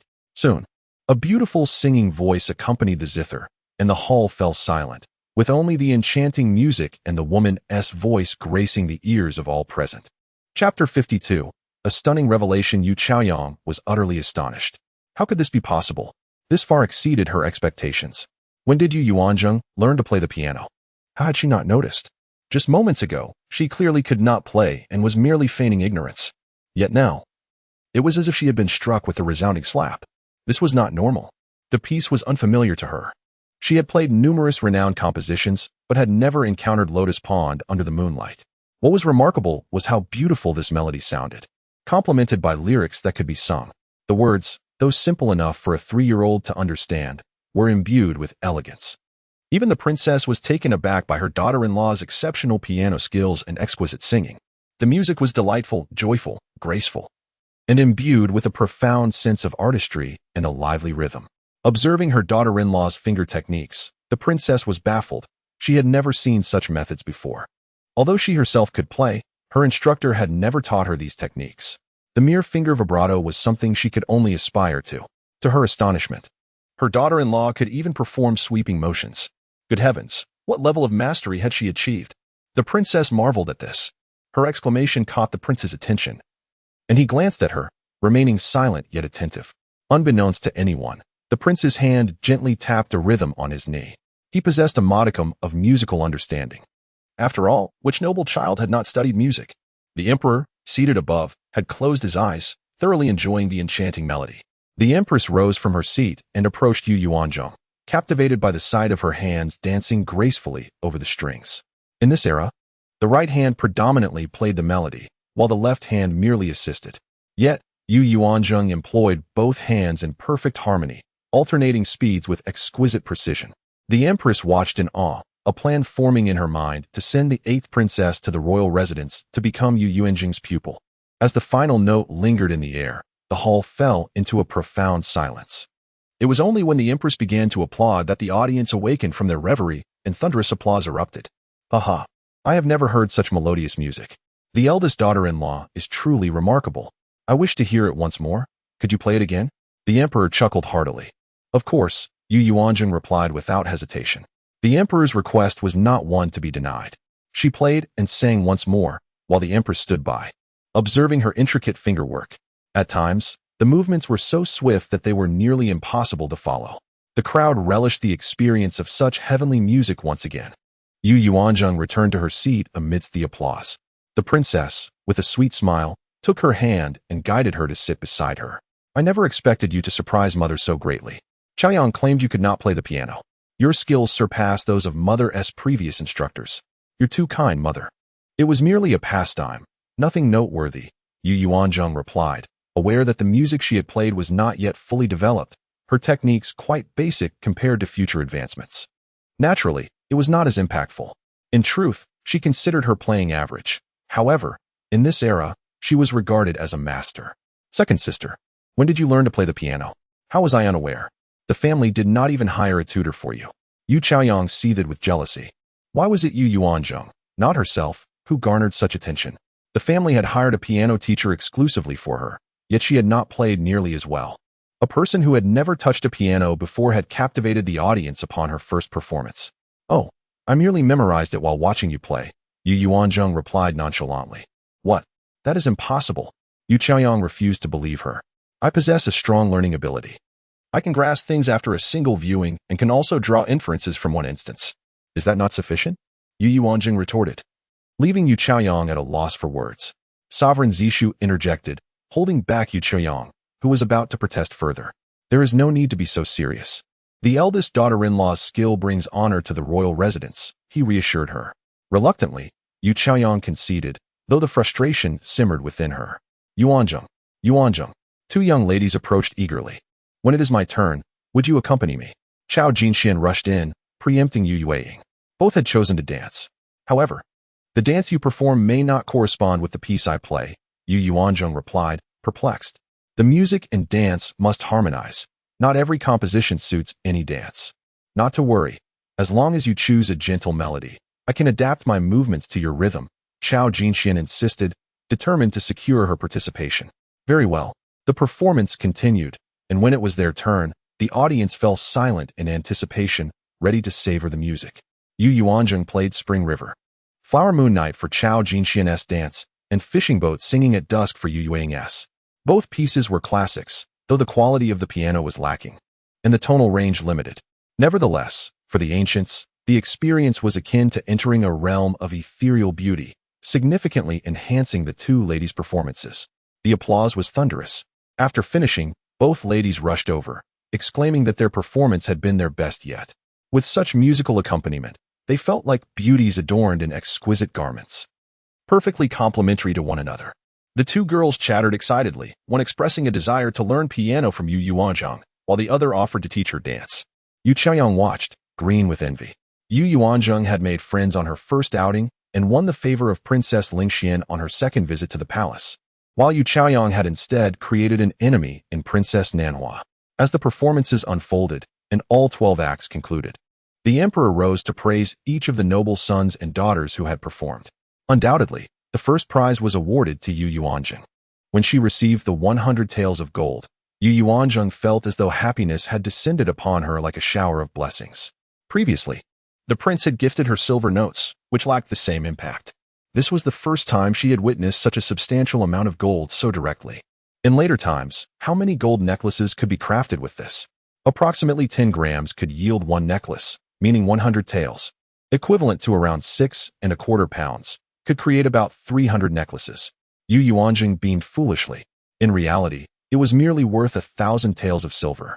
Upon this realization, she no longer perceived it as an overwhelming sum. Dear eldest daughter-in-law, might you transcribe the scores of the 3 pieces you played earlier? I would love for the palace musicians to practice them, so that in the future, everyone can enjoy these melodies, the empress suggested. Certainly, Your Highness. I will write them out for you in a couple of days, Yuanzheng replied graciously, as this was hardly her proprietary knowledge. Yet, as soon as she spoke, she recalled that she did not know how to write music in this era. What is the matter? The princess inquired, noticing her sudden stillness. Mother. She simply does not know how to write music. Yu Chaoyang seized the opportunity to expose her shortcoming. Yuanzheng felt embarrassed. It wasn't that she couldn't write, rather, she was unfamiliar with the notation of this time. Not to worry, upon returning, I will assist you in writing it. You need only play it, and I will transcribe it according to the melody, the princess comforted, gently patting Yuanzheng's hand. The banquet continued, and at this moment, the guests began to mingle. The prince was approached by numerous attendees seeking to toast him. One young man, clad in brocade, approached their table with a cup in hand. His hair was elegantly styled, secured by a gemstone-studded golden hairpin, with a few strands gently brushing against his chiseled cheek, adding a touch of youthful charm. Though he bore a smile, Yuanzheng sensed a hint of melancholy beneath it. I have met with my maternal uncle, aunt, the two elder ladies, and the two uncles and aunts. Upon hearing him address them, Yuanzheng immediately recognized his identity. Chapter 53. The royal banquet. The individual in question was none other than the third prince, Chao Jingshan, born of the esteemed Lady Wan Shufei, the daughter of the two elderly matriarchs. At the age of 17, he still resided within the palace. According to the regulations of the current dynasty, a prince must reach the age of 18 or marry before he may leave the palace to establish his own residence. The third prince, with a demeanor of casual grace, expressed, "There is no need for excessive formalities. I have yet to meet my esteemed cousin-in-law since her arrival at the residence, so I have come to extend my greetings." He directed his gaze towards Yuanzheng. "Your Highness," she acknowledged, realizing that his visit was specifically to greet her, and thus she rose to perform a respectful bow. "I had no idea that my cousin-in-law possessed such remarkable musical talent," the third prince continued, unabashedly straightforward. "My mother has asked me to inquire if you have any other musical compositions beyond the 3 pieces you just played. She wishes to request a few to learn and perform for the emperor." The request posed a dilemma for her. Should she acquiesce? The empress herself had merely requested the pieces performed earlier for the palace musicians to study for future banquets. Yet, Lady Wan Shufei seemed to have ulterior motives. Unfamiliar with Lady Wan Shufei's character, Yuanzheng pondered whether she shared the same disposition as the two elderly matriarchs or if she possessed a more discerning nature. "Mother?" Yuanzheng softly addressed the princess consort. "If you have any, please share just one piece. If not, it is of no consequence," the princess consort replied, her tone nonchalant. Understanding the implication, Yuanzheng realized that the expectation was merely to provide a single piece as a formality. "Please compile all the pieces you know and present them to the consort," the two elderly matriarchs instructed with a commanding tone. Yuanzheng refrained from responding. "That is unnecessary. Just 3 or 5 pieces will suffice," the third prince replied with a charming smile, exuding an air of ease. 3 or 5 pieces. She was reluctant to offer even one. Their relationship was still unfamiliar. Yuanzheng felt a sense of aversion towards the third prince, whose presence contrasted sharply with that of the eldest prince. The eldest prince emanated an aura of a refined gentleman, gentle, warm, yet imbued with wisdom and brightness. In stark contrast, the third prince evoked an unsettling image, akin to a serpentine creature dwelling in shadows, his smile not reaching his eyes. Despite this being their first encounter, the impression remained indelibly imprinted. Yuanzheng found herself in a precarious position. Though she was his cousin-in-law, her status was inherently inferior to that of a prince. "Just one piece will do," the princess consort interjected. "Zheng cannot transcribe the music. I shall assist her in that regard." She recognized her daughter-in-law's discomfort. "Dear cousin, how have you been?" the third prince inquired with an apparent concern. "Just as usual," the princess consort replied softly. "Come, sit here. Let us engage in conversation." The two elderly matriarchs urged, noting the interaction between their grandson and the family of the first branch, feeling a sense of urgency. Upon entering the palace, they had met with the Empress Dowager and the Empress, yet they had not encountered their beloved grandson. This was the hope of their branch, indeed. The hope of the entire royal residence. The third prince engaged in mere token conversation with the elderly matriarchs before departing, harboring a dismissive view of their lack of discernment. Were it not for the fact that his mother was born of their lineage, he would hardly have acknowledged them. The banquet concluded at the 4th hour of the afternoon. "Mother, is this how we celebrate the Dragon Boat Festival every year?" Yuanzheng queried on their way back. "Not quite. Last year, the palace did not host a banquet. Instead, the emperor personally led civil and military officials to witness the dragon boat races outside the city." "Oh, that explains the variation in annual festivities," she mused, realizing that the program differed each year, although palace banquets were the norm. Upon returning to the royal residence, the princess consort resumed her duties. With the palace banquet concluded, a family banquet awaited. The Shangguan clan was numerous, encompassing not only the 5 legitimate branches but also various collateral branches. The royal residence hosted several clan elders each year for the Dragon Boat Festival. The prince did not assume the role of clan leader, but merely inherited the title of prince. Yuanzheng returned to her chamber to change attire before rejoining the princess consort to receive the incoming guests. Shangguan Zishu and Yu Chaiyang also arrived shortly thereafter. Shangguan Zishu briefly instructed before proceeding to the entrance to greet the guests alongside the prince. However, Yuanzheng sensed that Yu Chaiyang was occasionally casting peculiar glances her way. She instinctively moved closer to the princess consort, feeling a sense of unease, as if there were matters unbeknownst to her that Yu Chaiyang was privy to. At that moment, a servant from the outer courtyard guided an elderly woman towards them. The princess consort promptly stepped forward to assist her. Chaoyang, Yuanheng, this is Lady Hong, the matriarch of our Shangguan family. The princess consort introduced the two new daughters-in-law. The newcomer appeared to be in her 70s, her posture surprisingly upright and unstooped. The two women greeted her in unison. Yet, Yuanzheng was puzzled by the presence of a 3-year-old child in the woman's grasp. Is this the youngling? She wondered. Recalling having seen him during his first birthday celebration, he had grown considerably since then. The princess consort playfully engaged with the child, prompting him to greet her. Indeed. Quickly greet the princess consort, Lady Hong encouraged, nudging her great-grandson forward. The child hesitated, retreating shyly, exhibiting a fear of strangers. Children can be shy. No need to take it to heart. Please, let us proceed to the grand hall, the princess consort reassured. Chaoyang, assist Lady Hong into the inner chamber. As Lady Hong entered the hall, another elderly woman arrived, leading a child of her own. The princess consort greeted both with warm smiles, introducing them to the two new daughters-in-law. In this manner, a total of 10 elders from the clan arrived, each accompanied by a boy, some as young as 5. While the youngest had just begun to walk, Yuanzheng found the situation perplexing, unable to articulate her thoughts, while Yu Chaiyang continued to regard her with an enigmatic smile. When all had gathered, the prince and Shangguan Zishu led the group of varying ages into the main hall. The princess consort introduced the new daughters-in-law to the assembled clan members, revealing that they were relatives from the paternal side, though the specific generational connections were unclear. Some had even surpassed 5 degrees of kinship. The establishment of the Wei dynasty had surpassed 170 years, while the royal residence had been granted the title of Iron Hat Prince approximately a century ago, under the leadership of the 3rd Shangguan patriarch who had achieved victory on the battlefield. Unfortunately, Yuanzheng was unaware of this history, having only gathered fragments through recent inquiries over the past month. As everyone settled in, the clan leader, Old Master Hong, candidly addressed the prince. I have heard that on the day you proclaimed Zishu as heir apparent, you also announced that Ziki's inheritance would be divided into 4 portions? Indeed. The prince replied with forthrightness. Is there any hope for Ziki's recovery? Old Master Hong inquired further, his tone direct. All ears were attuned, eager not to miss a single word. According to Dr. Gu, the possibility of awakening is exceedingly slim, yet I am still seeking out more skilled physicians. The prince admitted candidly. Does that imply there is little hope? Old Master Hong shook his head, a look of melancholy crossing his face. Ziki is my legitimate son. Regardless of his condition, as a father, I shall spare no effort in protecting him, the prince declared with a tone of authority. What will you do if Ziki cannot awaken?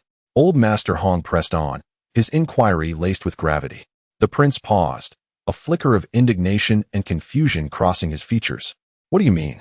It cannot be that we would leave him with no legacy at all. He is the only legitimate son of the Shangguan family. Chapter 54. The plans of the elders. Yuanzheng was momentarily taken aback. Smash the bowl.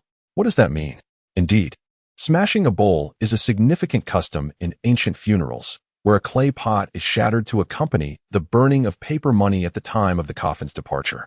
This is typically performed before the funeral procession, with the responsibility falling upon the eldest son or the eldest grandson in his absence.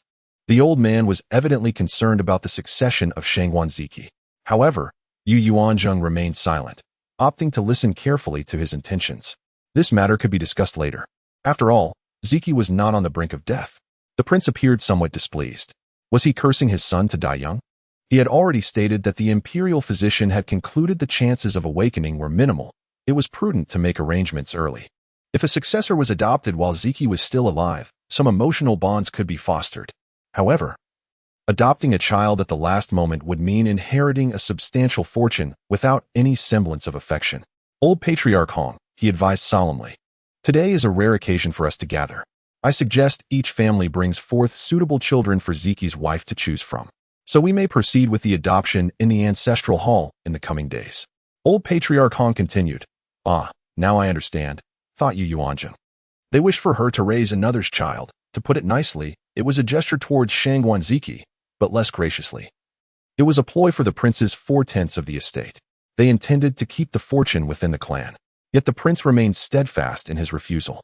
He recalled clearly the reports from Qing Feng and Mingyue, hinting that there was still a possibility of his son awakening.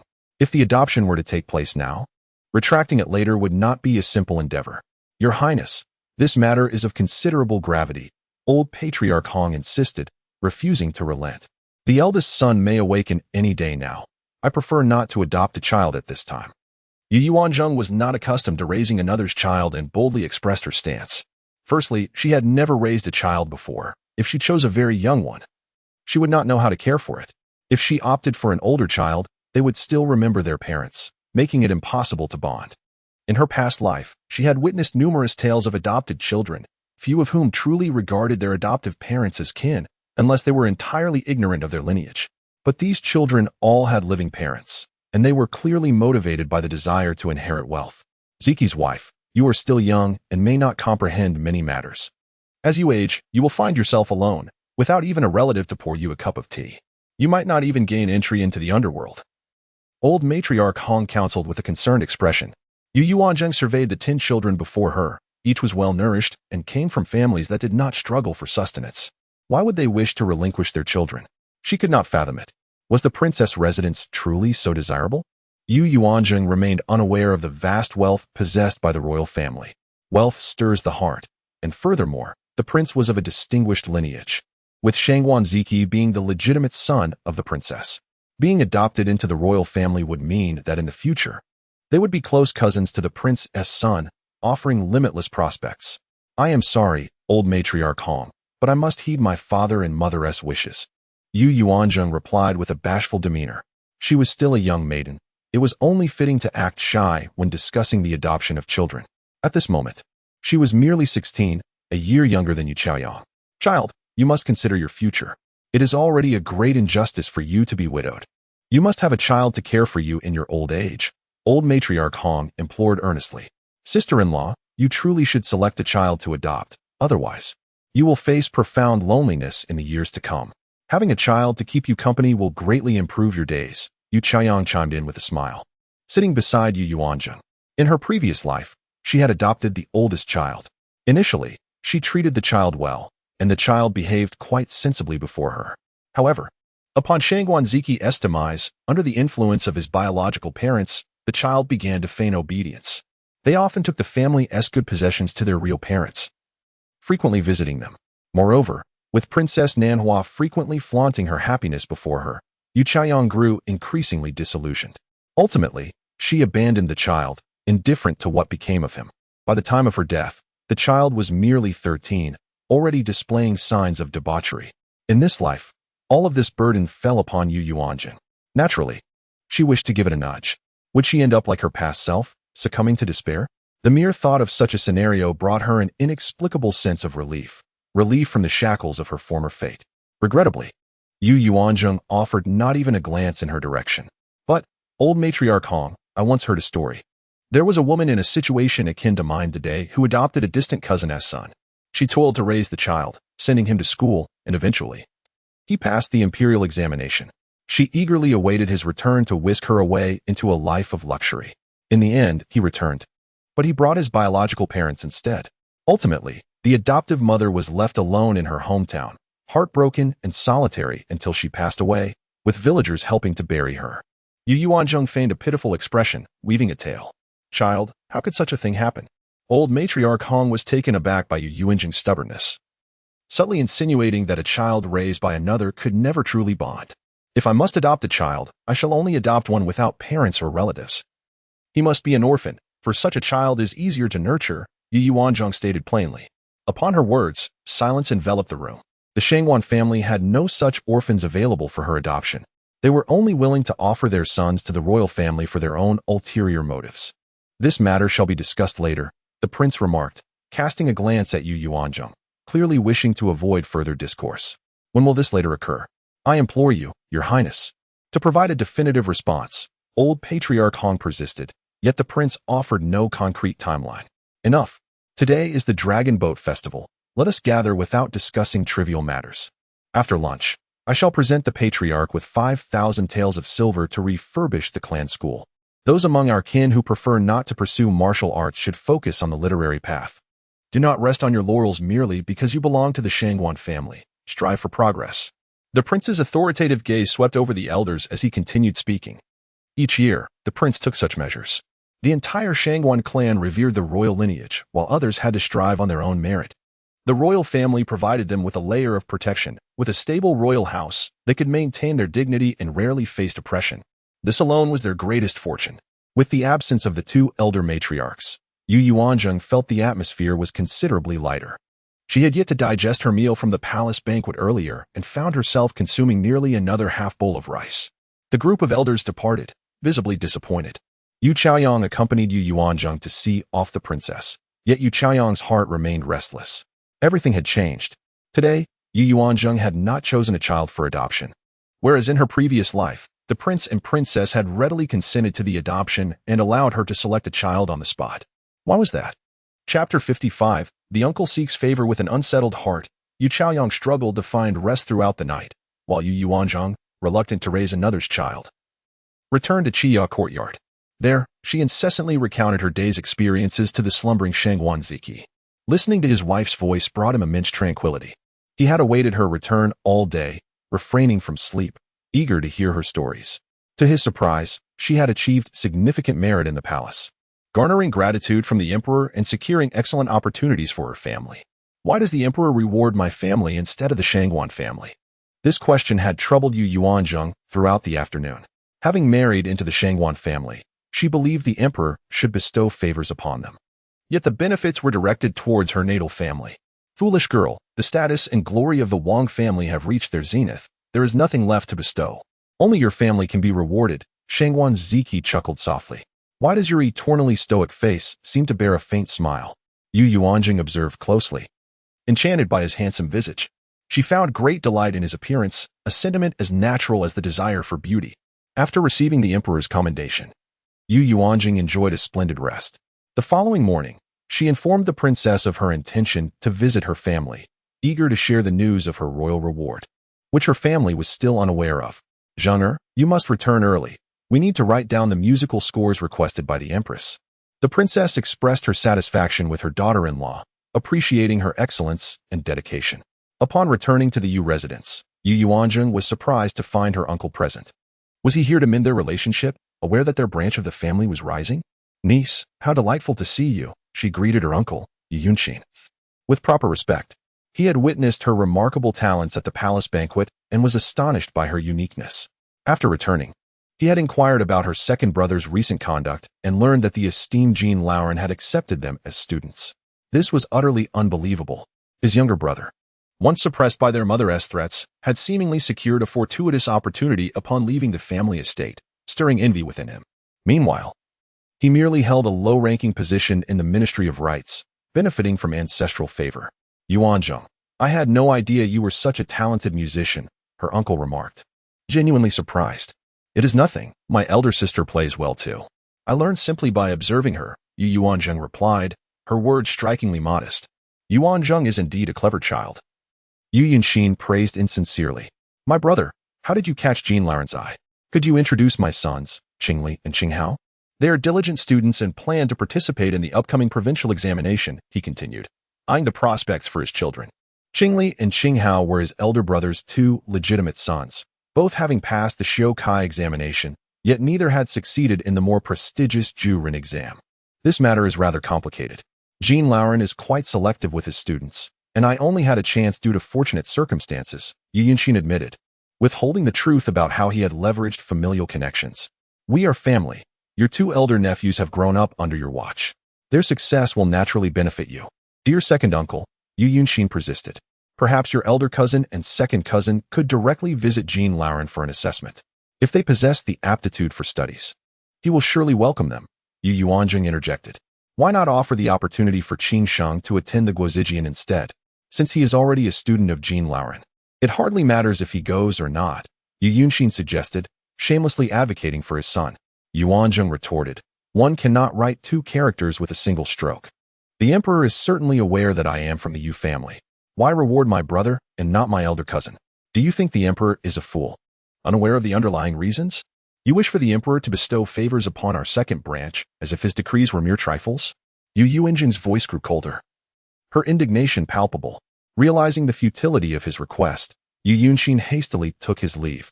Yuanzheng had intended to share her joyous news with her parents and siblings, but her uncle's presence had prematurely revealed the matter. Elder sister, elder sister. Her siblings joyfully surrounded her as soon as their uncle departed, their happiness akin to festive celebrations. Second brother, you must study diligently. You may face challenges at the Guozijian, but with Jean Lauren's support, you need not fear, Yuanzheng encouraged. Elder sister, I am not afraid. Thank you for securing such a wonderful opportunity for me. I will study hard and strive to excel. So you will have a strong family to rely on, Yuanzheng declared with ambition. Very well, I shall await your success. Sister, once the 8th princess recovers, I will take you to the palace to meet the empress. Do not be mischievous like you are at home, she teased Yuan, who had been eavesdropping on the conversation. Yes, I understand, Yuan replied, brimming with excitement. Seeing her children so jubilant, Zhao Yuejiao smiled warmly. Zheng'er, take care of yourself in the Wang household. Your natal family cannot provide you with assistance. You must rely on yourself. Rest assured, mother, since you all know. I shall return now, as my mother-in-law awaits my return, Yuanzheng said. Do not return to your family too often. It may displease the princess, which married daughter visits her natal home so frequently. Zhao Yuejiao spoke disingenuously, wishing her daughter would visit more often. Mother, I know you wish for me to return daily. Yuanzheng playfully countered. Father, please take these 2 bottles of medicine to Jean Lauren, she requested, producing the remedies she had prepared over the past few days. Very well. Yuanzhi accepted without further inquiry. As Yuanzheng returned to the Wang residence, she was intercepted by Granny Zhao. Madam, the princess is awaiting your return. Granny Zhao informed her, leading her to the main courtyard, where several guests were gathered. Chapter 56. The gratitude received Yuanzheng entered the main hall with measured steps, and first paid her respects to the princess. I have seen the empress. You have returned at the perfect moment. This is the wife of the heir to the Chuang mansion, and this is the wife of the heir to the Huaiwang mansion. This is Madame Chen, the elder sister of the 7th prince and the 8th princess. You know this one, the wife of Duke Ningyan, the princess introduced. Were these individuals sent by the emperor to express their gratitude? The 2 elder ladies, Yu Qiyang, concubine Luo, and the second lady were also present. Yuanzheng, I cannot thank you enough for yesterday. You have saved our family Jingxing twice. This kindness will be remembered for a lifetime. The wife of Duke Ningyan said with a bright smile. Simultaneously, she felt a strong desire to discipline her son, who had caused her much distress. Had the emperor not already punished him, she would have delivered a few more strokes to teach him a lesson. With such a son, she felt as though she had aged several years. The Marquis said yesterday that we can no longer indulge him, or one day we might lose him entirely. Indeed. Thank you, dear lady. If it weren't for your timely intervention, my reckless boy might not have survived. Thank you, the wife of the heir to Chunwang Mansion said, her eyes glistening with tears as she wiped them away. As soon as she received the news, she had rushed to the lakeside and had fortunately arrived just in time to see her son expelling water. Otherwise, she would have fainted from fear. Dear lady, please accept this small token of our gratitude. I am not here merely because of the emperor's decree, but out of sincere appreciation. Had you not stepped forward to organize the rescue, my son Jincheng might have already met his end. The debt of saving a life is greater than the heavens. The wife of the heir to Huaiwang Mansion said as she stood up and pressed a brocade box into Yuanzheng's hands. Yes, indeed. The debt of saving a life is greater than the heavens. You directly saved my daughter Yuer, Madame Qin chimed in. She was greatly frightened yesterday, and once she recovers, I will bring her to personally express our thanks. Madame Qin had also been deeply frightened. She had not slept well that night, plagued by nightmares of her daughter drowning, and had risen twice to check on her, finally able to rest easy by morning. Each lady presented Yuanzheng with gifts, all of which were boxes of jewelry. However, she preferred receiving money, though she could not express it directly as it would seem too commonplace. Her hands were full, and she required the assistance of her maid to hold the gifts. You are all too kind. I merely happened to be there, Yuanzheng said modestly. It is precisely because you were there that my son had a chance to live. Others would not have known how to perform artificial respiration. This method is merely a legend from many years ago, and few are familiar with it now. Even fewer can execute it properly and save a life. Had the physician arrived, the child would have long been gone, the wife of the heir to Chengwang Mansion said, filled with dread. Yuanzheng had no retort. It was indeed true. Had she not been nearby and instead joined the crowd, the children might have perished. Therefore, there was no reason for her to feel embarrassed accepting these gifts. Then I shall graciously accept these gifts. Thank you, ladies, Yuanzheng said, lifting the box in her hand. After exchanging a few more words with the princess, the ladies took their leave. The wives of Chengwang and Huaiwang were headed to another household to express their gratitude, as their sons had survived due to Yuanzheng's guidance during the rescue. Once the guests departed, the two elder ladies exchanged knowing glances at Yuanzheng, their expressions laden with unspoken meaning. They looked back and forth between Yu Chaoyang and Yuanzheng, making Yuanzheng feel quite uncomfortable.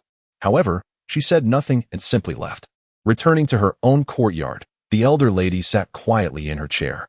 On the first day of Zishu's marriage, she had received news that the bride had been sent to the wrong bridal chamber, and she had been delighted enough to instruct her maid to exchange the gifts meant for the new bride with those prepared for her granddaughter's adornment, a beautiful 12-piece set. Yet, over the past month, Yuanzheng's behavior had been anything but that of a lowly-born daughter. On the contrary, she had proven to be more exceptional than the carefully cultivated daughters of the Bo family. At this moment, her satisfaction with Yu Chaoyang had waned significantly since her entrance into the family. Tahong, go summon the heir's wife for me, the elder lady commanded. Yu Chaoyang soon arrived. I have seen the elder lady. Chaoyang, come sit beside your grandmother, the elder lady said, replacing her stern demeanor with a smile. Good child. How has your research on that iron box progressed? The elder lady inquired. If they could open that box, it would be a significant achievement for the entire Su family, elevating their status within the clan. Not yet, Yu Chaoyang replied, feeling quite ashamed.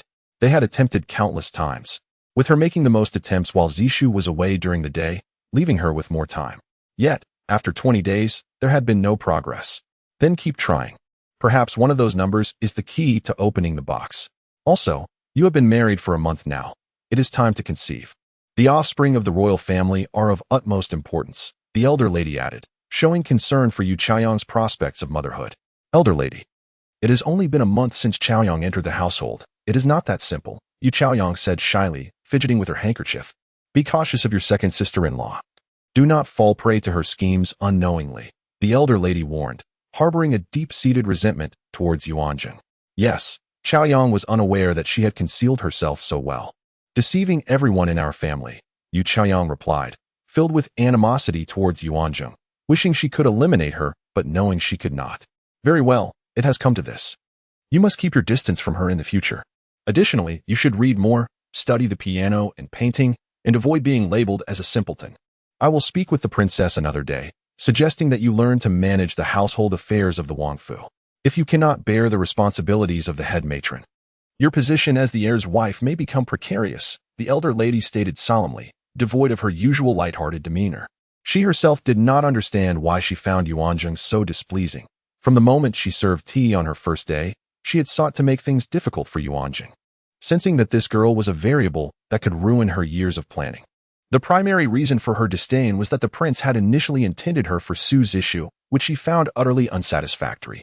Yes, Chaoyang understands, she replied.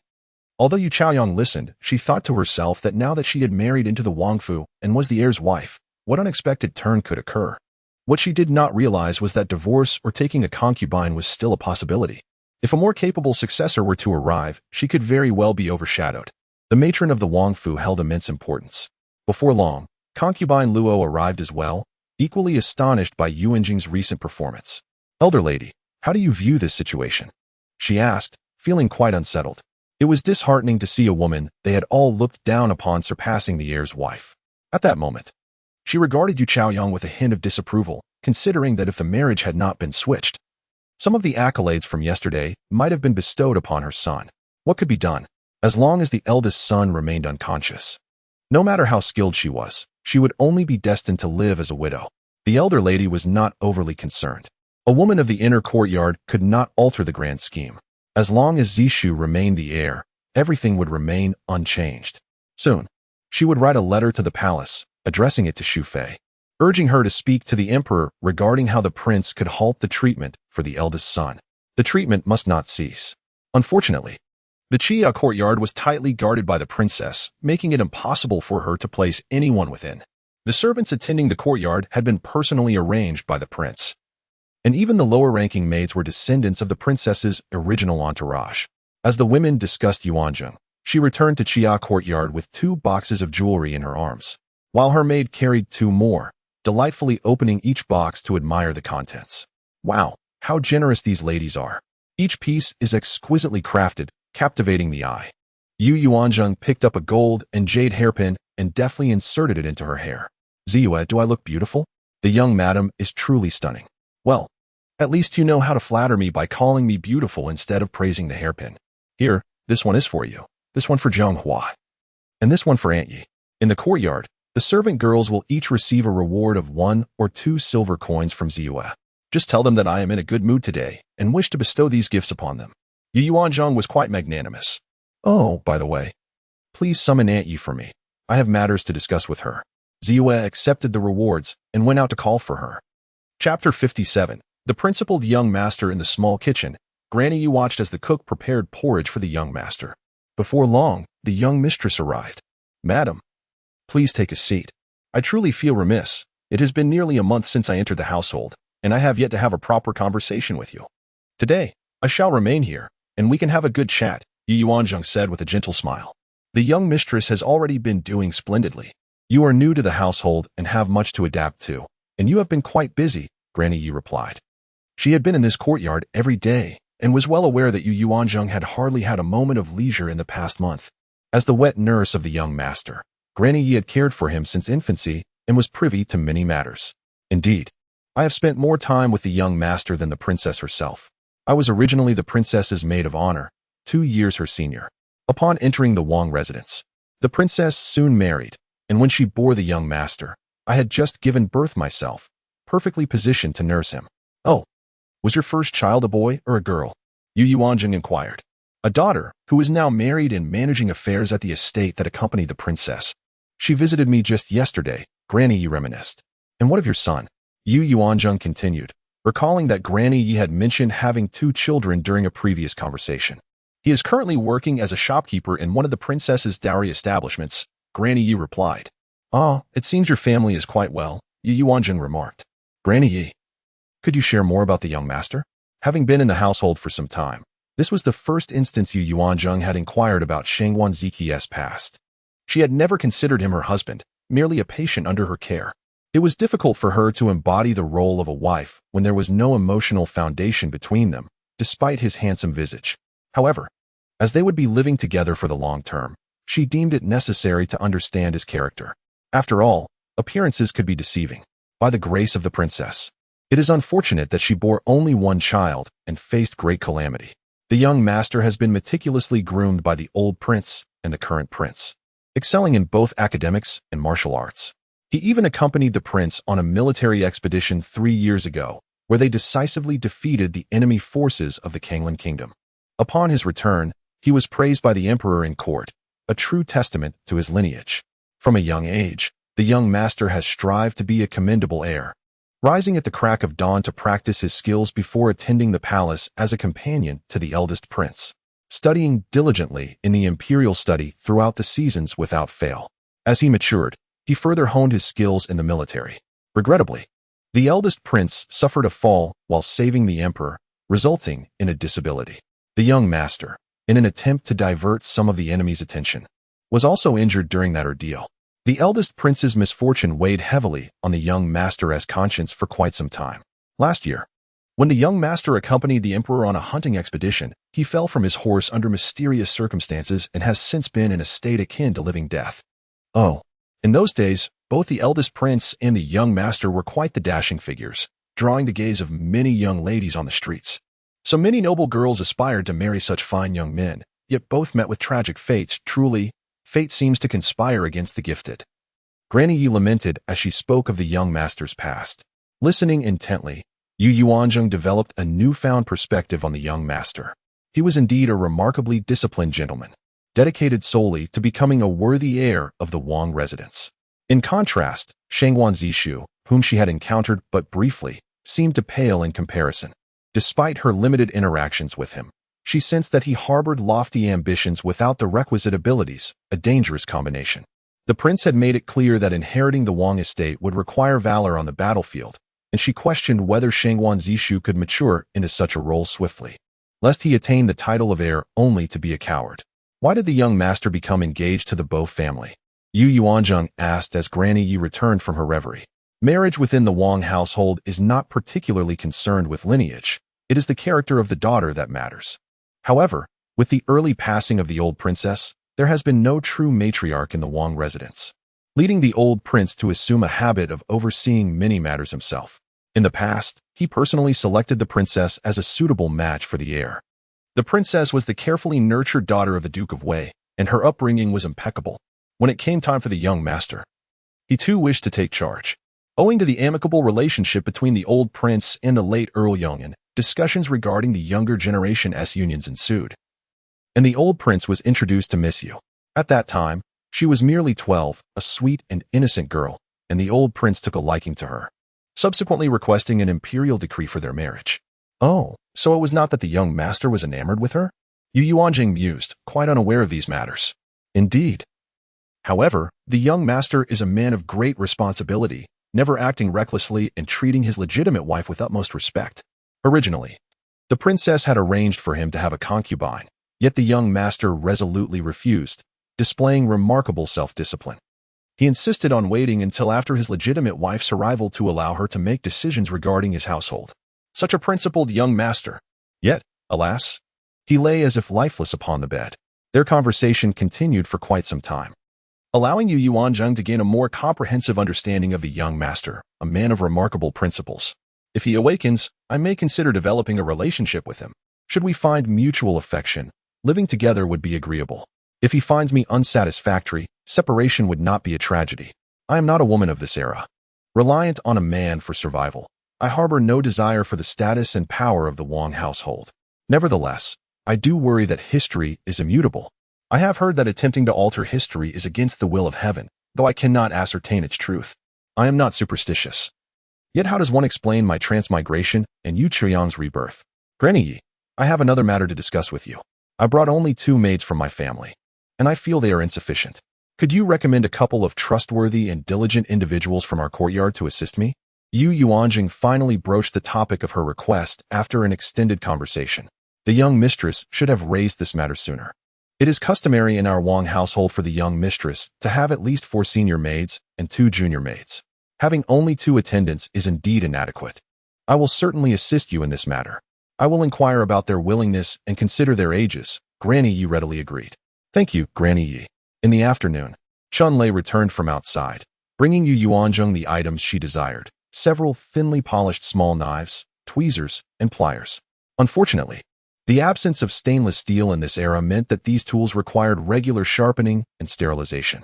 Disinfecting posed a challenge, as only low-proof alcohol was available. Almost forgetting this detail, Yuanzheng sketched a simple hand-operated distillation apparatus. Its future applications were numerous, and she devoted herself to refining the design, taking 2 hours to finalize it. The following day, she sent Chun-Lei to have a blacksmith constructed. Chun-Lei, this does not require iron. Copper will suffice.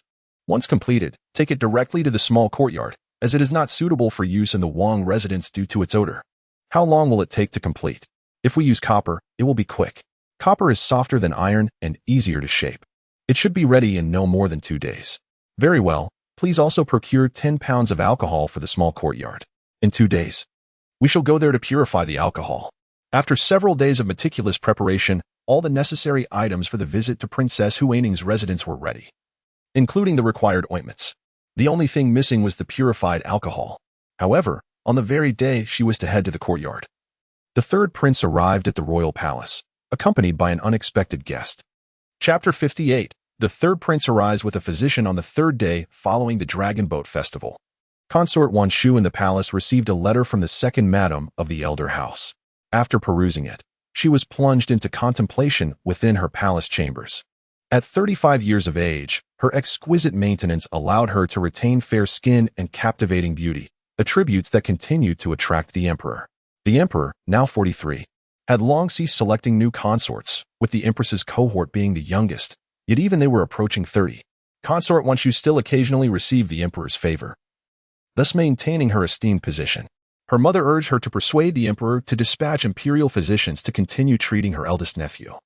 But she realized that the emperor was unlikely to intervene in the affairs of a royal house. Entering the palace at 16, she had ascended to her current rank through calculated maneuvers. Her fortunate conception of a son led to her elevation to the title of Shu consort. Preceding her were two princes, the first, born to the late empress, and the second, to consort Yuanzheng. The first prince had been deposed, leaving her son and the second prince as the only adult princes, with the seventh prince still a boy of 8. The mothers of the 3 princes held comparable status, contingent on the strength of their maternal families. Though she hailed from the ironclad Rome royal house, its ancestral precepts forbade participation in princely disputes, allowing intervention only in cases of imperial incompetence to appoint a new heir. The Rome royal house prioritized the welfare of the Great Way populace over the monarch. Hence the saying that the Rome royal house belonged to the people. Each emperor treated the Rome prince with deference, consulting him on critical national matters. However, the Rome royal house's abstention from military power ensured that each emperor felt secure, fostering a relationship of both ruler and friend. Consort Yuanzheng yearned for her elder brother's support, having broached the topic with him several times, only to be met with his insistence on her performing her duties without his interference in the emperor's decisions. This frustrated her, compelling her to rely on her own efforts. Her ambition was for her son to be crowned heir, making her the most esteemed woman in Great Way, a common aspiration among palace consorts with sons. Despite her powerful lineage, she felt deprived of its benefits, breeding resentment. Consequently, she often relied on her second family for assistance. She was determined to fulfill her mother's request and saw an opportunity to aid her scheme. Baozhu summoned the third prince. She instructed her attendant, and informed him that I have matters to discuss. The third prince arrived at Shu consort's palace after his lessons, and together they devised a plan. The following day, the third prince requested leave from the emperor, citing his intention to seek out a reclusive yet reputed physician to treat his elder cousin. Believing his princely status would lend sincerity to the request, pleased by his benevolence, the emperor granted his request. The third prince hastened out of the city and successfully secured the services of a physician for the royal house. However, only the second madam, concubine Luo, and Yu Chaoyang were present at the house. The prince and heir had gone to the military camp for training, and the princess consort was away visiting friends, while Yuanzheng was in the small courtyard refining alcohol. Upon the doorkeeper's announcement of the third prince's arrival, the second madam's face lit up with delight, and she personally went out to greet him. Greetings to the second madam, the third prince said. Ah, my dear maternal grandson, please, come in, she responded. The 3 women ushered the third prince into the second madam's 100-year courtyard. Second madam, allow me to introduce the esteemed physician I brought from the capital, Dr. Yao. Prince Chao Jinshan said, presenting the elderly doctor to the second madam. Excellent, excellent, the second madam replied. A physician recommended by the third prince must possess exceptional skills. I hope he can awaken your elder cousin soon, which would be a testament to his aunt's and the third prince's care. The second madam surmised that the doctor's composed demeanor indicated competence. The third prince has gone to great lengths, concubine Luo said. Second madam, shall we proceed to the Chia courtyard? We mustn't keep the esteemed doctor waiting. Yu Chaoyang, however, was bewildered. Shu consort was the second madam's biological daughter, suggesting she should align with the second madam's interests. Previously, she had sensed the second madam's desire for her husband to inherit the title of heir. Yet now she was actively seeking to heal the eldest prince. She was perplexed. Nevertheless, she had no say and simply followed behind, having only visited the courtyard once on the second day after her marriage, and not since. In her previous life, she had resided in that courtyard for 8 years, which had become her prison. The second madam led the third prince and Dr. Yao to the Chia courtyard, where Yuanzheng and Jinshui were attending to the eldest prince. Upon seeing the second madam arrive with the third prince, they assumed it was merely a courtesy visit. They respectfully stepped forward to pay their respects. Greetings, your highness. Second madam, princess consort, concubine Luo, the 2 servants said, performing the kneeling salute. As a member of the royal family, the third prince was entitled to such deference. The third prince has heard of a divine physician and has traveled far to invite him, the second madam said. Quickly, escort him inside so that he may examine Ziki. The 2 servants were alarmed, knowing the eldest prince's condition intimately. Your Highness, Yuanzheng said, it would be best to wait for the prince's return before proceeding with treatment. We are not authorized to make such decisions. Who knows when the prince will return?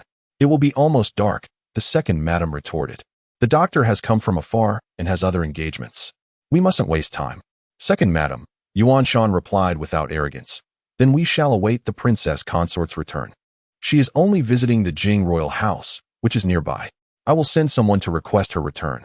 Without waiting for the second madam's response, he hurried out of the Chia courtyard, finding Qing Feng and Ming Wei and instructing them to inform the eldest young mistress and the princess consort to return with haste.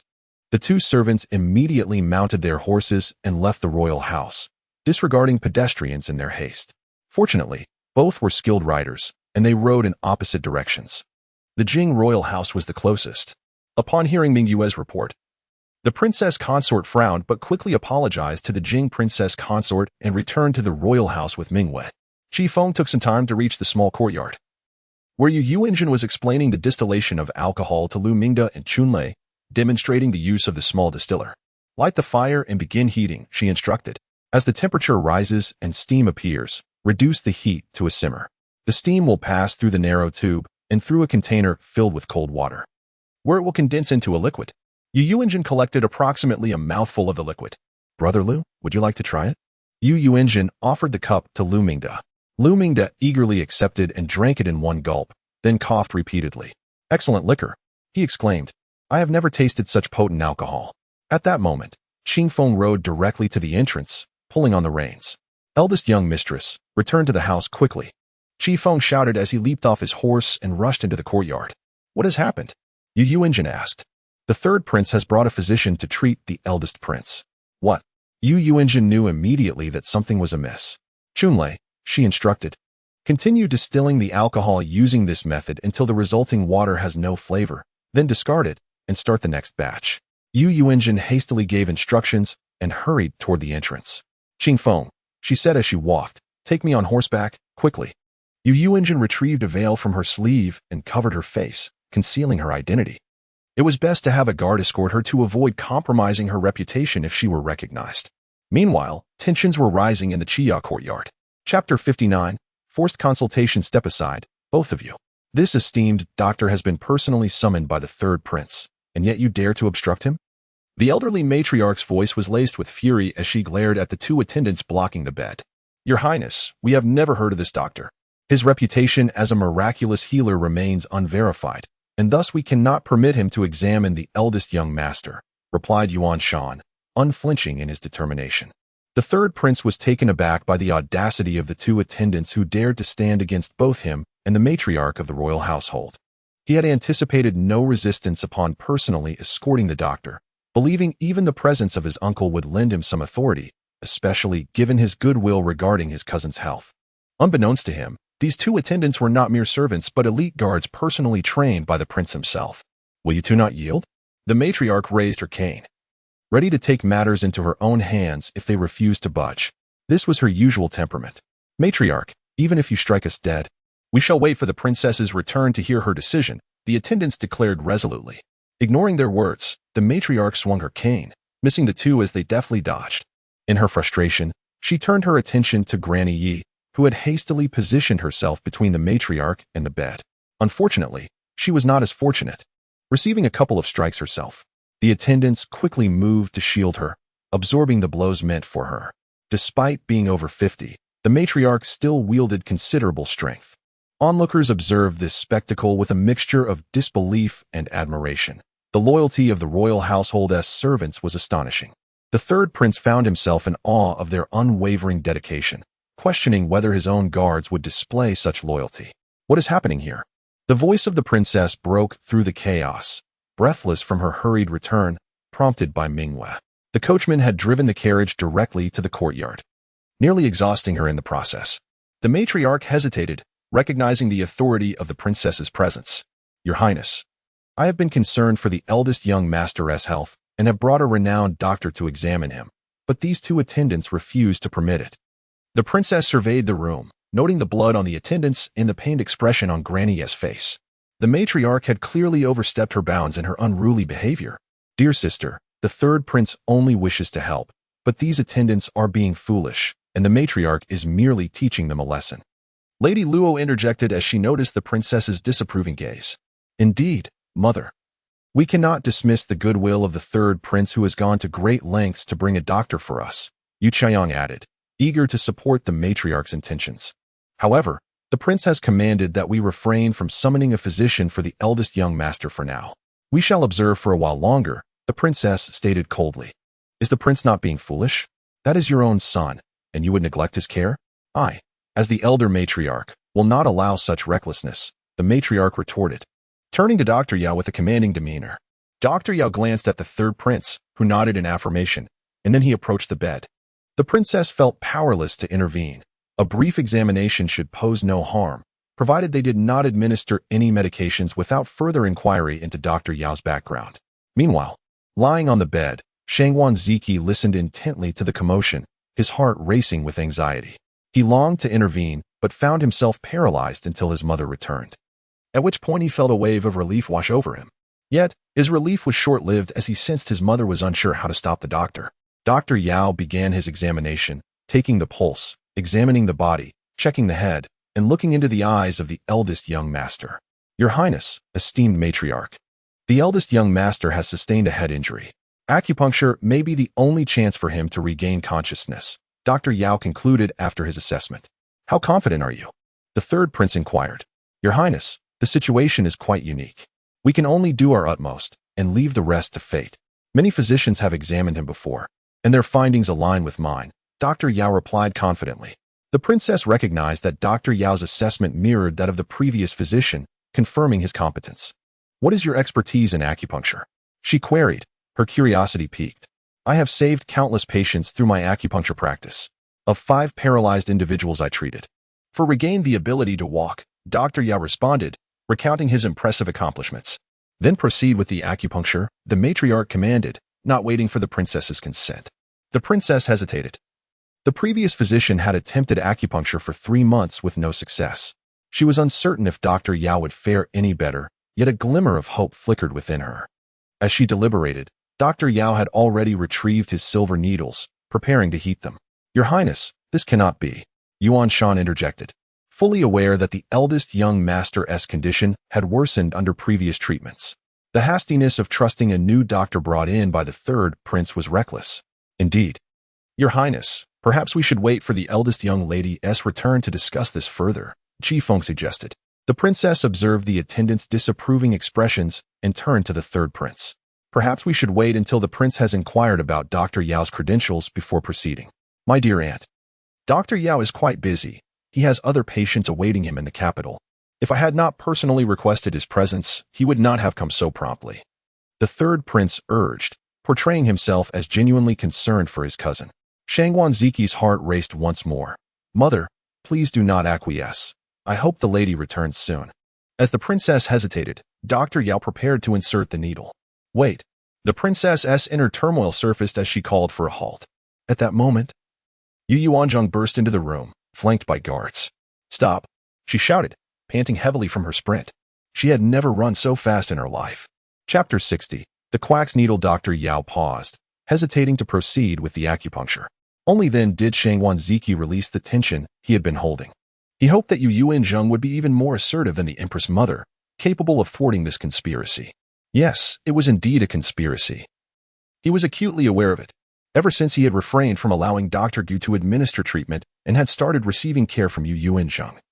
He had been increasingly aware of the passage of time outside. Now, he was able to perceive several hours of the day. Ziki's wife. The third prince kindly invited a divine physician to examine Ziki. Do not meddle, the old matriarch remarked, her displeasure evident upon seeing Yuanzheng return. This woman was nothing but trouble. Mother, father has already stated to pause for a while and observe, Yuanzheng replied, ignoring the old matriarch and addressing the princess consort instead. The princess consort hesitated. She wished for her son's recovery, although witnessing his tears had given her hope. It had been several days without any further response, leaving her feeling disheartened. If the third prince had indeed summoned a divine physician, perhaps he could truly awaken Ziki. May I inquire, doctor, can you guarantee the recovery of the eldest son? Yuanzheng inquired pointedly, fixing her gaze on Dr. Yao. In response to the young mistress, I have already explained to everyone that such an ailment is subject to fate. No physician would dare assure a guaranteed awakening, Dr. Yao replied, aware of the gravity of his words. Furthermore, he had come with ulterior motives today. If you cannot guarantee it, then there is no need for treatment. If the imperial physician is unable to assist, how can a common doctor surpass their capabilities? Yuanzheng deliberately belittled him. Ziqi's wife. Do you dare to defy the goodwill of the third prince and the consort? As a newly married woman, what do you understand? You have no right to make decisions. Ziqi is the son of the prince and princess consort. Since the princess consort has not objected, you, a newcomer, should refrain from overstepping, the old matriarch raged. Her words were out of line, for the eldest son was her husband, the one she intended to spend her life with. No one, not even the empress mother, held more authority than she in determining his fate. Yuanzheng retorted assertively. You have quite the audacity to presume to speak for the prince and princess consort. The old matriarch, fuming, felt as if she could explode with rage. Cousin, both the prince and the consort have been deeply concerned about my elder cousin's condition, constantly sending people to seek out divine physicians. Dr. Yao is a skilled doctor I managed to find after much effort, having traveled over 100 miles to invite him. The third prince interjected, attempting to mediate. Yuanzheng could not refuse the third princess' request, particularly as he appeared genuinely concerned. Nobody would dare to turn him down. She regarded the seemingly gentle third prince, uncertain of his true intentions. After all, she had only recently married into the royal household and was still unfamiliar with many matters, relying solely on her intuition. How could she navigate this situation without offending the prince, while also preventing the doctor from administering treatment? Mother, does the manor have a physician? Yuanzheng proposed a solution. Yes, but his skills are average. He treats minor ailments and primarily sees to the servants, the princess consort explained. In essence, the manor's physician was reserved for the lower ranks. The masters typically sought the imperial physician for their ailments. Qingfeng, fetch the manor physician, Yuanzheng commanded. Upon hearing this, Dr. Yao felt a flicker of anxiety but attempted to maintain his composure. The third prince narrowed his eyes and nodded in acknowledgement. Soon, the manor physician arrived, a middle-aged man. Madam, this is Dr. Luo from the manor, Qifeng introduced. Dr. Luo, do you understand acupuncture? Yuanzheng inquired. To respond to the young mistress, I do not possess extensive knowledge, but I have learned a little, Dr. Luo replied candidly. Acupuncture was a craft not every physician could master. It required a legacy of teachings. Even some physicians in the imperial hospital were not well versed in it. That is acceptable. Do you have silver needles? Yuanzheng asked. Yes, I occasionally use them and have a set prepared, Dr. Luo confirmed. Ziyue, take a seat. When Dr. Yao administers acupuncture to the eldest son, Dr. Luo will follow his methods on you. Report your sensations candidly to everyone, Yuanzheng stated, eager to determine whether Dr. Yao truly possessed divine skills. Upon hearing this, Dr. Yao stiffened. The third prince frowned, while the old matriarch glared at Yuanzheng with icy fury. Consort Luo clenched her handkerchief tightly. Yuanzheng noted the confusion on the faces around her. This is a splendid idea, the princess consort exclaimed, her earlier hesitance dissipating. Since none of them were knowledgeable about medicine, allowing a healthy person to serve as a test subject was an excellent plan. Why hadn't she thought of this sooner? Ziyue promptly found a stool and sat before Dr. Luo. Dr. Yao, please proceed, Yuanzheng encouraged, no longer obstructing the doctor's treatment. Dr. Yao glanced at the third prince, who nodded in approval. He began to insert needles into the eldest son's scalp, each puncture executed with precision. Dr. Luo mimicked him closely, ensuring the depth and technique matched exactly. It seemed Dr. Luo had talent. Perhaps he had simply chosen the wrong teacher. As the needles went in, Yuanzheng observed closely, ready to intervene should anything seem amiss, even at the risk of revealing her own medical knowledge. With each puncture, she remained vigilant until the 10th needle was inserted at the Tianling acupoint. Yuanzheng furrowed her brow. While this acupoint was viable for treatment, the technique was crucial. Dr. Luo followed suit, but suddenly, Ziyue cried out in pain, her body swaying dangerously as if she might collapse. Qifeng quickly supported her, while Yuanzheng rushed to remove the needles from her. Yet, it was too late. Ziyue had already lost consciousness. How dare you, quack? You have harmed my child.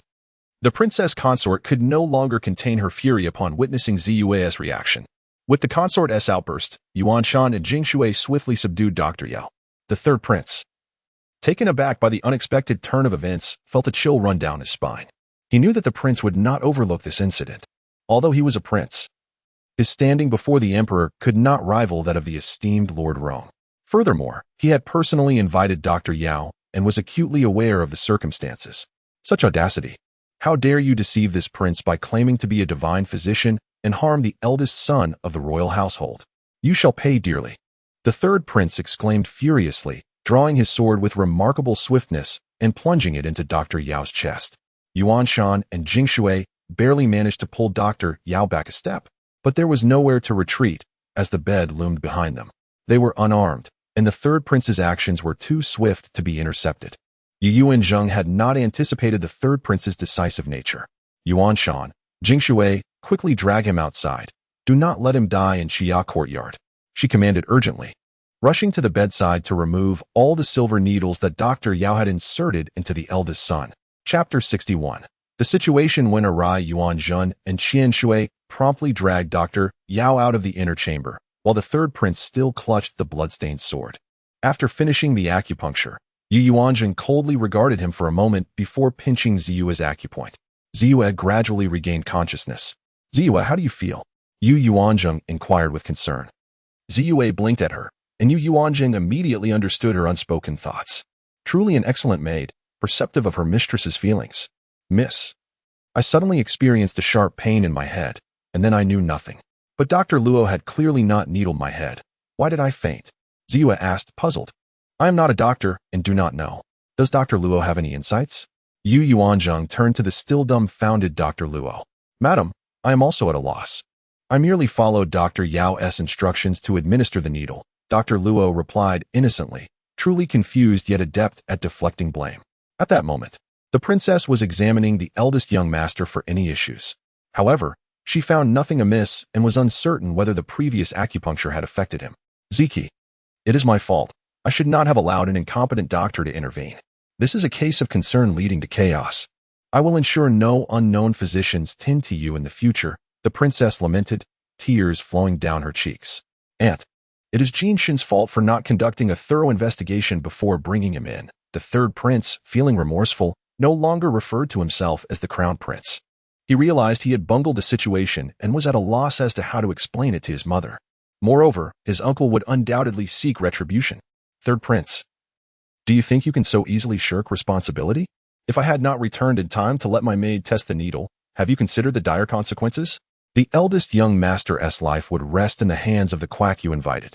Your father and mother would lose their only legitimate son, and I, as the eldest young madam, would be left to live in widowhood, devoid of hope.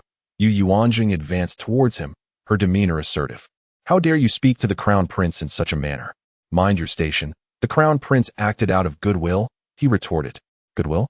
Then what is the meaning of nearly killing someone? Why did you deny us the chance to interrogate? Are you silencing someone? She questioned, suspicion lacing her tone. Cease your slander and divisive speech. The third prince seethed, wanting to raise his sword again, but suppressing the urge. Never before had anyone dared to speak to him in such a manner.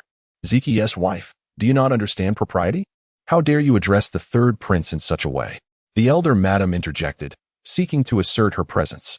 She had been thoroughly startled by the third prince's earlier actions and had retreated several steps, eventually collapsing into a chair. Regaining her composure, she could hardly contain her anger at Yuanzheng's audacity in speaking to her grandson. How would you feel if your husband were your own flesh and blood? You seem to have lost your senses. Just then, a commanding voice echoed from the doorway. Upon seeing the prince return, Yuanzheng felt a surge of relief. Father, you have returned. My husband was nearly killed. If my mother-in-law and I had delayed even a moment longer, he would have gone to meet the king of hell. She lamented, tears streaming down her face, her sorrow escalating. The princess, seated by the bed, mirrored her distress, aware that feigning weakness was essential to incite the prince's fury. The two women wept, causing the prince to frown. Upon his return, Yuanzheng recounted the events from beginning to end. Uncle, Jinshin meant well. He merely misjudged the situation, the third prince quickly admitted, noticing the prince's increasingly grim expression. The prince approached his son, who remained in a deep slumber. Unable to discern any difference and felt his pulse, which beat as usual. He tentatively concluded that there was no immediate concern. Third prince, follow me into the palace. the prince stated flatly as he turned to leave the inner chamber, devoid of expression. The third prince felt as if he had been struck down, his spirit crushed. Your Highness, the third prince acted out of goodwill. You cannot hold him accountable. The elder madam shouted as she pursued him, but the prince did not glance back. The third prince could only lower his head and follow. Dr. Luo and Yu Chaoyang exchanged glances with the sobbing mother and daughter-in-law before also departing. Once the unrelated individuals had left, Yuanzheng immediately ceased her tears, unaware of her own talent for dramatics. Mother, it is all right. Ziyue was merely pretending. My husband is fine. She quickly revealed the truth to spare the gentle woman further distress. What? The princess was momentarily stunned by this revelation, unsure whether to cry or not. Look at Ziyue. She is perfectly well. Madam, I truly am fine. I only aim to prevent the doctor from needling the eldest young master. I did not anticipate the third prince's swift action. Ziyue expressed her regret for not being able to expose the truth to the princess and her mistress. Once a life is lost, there is no evidence to contest it. The third prince could say whatever he wished in front of the emperor. Zheng'er, was that doctor genuinely problematic? The princess still clung to a flicker of hope, desperate for her son's recovery. Mother, do you not find it peculiar? The elder madam seemed quite content with the second brother inheriting the title. Yet she remains overly concerned for my husband, wishing him well. This contradiction leads me to suspect that she does not wish for him to awaken at all. Yuanzheng speculated. If we cease summoning the imperial physician, no one will know whether my husband will awaken. That is why the third prince brought the doctor today and even came personally, perhaps to prevent us from intervening and to pressure us with his status, she analyzed. The princess fell into deep thought upon hearing this. The elder madam had always exhibited erratic behavior, making it difficult to discern her true intentions. Today, even the third prince's involvement compelled her to consider Yuanzheng's assertions more seriously. What evidence do you have? The princess pondered, unable to reconcile that Ziyue's act could not definitively indicate the doctor's guilt. Mother, I possess no proof, but I find it odd, which compels me to think further. It is best not to allow them to interfere with my husband's matters. The future decisions must rest with father and mother. You are right. We cannot allow them to meddle in Ziki's affairs. Thankfully, you returned in time to avert this crisis. The princess instructed Yuanzheng to care for her son before leaving in a despondent manner. You all performed admirably today. I shall remember your contributions and reward you later tonight once I earn some money. Yuanzheng expressed her satisfaction with her subordinates. Eldest madam, this is what we ought to do, Qing Feng remarked eagerly, pleased at the prospect of a reward. Very well, save more money. It will help when you wed. And for the brides, it will increase their dowries, she advised. Noticing Ye, who had been standing to the side and occasionally touching her back, Yuanzheng realized she must have endured some hardship as well. It was not until nightfall that the prince returned, bringing with him the emperor's decisions regarding the matter. Chapter 62. A return to the princess's residence after 3 months of confinement, consort Wanshushi was reminded of her misjudgment.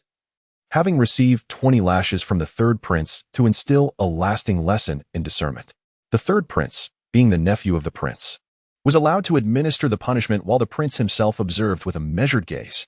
Upon hearing the outcome, Yuanzheng could not help but exclaim, deservedly so. In her view, the punishment was lenient. She believed 50 lashes would have been more appropriate. Miss, he is still a royal. How could the emperor administer such severe punishment? It is merely to placate the prince, Jianghua explained. On the surface, the third prince had not committed a grave error. Very well. Let us move on from this matter. Yuanzheng conceded with a hint of resignation. After dinner, Chun Lei returned, bringing with him a bottle of potent liquor. Upon tasting it, Yuanzheng discerned its strength to exceed 60 degrees. In her previous life, the strongest liquor she had encountered was 52 degrees. And this one seemed even more incendiary. Surgical procedures on the face are no trifling matter. It is crucial to avoid infection, for any misstep could undo all prior efforts. As the hour approached 11, Yuanzheng, fully equipped, stealthily exited the prince's residence with the assistance of several guards. News of her departure inevitably reached the prince's ears. However, the prince turned a blind eye, well aware of the capabilities of his secret guards. He understood that the cooperation of 6 guards in a collective endeavor could not signify anything nefarious. Upon arriving at the back entrance of Princess Huaning's residence, she was greeted by the same elderly matron who had accompanied her last time. Princess Huaning awaited her arrival. After an exchange of courtesies, the princess expressed her gratitude. Doctor, Please do not stand on ceremony. I entrust my daughter to your capable hands. With a tinge of remorse, Princess Huaining confessed her feelings of guilt towards her daughter. Rest assured, after tonight's treatment, as long as Princess Xiangling follows my instructions diligently, she shall be able to present herself to the public in 3 months. While her appearance may not be entirely unblemished, a touch of rouge will suffice to conceal it, Yuanzheng assured her. Mother, I am frightened. Princess Xiangling voiced her trepidation. The thought of undergoing surgery to alter her visage caused her great anxiety. Fear not, for I shall administer some anesthetic to ease your discomfort. Yuanzheng comforted her patient with patience, understanding the natural anxiety that accompanies surgery. This aspect of emotional support is an essential component of medical training. Is that truly so? The 18-year-old girl sought reassurance. Indeed, Yuanzheng confirmed, having prepared aconitine, an excellent topical anesthetic. Your Highness, could we perhaps have more candlelight to brighten the room? She suggested. Noticing only 2 lamps were lit, the matron promptly complied. Yuanzheng began by untangling Princess Xiangling's hair, gathering it into a ponytail. This intimate gesture was novel for the princess, who had never experienced such proximity to a man. Her heart raced, and her cheeks flushed, yet she maintained her composure. Applying the anesthetic to her face, Yuanzheng utilized the waiting time to sterilize her instruments and wash her hands thoroughly with alcohol. What a waste, she thought. Recalling the effort Chun Lei and Lu Mingde had expended in distilling the liquor, which she had now used in its entirety. As time drew near, she pricked Princess Xiangling's face with a needle. Is it still painful? Not at all. It is sufficient, the princess replied. Your Highness. Should I excuse the princess for this procedure? Yuanzheng inquired, concerned that the sight of her daughter's bloodied face might disturb the princess. Absolutely not, Princess Huaining replied resolutely. With a small blade in hand, Yuanzheng began her delicate work on Princess Xiangling's face, gently removing old scars and layers of pigmentation. The task required great skill, yet she executed it with utmost precision. The procedure lasted over half an hour, resulting in minimal bleeding, confined to the superficial layers. After applying the ointment, there was no need for bandaging. They would simply wait for the scabs to form. All done, she declared, surveying her patient's face. From this moment on, you must be cautious with your diet.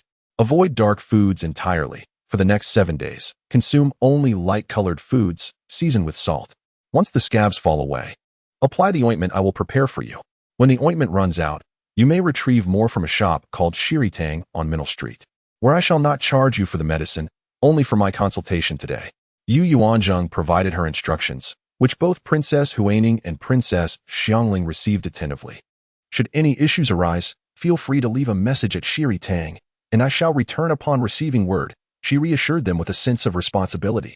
Princess Huaining nodded, appreciating the doctor's humility and sense of duty.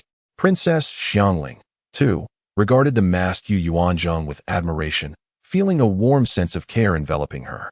The procedure went smoothly, and Princess Huaining was true to her word, presenting Yuanzheng with a silver note of 10,000 taels.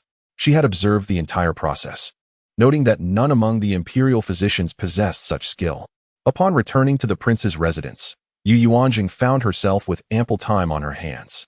The 2 young maids selected by Granny Yu were both merely 13 years of age, one round-faced with an air of joviality, and the other with an oval visage, exuding grace. They have been diligent in their duties, and with proper guidance, they can serve you well, Granny Yu remarked. Very well, what are your names? Yuanzheng inquired, having seldom engaged with the household staff prior. I am called Xiao Qin, the round-faced maid replied with a formal bow. And I am Xiang Ji, the other added shyly. Since Granny Yi believes you both are capable, I shall accept you as my attendants. You are to learn from Ziyue and Jianghua. Above all, remember that any matters pertaining to our household must remain confidential, unless I specifically instruct you otherwise. Even if the prince or princess consents to inquire, you must exercise discretion. Do you understand? Yes, we understand, the 2 maids responded, shrinking slightly under Yuanzheng's authoritative gaze, realizing they would require time to acclimate. With the addition of 2 maids, Yuanzheng found herself able to produce her medicinal pills more swiftly and in greater variety. Over the course of a month, she attended to 2 more patients. One was the eldest son of the minister of the Imperial Academy, who had disgracefully contracted a venereal disease. Despite numerous consultations with the imperial physicians, the ailment persisted. Consequently, The family sought Yuanzheng's expertise, willing to pay handsomely for her services. However, Chunlei opposed her involvement, deeming it beneath the dignity of the First Lady. Yet, tempted by the promise of 10,000 taels, Yuanzheng insisted on proceeding. Chunlei, I will merely take his pulse and prescribe treatment. You shall handle the examination and relay your findings to me, she clarified. Reluctantly, Chunlei acquiesced, accompanying the disguised Yuanzheng to the patient's residence. Based on the severity of the condition, Yuanzheng prescribed a cleansing wash, topical ointments, and decoctions. Remarkably, within a fortnight, the treatment yielded positive results, further enhancing her reputation as a skilled physician. The other patient was an affluent merchant seeking treatment for his elderly mother, who suffered from migraines and was increasingly worn down by sleepless nights. Observing his mother's distress, the merchant spared no expense and sought Yuanzheng's expertise at Shiritang. The receptionist, of course, was Old Man Lin, who promptly relayed the request to Yuanzheng. This ailment cannot be completely eradicated. It can only be alleviated with medication and acupuncture. After 2 treatments, the elderly gentleman was finally able to sleep soundly. The wealthy merchant generously paid 1,000 taels for the consultation, with the cost of medicine to be settled separately. Yuanzheng naturally recommended her own concocted pills. Once her reputation spread, the pills from the 10-day haul sold even better. Of course, the pricing was not as exorbitantly inflated as during the first incident with Chunlei. It remained quite reasonable as Yuanzheng aimed for a long-term business. On the way back, noticing the time was getting late, Yuanzheng instructed Chunlei to take a shortcut. Chunlei guided the carriage through a narrow alley, which would bring them back to the 10-day haul more quickly. As they proceeded, Chunlei unexpectedly encountered a member of the Wang family. Chapter 63. The heir's wife is pregnant. The eldest lady's attendant, Chunlei, reported. I saw young Master Zifeng enter that small courtyard. Oh, are you certain? Yuanzheng expressed her curiosity. It was quite unusual for a prince's son to visit such a place. She harbored little interest in the second branch of the family, having been put off by the presence of the second elder lady. I cannot be mistaken, Chunlei asserted confidently. Xiaoyu, you stay behind and discreetly inquire about the matter. We shall await your return at the alley's entrance, Yuanzheng decisively instructed, eager to uncover the truth. Yuanzheng had proven herself to be a commendable young lady in Yuanzheng's eyes, and having become friends, it was only natural for her to take an interest in her affairs. Following the command, Xiaoyu vanished from Yuanzheng's sight in an instant. Chunlei drove the carriage to the alley's entrance to wait. After approximately a quarter of an hour, Xiaoyu returned. What was he doing there? Yuanzheng inquired impatiently. Returning to the eldest lady, it would be prudent for me to report this matter to the prince, Xiaoyu advised, believing it best they refrain from meddling. What matter? Yuanzheng pressed, her curiosity piqued further. Xiaoyu hesitated. Speak freely. We are now in service to the eldest son and his wife, Chunlei reminded, displaying unwavering loyalty to Yuanzheng.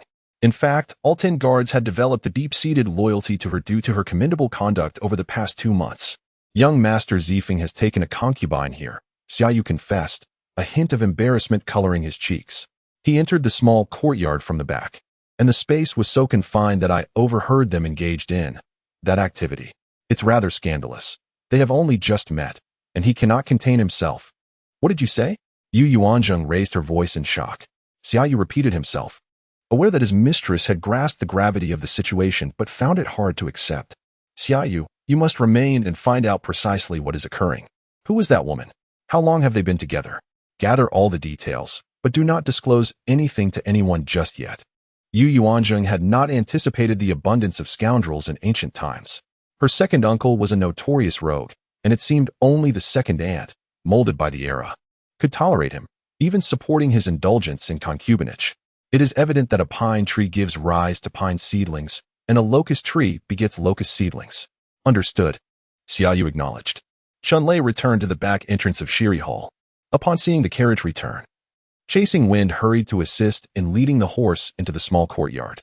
Madam, the head steward of the prince's residence, Uncle Li, came half an hour ago to invite the divine physician to attend to the eldest son, Chasing Wind reported cheerfully, for they had done much in anticipation of this day.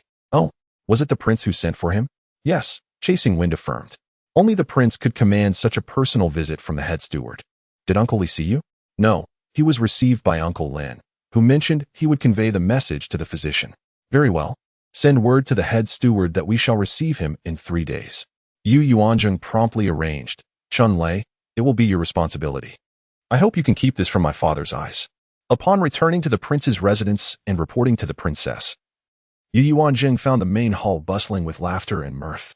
Notably, the second elder lady and concubine Luo were particularly jubilant. Yu Chaoyang appeared bashful and slightly proud as he greeted, "Father, mother." Yuanzheng observed, maintaining decorum. "Running about all day, busier than the prince himself. Princess, you ought to keep your daughter-in-law in check. She should not be out and about, tarnishing our family's reputation. Look at Chaoyang. He has remained dutifully within the residence. And now, merely 2 months after entering, she is with child. You should commend Chaoyang and gift her something nice. She is your daughter-in-law after all." The second elder lady began, her gaze fixed on Yuanzheng as she sought to voice her thoughts. "I apologize, second elder lady. The fault lies with Yuanzheng. The eldest son and I have no royal estate to inherit, and we must diligently manage our 2 dowry shops to sustain ourselves. I cannot afford to be like my second uncle, with several shops yet unable to support a household, relying on my second aunt's dowry for sustenance. This illustrates the significance of adeptly managing a shop. My second uncle has failed in this regard," Yuanzheng stated earnestly, causing the second elder lady's expression to darken significantly. Enough. Yuanzheng always seeks my consent before venturing out.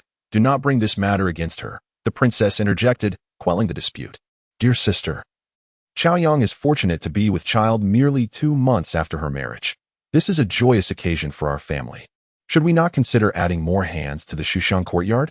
I fear the current staff may not suffice," concubine Luo interjected, diverting the topic with a smile. "With your people and those you brought from your family, you have 6 more than in Ziki's courtyard. Is that not enough?" the princess retorted, casting a disinterested glance at concubine Luo. "Zishu's wet nurse has fallen ill and has not attended for several days. It seems her health may be faltering. Should we not appoint another matron to oversee matters? Perhaps add 2 more second-rank maidservants to assist, in case the heir's wife requires anything?" Concubine Luo continued calmly, persisting in her request. "Yuanzheng, do you require additional personnel? Since the 2 senior maidservants in Ziki's quarters were sent off to marry, no replacements have been provided." The princess, avoiding concubine Luo's suggestion, turned to Yuanzheng. "Mother, it's unnecessary. The current staff is sufficient. The eldest son is primarily attended to by his young servant. And as I am not yet pregnant, too many people would only create a commotion." Yuanzheng firmly declined the idea of adding new staff, wary of potential spies among them, for she harbored numerous secrets. "If you find it necessary, simply inform mother," she assured. "Certainly. Let us add 4 more general maidservants to Shushan courtyard. As for the matron, it is better to avoid complications from having too many people. Let Chaoyang's wet nurse take on that role. She has watched Chaoyang grow and will undoubtedly fulfill her duties with dedication," the princess declared, making her decision. She had not been so finicky during her own pregnancy. The princess's decision to add 4 maidservants pleased both the second elder lady and concubine Luo. Meanwhile, seated at the lower table, Yu Chaoyang and the heir were oblivious to the adults' discussions, engrossed in their private conversation, exchanging glances filled with joy that could dazzle anyone's eyes. Yu Chaoyang gently caressed her still undisturbed belly. She was pregnant. This was a dream she had long wished for, and she could hardly believe the happiness had come so swiftly in this new life. With this thought, she lifted her gaze to meet Yuanzheng's eyes across the table, a provocative smile gracing her lips. "Congratulations, young master, young mistress," Yuanzheng offered politely, acknowledging the look directed at her. "Thank you, elder sister-in-law. You might want to consider adopting a child soon. Otherwise, the days ahead may prove challenging. A child is of great significance to a woman," Yu Chaoyang advised, recalling her past experiences. Had the previous trajectory of her life continued, the first branch would adopt a 5-year-old, a child who would bring considerable trouble, leading to a strained relationship. In the end, that child often visited their biological parents, causing discord. Yuanzheng was a year younger than herself, making it even less likely for her to foster a good relationship with the child. She awaited the unfolding drama. "Chaoyang is correct. My lady. The matriarch visited me 2 days ago for a chat and mentioned this matter. Given Ziki's situation, it is wise to plan ahead. We should not wait until something happens to Ziki, leaving our daughter-in-law unable to hold the fort, and Ziki with no heirs," the second elder lady added, her thoughts swayed by the promises made by the matriarch. Chapter 60. For the chieftainess's wife promised her daughter-in-law, that if she could persuade the prince to agree to adopt her great-grandson into the eldest son's lineage, she would offer 3 profitable shops as a reward. Furthermore, upon inheriting 40% of the royal estate, she would allocate an additional 10% to the second household. The allure was immense. As she pondered how to broach this topic, Chao Yang brought it up. Brother, indeed, this matter cannot be delayed. It is best to adopt a child as soon as possible, so they can be nurtured and devoted to the royal family. This will foster affection with the heir apparent's future child, creating a harmonious and supportive relationship. The second master chimed in to support her. The chieftainess's wife had, of course, informed the couple of her intentions. The prince surveyed them and then turned to Yuanzheng, daughter-in-law of Ziqi. What are your thoughts? Father, may I inquire? Is it imperative that the eldest son has a child, and specifically a son, under his name? Yuanzheng inquired. I have already pledged 40% of the family fortune to Ziqi's lineage. The clan will undoubtedly scrutinize this. If you do not adopt a child, this wealth will not remain with the heir apparent's household, but will revert to the public coffers. Therefore, it is in your best interest to adopt a child to rely upon in the future. The prince, despite his reluctance to see such an outcome, felt compelled to speak the truth. He was also probing Yuanzheng's stance. It was a regulation of their Shangguan family that if a lineage had no descendants, its assets would revert to the common pool, regardless of whether there were any siblings. Yuanzheng was taken aback by this revelation. That will not do. It cannot fall into the hands of others. She had already performed 4 bloodletting procedures on the eldest son, with the last showing minimal discharge. What remained was recuperation. However, given the nerve damage, she was uncertain when he would awaken, only able to guarantee that he would not perish after 4 months. She had already altered Chao Yang's prediction of death in 6 months. Yet, whether she could entirely reshape the eldest son's destiny remained uncertain. After much deliberation, she reached a decision. Father, mother, I will bear a child for the eldest son. Yuanzheng declared her intention without hesitation. The prince raised an eyebrow, a hint of amusement flickering across his face. What did you say? You shameless woman, daring to utter such words in public. Ziqi is not even dead, yet you would cuckold him? The second old mistress, like a cat with its fur on end, struck her cane against the floor, roaring in fury. Luo, the consort beside her, was startled. Daughter-in-law of Ziqi, such words should not be spoken lightly. You will become a laughingstock, the second mistress cautioned, dabbing her face with a handkerchief. Sister-in-law, if you were to do such a thing, I suspect second aunt would storm into the royal estate and beat you to death. The daughters of our Yu family cannot engage in such shameless acts, Chao Yang advised, struggling to suppress a smile. I never expected my second sister to be so unrefined. Although the princess consort did not fully comprehend, she knew her daughter-in-law was not one to act rashly. She was not angered, but looked at Yuanzheng with a puzzled expression. The second master and the heir apparent, though silent, wore equally astonished expressions. Publicly declaring her intention to bear a child for Ziqi was unbelievable. Ziqi was practically a living corpse. How could she bear a child with him? That would mean finding another man. Why are you all so agitated? I have not finished speaking. Yuanzheng swept her gaze across the room. I am not seeking another man to father a child. I intend to bear a child with my own husband. Is that not natural? You were daydreaming. Ziqi is a living corpse. How can he bear a child with you? Could it be that you are harboring a man in the Qia courtyard?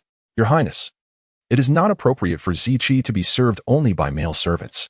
The second old mistress would not be satisfied unless she spoke offensively. Yuanzheng felt the urge to slap her. Second old mistress, mind your words. If you cannot speak properly, then hold your tongue. The prince, unable to bear it any longer, cast a cold glance at her. Brother, do not be angry. Second old mistress is simply of that nature. The second master quickly placated the prince, pleading on behalf of his mother. Then, he glared at her. Zhenger, what do you mean? The princess consort looked at Yuanzheng expectantly. Father, mother, if I can bear the eldest son's child, would it negate the need to adopt another child? Yuanzheng asked, posing a redundant question. Of course, the prince affirmed. Very well. There is something I wish to address while everyone is present. The eldest son possesses physiological reflexes and the capacity for procreation. Therefore, I can employ artificial insemination to continue his lineage. Yuanzheng conveyed this news matter-of-factly, displaying no maidenly coyness. Her words plunged the hall into silence. Only the prince remained unfazed, wearing a composed expression. What did you say? After a moment, the second old mistress was the first to regain her senses. Her expression was exceedingly unpleasant. displaying no joy for the eldest son. She did not comprehend the term physiological reflexes, but she understood the word's capacity for procreation. Haha, very well. Congratulations, brother. Congratulations, nephew Ziqi. The second master also reacted. Whether his congratulations were genuine was uncertain, but Yuanzheng sensed his smile lacked sincerity. Luo, the consort, also wore a strained expression, maintaining a rigid, faint smile. Yu Chaoyang was stunned into a slight gape. Shangguan Zishu was not faring much better. It is wonderful that Ziqi can have an heir. The second mistress uttered foolishly, with a hint of sincerity. How would a woman with no experience of such matters know of this? The second old mistress asked. Her face darkening. Were you defiled by a man before marrying into the royal estate? Second old mistress, do you believe I have no temper? Yuanzheng's face turned icy as she rose and approached the second old mistress. Her hands itched. She wanted to strike her. Then she raised her hand, ready to deliver a blow. However, it was intercepted by the second master. Daughter-in-law of Ziqi, regardless, she is an elder. How can you be so impudent? The second master's usual frivolous demeanor vanished, replaced by a rare seriousness. If the slap were to land, not only would the second old mistress lose face, but he would as well.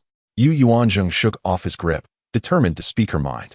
Second old mistress, from the day I entered this household, you have disliked me, never showing me a kind face.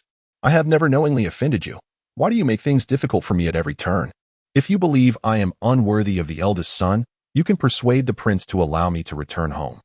I have never desired to remain in the royal estate against my will. My marriage into this family was never my own decision. We are both women. Why are you so unkind? If you favor the eldest sister, you are free to do so. You can elevate her to the heavens, and I will feel no jealousy. But please show some respect. I am not a mere cat or dog to be abused at will. Moreover, father and mother are present. They have said nothing. Why are you interfering? Does my bearing the eldest son's child threaten your interests? Yuanzheng's assertiveness silenced the second old mistress, rendering her speechless. Chapter 65. The capable eldest son, madam. You should refrain from opposing Ziqi's wife in the future. She is not your own granddaughter-in-law.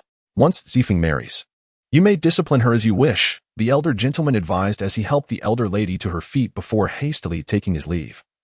Having acknowledged the gravity of the situation, Your Highness's consort, I take my leave. I hope Your Highness's sister can arrange for someone to come to the Shuxiang courtyard soon, said concubine Luo, casting a knowing glance at the couple of Shangguan Zishu before following the elder lady out. Once all the unrelated individuals had departed, the princess approached the still-standing Yuanzheng with a motherly affection, guiding her to a chair. Zheng'er, the princess called out twice, concerned that she might be lost in thought. Mother, it's nothing.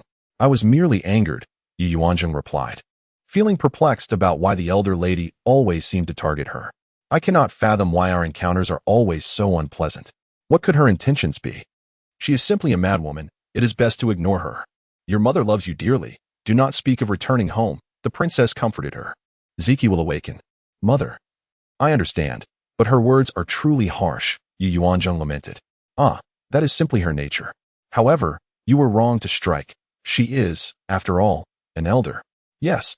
I acknowledge my mistake, Yuanzheng responded, though she did not perceive the princess's discontent, as she seemed to smile even while discussing it. Ziqi's wife, were your words sincere? The prince suddenly interjected. Did father refer to the matter of heirs? Yuanzheng inquired, having regained her composure. Indeed, if you truly believe it. Then I shall address the clan to prevent them from constantly devising schemes against us, the prince replied, a rare smile gracing his features, indicating his approval of the situation. A joyous event concerning Yu Chaoyang's pregnancy had been muddled by the elder lady's incessant chatter, diminishing the overall joy. Nevertheless, upon returning to the Shuxiang courtyard, the young couple remained elated. Yet, before they could exchange further words, they were summoned to the Baisho courtyard by the elder lady. Zishu, find some time to see your elder brother and ascertain whether he truly possesses the ability to father a child, as Ziqi's wife claimed. The elder lady instructed directly upon seeing the heir. Why? Shangguan Zishu questioned, bewildered. You fool, if he is indeed capable, then there is a genuine possibility that his wife may become pregnant. Should anything happen to you, the title of heir would inevitably pass to Ziqi's child. The prince is only 41. It is not impossible for a grandson to grow up, she explained. What? Shangguan Zishu had not considered this angle. As the heir, he would be compelled to fight in battle should the nation face war. If the situation regarding the locked iron box remained unresolved, he would have to rely solely on his strength. No one could guarantee his safety. If misfortune befell him, his child might not become the heir of the Wang family. This is not a matter for you to handle. I shall go tomorrow morning, the elder gentleman volunteered. If it is true, what then? Concubine Luo asked anxiously. What is there to fear? She is not even pregnant yet, and even if she were, it would take 10 months to give birth. Who knows what could happen in between?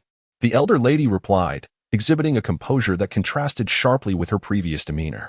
Xiaoyang, you must be cautious, placing the well-being of your unborn child above all else. Do remember to avoid provoking your second sister. Look at her disposition today. She is not one to be trifled with, she cautioned. Yes, rest assured, elder lady, I will be vigilant, Yu Xiaoyang assured her. Though her heart was a tumult of emotions, she had changed her fate through marriage, yet she had not anticipated that the eldest son possessed such capabilities. In her previous life, she had never paid heed to him, always seeing him in a stupor. Had she known of his potential, she might have secured a child for herself, thus ensuring her days were not devoid of hope. Select a maid from my courtyard to attend to Xiaoyang, and take one from the side consort's courtyard as well. Understood, concubine Luo replied, already contemplating this course of action.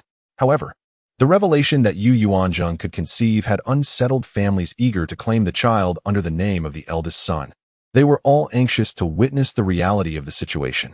On the following morning, the first to arrive was the elder gentleman Shangguan Hongchen, waiting outside with anticipation for Yuanzheng to emerge. Accompanied by 2 young servants, he entered the inner chamber. At this hour, men were most perceptive of men's affairs. Knowing this was the opportune moment to discern the truth. When the elder gentleman saw Shangguan Ziki behaving like any ordinary man, he was momentarily taken aback. Upon confirming his suspicions, he left with a stoic expression. On the 3rd day, several clan elders also arrived. It was commendable that they could rise so early. After witnessing the reality, they departed with drooping spirits. Consequently, the Shangguan clan learned that the prince could indeed father a child, while the slumbering Shangguan Ziki remained oblivious to being the subject of scrutiny. In recent days, he had grown accustomed to the routine of waking each morning only when servants arrived to assist him with his ablutions, thus gaining awareness of the outside world. Throughout the day, he remained aware until Yuanzheng joined him in bed each night, allowing him to relax his mind and drift into slumber. However, on occasions when she was occupied with concocting medicine, he would miss certain events. He yearned to know what transpired outside, striving to maintain a connection to the world. Yet, when it came to matters of his potential progeny, Yuanzheng found it difficult to broach the topic, leaving him entirely in the dark. That afternoon, Xiaoyu entered Xia courtyard. How did the investigation fare? Have you uncovered the truth? Yuanzheng inquired with urgency upon spotting him. Madam, the investigation has yielded results. It appears that young Master Zifeng indeed harbors a secret lover, a courtesan, and has done so for nearly a year. This courtesan is not from the capital, but rather from Jingyang County, 80 miles away. Young Master Zifeng met her while socializing with several elite youths from the capital and was so captivated that he paid 150 taels to secure her freedom.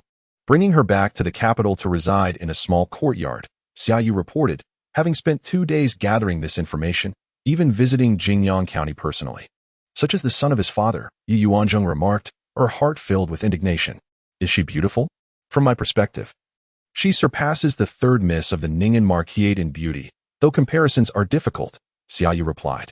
Courtesans are often skilled in pleasing men, and many men find it hard to resist their allure. Young Master Zifeng, being young and inexperienced, may have been momentarily blinded by infatuation. Yuanzheng dismissed this reasoning. A scoundrel is a scoundrel, regardless of his status. He is a disgrace. Has the eldest son ever visited a brothel? Yuanzheng suddenly inquired about Shangguan Ziki. Chapter 66. The arrival of the divine physician Xia Yu was perplexed.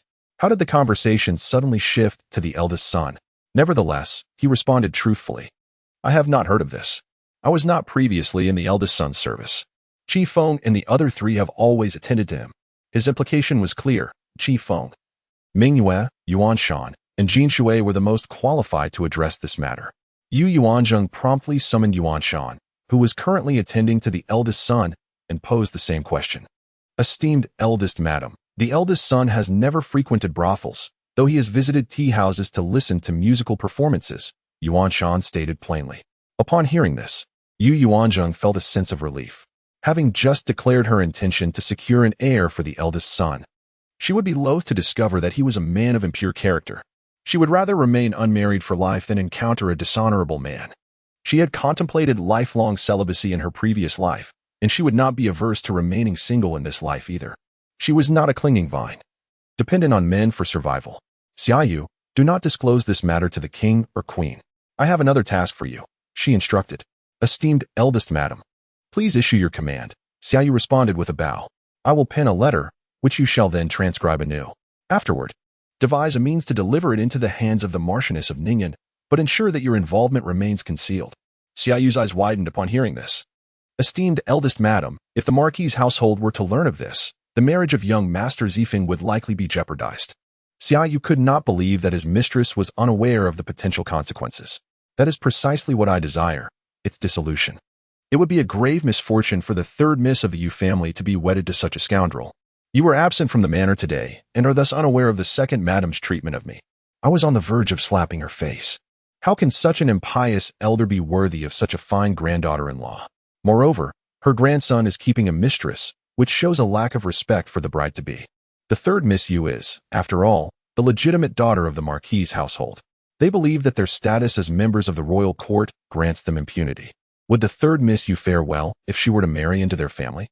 Yuanzheng aimed to kill two birds with one stone, to liberate her friend and to punish the second madam. The thought of this alleviated some of the anger within her. Esteemed eldest madam, should the king and queen discover this matter, I fear you would be penalized. If neither of us speaks of it, who will know? Do you intend to betray me? Yuanzheng narrowed her eyes. This subordinate would not dare, Xiaoyu stammered. Intimidated by Yuanzheng's gaze, Yuanzheng promptly composed a letter for him, appending a separate phrase, do not marry a scoundrel, resist with all your might. She wrote these words in an exaggerated style, altering her handwriting to conceal her identity. She feared that Yuanzheng might be too influenced by the societal norms of the era to defy her parents, so she offered her some guidance. Find a way to deliver these words to the third Miss Yu. She feared that the Marchioness might yield in light of the royal court's stature, stifling her resentment. Divorced women face challenges in securing another marriage, especially after being betrothed to a member of the Rome royal court. The capital was a small place, and the upper echelons of society were even smaller. Even marrying into a modest family would be preferable to marrying a scoundrel and enduring a lifetime of misery. This was Yuanzheng's conviction. Xiaoyu had no choice but to accept the task. His efficiency was remarkable. He delivered both the letter and the note to the Yu residents that very night. However, no news emerged the following day. Do your best, and leave the rest to fate. Yuanzheng could only do so much. She could not directly advise them to dissolve the engagement. The following day marked the arrival of the divine physician to examine the eldest son, with the appointment scheduled for the afternoon. News of this event reached the second madam's ears. Lately, she had heard tales of a remarkable divine physician who had even managed to cure Grand Secretary Jin's chronic cough. This was one of the reasons why she had been so eager to find another divine physician to treat Shangwanziki. She wanted to gain the upper hand. The king would eventually invite this divine physician to examine Ziki, but she could not prevent it. However, considering that imperial physician Gu had been treating him for months without success, she felt somewhat reassured. The king returned early to await the physician's arrival, and the queen also came to the Chia courtyard to wait. They both held great expectations for the divine physician. When Chunlei, adorned in a mysterious attire and accompanied by 4 guards, appeared at the royal court's gates, Li Zhengqing, the chief steward in his 50s, personally descended the steps to greet him. Seeing that the divine physician and his guards all wore masks, completely obscuring their faces, and noting the physician's lustrous black hair, he surmised that he was a young man. Reverend Physician Zhang, please, Chief Steward Li said deferentially.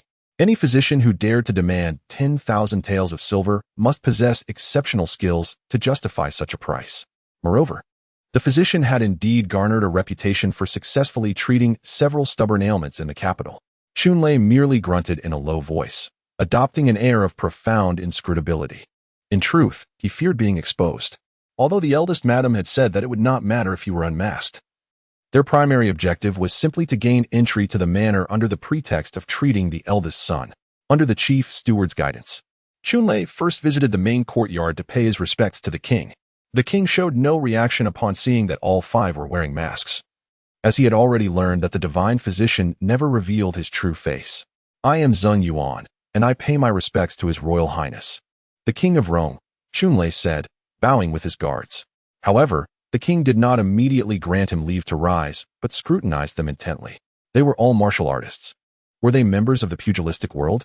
He had heard that the divine physician was not particularly tall, but this man did not appear short. Moreover, he sensed a certain familiarity about him. You may rise.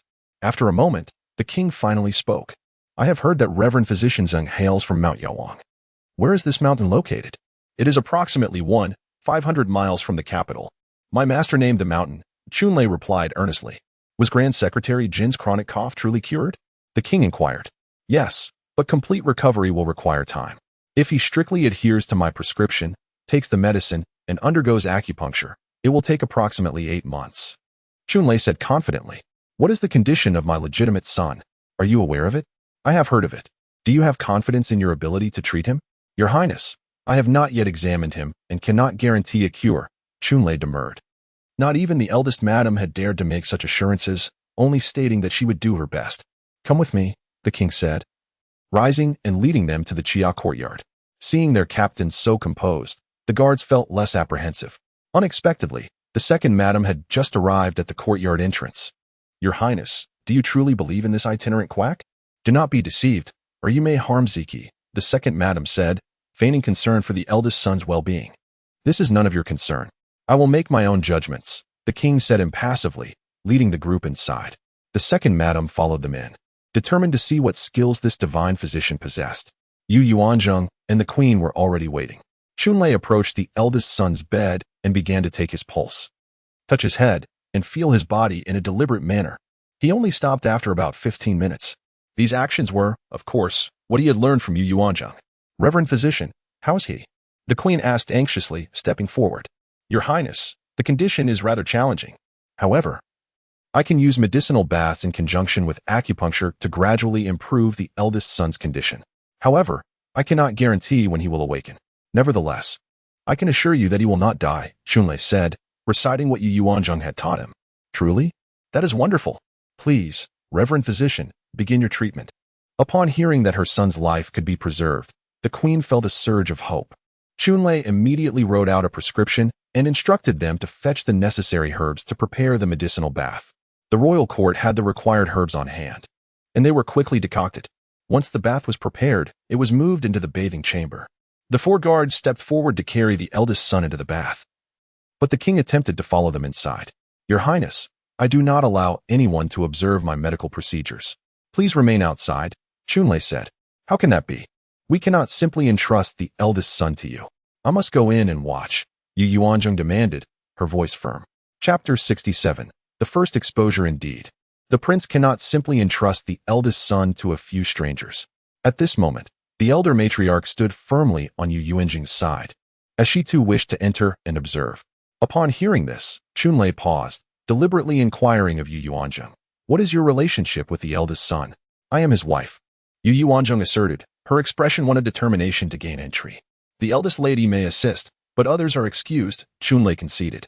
Upon entering the bath chamber, Qiufeng and Dongling had already removed the outer garments of Shangguan Ziki. Juefeng and Zhuwei were supporting the man as he reclined in the tub, with the door closed. All external sounds and gazes were effectively barred. Yuanzheng gave Chunlei a thumbs up, a gesture of commendation for his impressive performance. Originally, today was meant for administering acupuncture to Shangguan Ziki. Now, with the presence of alcohol, there was no need to heat the silver needles. Yuanzheng dabbed a small piece of cotton cloth in alcohol, meticulously cleaning the silver needles. Let us commence. You must steady the eldest son's head, she whispered. However, her words caught the attention of the prince outside, causing his ears to perk up and his brow to arch. He then rose, gracefully moving towards the door and coming to a halt. Inside the bath chamber, Yuanzheng began inserting needles, twisting them with precision. At this moment, Shangguan Ziki sensed a faint ache in his head, a mere whisper of discomfort. Recently, he felt increasingly alert, a stark contrast to the days following his wedding when he could only perceive the world vaguely, his mind shrouded in a heavy haze. With each subsequent treatment from Yuanzheng, his perception of the world sharpened, dispelling the fog that once clouded his thoughts. He was acutely aware of Yuanzheng's actions, understanding that they were performing for the benefit of the prince's household. As he pondered, he concentrated on controlling his own hand. Oh, eldest lady, I believe the eldest son's hand has moved slightly, Dongling exclaimed, unable to contain his excitement. Having never been so close to serving the eldest son before, he was elated at this development. Everyone turned their attention to him, while the prince's eyes sparkled with interest. Simultaneously, comprehension dawned upon him, though he remained uncertain. Inside, 6 pairs of eyes were fixated on Shang Wanziki's hand. Indeed, Yuanzheng echoed with delight, for she had indeed witnessed the eldest son's index finger curl slightly. Others confirmed the sight as well. Wonderful. Eldest son, can you sense us? If you can hear me, please move your finger again, Yuanzheng softly urged by his ear. Yet, they waited in vain for another movement, as the previous 2 motions had exhausted all of Shang Wanziki's strength. This was the first time Yuanzheng had seen him move, indicating the efficacy of her treatment. At this moment, everyone attentively watched the eldest son in the tub, hoping for another sign of movement. The acupuncture continued, targeting not just his head but also his body. Half an hour later, as the water temperature had significantly cooled, the medicinal bath concluded. Several guards assisted in lifting him from the water. Yuanzheng concealed herself behind a screen while they dressed the eldest son, subsequently placing him in the wheelchair prepared earlier. She approached once more to check his pulse. Everything appears normal. Pushing the door open, the prince had returned to his previous chair. Fresh from the medicinal bath, Shang Wanziki's complexion was rosy, exuding vitality. Divine physician? The princess immediately advanced, eager to learn about the recent treatment. Haha, rest assured, princess, all is well. I did not expect to see the eldest son's finger move during my first acupuncture session, indicating he may very well awaken, Chunlei replied, his words genuine and heartfelt. Really? That is splendid. The princess's eyes glistened with tears, her longing for her son's immediate recovery palpable. She had been yearning for this moment day in and day out. This was the most promising news she had received in 8 months. The prince stepped forward, gently patting the princess's shoulder in a gesture of comfort. Together, they carefully placed the eldest son onto the bed. Daily massages for him must not cease, and he should occasionally be brought outdoors to bask in the sunlight. I will draft several medicinal recipes for soups for him to consume. Perhaps one day he will awaken. Chunlei instructed. I shall return every 7 days to administer acupuncture to the eldest son. Chunlei pinned several pages of medicinal recipes without prescribing any additional medicine. Divine physician. I have been struggling with sleep lately. Since you are here, might you also examine my condition? The elder matriarch interjected after Chunlei finished his prescriptions. Surprised by her request for a consultation, Chunlei hesitated momentarily before quickly responding. Certainly, the consultation fee is 10,000 taels of silver, and payment is not deferred. Are you out of your mind? What doctor dares to charge such an exorbitant fee? The elder matriarch nearly lost her composure. Silence. The prince coldly interrupted her outburst. Divine physician, please follow this prince to the study for a discussion. The prince gestured for him to proceed.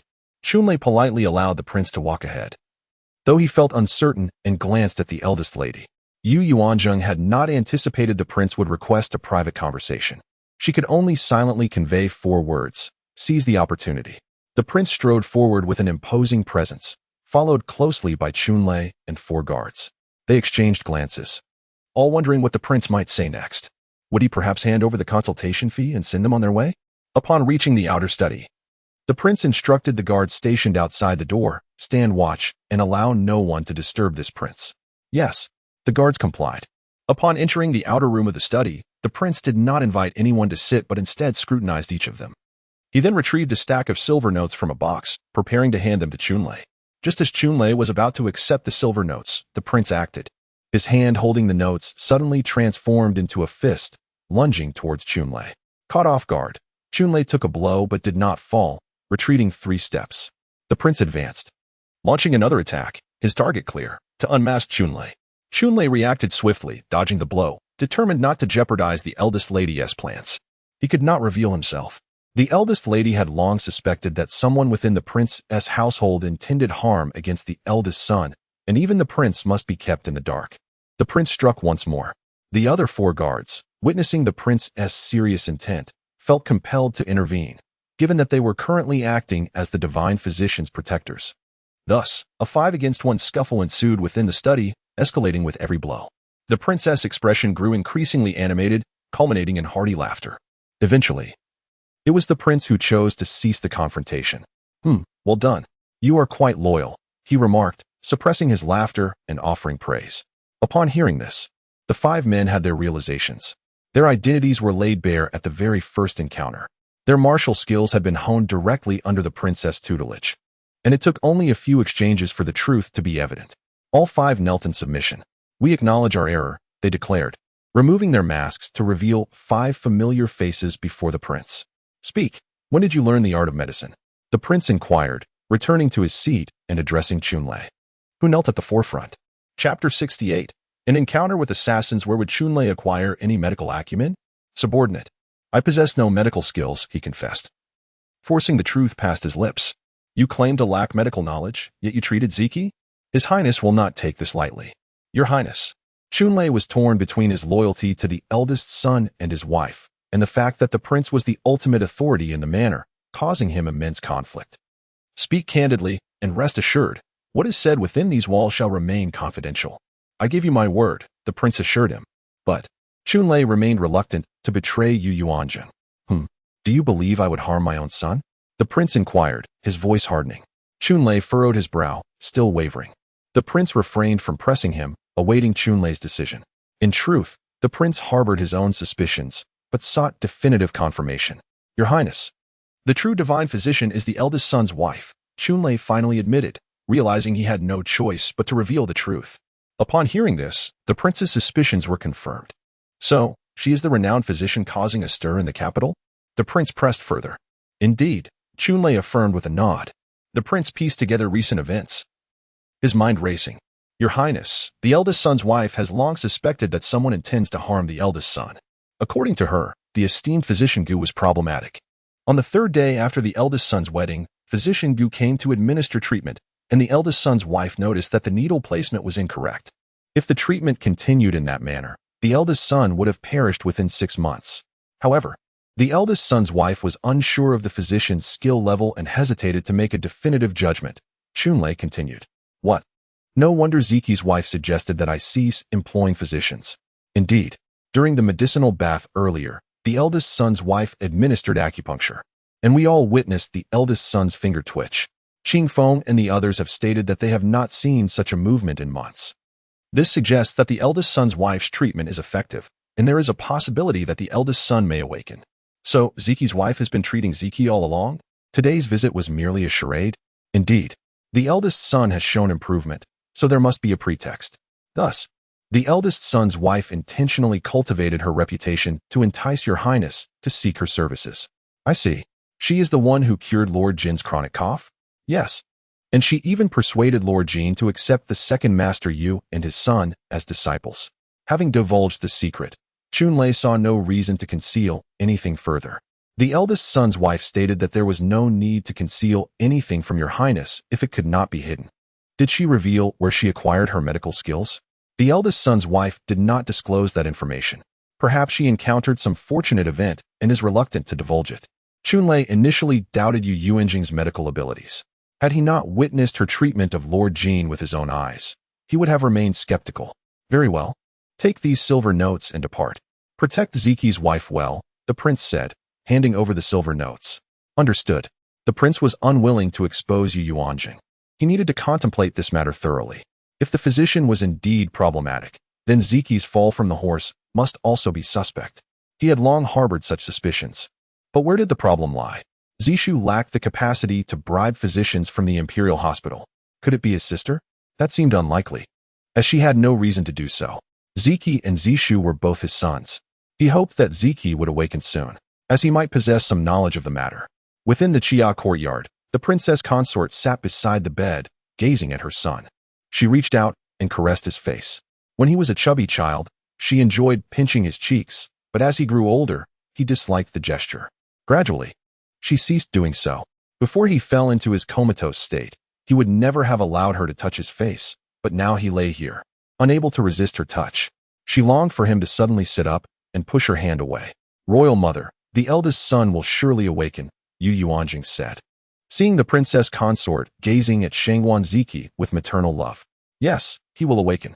Ziki is a good child, and he will live well with you. You have taken excellent care of him since you entered this household. I am grateful to you, Royal Mother, the princess consort said, expressing her satisfaction with Yu Yuanzheng. Yu Chaoyang, with her inflated ego, was not suitable for her son. Royal mother, look, Yu Yuanzheng said, pointing to the eldest son's hand. The princess consort followed her gaze. Indeed, she had seen it. Her son's hand had moved.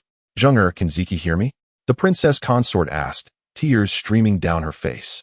Perhaps, possibly, Yu Yuanzheng said, hesitant to make any guarantees. She was not the patient and could not know what he was experiencing. Ziki, can you hear me? If you can, move your finger again. Both women stared intently at the eldest son's finger. It moved again, bending rhythmically.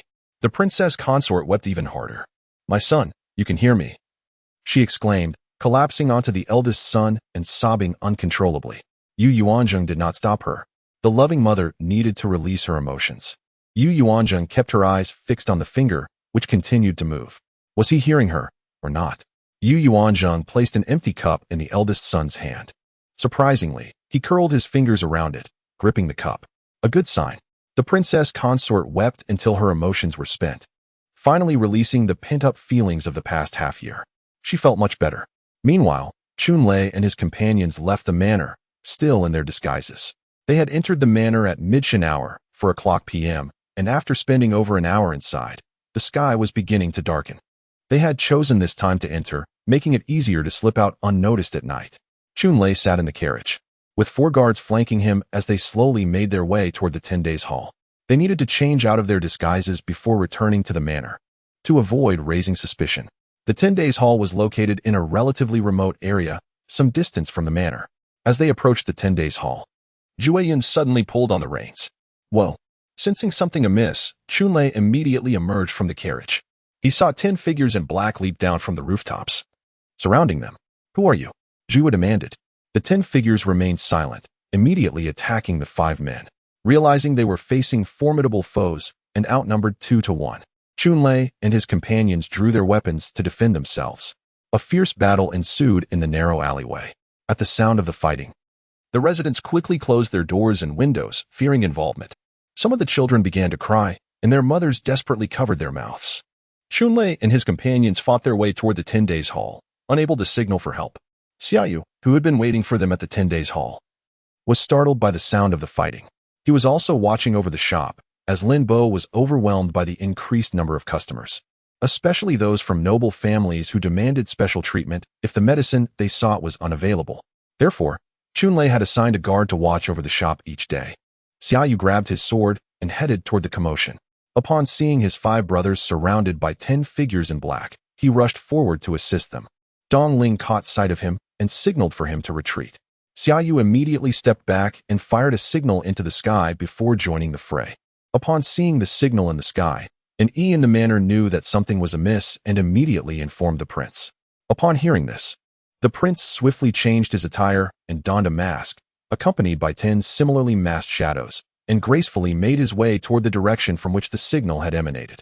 Upon their arrival, they beheld several figures who had departed from the royal residence not long ago, desperately holding their ground. Chunlei lay gravely injured upon the ground, while the other 5 stood protectively around him. Everyone sustained injuries of varying degrees. The prince drew his sword and commanded, slaughter them. 11 individuals encircled the 10 assassins. Xiaoyu and the others, seeing reinforcements arrive, were relieved and reinvigorated. The tide immediately turned, and the battle intensified. The prince's martial prowess surpassed that of his guards, and he felled one adversary with ease. The leader of the assassins, sensing the unfavorable shift, ordered a retreat, but the prince was not inclined to let them escape. They attempted to retrieve their fallen comrades, but were thwarted. Ultimately, only 6 assassins fled, leaving 4 dead. Only then did the prince attend to Chunlei and the others. How fares it? He inquired. Your Highness, I am incompetent, Chunlei replied weakly, his voice laced with pain. The prince knelt to examine his wounds. He was riddled with lacerations, the most grievous of which was a gash across his abdomen, exposing his viscera. Such a severe injury threatened his life. Even with immediate medical attention, Your Highness, hasten, take him to the eldest mistress. Perhaps she can save him, Xiaoyu urged. In the heat of battle, they had not fully grasped the extent of his injuries. Chunlei had been the primary target, with 4 assailants focused on him, resulting in his dire condition. The prince applied pressure to several points on Chunlei's body to staunch the bleeding. Take the corpses, he instructed, and let us depart. The group swiftly returned to the prince's manor. Meanwhile, Yuanzheng awaited Chun Lei's return, only to be met with Qing Feng's urgent summons. Eldest mistress, hasten to the outer courtyard. Chun Lei and the others have been ambushed. What? Yuanzheng exclaimed, startled. Led by Qing Feng, Yuanzheng discreetly made her way to a secluded courtyard in the outer precinct. Four robust men, clearly guards, stood sentinel at the entrance. Yuanzheng was ushered into a room where the prince awaited. Father, she greeted. Ziki's wife, Chun Lei, is failing rapidly. Can you save him? The prince implored. Leading the way into an inner chamber, Yuanzheng followed and saw her 6 guards, all bearing wounds. Chun Lei lay prone on a couch. Without hesitation, Yuanzheng began administering aid. Her medical kit, previously placed in Chun Lei's carriage as a ruse, was at hand. Heavens! Yuanzheng gasped upon seeing the abdominal wound. His organs are exposed. Addressing Chun Lei, she asked, can you endure the pain? I must, Chun Lei managed, knowing his survival hinged on her efforts. His injuries were beyond the scope of ordinary physicians. There is no time to tarry, Yuanzheng declared, retrieving sutures she had added to her kit. Uncertain if such techniques existed in this era, the original owner of her body possessed limited knowledge. She cleansed the wound with sterile gauze, then swabbed it with alcohol. Chun Lei could no longer suppress a groan of agony. Restrain him, Yuanzheng instructed, and 2 unfamiliar men pinned Chun Lei down. With disinfected needle and thread, she began meticulously stitching the wound. The prince, observing her actions, raised an eyebrow, wondering if she regarded the injured man's abdomen as mere fabric. Yet, he noted that as the wound closed, the bleeding subsided. After addressing the most severe injury, she tended to the smaller ones, applying medication and bandaging them. Her skill was evident, as if she were accustomed to such procedures. Treating Chun Lei consumed half an hour, leaving him drenched in sweat. She wiped his brow and changed his clothes, instructing that someone remain vigilant throughout the night, as he was likely to develop a fever. Eldest mistress, I shall stand guard tonight, one of the men offered. Yuanzheng turned to the others. I shall attend to your injuries as well. Eldest mistress, we can seek treatment from the manor physician, Xiaoyu demurred, reluctant to burden a woman with their care. Quickly, Yuanzheng commanded sternly, disapproving of their false modesty. Xiaoyu glanced at the prince, who nodded in acquiescence. He removed his tunic, revealing lacerations on his shoulder and back. Yuanzheng examined the wounds, deeming them non-lethal. She proceeded to treat each of the injured men. Now, recount what transpired, Yuanzheng inquired. Eldest mistress, as we neared the Shiri Hall, we were ambushed by 10 assassins. They were skilled adversaries, and we were outmatched. We sent a signal to the prince for aid, Zhui Feng explained. At that moment, an E entered. Your Highness, he announced. What have you discovered? The prince asked. Upon examining the corpses, we found nothing to identify them. However, 2 of the bodies bore distinct characteristics, and he reported. What characteristics? They do not appear to be from the Great Way. They resemble people from the Kanglan nation, and he replied. Indeed, the prince had not anticipated such a revelation. Father? Yuanzheng questioned, her gaze fixed on the prince. Being summoned here tonight confirmed that her secrets had been discovered by the head of the household. However, she had never expected to conceal them from the prince. Her ruses were insignificant, and if the prince had remained oblivious, it would have reflected poorly on his capabilities. Ziki's wife, I shall investigate this matter. Do not concern yourself with it. Focus on caring for Ziki. Your mother and I are grateful, the prince said graciously. No further explanation was necessary. Everyone understood the implications. That night, Chun Lei developed a high fever. Yuanzheng was summoned once more to administer antipyretics and sponge him down with alcohol. The fever finally broke at dawn, and his life was spared. The brothers breathed a collective sigh of relief. Although their lives as subordinates were considered insignificant, the prince had never treated them with disdain. The prince's guards were meticulously trained, and each one was invaluable. The following day, Yuanzheng did not attend the morning greetings, sleeping until late in the morning. However, everyone seemed to tacitly agree to let her rest. Even when Shangguan Ziki awoke, she remained asleep. Yuanzheng was sleeping soundly. Her leg draped over Shangguan Ziki's body, and her head nestled in the crook of his shoulder. Her breath tickled his ear, creating a pleasant sensation that caused a blush to creep across his face. Previously, Yuanzheng had always been awake before him. This was the first time he had woken up to find his wife still asleep. The unfamiliar sensation filled him with a desire to embrace her. Abruptly, he stiffened. What had happened to cause his wife to sleep so late? The blush faded from his cheeks. However, no one could provide him with an answer. It was not until Yuanzheng and Jin Shui came to attend to him that he learned what had transpired from their conversation. He realized that someone did not want him to awaken. Yuanzheng, having slept her fill, finally awoke late in the morning. She slowly rose, ate a light meal, and went to pay her respects to the princess consort.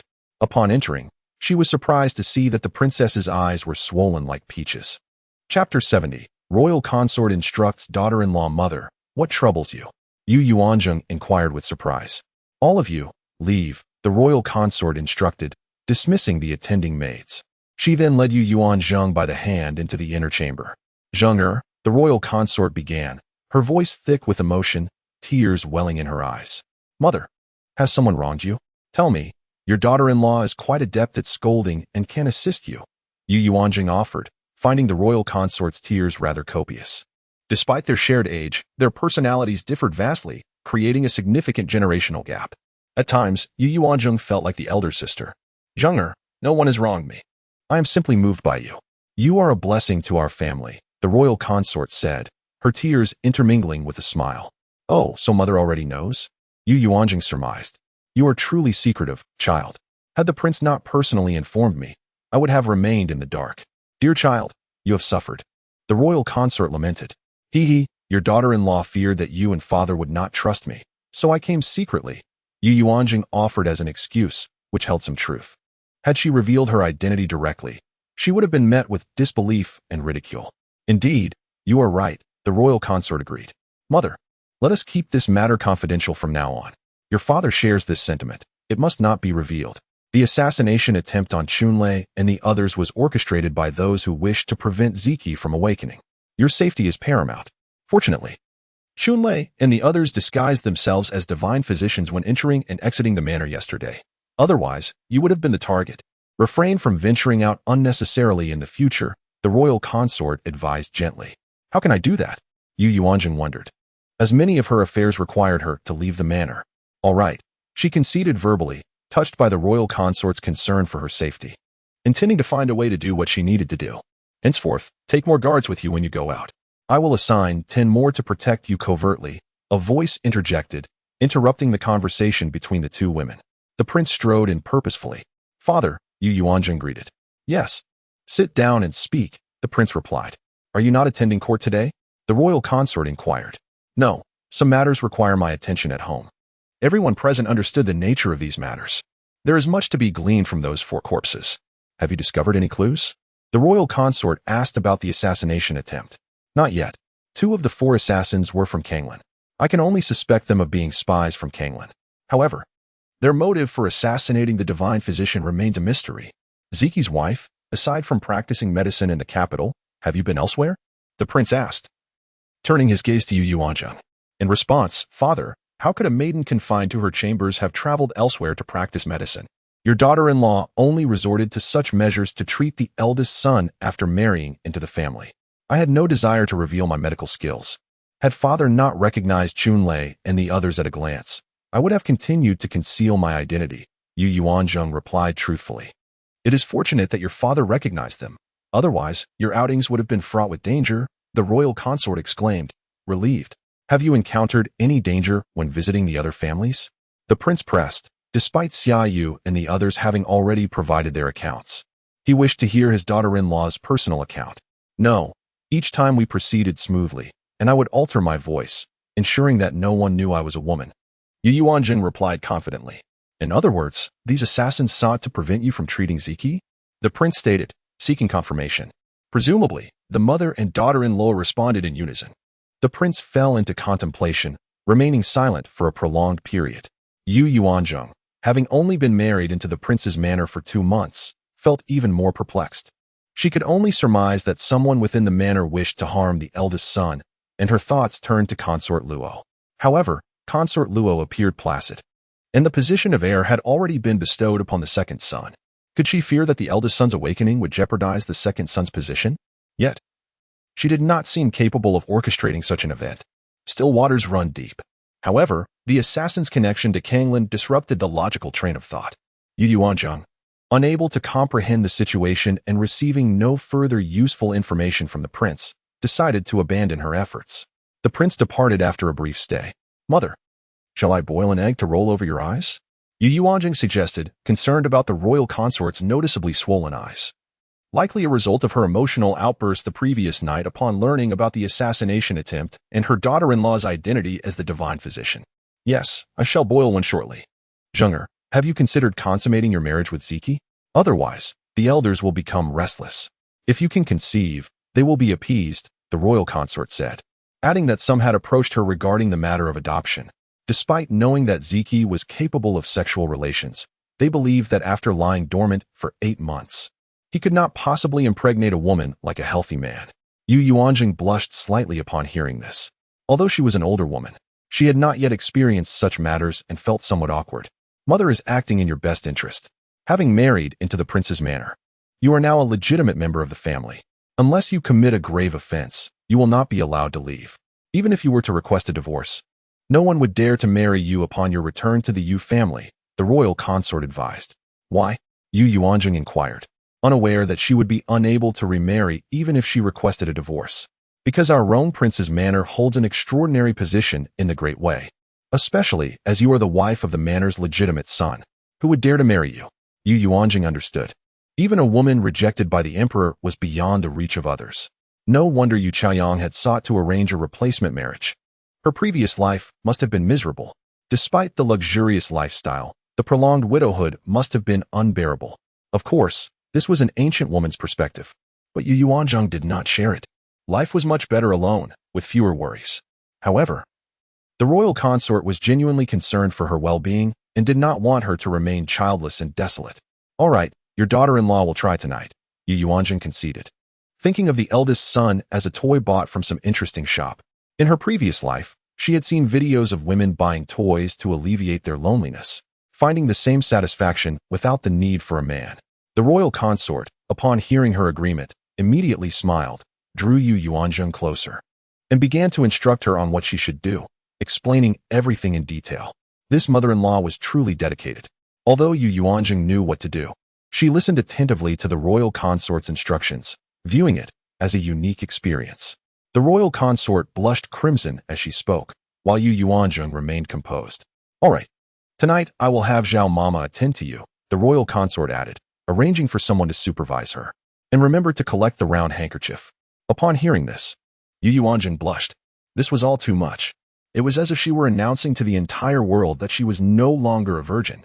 Yuanzheng excused herself, carrying this important mission as she left the main courtyard. On her way back to Chia courtyard, she saw Yu Chaoyang pacing thoughtfully along the corridor. As the weather had grown warm, the corridor offered shade.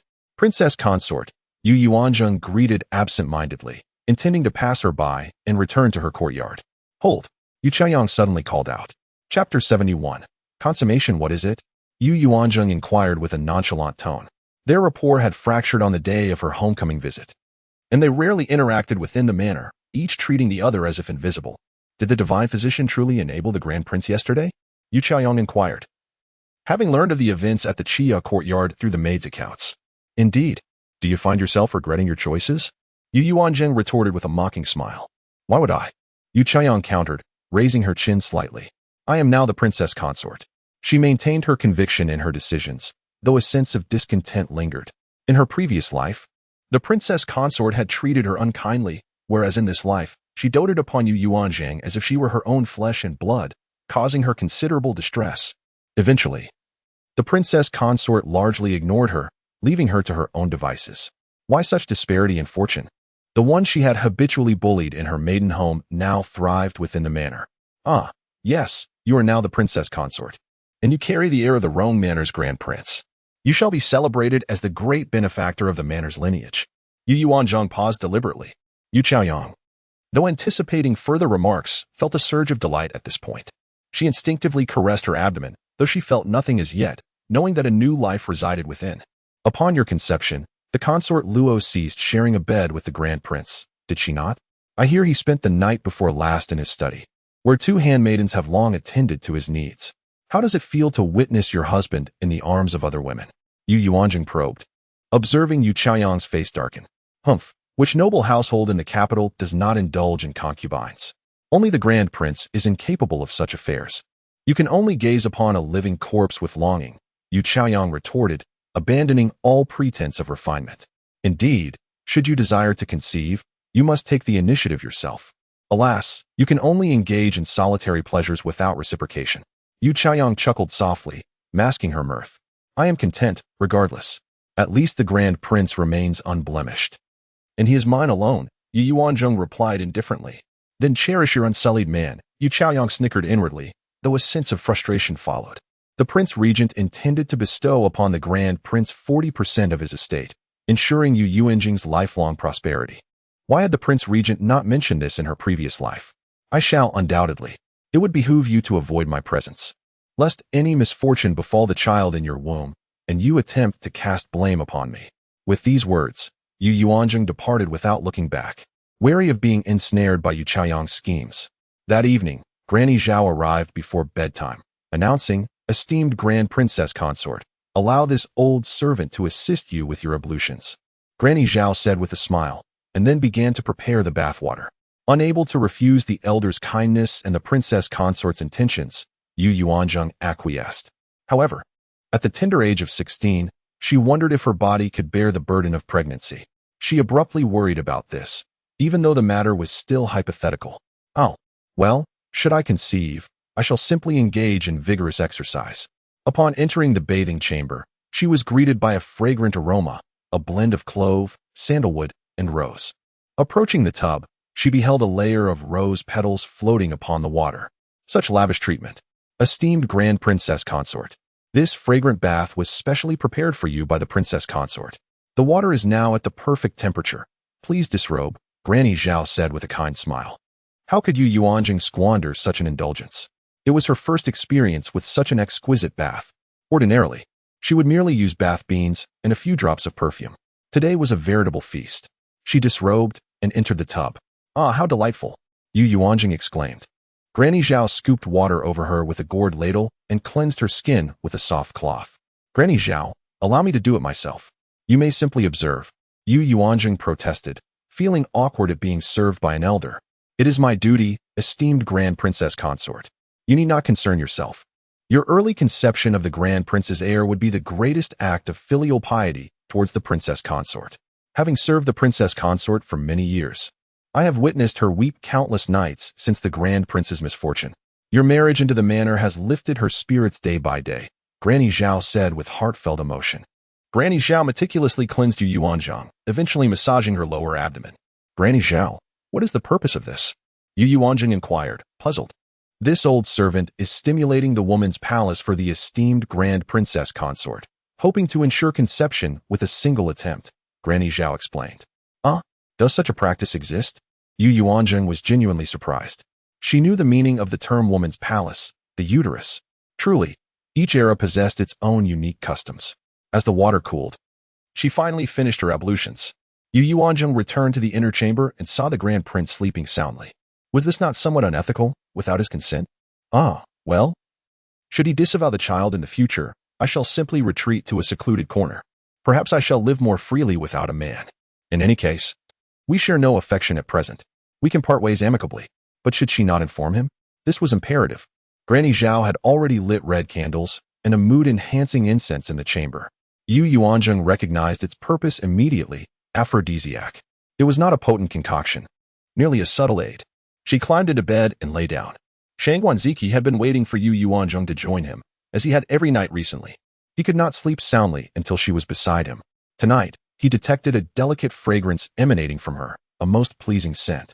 Grand Prince, I have an important matter to discuss with you this evening.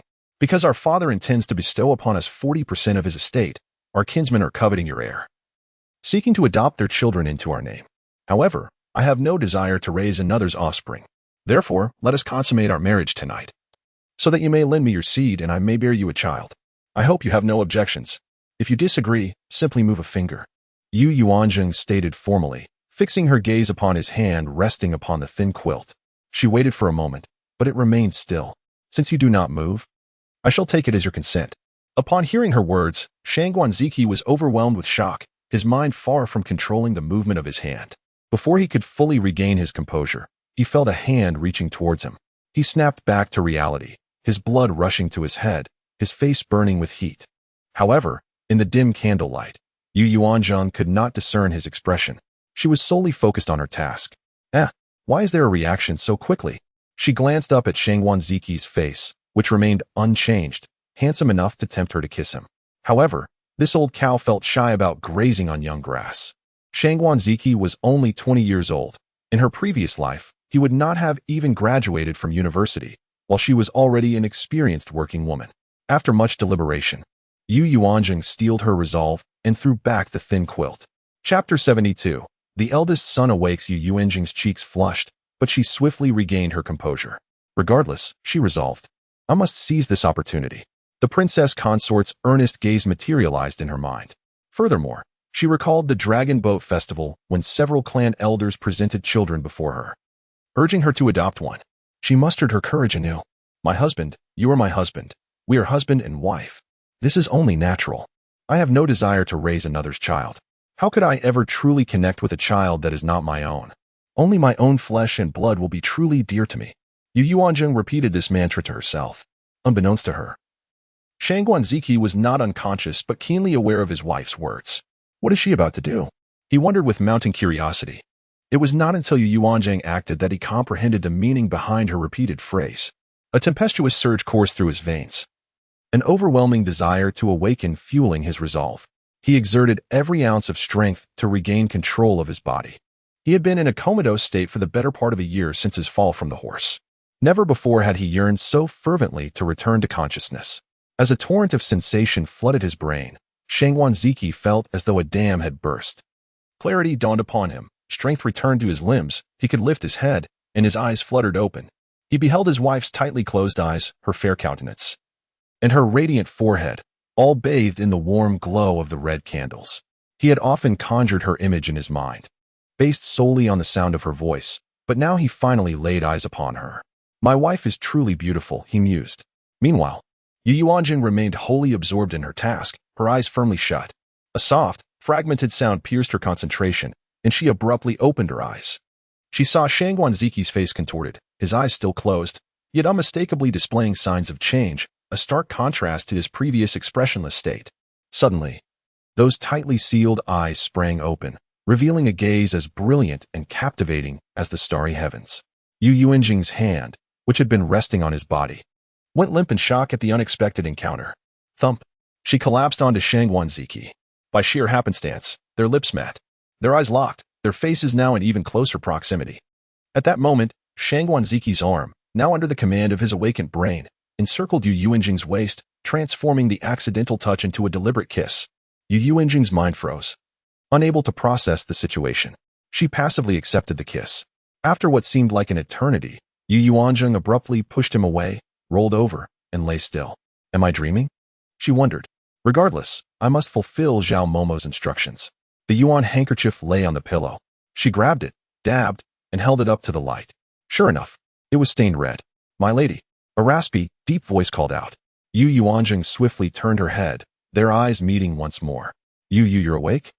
She exclaimed in disbelief, her eyes wide with astonishment. Eldest madam, Zhao Momo, who was on night duty outside, heard Yu Yuanjing's loud exclamation. Though she couldn't make out the words, she suspected something had occurred and called out from beyond the door. Upon hearing Zhao Momo's voice, Yu Yuanzheng was about to speak. But Shang Guanziki clamped his hand over her mouth and gently shook his head. This was their wedding night. He could not allow outsiders to intrude. Yu Yuanzheng felt utterly mortified. She wished to extinguish the red candles or find a crevice to hide herself away. My lady, Shang Guanziki called out once more. I apologize for taking liberties without your consent. Yu Yuanzheng was at a loss for words, only managing to utter a fragmented apology. Thank you. Shang Guanziki had countless reasons to express his gratitude, but he settled on these simple words. He reached out and drew Yu Yuanzheng closer, embracing her tightly. Yu Yuanzheng attempted to resist, but his grip was unyielding. My lady, you have suffered, Shang Guanziki added. How do you know I am your wife? Yu Yuanzheng finally inquired. Her brow furrowed. I know everything. When I was conscious, I could hear everything you said. However, I was unable to control myself and remained trapped in slumber. The stimulation of our wedding night acted as a catalyst, granting me the ability to control my body at long last. Shang Guanziki's voice was still strained, likely due to his prolonged silence, but Yu Yuanzheng could clearly discern the joy in his tone. I'm not the bride you truly intended to marry. Do you have no objections? Yu Yuanzheng questioned, raising an eyebrow. What? Have you already forgotten our intimate encounter? Shangguan Ziki retorted, a hint of feigned grievance in his expression. Well, I didn't anticipate you would awaken at this moment. I merely sought to borrow some seed from you. Otherwise, I would be unable to secure my position in the royal court, and others would continue to covet your offspring. Yu Yuanzheng confessed candidly. Thank you. If not for the stimulation of tonight, I might have remained asleep indefinitely. Shangguan Ziki shifted his head, nuzzling Yu Yuanzheng's hair. He had long accepted this woman as his wife. His only fear was that he would never awaken, thereby hindering her life. He had exerted himself daily to regain control of his body, hoping to provide her with support. However, his efforts had been in vain until his wife's wedding night ministrations had finally roused him. Yu Yuanzheng felt even more awkward upon hearing his words. What am I to do? She wondered. She had merely intended to borrow some seed, but she had inadvertently awakened the man himself. She had always regarded him as her patient, but now he was awake and addressing her as his wife. Yet, she had never considered him her husband, having treated him as nothing more than a plaything. Let me fetch you some water. You haven't spoken in a long time, and your voice sounds terrible. With that, Yu Yuanzheng donned her undergarments, an act that further embarrassed her, and went to fetch him a cup of water. Shangguan Ziki attempted to sit up, but his body was weak from prolonged inactivity. Yu Yuanzheng set down the cup and assisted him. As she did so, the blanket slid down, revealing a glimpse of his bare chest. Both of them blushed crimson with embarrassment. Shangguan Ziki hastily pulled the blanket back up. Yu Yuanzheng grabbed 2 pillows and propped them behind him, allowing him to recline comfortably. She then handed him the water. Shangguan Ziki accepted the cup and drank. Yu Yuanzheng observed his hand movements, which appeared relatively smooth, indicating that there were no major issues. Some vegetative state patients who awakened were unable to move freely, while others were completely paralyzed. After taking the empty cup, Yu Yuanzheng went to find him a pair of underpants. Shangguan Ziki put them on himself. However, as he was putting them on, he felt that something was amiss. My lady, Shangguan Ziki called out. Yu Yuanzheng had turned her back, feeling it inappropriate to stare at him while he was undressed. Upon hearing his call, Yu Yuanzheng immediately turned around. What is it? My lady, please assist me in standing up. I wish to stand on the ground for a moment, Shangguan Ziki said, hoping to test his legs. Yu Yuanzheng found a pair of his shoes and helped him move his legs to the edge of the bed. She put on his shoes. Yu Yuanzheng held his arm and helped him slowly stand up. First, he lowered his right leg, then his left. Then, he attempted to stand, Yu Yuanzheng bearing almost half of his weight. He stood up. However, just as he was about to take a step, a searing pain shot through his left leg, causing him to lose his balance and pull both of them down, sprawling onto the floor. Chapter 73. The entire manner and turmoil the pain made Yu Yuanzheng's teeth chatter. Apologies were uttered as Shangguan Ziki partially lay upon her, seemingly less affected by the fall.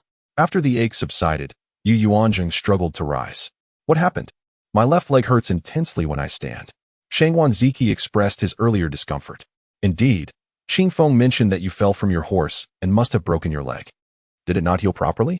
Yu Yuanzheng speculated, then began to examine his leg while he sat on the ground. This was a contemplation she had never pursued before, and upon this examination, she discovered an issue. There was a small protrusion in the middle of his tibia. It was either a growth or indicative of improper healing. Ah, it seems you must endure more suffering. Come, let me assist you to bed. We shall discuss this further once you have regained some strength. Thank you, my lady. Shangguan Ziki responded with a warm and polite tone, perhaps somewhat playful. It is unnecessary to be so formal. We shall be facing each other daily from now on. Yes, my lady. He consistently referred to her with that title. You have awakened. Should I inform father and mother? Yu Yuanzheng thought of the 2 loved ones who would surely be delighted by the news. How unfortunate. You could have awakened earlier or later. But you chose this moment right after I've taken advantage of you. Let us wait until morning. Tonight is our wedding night. Shangguan Ziki emphasized the words wedding night with earnestness. Upon hearing this, Yu Yuanzheng's face flushed with embarrassment. It was utterly mortifying, like an old cow consuming tender grass, especially while the other was in a state of oblivion. She struggled to help him back to bed. Never mind, it is done. Yu Yuanzheng initially wished to express that they lacked a foundation of affection and should maintain a respectful distance.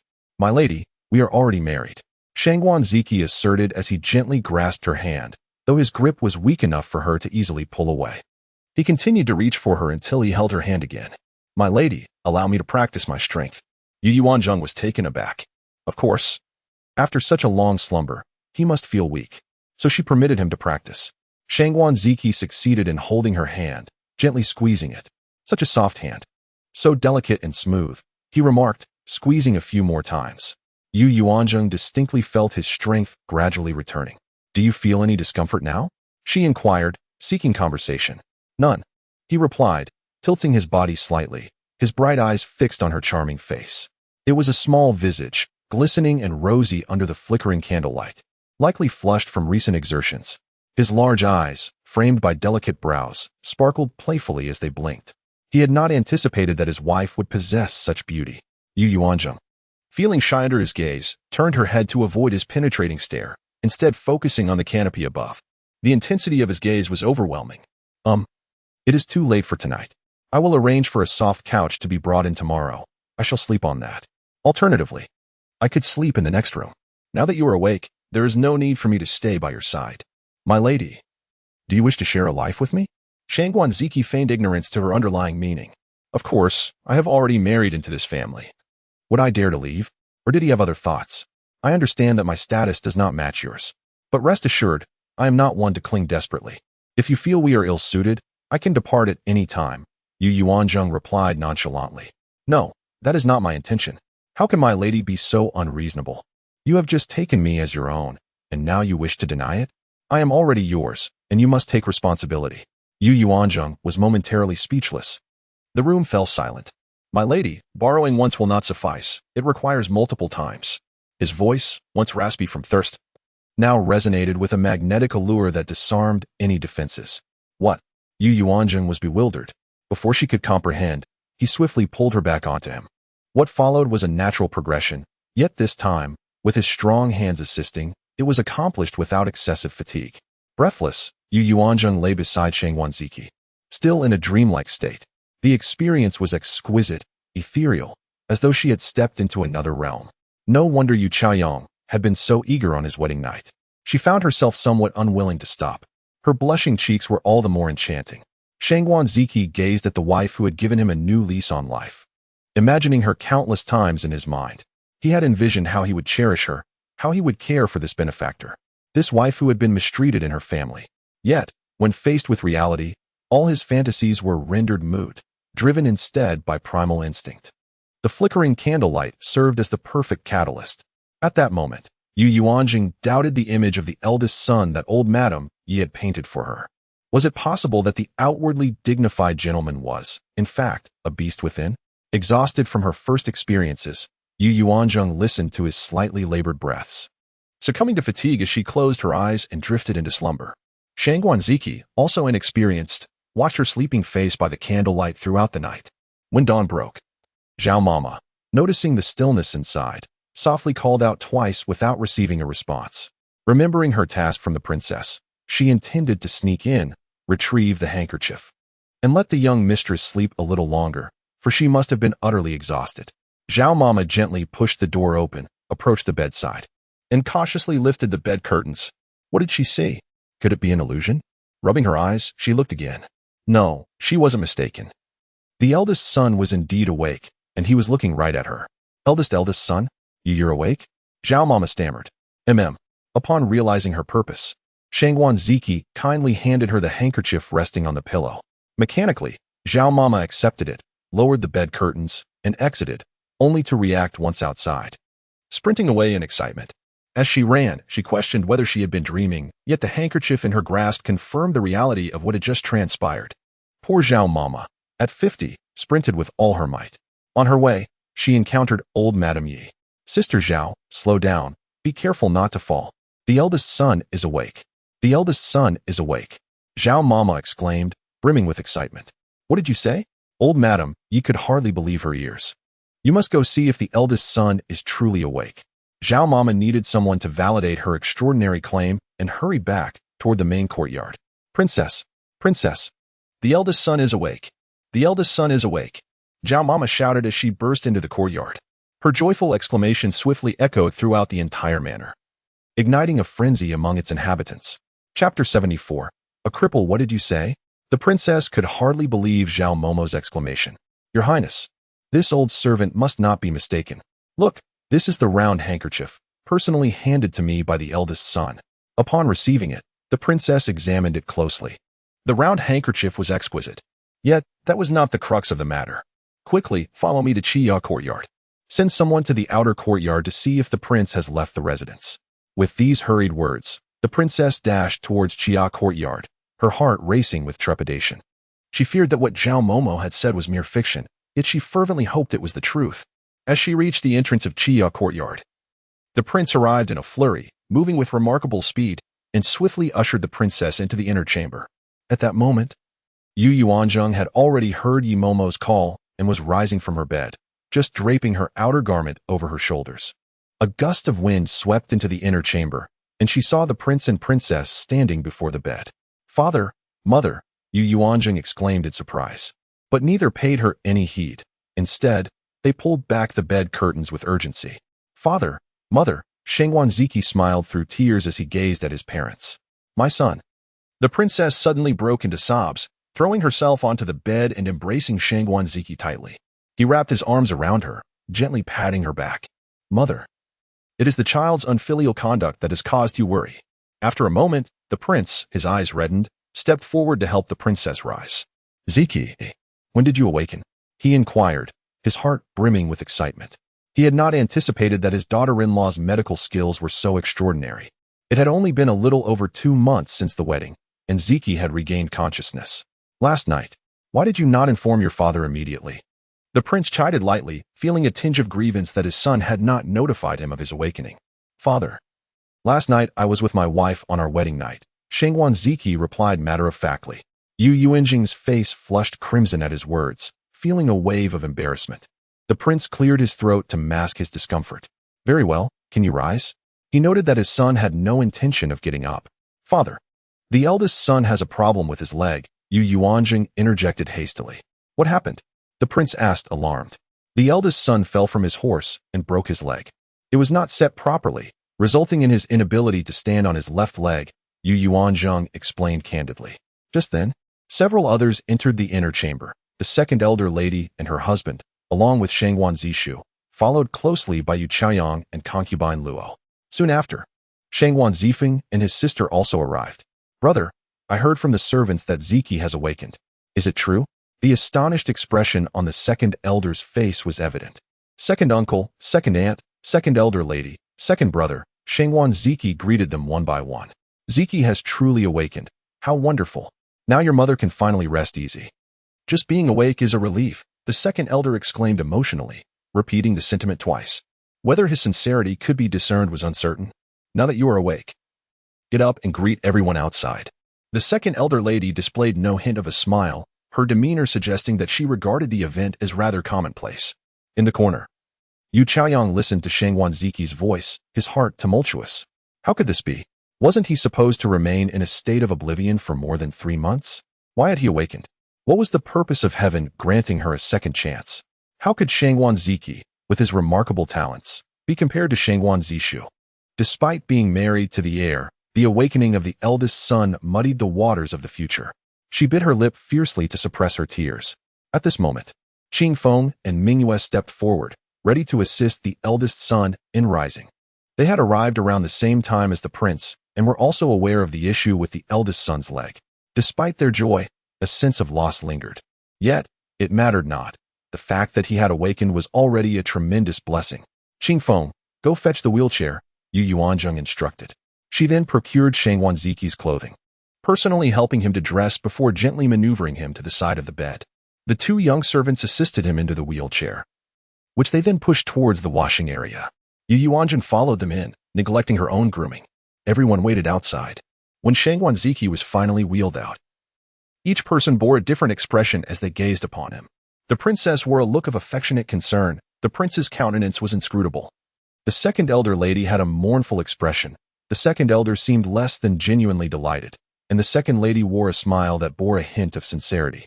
Yu Chaoyang's expression was one of barely restrained tears, standing in the corner as though he wished to render himself invisible. Shang Wanzishu forced a smile and approached.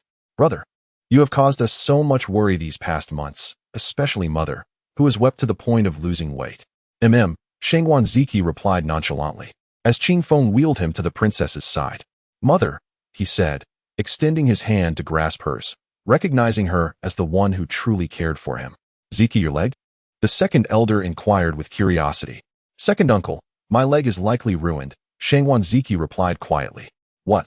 The second elder gasped in shock. The eldest son's injury occurred during the hunt.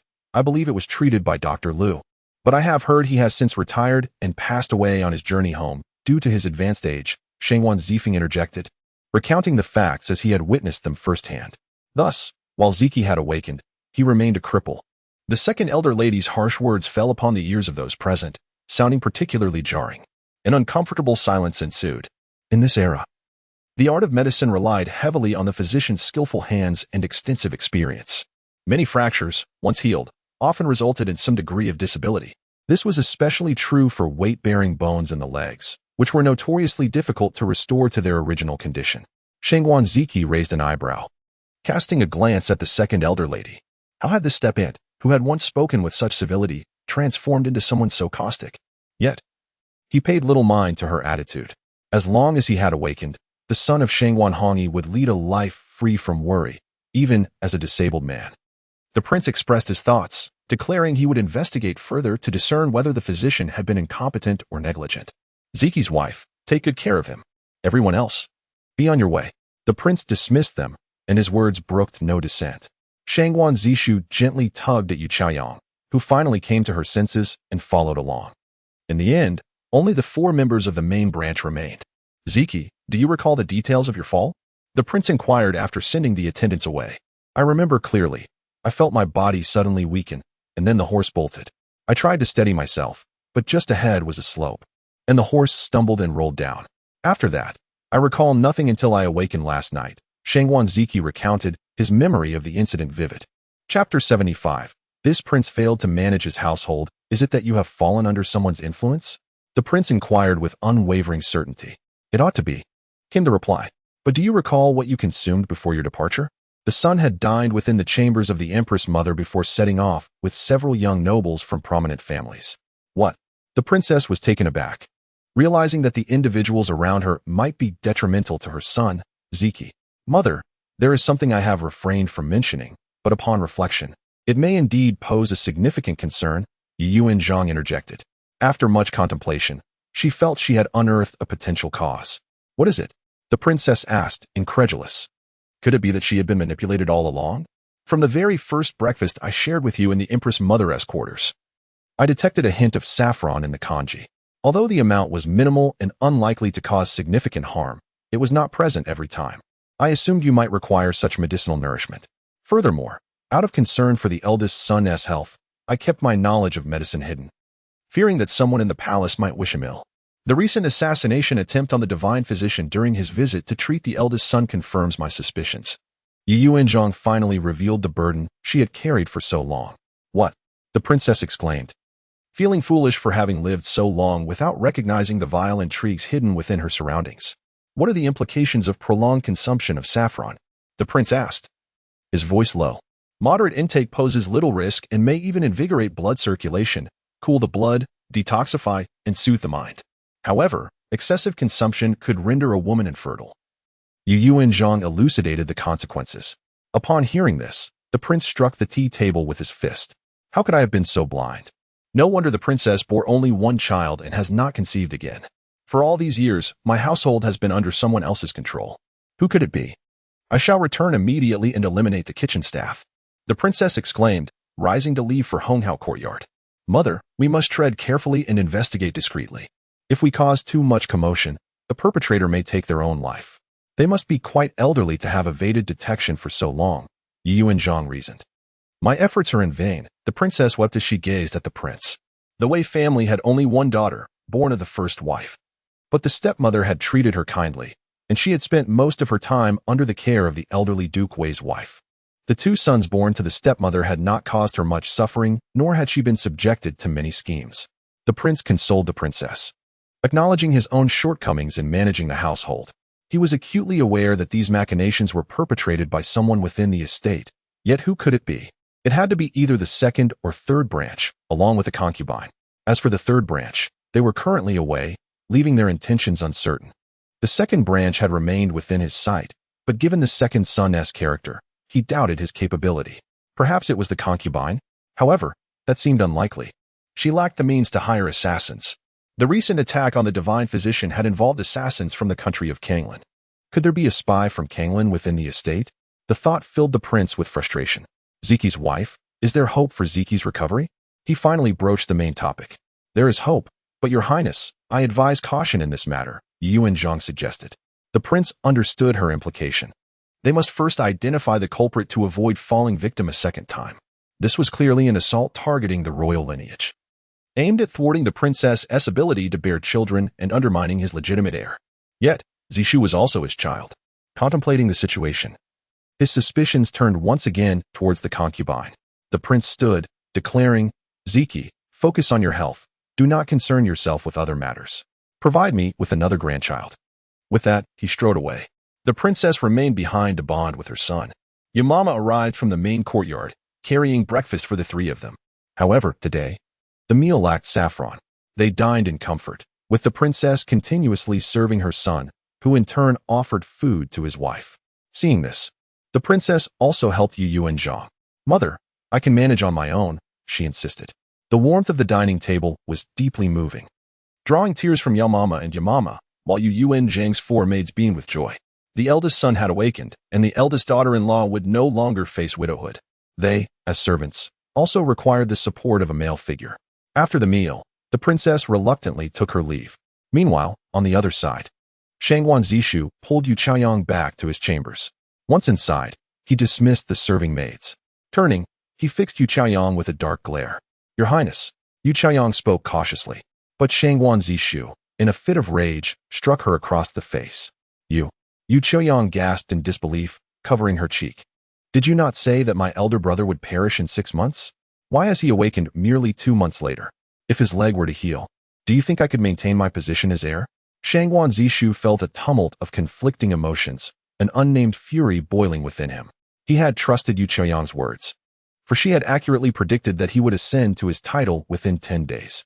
He had believed her completely. On another occasion, she had foretold that the third prince would be named Heir, prompting him to cultivate a relationship with the prince. Yet now, her predictions had faltered. Your Highness, Yu Chaoyang found herself at a loss for words. Where had things gone awry? Had her marriage swap truly disrupted everything? This was a truth she could not reveal to the heir. Your Highness, the eldest son's leg has been misaligned. Recovery is nearly impossible. Your position as heir remains secure, she offered weak comfort, attempting to reassure herself as well. Do not forget that the divine physician is still in the capital. He has visited only once, and yet my brother has awakened. If he returns and claims he can heal his leg, what then? Yu Chaoyang left him speechless. Your Highness, we must find a way to expel the divine physician from the capital. Yu Chaoyang proposed a plan. You think it's so simple? How many wish to summon him for treatment, but cannot? If not for his exorbitant fees, he would have patience from dawn till dusk, with old Master Jean backing him. And now that he has revived my brother, even the king will support him, he countered. What shall we do then? Perhaps we should consult the 2 elder matriarchs and the concubine together? Yu Chaoyang suggested. Your Highness, I am carrying your child. You must not act against me. If something were to happen to the baby, how would you explain it to the concubine? She added, her voice laced with grievance, unable to conceive a better solution. Shangguan Zishu, having lost his temper, regretted his outburst. He had not struck her with much force, and their relationship had been harmonious of late. The couple proceeded to seek out the 2 elder matriarchs, and as expected, concubine Luo was present. The elder matriarch wore a stern expression, and the hall was devoid of servants, all dismissed to stand guard outside. Upon entering, concubine Luo's keen eyes immediately caught the red mark on Yu Chaoyang's face. Chaoyang, what happened? She asked, her voice filled with concern. Nothing, I merely splashed some hot water on my face while washing up. Yu Chaoyang fabricated an excuse, unwilling to reveal the truth. This was not the moment to lodge complaints against the concubine. Be more cautious in the future, concubine Luo advised. The couple then bowed to the elder matriarch before taking their seats. Elder matriarch, now that Ziki has awakened, what shall we do? Concubine Luo resumed their previous discussion. Chapter 76. Would you embroider a pouch for your husband, my dear? Why the consternation? Is he not still an invalid? We shall ensure that the divine physician finds no respite in the capital, and then we shall see who can offer him succor. Moreover, whether this so-called divine physician can even effect a cure remains to be seen. We shall await his next visit to the manor to ascertain his opinion. If he truly possesses the means to heal, then we will devise a plan. If not, we shall concentrate our efforts on the younger wife of Ziki. Yet, it is improbable that the eldest son will confine himself to a single woman. Should he take other consorts, how many can we possibly restrain? The second master, being a man, is well versed in the inclinations of men. You are a feckless fool, consumed by thoughts of women from dawn till dusk. I foresee your ruin at the hands of a woman. The second madam was exasperated by her son's behavior, yet her control over him was limited. In her early pregnancy, the old prince departed on a campaign, returning only after 18 months. He brought with him a pregnant woman, elevating her to the status of concubine. Though her position was inferior to the second madam's, her beauty surpassed hers. The second madam spared no effort in suppressing her, yet the concubine skillfully evaded every attempt. Consumed by jealousy and rivalry, the second madam neglected the upbringing of her son. As the adage goes, the child is father to the man. The formative years, during which she should have instilled proper values, were squandered. At the age of 7, he was placed under the tutelage of his father, the prince, but he proved incorrigible. Ultimately, the old prince relinquished his efforts, instead lavishing attention on the son born to the concubine. Had the second madam not conceived a daughter, she would have devoted all her energies to her son. It was her daughter's ascendancy in the imperial palace that secured their standing today.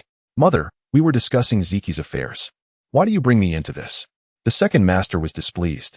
He was not destined to inherit the princely estate. Therefore, should he not indulge in earthly pleasures? My son, how fares your apprenticeship under your father? The second madam inquired. For the past 2 months, I have been primarily studying the art of military strategy, as well as honing my martial skills. However, I am still far from matching father's prowess, though I can now withstand 50 of his moves. Father has commended my progress. Shangwan Zishu replied, pleased with his accomplishments. His father had lauded him on several occasions. That is heartening. You must master all of your father's skills. Even if Ziki were to recover, your preeminence would dissuade the emperor from altering the succession. Your aunt remains in the palace, and she will champion your cause. The second madam was not unduly concerned. Mother, do you suspect that Ziki's fall from the horse was orchestrated by someone? I have pondered this for a long time. Yet I cannot fathom it. Given his martial prowess, it is inconceivable that he could not control a mere mad horse, the second master mused. He had privately inquired of the second madam whether she had been involved, but she had denied any involvement. Who knows? Perhaps our princely estate has unwittingly offended a political adversary. Therefore, Zishu, you must heed your elder brother's lesson and avoid falling prey to machinations. Always ensure you are accompanied by a sufficient number of guards when venturing out. Has your father mentioned when he will assign you personal guards? The second madam inquired, seizing the opportunity to impart wisdom to Shangwan Zishu. Indeed, I shall be vigilant. I am always accompanied by 10 guards, but I do not yet have personal guards. Father has not mentioned when he will assign them to me.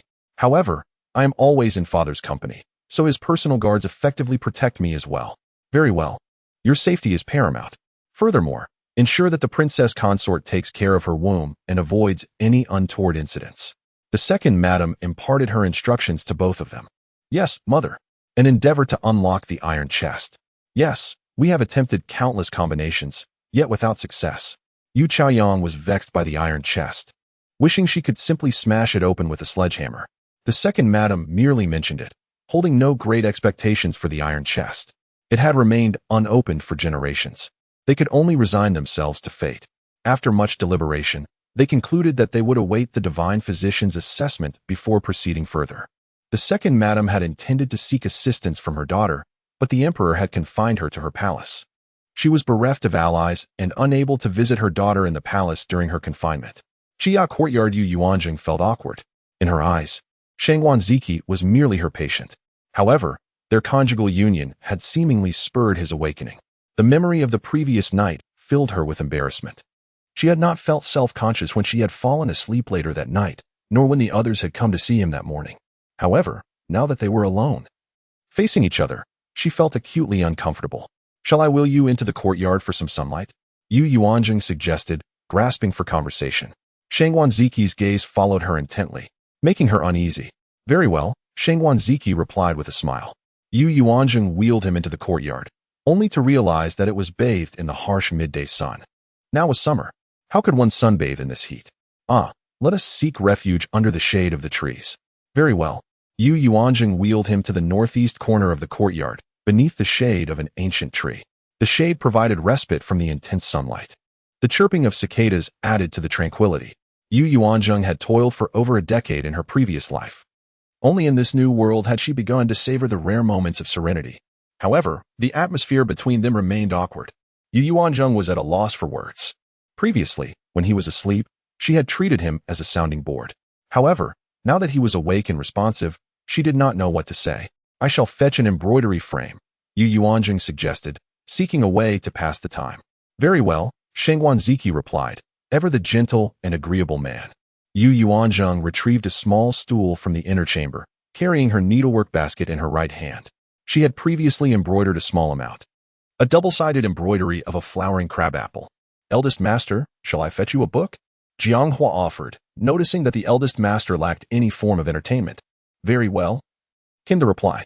The voices of the two unfamiliar maids were not entirely new to her. She knew that they were part of her dowry from her natal family. Chia Courtyard also had a small study, filled with Shengguanziki's collection of books. Yuanzheng had not yet had the opportunity to peruse them. She had little interest in the books of this era, with their vertical script and archaic characters. Although she recognized them through the original owner's memories, she could not become accustomed to them. The book was quickly brought to him. Jianghua had chosen it at random, being illiterate. Yuanzheng glanced at the title, Travels in Mount Huayin. They silently engaged in their respective activities. Yuanzheng meticulously embroidered, finding a unique sense of accomplishment in creating a beautiful work of art with her own hands. She was so engrossed in her work that she failed to notice that Shengguanziki was not reading, but rather observing her intently. He watched her as she stitched, changed threads, and studied her face. His gaze remained gentle and tender. Your embroidery skills are truly remarkable, madam, Shengguanziki remarked after a long while. Thank you for your praise. Is there something you desire? I could embroider something for you, Yuanzheng replied naturally, without pausing her work. Would you embroider a pouch for your husband, my dear? Shengguanziki said with a smile. Yuanzheng realized that she had unwittingly set a trap for herself.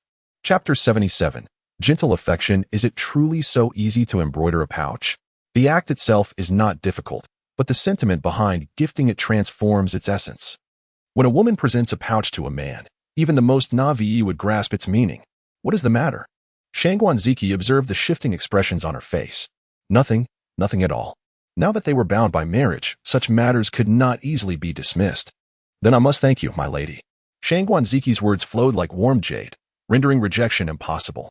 Yet, she had not acquiesced, so why the gratitude? I particularly enjoy embroidering designs featuring mandarin ducks playing in water, he added. Placing an order, or rather, requesting an embroidery design. Yuanzheng was at a loss for words. Can you draw a pattern? I can. Then please sketch one for me to reference.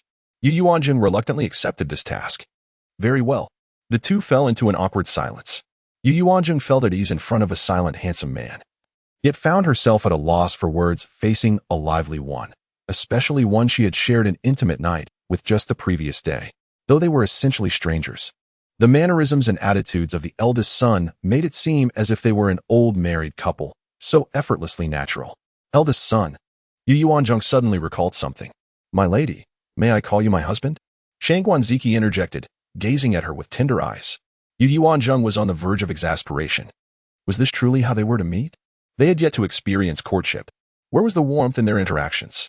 Indeed, marriages in ancient times were often arranged by parental decree and the matchmaking of others. Once wed, they were considered husband and wife, regardless of emotional connection. Well, this is technically our first meeting. Our relationship has not yet matured to the point of such familiarity. Yuanzheng struggled to articulate her thoughts. My lady, we have shared a bed for over 2 months. I shall sleep in the next room tonight, Yuanzheng promptly countered. That is unacceptable. I still require your company this evening. But you have 4 attendants, do you not? I am awake now. I cannot keep attendants in the inner courtyard tonight. It was a necessity before, but now that I have my lady, I no longer need them. Prolonging this arrangement will only invite gossip. Then move to the study in the outer courtyard. That is even less acceptable. Others would assume we are at odds. What then? We shall maintain our previous arrangement, as we have not yet conceived a child. His words caused Yuanzheng's face to flush crimson. He was reminding her of their shared experiences from the previous night. Yet Shangguan Ziki remained unflustered. How could he exhibit such composure? Unbeknownst to her, his ears had turned red. This was the hallmark of one trained in martial arts, able to control their countenance, remaining unfazed even in the face of calamity. As they grappled with the awkwardness of their conversation, the steward of the outer courtyard arrived, leading a group to Chia courtyard. Ziki, you truly are awake? A boisterous voice called from the entrance. Yuanzheng spotted several young people at the doorway. The crown prince was being pushed by his guards. Accompanied by the heir of the Jing Wang estate, Chao Jinyu, and Princess Lingxian, Chao Jinxian. Also present were the eldest son of the prime minister's family, Zhao Jinyu, and his sister, Zhao Jiro, with the youngest among them being the seventh prince. Upon entering, they spotted the couple in the shade beneath the trees. What brings you here? Shangguan Ziki was surprised to see so many old friends gathered together. This morning, the prince announced your awakening before all the court officials. Naturally, we had to come see you at once, the eldest son of the prime minister chattered on. Eldest brother Ziki. The younger ones rushed forward to pay their respects. Yuanzheng, noticing the influx of guests, promptly instructed her 4 maidservants to move the tables and chairs beneath the tree, so they could enjoy tea and conversation together. The maidservants were eager to assist. It had been ages since Chia courtyard had been so lively. The two in wheelchairs shared a bond of camaraderie. Ziki, are there any lingering issues with your health? The crown prince was the first to inquire. Shangguan Ziki, having shared many years with him, was surprised that both had faced such significant setbacks in life. My left leg was broken during the fall. It was not set properly and cannot bear weight. Any pressure is unbearable, Shangguan Ziki recounted. Is it true that the renowned divine healer has treated you? The heir to Jing Wang inquired with curiosity. Indeed, she is my great benefactor, he declared, casting a glance at Yuanzheng. Truly a divine healer. Far superior to those old physicians at the imperial hospital, the seventh prince scoffed with pride. My sister had her rib broken by the eldest lady, and it took her 3 days to recover. Even now, she dares not move too vigorously. This demonstrates the incompetence of the imperial physicians. The seventh prince recounted. Our mother has even contemplated inviting the divine healer to the palace, but upon learning it would cost 10,000 taels of silver, she was dissuaded. Imperial physicians cater to the nobility and fear accountability, hence their conservative approach to medicine is not necessarily indicative of their skills, Yuanzheng offered her perspective. A conclusion drawn from her readings. Thank you, eldest lady, for your assistance during the Dragon Boat Festival, the crown prince said, bringing the seventh prince before Yuanzheng. Seventh brother, do express your gratitude to the eldest lady in person. I shall not thank her. How could she save me in such a manner? I, a dignified young man, was kissed by another man, allowing my royal sisters to mock me for ages. The seventh prince fumed at the memory of the incident. The very guard who had pushed the crown prince in standing beside him. He longed to confront that guard, yet his older brother always intervened, infuriating him further. On the second day, my sixth sister mocked me for being kissed by a man, claiming I would never find a wife. Laughter erupted at the youthful proclamation of the boy, who at merely 8 years old considered himself a dignified young man. You all mock me as well. The seventh prince turned away, sulking and ignoring the laughter around him. Seventh prince, tell me, what is more important, face or life? Yuanzheng quickly interjected, noticing the child's displeasure. Life, of course, he replied, still glum. Then that settles it. If anyone dares to mock you again, simply push them into the water and rescue them using the same method, preferably with the ugliest person by your side to assist with the rescues, she suggested mischievously. Ah, that's a splendid idea. I shall do just that. The seventh prince's demeanor brightened immediately. Thank you. He sincerely expressed, his previous annoyance dissipated. Yuanzheng reached out to pat his head, a gesture that drew the attention of all present. To her surprise, the seventh prince did not resist, but accepted it naturally. In the past, such an action would have prompted him to leap away and protest. Children possess a keen sense of awareness. They can easily discern who treats them kindly. His earlier indifference towards Yuanzheng had merely been a childish display of temper. The sensation of drowning, that suffocating experience, would remain etched in his memory for a lifetime. Having hovered on the brink of death left a profound impression, one only truly understood by those who had faced it. He had longed to visit the royal residence and play with Yuanzheng, yet as a boy, he found it difficult to set aside his pride. Upon hearing that the crown prince was coming, he had eagerly followed. He had even thought he would have to wait until the princess could leave the palace to join them. Ziki, Has the divine healer mentioned whether there is hope for your leg? Zhao Jinyu inquired, steering the conversation back to serious matters. The healer has only visited the royal residence once. She is still unaware of my leg's condition.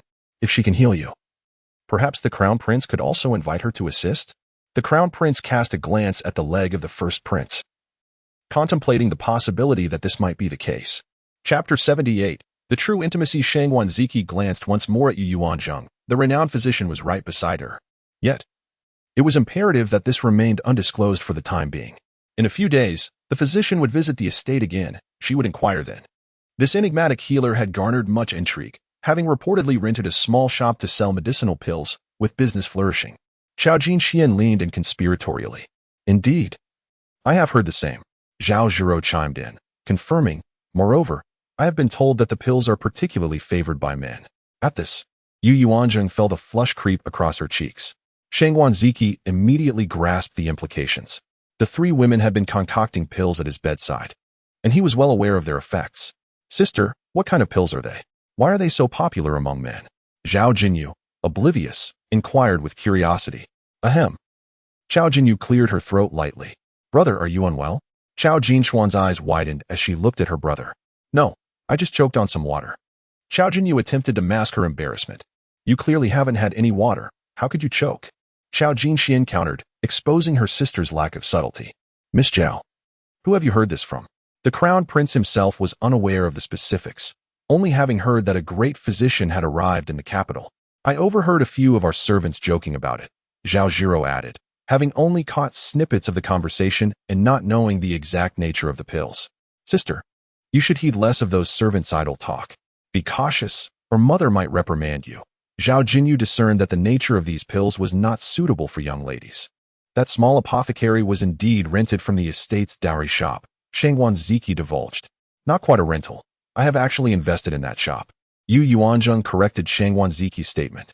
She aspired for greater development and deemed it prudent to leverage her position as the esteemed lady of the prince's household.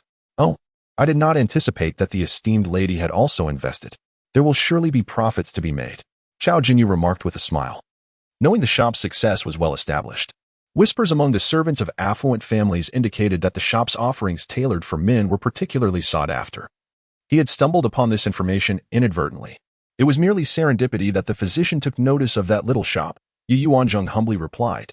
That day, Shang Wanziki and her companion spent much time conversing at Chiya courtyard before departing.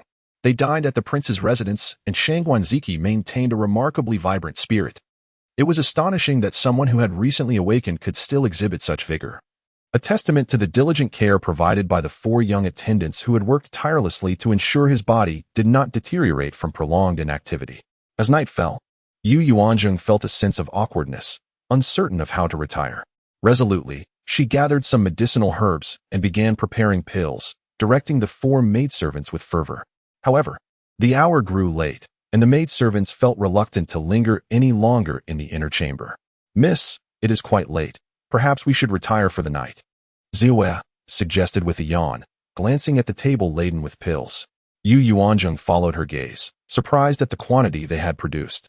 The collective effort had indeed accelerated their progress, as the two additional maidservants were accustomed to labor, working faster than Yuanzheng herself. Indeed, miss. Even the eldest son is on the verge of slumber, Jiang Hua noted, casting a glance at Shang Wanziki, who had been engrossed in his book. It matters not. I have been lying down for days. A little longer will not harm me, Shang Wanziki replied with considerate warmth. Yuanzheng looked at the hourglass. Had they not been preparing pills, she would have been asleep long ago. It was the hour of high, around 10 p.m. Very well, let us tidy up and retire. She conceded, allowing the maidservants to depart. Soon, only the couple remained in the chamber. I shall freshen up first, Yuanzheng announced, almost fleeing into the washroom. She splashed water onto her face, grappling with her emotions. As an older woman, how could she reconcile her feelings about sharing a bed with such a young man? Last night had been mere play, but now he was a living, breathing person. The most troubling aspect was that she held no romantic feelings for this child. How was she to resolve this dilemma? She leaned over the basin, gazing at her reflection in the water. A youthful visage, one that incited envy, stared back. Yes, she was merely 16, not the 38 she felt herself to be. I am only 16, she reassured herself. It is not the case of an old cow consuming tinder grass. It is not a matter of great significance. As a modern individual, what is there to fear? Besides, we are now husband and wife. Yuanzheng endeavored to fortify her own resolve. Suppressing her inner turmoil, she exited the washroom, finding Yuanzheng still immersed in his book. If one were to observe closely, they would notice he had not turned a page in quite some time. Let us retire. Yuanzheng inhaled deeply and approached him, guiding him towards the bed. As she helped him recline, he caught a whiff of her fragrant essence, freshly adorned with scented oils. Yuanzheng positioned him on the bed. Having previously occupied the outer side, now that he was awake, it was more practical for him to lie closest to the edge for nocturnal needs. Thus, with thoughtful consideration, she allowed him to lie on the outer side. Yuanzheng slipped off her shoes, turned over, and nestled beside him, enveloped in a comforting sensation of protection, as though the world outside was shielded from her. Madam, his magnetic voice reached her ears. Today, you did not address me as husband even once. Yuanzheng's tone bore a hint of melancholy, catching Yuanzheng off guard.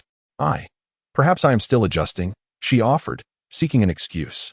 Husband is merely a term for spouse. I have never called anyone by that title in either life, and it feels rather awkward, particularly in your presence. Madam, you do not regard me with favor, do you? Yuanzheng's voice carried a note of hurt. No, please do not think that. Yuanzheng hastened to clarify. Then would you kindly call me that once? He turned towards her, his eyes glimmering with anticipation. Faced with his handsome visage, so near and impossible to resist, she found her resolve faltering. Husband, she murmured softly. Yuanzheng beamed, his joy reminiscent of a child's. I understand that you are still adjusting. I shall not force you. I await the day you fully embrace me, but please do not deliberately distance yourself. He gently clasped her hand. Yuanzheng found herself at a loss for words. Did this young man crave affection so desperately? They had only spent a day together. Was it possible that their marital bond had instilled such deep feelings in him? In ancient times, gentlemen were known for their steadfastness and promises. Having become husband and wife and shared their wedding night, he had seemingly accepted her into his protective embrace. Contemplating this potential, a faint sweetness blossomed within Yuanzheng's heart. Honorable men are commendable. Such fidelity would alleviate many complications. Yet, was this not merely a sense of obligation rather than genuine affection? I will not allow you to suffer alongside me, despite my current ailment. I am still capable of providing for you, Yuanzheng stated earnestly. Would you extend such sentiments to any wife you might have? Yuanzheng inquired solemnly. Chapter 79. The steward. No, my lady, I am solely devoted to you. Without you, I would not have awakened at all, nor could I have spoken to anyone. From the very night you entered my chamber after our marriage, every moment I have been aware of the world around me has been filled with your voice. As I attentively listened to your words and the sound of you preparing medicine each evening, sensing your healing touch, my lady, you have been sent by the heavens to save me. I pledge my life to you. I hope you do not find me wanting. Yuanzheng's gentle words were profoundly moving. Such a gentleman, so responsible, and he knew just how to comfort her. Yuanzheng found herself somewhat overwhelmed by such a confession. Her heart screamed, should she accept this boy's fervent emotions? He seemed to lack an understanding of love, driven instead by an overwhelming sense of duty. She decided to dismiss such thoughts, unable to bear them any longer. Let us not dwell on this. We shall interact well moving forward, she declared, forcibly changing the subject. She often forgot to view matters from the perspective of an elder, struggling to adapt to a youthful lad of merely 20. Yuanzheng had not slept since awakening the previous night, having gazed at his wife's sleeping face throughout the night. As another day dawned, he still felt no desire to sleep, despite the encroaching fatigue. He was anxious that if he succumbed to slumber again, he might not awaken. Only when he heard the steady rhythm of her breathing did he gradually relax, though ultimately he succumbed to the sweet fragrance emanating from her and closed his eyes. The following morning, Yuanzheng opened her eyes to see a handsome face magnified before her, wide-eyed and gazing at her, before breaking into a gentle smile that stirred her heart. Good morning, my lady. Good morning, eldest son. Weren't we supposed to call each other husband and wife? Husband. Good morning. She followed suit, feeling slightly flustered. After they both rose and prepared themselves, they wheeled their way to the main courtyard to pay their respects to the princess. Unexpectedly, the prince had chosen not to attend morning court and was waiting for his son to arrive. Upon seeing their son, the couple felt relieved, having worried that he might not awaken after a night's rest. Just as they finished their greetings, Yuanzheng and his wife arrived. Son, daughter-in-law, pay your respects to the royal father and mother. Greetings to elder brother and sister-in-law. After breakfast, accompany your royal father to the military camp. Every heir of the Shangwan family must be well-versed in both literature and martial arts, mastering military strategy. You are just beginning. You must work diligently.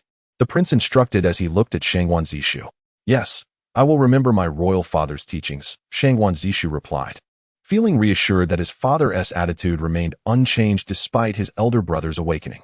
Though he had not received strict guidance from his grandfather and father since childhood, his education had not been neglected, albeit not in a manner befitting an heir.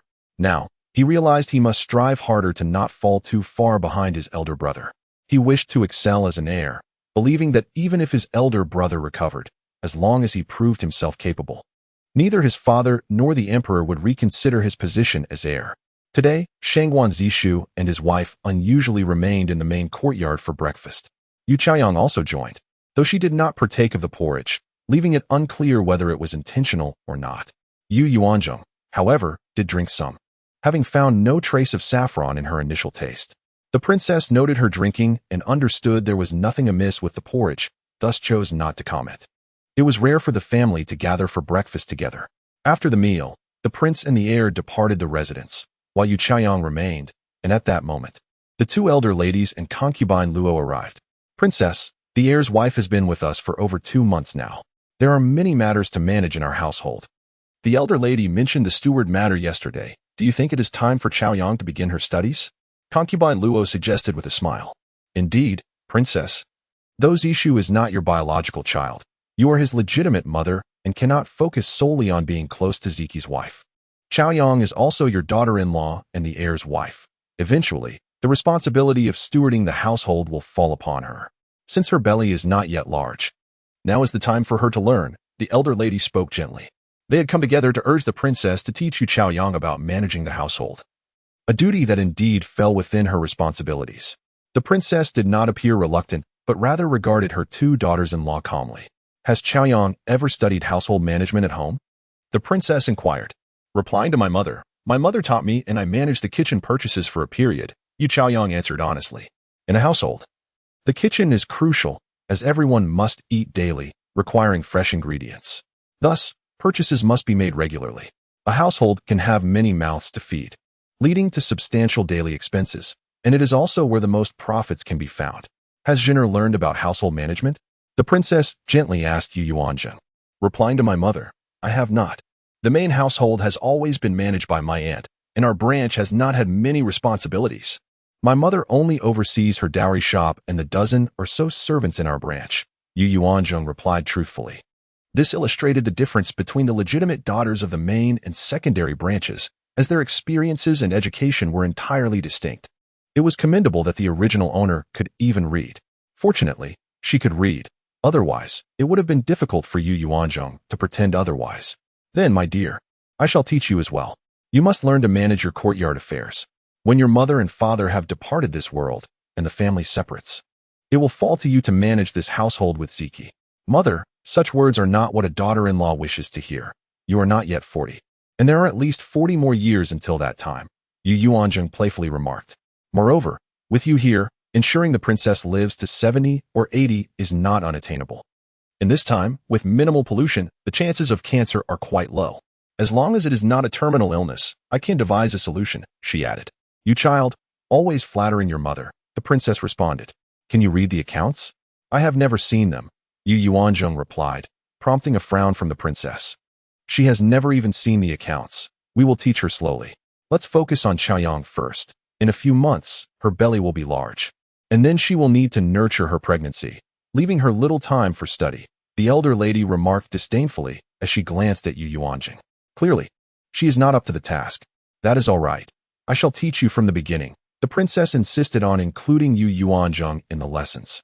Ziki, go to the study and read, the princess instructed her son. Yuanzheng, your mother will keep her for the morning. It has been over 2 months since her marriage, and she has yet to take charge of affairs in your courtyard, which is still under Madame Ye's management. Yes, mother. I shall go to the study and draw a design. My lady has mentioned she will embroider a pouch for me, Shangwan Ziki said with a smile directed at Yu Yuanzheng, his face radiating happiness that was evident to all. Really? That is splendid. Go quickly, the princess beamed. Her smile growing warmer upon hearing about the embroidered pouch, a token of love. She delighted in seeing her son and daughter-in-law's affection for one another. Once Shangwan Ziki was ushered away by the gentle breeze, the hall was left with women. The princess began to address household matters, while the elder lady and concubine Luo remained to observe how the princess would instruct her two daughters-in-law. Madame Zhao first brought forth a box of account books for them to practice with. These were the accounts from the previous month, perfect for their training. This marked the initial step to assess their arithmetic skills, a vital capability. Yu Chaoyang selected a book and then picked up the abacus prepared by Madame Zhao, promptly beginning to click the beads. Yu Yuanzheng also took a book, flipping through several pages and recalling the details of what items were purchased, in what quantities, and how much was spent. When she reached the final page, she saw the section for totals. This account recorded only expenses, with no income listed. Such accounts were straightforward, requiring only addition. However, the data was quite extensive. The book contained around 100 pages, each with roughly 10 entries, all formatted vertically. After reviewing several pages, Yu Yuanzheng comprehended the essence of the task. She picked up the abacus that lay beside her and shook it twice. But she had no knowledge of how to utilize such a device. Meanwhile, Yu Chaoyang had already calculated several pages. "What is the matter?" the princess inquired as she approached, noticing her prolonged stillness. Chapter 80, Reckoning Mother. My daughter-in-law does not know how to use an abacus. Yu Yuanzheng gazed at the princess with a pitiful expression. Upon hearing this, the princess touched her nose, realizing that indeed, she lacked even the most basic skills. Yu Chaoyang chuckled lightly, "Sister-in-law, to manage accounts, one must be adept with the abacus. Hasn't second aunt taught you?" "My mother had no time to teach me before I got married," Yu Yuanzheng replied, raising an eyebrow. Her implication clear. "You hastened my marriage to drag me into this mess. Since Ziki's wife cannot even use an abacus, dear sister, it would be better not to let her learn. How long would it take to teach her?" Concubine Luo chuckled behind her handkerchief. "Indeed. Let her return to her quarters and practice embroidery instead," the elder matriarch chimed in. "After all, doesn't she enjoy embroidery? Soon, the Empress Dowager will celebrate her birthday. Ziki's wife could stitch a longevity picture for her, expressing her sentiments. Our Wang residence has sent a jade guanyin every year. The Empress Dowager must be weary of it. If Ziki's wife could embroider a guanyin, it would be something new that she might appreciate more." Concubine Luo thought of a task for Yu Yuanzheng. "Who says one must use an abacus to calculate? I can do the math in my head. And who says I particularly enjoy embroidery? It's merely a pastime, a diversion. Have you considered how long it might take to embroider a guanyin?" Yu Yuanzheng regarded Concubine Luo coldly. The question left Concubine Luo at a loss. "I'm not very skilled in embroidery myself, so I cannot say. If it takes too long, then it's better not to waste time here and to start embroidering sooner. Does the Wang residence need to curry favor with the Empress Dowager for the sake of appearances?" Yu Yuanzheng posed a piercing question. "How can you speak so? The Empress Dowager is the Emperor's mother, the most esteemed woman of our great way. Asking you to stitch a guanyin for her is already a sign of respect. Whether she would regard it favorably is another matter altogether," the elder matriarch retorted, jabbing her cane forcefully. "If she wouldn't appreciate it, then why should I bother to embroider anything?" Yu Yuanzheng replied lazily, not wanting to engage in an argument with the elder matriarch, as it would only sour her mood. "Why doesn't she leave? I truly wish not to see her. Zhao Mama, could you fetch me some blank paper?" Yu Yuanzheng requested of the ever-watchful Zhao Mama. Zhao Mama entered the inner hall and returned with a stack. Yu Yuanzheng selected the smallest brush and began calculating mentally, jotting down numbers on the paper. Before long, she had completed several pages, summing totals with ease. In this manner, an entire ledger was finished in a short time. By the time she completed 3 volumes, Yu Chaoyang had only finished 2. The accounts were recorded with brush and ink, each page holding little information compared to the dense entries of the future. A box contained approximately 20 volumes. When all was done, Yu Yuanzheng had completed 13 volumes before her, while Yu Chaoyang had only 7. At this moment, the princess returned from handling distribution matters, surprised to see both of them had swiftly finished a box of ledgers. Concubine Luo and the elder matriarch had remained, observing the calculations. They only heard the sound of Yu Chaoyang working with the abacus, while Yu Yuanzheng scribbled on paper, tossing aside one volume after another in swift succession. They doubted that she could manage the calculations mentally and awaited a spectacle. The princess picked up one of Yu Yuanzheng's completed volumes. "Have these accounts been tallied? Did you calculate them all?" she asked with a smile. "Yes, mother. Please verify. The princess took an abacus and began to verify. Zhao Mama, please assist in checking Chaoyang's as well, she instructed. When the princess completed her verification, she found it took her slightly less time than Yu Chaoyang's completion, but longer than Yu Yuanzheng's. When the first volume was confirmed, the numbers matched perfectly. However, Zhao Mama's verification showed a discrepancy of 3 taels and 2 qian. Concubine Luo and the elder matriarch were incredulous and insisted on verifying as well. The elder matriarch, having managed the household, was also capable of calculations. Upon finishing Zhao Mama's verified volume, she found the same discrepancy of 3 taels and 2 qian. Concubine Luo verified the volume that the princess had checked, which was calculated by Yuanzheng, and found it to be accurate. The disparity was stark. It was quite a blow to the face. The legitimate daughter personally taught by the lady of the house was outdone by a daughter of a secondary wife who could not even use an abacus. Zheng is indeed quite skilled at accounting. Mother shall have a capable assistant now, the princess beamed. Princess, with more practice, Chaoyang too can be a fine aid. Concubine Luo insisted, unwilling to let the princess overlook her daughter-in-law. I never said I wouldn't teach. It's just that I am currently with child and must focus on nurturing the baby. There will be plenty of opportunities in the future. Did I not mention that I have over 40 years left? This statement left both concubine Luo and the elder matriarch speechless. Mother, if my daughter-in-law wishes to be lazy, just call for me when you're busy. If you can manage, then please spare me. Yu Yuanzheng pouted playfully. Look, one is eager to take charge, while the other seeks to escape responsibility. Mother, I wish to practice more. Yu Chaoyang blushed, making a request. Feel free to come and learn whenever you wish. You may observe from the side, the princess replied indifferently. If all goes as expected, the management of the Wang residence would indeed fall to the future daughter-in-law. She could not possibly manage until her old age. At most, she would oversee for a few more years before handing over control to avoid gossip.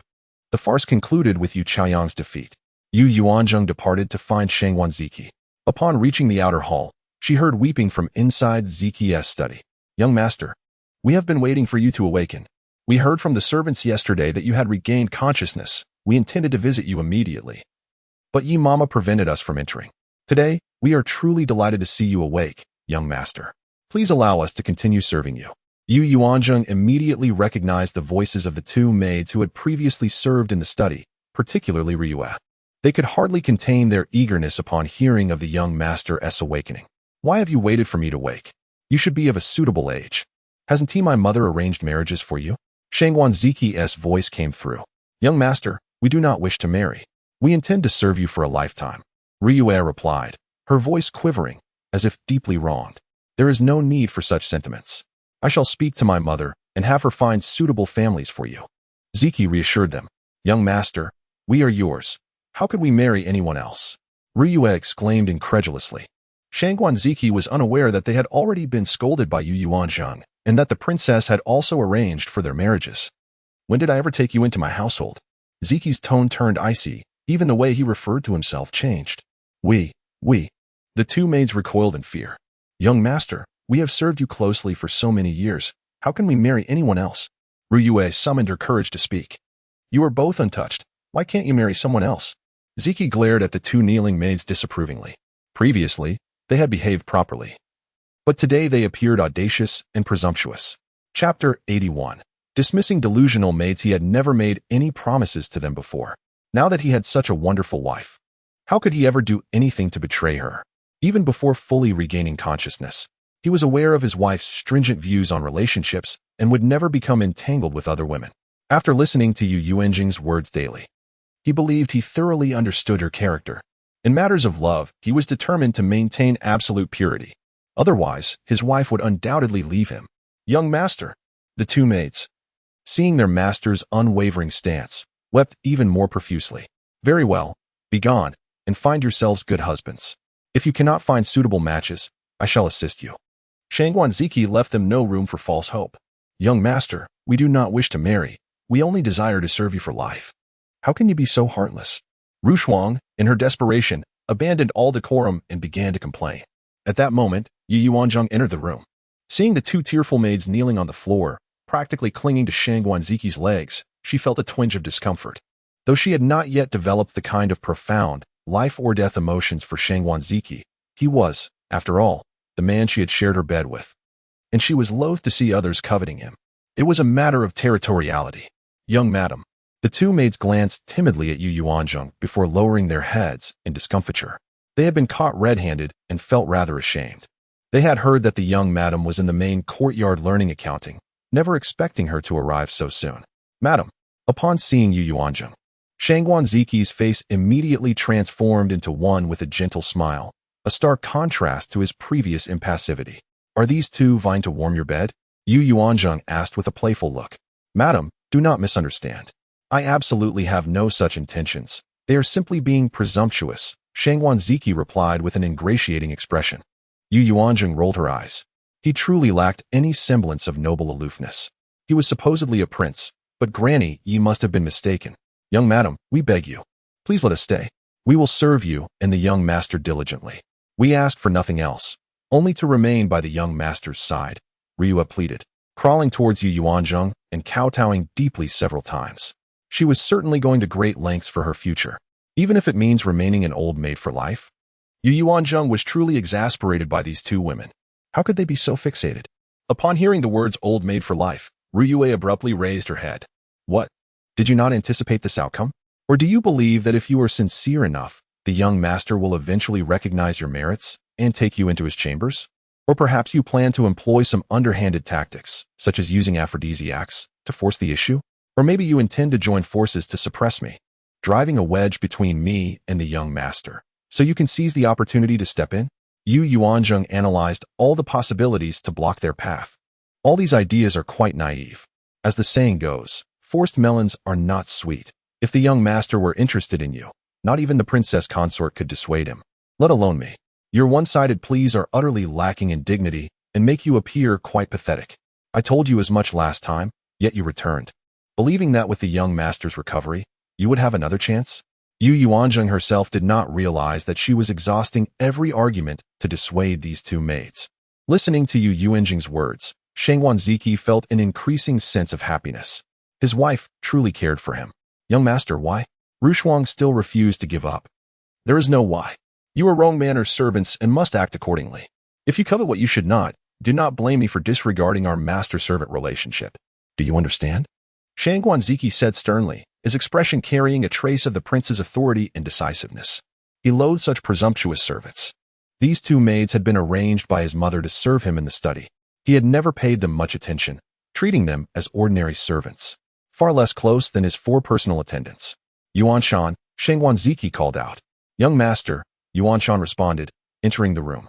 Send these two back home and inform their families on my behalf that their mothers should find them husbands as soon as possible.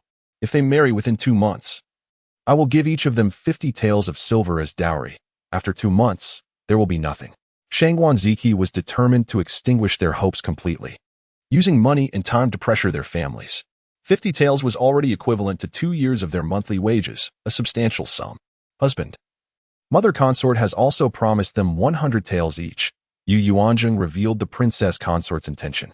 It seems your ambitions are not small. The mother consort has already offered such generous dowries, yet you remain unsatisfied? Shangguan Ziqi said. Yuanshan, see to it.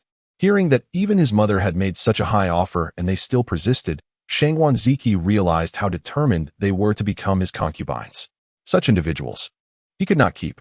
The two maids departed, heartbroken. Madam, rest assured, my heart holds only you, Shangguan Ziqi declared, professing his love regardless of the time or place. Very well, I can understand them. Water flows downward, and people strive for higher positions. It is only human nature. If you were a mere peddler on the street, no matter how handsome you were, they would not spare you a second glance. In essence, they are only after your status and position. Madam is right. If not for this identity, Madam would not have married me by mistake. Indeed. Very well, let us go and see Chunlei. His injuries are quite severe. Chunlei had been injured for 3 days, and she, as his master, had only treated his wounds on the first night, without finding time to visit him since. She was a derelict master. Accompanied by 2 maids, she pushed the wheelchair to the remote courtyard. 2 guards stood watch at the entrance. Entering the courtyard, she found her other guards present. Greetings, young master, young madam, the men said in unison. They had learned of the young master's recovery the day after it happened, when Chi Feng had brought them the news. However, they had not requested to see the young master, knowing he had just awakened and many people wished to see him. They had not expected that on only the third day, the young master and young madam would take the initiative to visit them in this small courtyard. They were overwhelmed with gratitude. Entering the inner room, they arrived at the room where Chunlei was recuperating.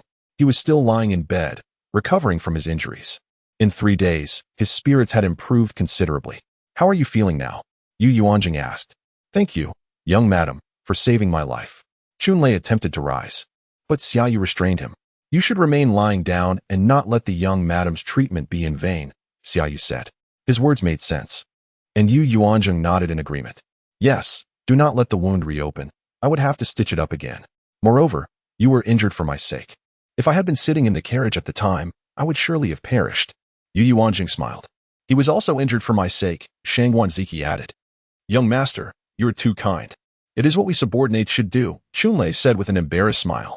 Yuanzheng examined his wound again on the spot and reapplied the medicine. "The recovery is good. I will remove the stitches in 4 days. But you must refrain from using force for a month. Rest well, and once you have recovered, I will arrange tasks for you." "Yes, this subordinate will certainly recuperate properly." Chunlei was even more loyal to Yuanzheng than to the young master. Yuanzheng gave a few more instructions and prepared to leave. "Oh right. It has been several days now. Xiaoyu, why have I not heard any news from outside?" Yuanzheng suddenly remembered the task she had assigned Xiaoyu. Chapter 82. The leg is beyond repair. What news? Shangguanziki inquired, piqued with curiosity. It's better you remain uninformed about this matter," Yuanzheng responded awkwardly. She felt reticent to disclose her intention to disrupt someone else's matrimonial prospects, particularly to a member of the Shangguan family. "We are husband and wife. Is there anything I'm not entitled to know?" "Rest assured, I will invariably stand by your side," Shangguanziki avowed with perspicacity and understanding. "Madam, this subordinate will venture out this afternoon to gather further intelligence," Xiaoyu offered, refraining from divulging information to the young master directly. This matter was best left to the couple's discretion. The 10 guards bestowed by the prince were meant for their mutual protection. Now that Shangguanziki had regained consciousness, the primary command of the guards naturally fell to him. However, for the preceding 2 months, the 10 guards had primarily heeded Yuanzheng's directives, and they had collaboratively impersonated the newly arrived divine physician ensemble. "Who is stationed at the apothecary today?" Yuanzheng inquired. "It is Dong Ling," Xiaoyu promptly replied. "Henceforth, exercise heightened vigilance when entering and exiting the manor. Avoid revealing that those guarding the apothecary are affiliated with the royal residence. I wish to maintain the anonymity of the divine physician," Yuanzheng instructed. "Understood, madam." "His Royal Highness issued similar directives," Xiaoyu affirmed. Yuanzheng was touched by the prince and princess's kindness toward her. "My lord, have you completed your painting?" Yuanzheng inquired, advancing to propel the wheelchair. "It's nearly lunchtime." "Indeed. Did mother's instruction in managing the household prove challenging?" "Not at all. It's rudimentary knowledge, accessible even to elementary school children," Yuanzheng remarked nonchalantly. "Elementary school children?" Shangguanziki queried, perplexed. "It's exceedingly simple, within the grasp of children as young as a few years old. I require no tutelage." Shangguanziki paused, taken aback. "Simple, you say?" Perhaps it is truly facile for her. Upon returning to Chia courtyard, Shangguanziki retrieved his drawing. Yuanzheng accepted it and unfurled it. "Astonishing. I never suspected you possessed such artistic prowess. Henceforth, I shall solicit your artistry for all my pictorial needs," Yuanzheng exclaimed, filled with admiration. The depiction of 2 mandarin ducks with intertwined necks was remarkably lifelike, and the color palette was exquisitely vibrant. Shangguanziki merely smiled, observing his wife's awestruck appreciation of his artwork. Following the midday repast, Yuanzheng procured suitable fabric and embarked on her ambitious undertaking. Embroidering a mandarin duck pouch was not a task that could be accomplished in a mere day or 2. That evening, Xiaoyu, having ventured out to gather information, returned with a report of no significant developments. The Marquis's residence remained tranquil. What could this signify? Was the Marquis's residence contemplating swallowing their indignation? It seemed improbable. Having failed to obtain the desired information, Yuanzheng received an unexpected piece of news 2 days later. The prince had been diligently investigating spies from the kingdom of Kanglan, dismantling a clandestine cell within the capital. The group comprised 12 individuals, 6 dispatched from Kanglan and 6 cultivated within the Great Way. Interrogation yielded scant information, primarily innocuous details transmitted back to Kanglan. Such espionage was commonplace among nations, with success hinging on concealment and evasion of enemy detection. That evening, Shang Yuanzheng was summoned to the outer courtyard study. "Greetings, father," he intoned. "Ah, how fares your health?" "I am well, though my left leg remains unable to bear weight. My wife is preparing a walking stick for me, which she believes will aid in independent ambulation." "Splendid. I summoned you to discuss another matter." "The affair of the Kanglan spies?" Shang Yuanzheng conjectured. "Precisely. The assassins who targeted Chunlei and his cohorts that night displayed formidable martial prowess. Chunlei and his men were personally trained by your Uncle Ani and myself, and their skills are considerable. Yet, the 10 assailants overwhelmed them, indicating extensive and specialized training. Conversely, the spies apprehended yesterday possessed unremarkable martial abilities, clearly not the same group." The prince was stymied. "Father, it is evident that this is a targeted attack against our royal residence, unlikely to be the work of those spies. It suggests that a clandestine group remains hidden. I suspect my fall from the horse may also be attributable to their machinations," Shang Yuanzheng posited, thinking ahead. The existence of such a concealed adversary was disconcerting. The two men lapsed into contemplation, unable to discern any clear direction. "Father, might this be related to the iron chests?" Shang Yuanzheng speculated. The kingdoms of Kanglan and southern Shu have long coveted the Shangwan family's iron chests, a desire spanning over a century. Were it not for the existence of those chests, the Great Way would have endured countless conflicts. Situated in the southeast, the Great Way boasts abundant resources and a temperate climate, inciting envy in the other two nations for over a century. Otherwise, the crown prince would not have been crippled. The father and son analyzed the situation at length, yet remained unable to arrive at a definitive conclusion. They resolved to bolster the security of the royal residence. Soon, the second visit of the divine physician arrived. This time, Xiaoyu would impersonate the physician, and the venue was Honghao Courtyard. In the afternoon, Yuanzheng accompanied the wheelchair-bound Shang Yuanzheng, propelled by Yuanshan and Jin Shui. Upon entering the main hall, they found an assembly gathered. The second madam and her husband, along with Shang Wanling, were present. The young lady was nearing 15, an age ripe for betrothal, and the second madam was actively seeking a suitable match. Curious, why is Shang Yuanzheng not here to join the commotion? Yuanzheng mused, her gaze sweeping the room. Xiaoyu, possessing a similar stature to Chunlei, donned a mask and deepened his voice. Those unfamiliar with him would be unlikely to discern his true identity. I have long heard of the young master's awakening. It is indeed true. It appears that my acupuncture skills have reached a state of perfection, having revived the young master with but a single treatment. My master will be overjoyed, Xiaoyu proclaimed, adopting the persona of an uninhibited vagabond. Yuanzheng struggled to suppress her amusement. Her subordinates seemed an unlikely fit for their origins as secret guards. Had she inadvertently corrupted them? "Divine physician, your medical skills are extraordinary," the princess praised, her gaze momentarily flicking toward Yuanzheng. "You flatter me, princess. Now that the young master has regained consciousness, there is no further need for medicinal baths or acupuncture. As for the leg, I shall examine it further," Xiaoyu declared. Xiaoyu feigned attentiveness, squatting before Shang Yuanzheng, raising his left trouser leg, palpating and kneading, inquiring about the patient's sensations. After a thorough examination, he questioned the circumstances of the injury. "Divine physician, what is your assessment?" The second madam inquired anxiously as Xiaoyu arose. "Alas, the matter is somewhat intricate. Had I been consulted at the time of the injury, I could have undoubtedly reconnected the bones for the young master. However, 8 months have elapsed, and the bones have long since healed. There is no recourse for alteration," Xiaoyu lamented. "However, I have conceived of a formula for a medicinal plaster that, when applied to the leg, may alleviate some of the pain upon contact with the ground." Upon hearing this, Yuanzheng detected a palpable sense of relief emanating from the second madam and her husband. Shang Yuanzheng and Yu Chaoyang were even more pleased, as they harbored the least desire for Shang Yuanzheng to recover. The prince maintained a stern countenance, while the princess's eyes welled with tears. At that moment, Li, the head steward, hurried in. "Your Highness, disaster has struck. Young Master Zifeng has met with misfortune. An incident that warranted the head steward's personal report must indeed be grave." Chapter 83. Caught in the act what?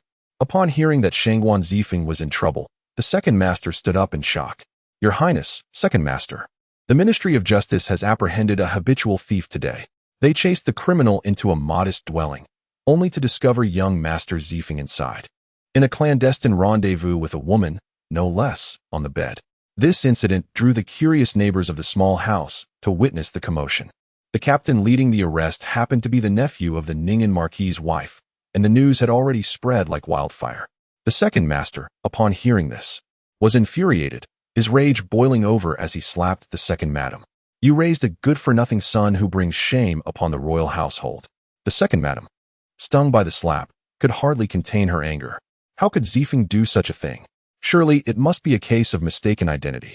We have arranged for him to wed a daughter of the Ning'an Marquis's family. How could he possibly engage in such scandalous behavior? She refused to believe it. Isn't this a splendid match? Why must he act so recklessly? Eldest brother, shall I go and see what has transpired? The second master mounted his horse and left the estate, guided by Steward Li to the small courtyard. Ma Junsheng, the nephew of the Ning'an Marquis, was well aware that Shangguan Zifeng was engaged to his cousin. Upon encountering such a situation, he was determined to take action and promptly dispatched a subordinate to report to the Ning'an Marquis's residence. When the second master arrived, Ning'an Marquis Yu Jisong had just reached there as well. In-laws, the second master attempted to curry favor. Shangguan Eri. The Ning'an Marquis merely clasped his hands in acknowledgement before entering the courtyard. Ma Junsheng was already inside, preventing any escape for Shangguan Zifeng. The courtyard was small, housing only a master and a servant. Ma Junsheng had already questioned several neighbors, discovering that the pair had moved in a year ago, indicating that Shangguan Zifeng had maintained a mistress for an entire year at the tender age of 19. Upon entering and not seeing his son, the second master held on to a flicker of hope. "Shangguan Eri, your son is still inside." Ma Junsheng kindly led him to the inner room. Two constables stood guard at the door. The second master pushed the door open, only to find his son disheveled, seated on a stool, with a young and beautiful woman leaning against him, tears glistening in her eyes like a frightened rabbit. Upon seeing his father, Shangguan Zifeng immediately knelt before him. "Father, I was wrong." His acknowledgement was earnest, but the second master, filled with fury, kicked him, sending him sprawling. "Young master," the woman cried out in fright, her tear-streaked face a picture of despair. The second master, seasoned in the ways of the brothel, quickly discerned that she was a courtesan, adept at feigning innocence to elicit sympathy. He indulged in such company, but never took them seriously. His concubines were always virtuous women from respectable families or maidservants he had raised. "Get out and apologize to your future father-in-law." The second master was exasperated.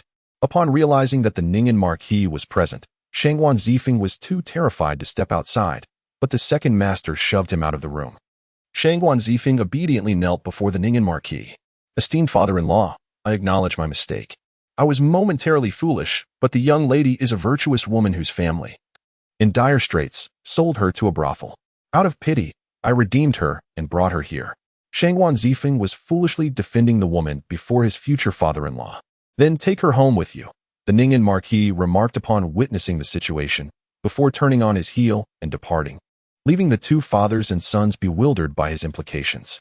Ma Junsheng merely snorted and left with his men. After returning to the Ning'an Marquis's residence, he was so enraged that he shattered several teacups in an effort to contain his fury. His cherished daughter had been so shamelessly affronted before their marriage.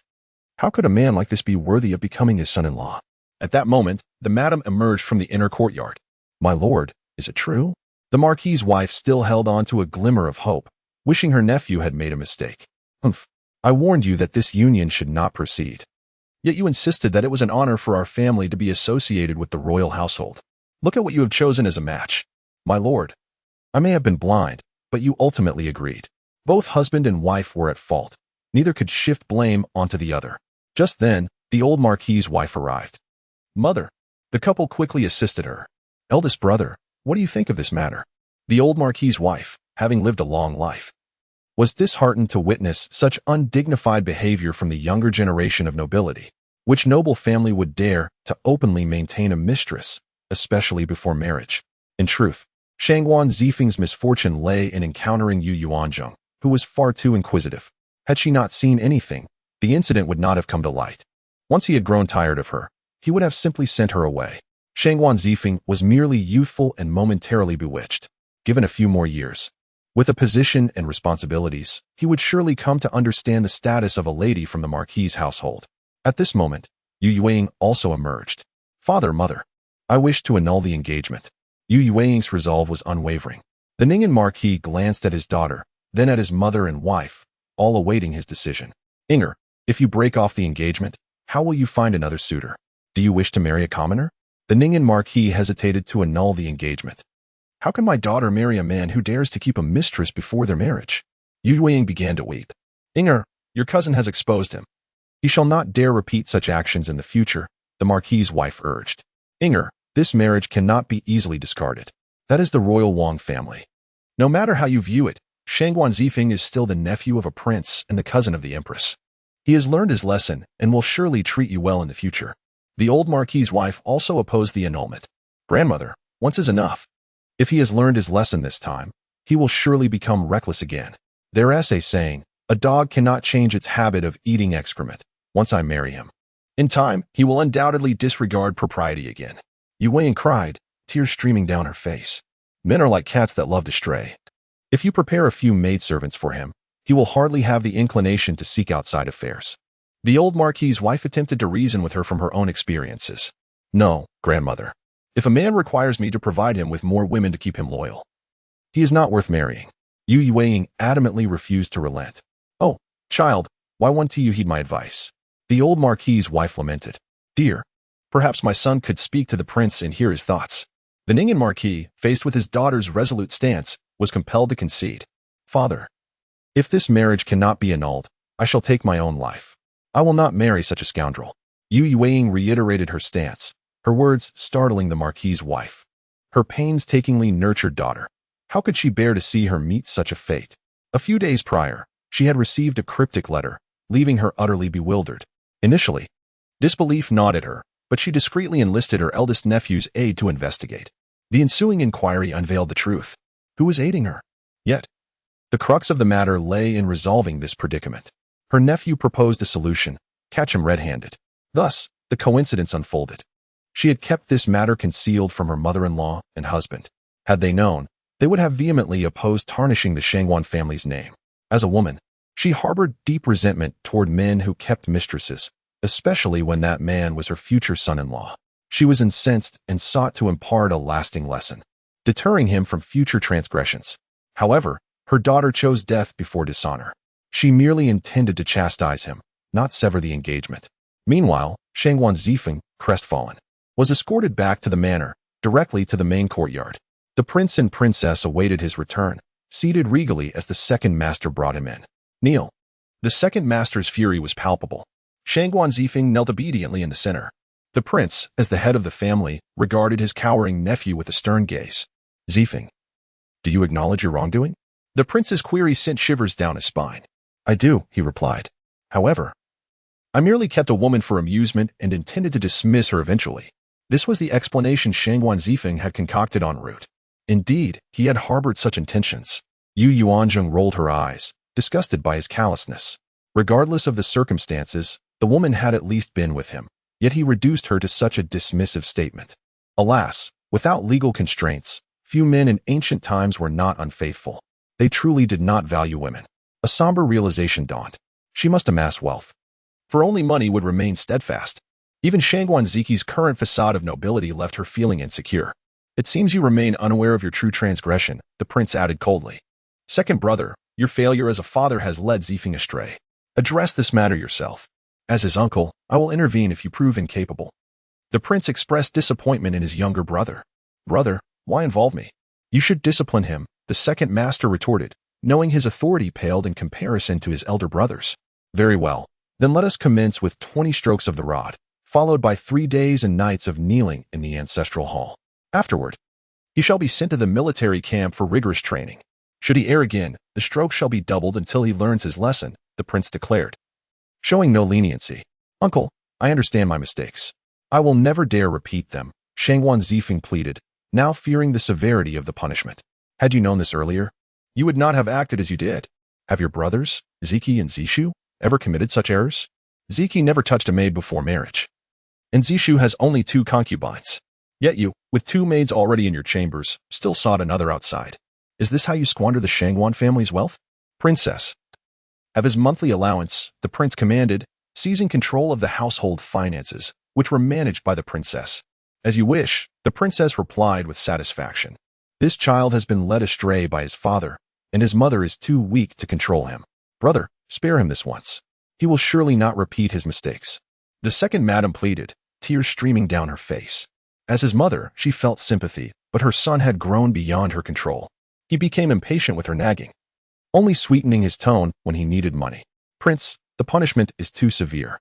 What if Zifeng suffers lasting damage?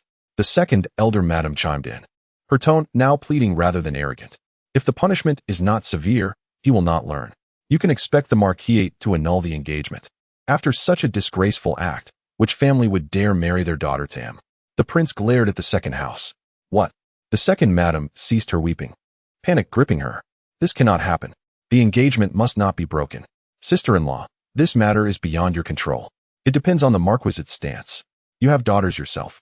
Consider how you would react if Lingo faced a similar situation. Would you continue to push her into a fiery pit? The princess interjected.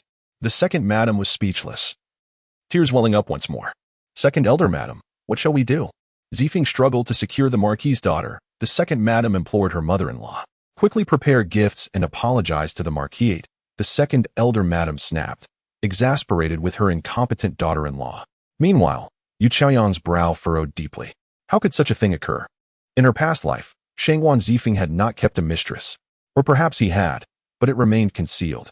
So many events diverged from her past life, causing her to question whether she could truly control her destiny through foresight. Guards, drag Zifeng out and administer 20 strokes of the rod, the prince commanded. 2 guards entered and dragged Shangwan Zifeng into the courtyard, where the beating commenced. His cries echoed through the air, but no one dared intervene. The prince's actions served as a warning to all Shangwan descendants. Any similar transgressions would be met with the same fate. The second madam wept, while the second elder madam maintained a cold demeanor.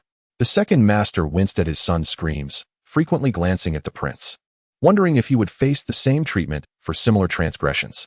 The 20 strokes were swiftly administered, and he was dragged to the ancestral hall to kneel. The second madam rushed back to her residence to prepare gifts for the marquis, seeking their forgiveness. However, she was turned away at the door. The marquis would not show kindness in such circumstances. As the wife of the second house, she lacked the influence of the princess. Defeated, the second madam returned and sought solace from the princess. Sister-in-law, what shall we do? Help Zifeng. We cannot lose this engagement, she pleaded. Sister-in-law, our manor is at fault. Let us wait until tomorrow. If the marquis does not come, there may still be hope. If they arrive tomorrow, we shall beg for their forgiveness, the princess replied. Feeling embarrassed by the situation, Yuanzheng wheeled Shangwan Ziki back to the Chia courtyard. Her gloating expression did not escape Shangwan Ziki's notice. Madam, you seem pleased, Shangwan Ziki remarked, regarding Yuanzheng with amusement. Chapter 85. The ruined betrothal, is it that obvious? Yuanzheng gently massaged her cheeks, attempting to suppress the burgeoning smile.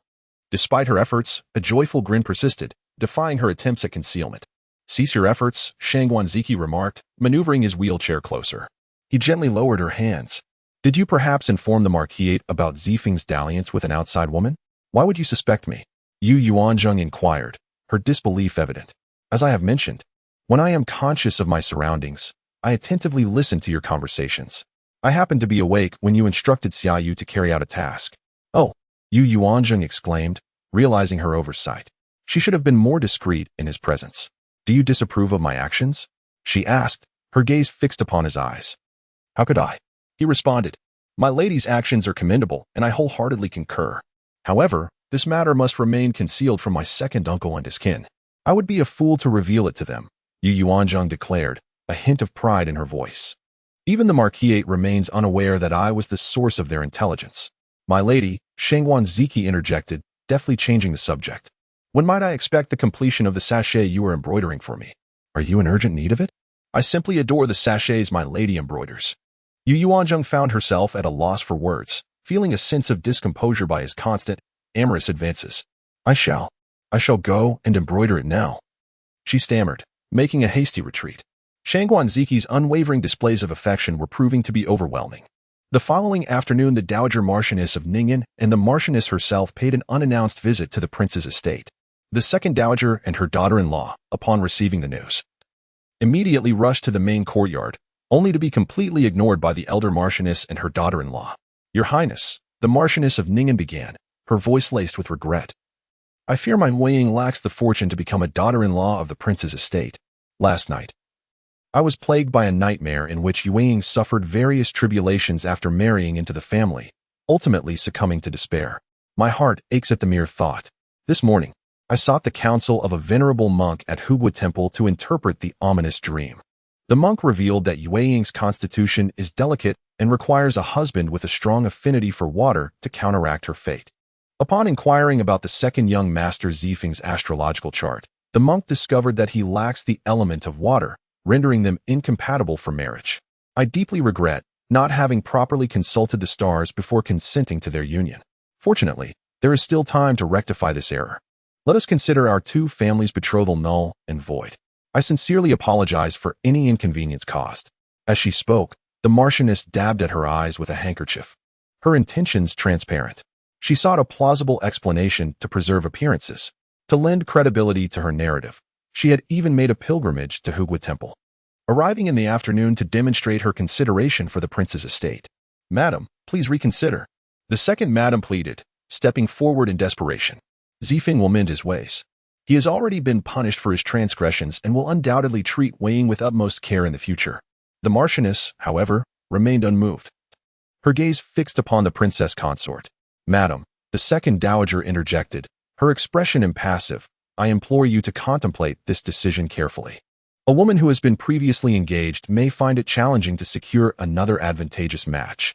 Her words carried a hint of arrogance, as if she were unwilling to offer a conciliatory remark. "My daughter is unworthy and cannot aspire to marry the second young master Zifeng of the prince's estate." The Marchioness retorted icily. She was not one to be trifled with and refused to tolerate such condescension. The second dowager was merely a concubine of the late prince, and despite her daughter's position as a noble consort in the palace, she had never been granted the title of imperial mandariness. The Marchioness's status far exceeded hers. "You," the second dowager sputtered, her face contorted with rage. "Very well, let us depart, second daughter-in-law." With a sharp rap of her walking stick, she stormed off in a huff. Her grandson, as the prince's nephew, would have no difficulty in finding a suitable bride from a noble family. She would eagerly await the day when the Marchioness's daughter, having been rejected, would be forced to settle for a less desirable match. With their departure, the princess consort assumed full authority. "Madam," she inquired gently, "are you certain you have given this matter sufficient consideration?" "To be candid, I had no intention of dissolving this betrothal," the Marchioness confessed, "but Yuanzheng is adamant in her decision, even threatening to take her own life if we refuse."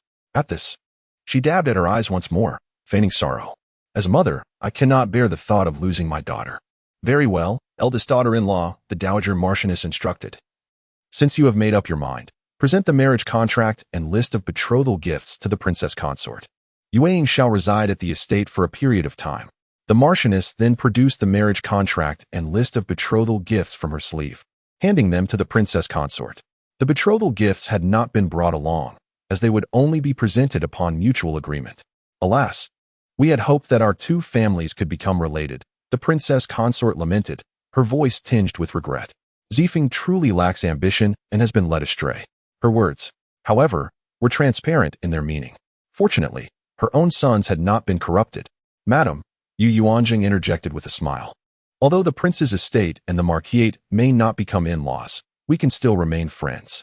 Yuanzheng and I share a close bond, and she is welcome to visit me at the estate whenever she pleases." Indeed, the Marchioness concurred, her affection for Yuanzheng evident. "The eldest young madam is a benefactor to our Zhengxing, and we are eternally grateful for her kindness." "Then, may I address you as Aunt Ma from now on?" Yuanzheng suggested, finding the constant repetition of madam to be cumbersome. "Of course," the Marchioness replied, beaming. "The princess consort has truly acquired a virtuous daughter-in-law." "Indeed, Zheng is a remarkable child," the princess consort agreed, nodding in approval.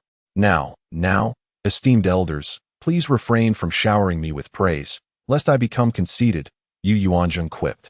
The others chuckled at her playful remark, dispelling the earlier atmosphere of constraint.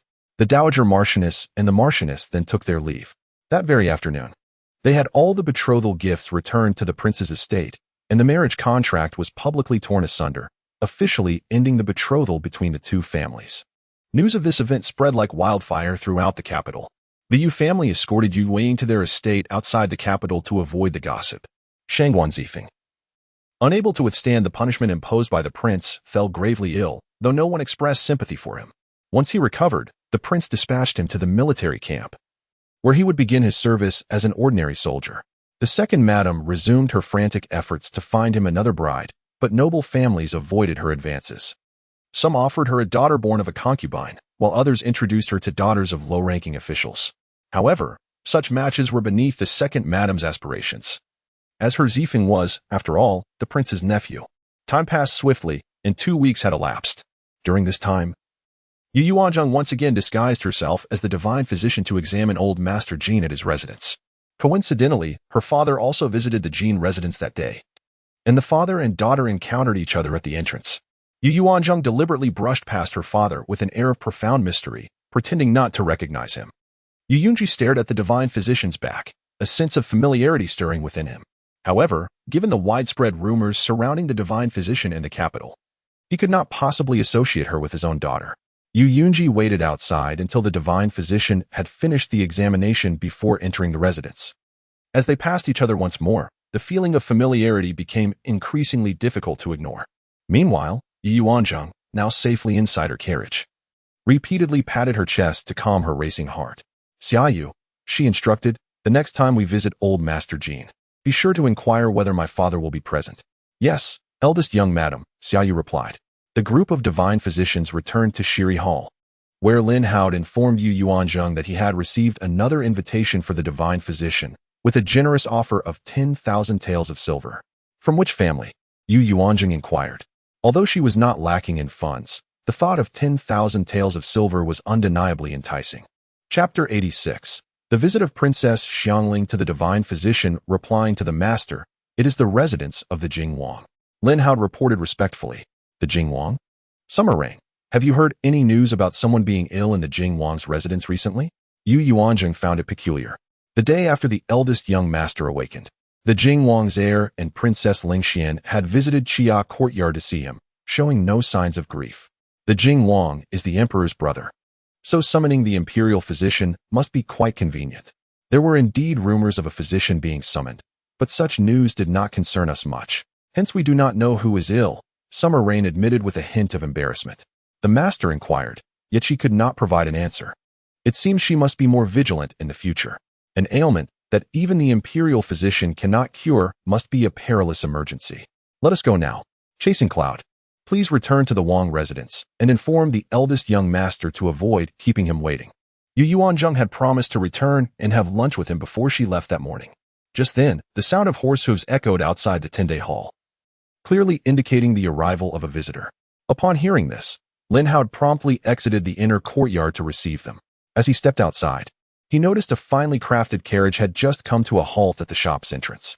The carriage was exquisitely adorned, with tassels hanging from its corners, clearly indicating it was meant for a lady. Indeed, a slender hand lifted the curtain of the carriage, and a maid of about 16 or 17 years disembarked first, followed by another maid. Both maids donned identical attire, yet Lin Hao, with his limited experience, could not discern their origins. Subsequently, a young lady clad in a pale purple elegant gown emerged from the carriage, assisted by her maids. However, she wore a veil, concealing her age, though her hairstyle revealed she was unmarried. Lin Hao had recently hosted only the young servants or stewards of affluent families. This was his first encounter with a master personally visiting. "This way, miss," Lin Hao said, smiling warmly as he invited the three ladies into the small shop. Yet the young lady did not immediately enter, but instead lifted her head to inspect the shop signboard. "Tende Hall," she remarked, recognizing it as a rather ordinary establishment. "Shopkeeper, did you only spend a couple of silver coins to have a craftsman create this sign?"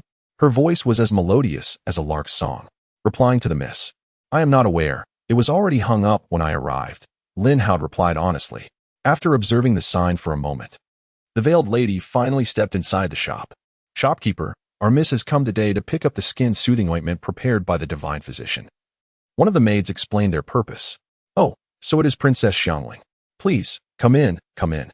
The divine physician had already instructed that the ointment was prepared in advance. "I did not expect the princess to come personally." Lin Hao's smile grew even more sincere. As a loyal customer, one must provide excellent service. The master had once said, "Customers are our benefactors. If we serve them well, we might earn more in the future." Although Yuanzheng held herself in high regard as a divine physician, this was merely in terms of consultations. The shop sales depended on the patrons. She aspired to accumulate wealth, hence she instructed Lin Hao never to offend clients. Of course, that was prior to her having a powerful backer. Now, with the Wang residents to rely on, she feared little. She had spread word through the mouths of several friends of the eldest young master that this shop had been partially invested in by the eldest young lady of the Wang residence. As Princess Xiangling stepped into the shop, she observed several open cabinets along the walls, each displaying small porcelain bottles neatly arranged. Behind the bottles were corresponding small boxes designed specifically to hold the bottles. The instructions for the use of the medicinal pills were placed inside the boxes, easily accessible to the customers. Princess Xiangling casually picked up a porcelain bottle and opened it to inhale its fragrant aroma, which was accompanied by a hint of sweetness. Lin Hao proactively presented the instruction booklet from the box for her to examine. Princess Xiangling received it and began to read attentively. The details were meticulously written, allowing patients to determine their dosage based solely on their own sensations without needing to consult a physician. The divine physician truly excelled in creating such distinctive medicaments. This is specifically aimed at treating children afflicted with wind cold who cannot ingest bitter medicinal soups, is it not? Indeed, Your Highness is correct. That is precisely the consideration behind the creation of this medicine known as the children's cold remedy, Lin Hao replied, filled with pride. Princess Xiangling perused a few more medications and indeed selected several bottles for her maid to collect and settle the payment later. Lin Hao then retrieved the skin-soothing ointment and handed it to Princess Xiangling. Your Highness, this ointment has a shelf life of only 1 month. Thus, the divine physician has instructed that you must use it within the validity period. If it expires, please return to the shop for a new batch. Understood. Shopkeeper, may I inquire if the divine physician is present? Princess Xiangling asked about Yuanzheng. The divine physician is generally not in the shop. Shopkeeper, you are lying. We have inquired thoroughly. The divine physician just left the Jin residence, and we followed closely behind. One of the maids immediately exposed Lin Hao's deception. The princess had instructed them to keep an eye on the happenings at the 10-day hall and the Jin Lord's residence. Today, upon learning that the divine physician had visited the Jin Lord's estate, they reported back to the princess. Thus, the occasion of Princess Xiangling personally coming to collect medicine arose. Having grown up, she had consulted numerous physicians in private, yet none dared to claim they could heal her, except for the young divine physician who expressed his confidence in her treatment. She had never revealed her face to any young man before. He was the first. When the divine physician saw her disfigured visage, she noticed no disdain, no revulsion, nor disgust in his eyes, but rather a gentle sympathy. When he performed the operation, his movements were tender, as if he were handling a precious treasure, meticulously working on her face, fearful of causing her pain. This sensation was beyond her ability to articulate. Yet each time she recalled it, a sweetness enveloped her heart. Since the divine physician assured her that her face could be treated, her mother had ceased to entertain the notion of sending her back to the countryside. Although she could not yet venture out to meet people, her heart brimmed with hope. She yearned to restore her appearance swiftly, longing to be the first to show her face to the divine physician. This desire grew stronger with each passing day. Lin Hao found himself at a loss for words, caught off guard by the young maid's assertiveness. Your Highness, the divine physician must be in the backyard. Let us proceed inside, one maid urged, leading Princess Xiangling further in. Wait. Your Highness, this is inappropriate, Lin Hao protested, taken aback by the audacity of the trio, who did not seek their master's permission before barging in. He hurriedly followed behind, attempting to intercept them. However, the shop was too small. Upon passing through the back door, they entered the courtyard. Princess Xiangling soon spotted the divine physician and several others standing beneath the eaves. Yuanzheng and the others had been eavesdropping on the conversation outside. Divine physician, you are indeed here. How dare this shopkeeper deceive me? Upon seeing Yuanzheng, Princess Xiangling's face brightened with joy, her voice brimming with delight.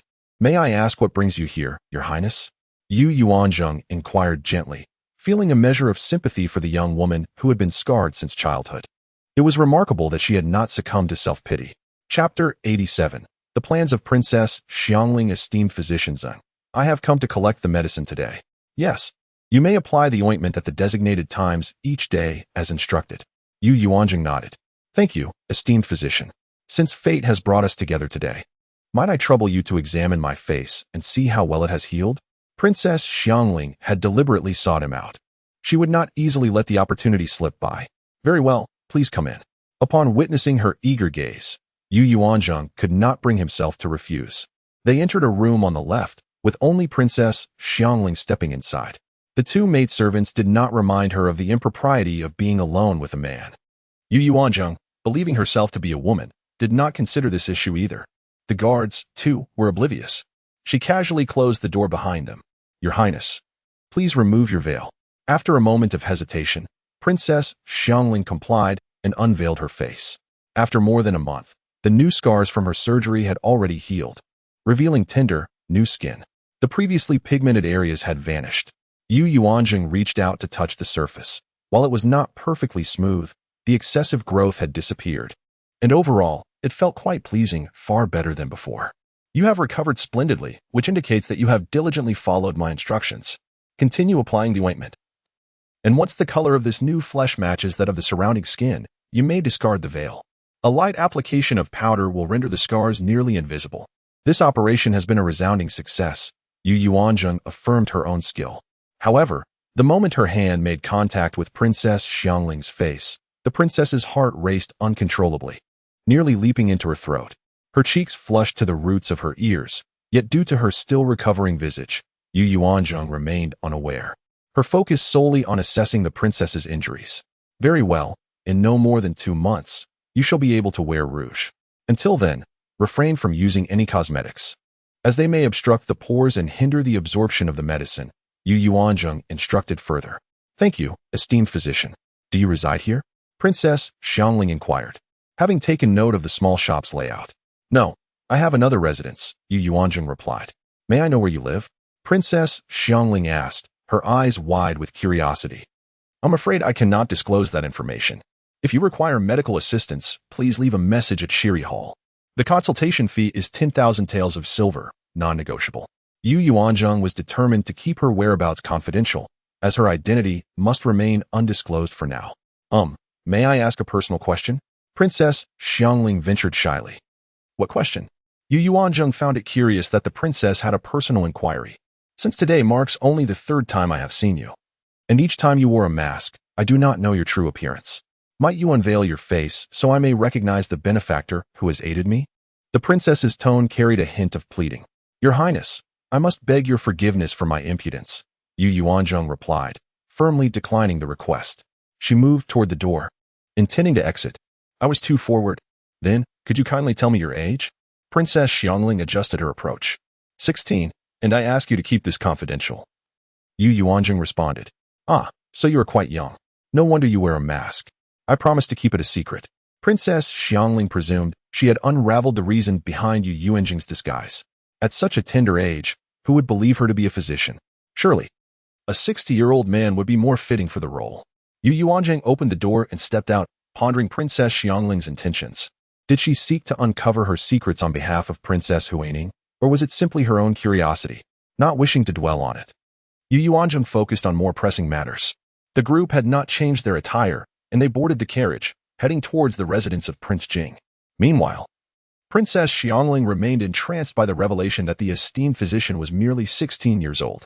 How had such a young individual acquired such remarkable skills? Yet, this only underscored their extraordinary talent. Why, such a person should not merely be a wandering doctor. If they could enter the Imperial Medical Institute, surely her uncle, the Emperor, would approve. Moreover, with a position within the institute, they would hold some official status. Could this mean she might? Lost in delightful thoughts, she was abruptly interrupted by her maidservant's call. Your Highness, it is time to return to the manor. This matter can be discussed with my mother. The residence of Prince Jing was not far from the royal princes, both situated within the same district, though the main gates faced away from one another, located on different streets. Upon arriving, they spotted 2 other carriages that had just pulled up at the entrance. Yu Yuanzheng recognized them as belonging to the royal prince's household. However, the guards maintained their professionalism, refraining from approaching, instead observing the unfamiliar visitors with curiosity. As soon as Yu Yuanzheng disembarked, she spotted 4 familiar figures. She then noticed 2 large maidservants, Chiue and Xiuhua. emerging from the first carriage, followed closely by the princess herself. From the subsequent carriage, Yuanzheng descended, accompanied by his wheelchair. Both parties exchanged glances for a brief moment. The princess longed to approach, but was halted by a gesture from Yuanzheng. The steward at the gate, upon noticing 3 carriages arriving simultaneously, promptly approached to greet them. One of them recognized the visitors from the royal prince's household and, realizing they had not submitted a formal announcement, hurried inside to inform their master. The steward bowed respectfully. "Welcome, royal princess, and esteemed young master. Please, come inside." The steward was eager to please, and when he noticed Yuanzheng, he immediately inquired, "Is this the esteemed physician you have invited? Why not show her in first?" The princess, observing the steward's obsequious demeanor, felt a surge of irritation. Her daughter was left unattended. Such a lack of priority among servants warranted reprimand. "I apologize for the oversight. I did not expect the physician to arrive so soon. The housekeeper had mentioned that she would come tomorrow." The steward quickly corrected himself, ushering them all indoors. The 2 groups entered the residence of Prince Jing. It was a grand estate, with an impressive screen wall at the entrance. And the interior was adorned with exquisite carvings and paintings. Not long after entering, the head steward of Prince Jing hastened forward to greet them.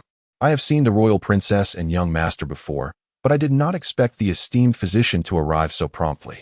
Please, follow me." The head steward, a middle-aged eunuch with a fair complexion and no beard, was likely someone the prince had brought from the palace. As they passed through the outer courtyard and entered the inner courtyard, Prince Jing, Chao Mengzi, and his son, Chao Jinyu, rushed out upon hearing the news. Yuanzheng had met Prince Jing during the Dragon Boat Festival banquet, but had never spoken to him. He was a remarkably handsome gentleman, though both father and son appeared somewhat pallid, as if mourning a loss.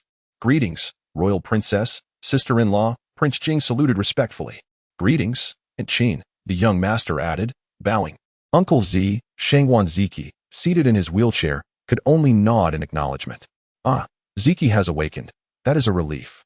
I have not yet found the time to visit you, but here you are, coming to me instead," Prince Jing remarked with a tender smile. Though he did not truly smile. "It is my fault. I should have visited you sooner," the young master replied. "This must be the esteemed physician Zeng. I beg your pardon for my rudeness." Prince Jing's son finally turned his gaze towards Yuanzheng. "Indeed, it is I. May I inquire who requires a consultation within the household?" Chapter 88. The Affliction of Hemorrhage. Prince Jing, "We have heard that you have summoned a renowned physician. Hence we have come to inquire," remarked the visitor, a hint of concern in their tone. The prince's wife was equally perplexed. There were but a few masters in the royal residence, and upon seeing Prince Jing and the heir emerge, it would have been expected for the princess to greet them, or at the very least, for a maid to come forth. Yet, no one had appeared thus far. "Oh, it is Shi Yun who is ailing," Prince Jing responded, his expression already fraught with worry, and at the inquiry, his facade of composure crumbled entirely. The heir bore a countenance of sorrow as well. "The esteemed physician. My mother is unwell. Please, follow me," the heir stated, bowing slightly before leading Yuanzheng ahead, as if every moment delayed would bring his mother closer to demise. They all proceeded into the main courtyard. The 2 families shared a close bond. The princess and Prince Jing's consort were intimate friends, while the heir and Yuanzheng regarded each other as brothers. Thus, they all entered the private quarters of the princess. Before even crossing the threshold, they could hear the voice of Princess Lingxian, laced with tears.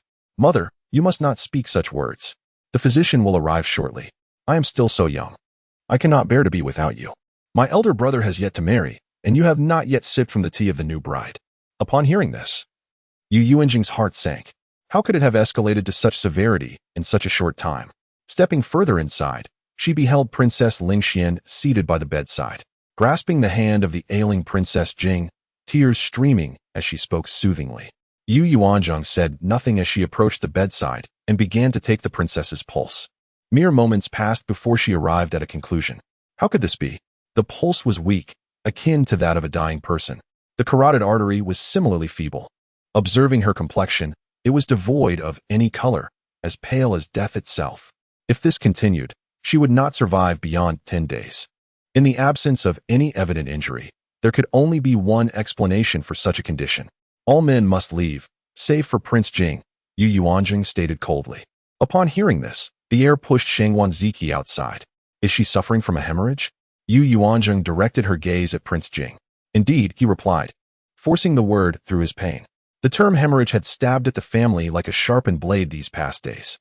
How long has this been the case? She inquired further. 18 days. Initially, it was not severe. The imperial physicians prescribed medicine that could staunch the bleeding. However, after 7 days, the medication ceased to be effective. The bleeding has intensified with each passing day, and despite consulting several physicians from the imperial hospital, none have found a remedy. The last physician clearly stated that if the bleeding did not cease, we should prepare for the worst. Prince Jing recounted the progression of his wife's illness with deep sorrow, while Princess Lingxian wept even more fervently beside him. Esteemed physician, you must save my mother. Name your price, and we shall fulfill it, even if it means I toil for a lifetime to repay you. Princess Lingxian implored, surpassing her father's authority with her promise. Do not worry, my lady. I am not greedy. I require merely 10,000 taels for my services, Yuanzheng replied with a bow. Prince, the prescriptions from the physicians must be appropriate. Yet their inability to halt the bleeding suggests that something has taken root within the princess's womb. Unless this entity is removed, the bleeding will persist, and the princess cannot endure much longer.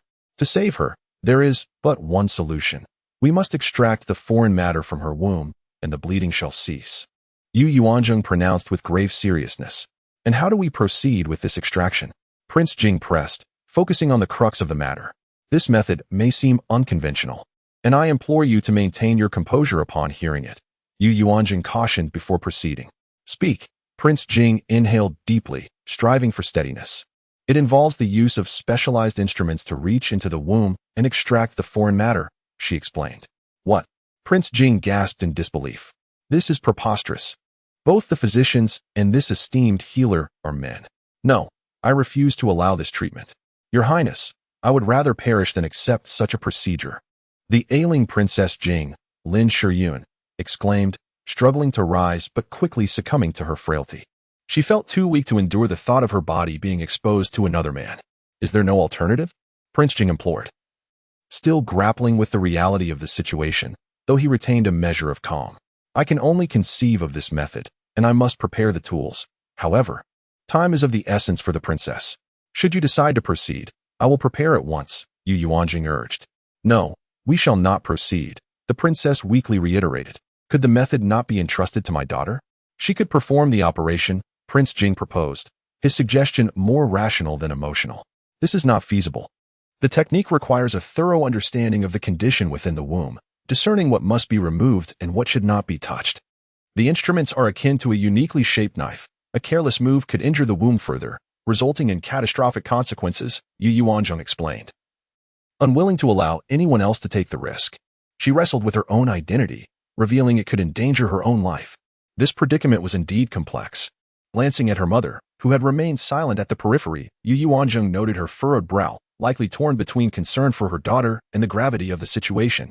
After a lengthy silence, Prince Jing remained indecisive. He desperately wished for his wife's survival. Yet allowing the physician to proceed with such a method would likely provoke her unwavering resistance. Father, I want my mother to live. Even if you were to cast her aside afterward, I would still wish for her to survive. I shall care for her as long as I live, Princess Lingxian declared, her heart solely focused on her mother. She could not bear the thought of watching her mother grow weaker each day, only to face death in a matter of days, leaving her without a mother. But she is still so young, with many good years ahead of her, Qin Yuyan pondered, observing the anguish on her friend's face as she contemplated the loss that Lingxian would endure. How old is the esteemed physician? Prince Jing inquired, his heart heavy with emotion as he blinked back tears, contemplating a potential solution that might be more palatable for his wife. I am 16 years old, Yuanzheng replied. To think the physician is so young. Would you consider becoming my adopted son? Prince Jing suddenly suggested, a statement that seemed unrelated to the matter at hand. Yet everyone understood its implication. Chapter 89. Formal recognition as adoptive son. Upon hearing this, Yuanzheng's eyes gleamed with sudden interest, and he exchanged a quick glance with Qin Yuyan. Qin Yuyan gave a subtle nod of approval. This approach held merit, as it would forge a bond of intimacy, albeit not as profound as that with a biological son. I am deeply grateful for your Highness Prince Jing's graciousness, and I accept this honor with utmost respect, Yuanzheng said with a bow. With the matter settled, they resolved to proceed expeditiously. Prince Jing promptly entered the palace to seek the emperor's imperial decree.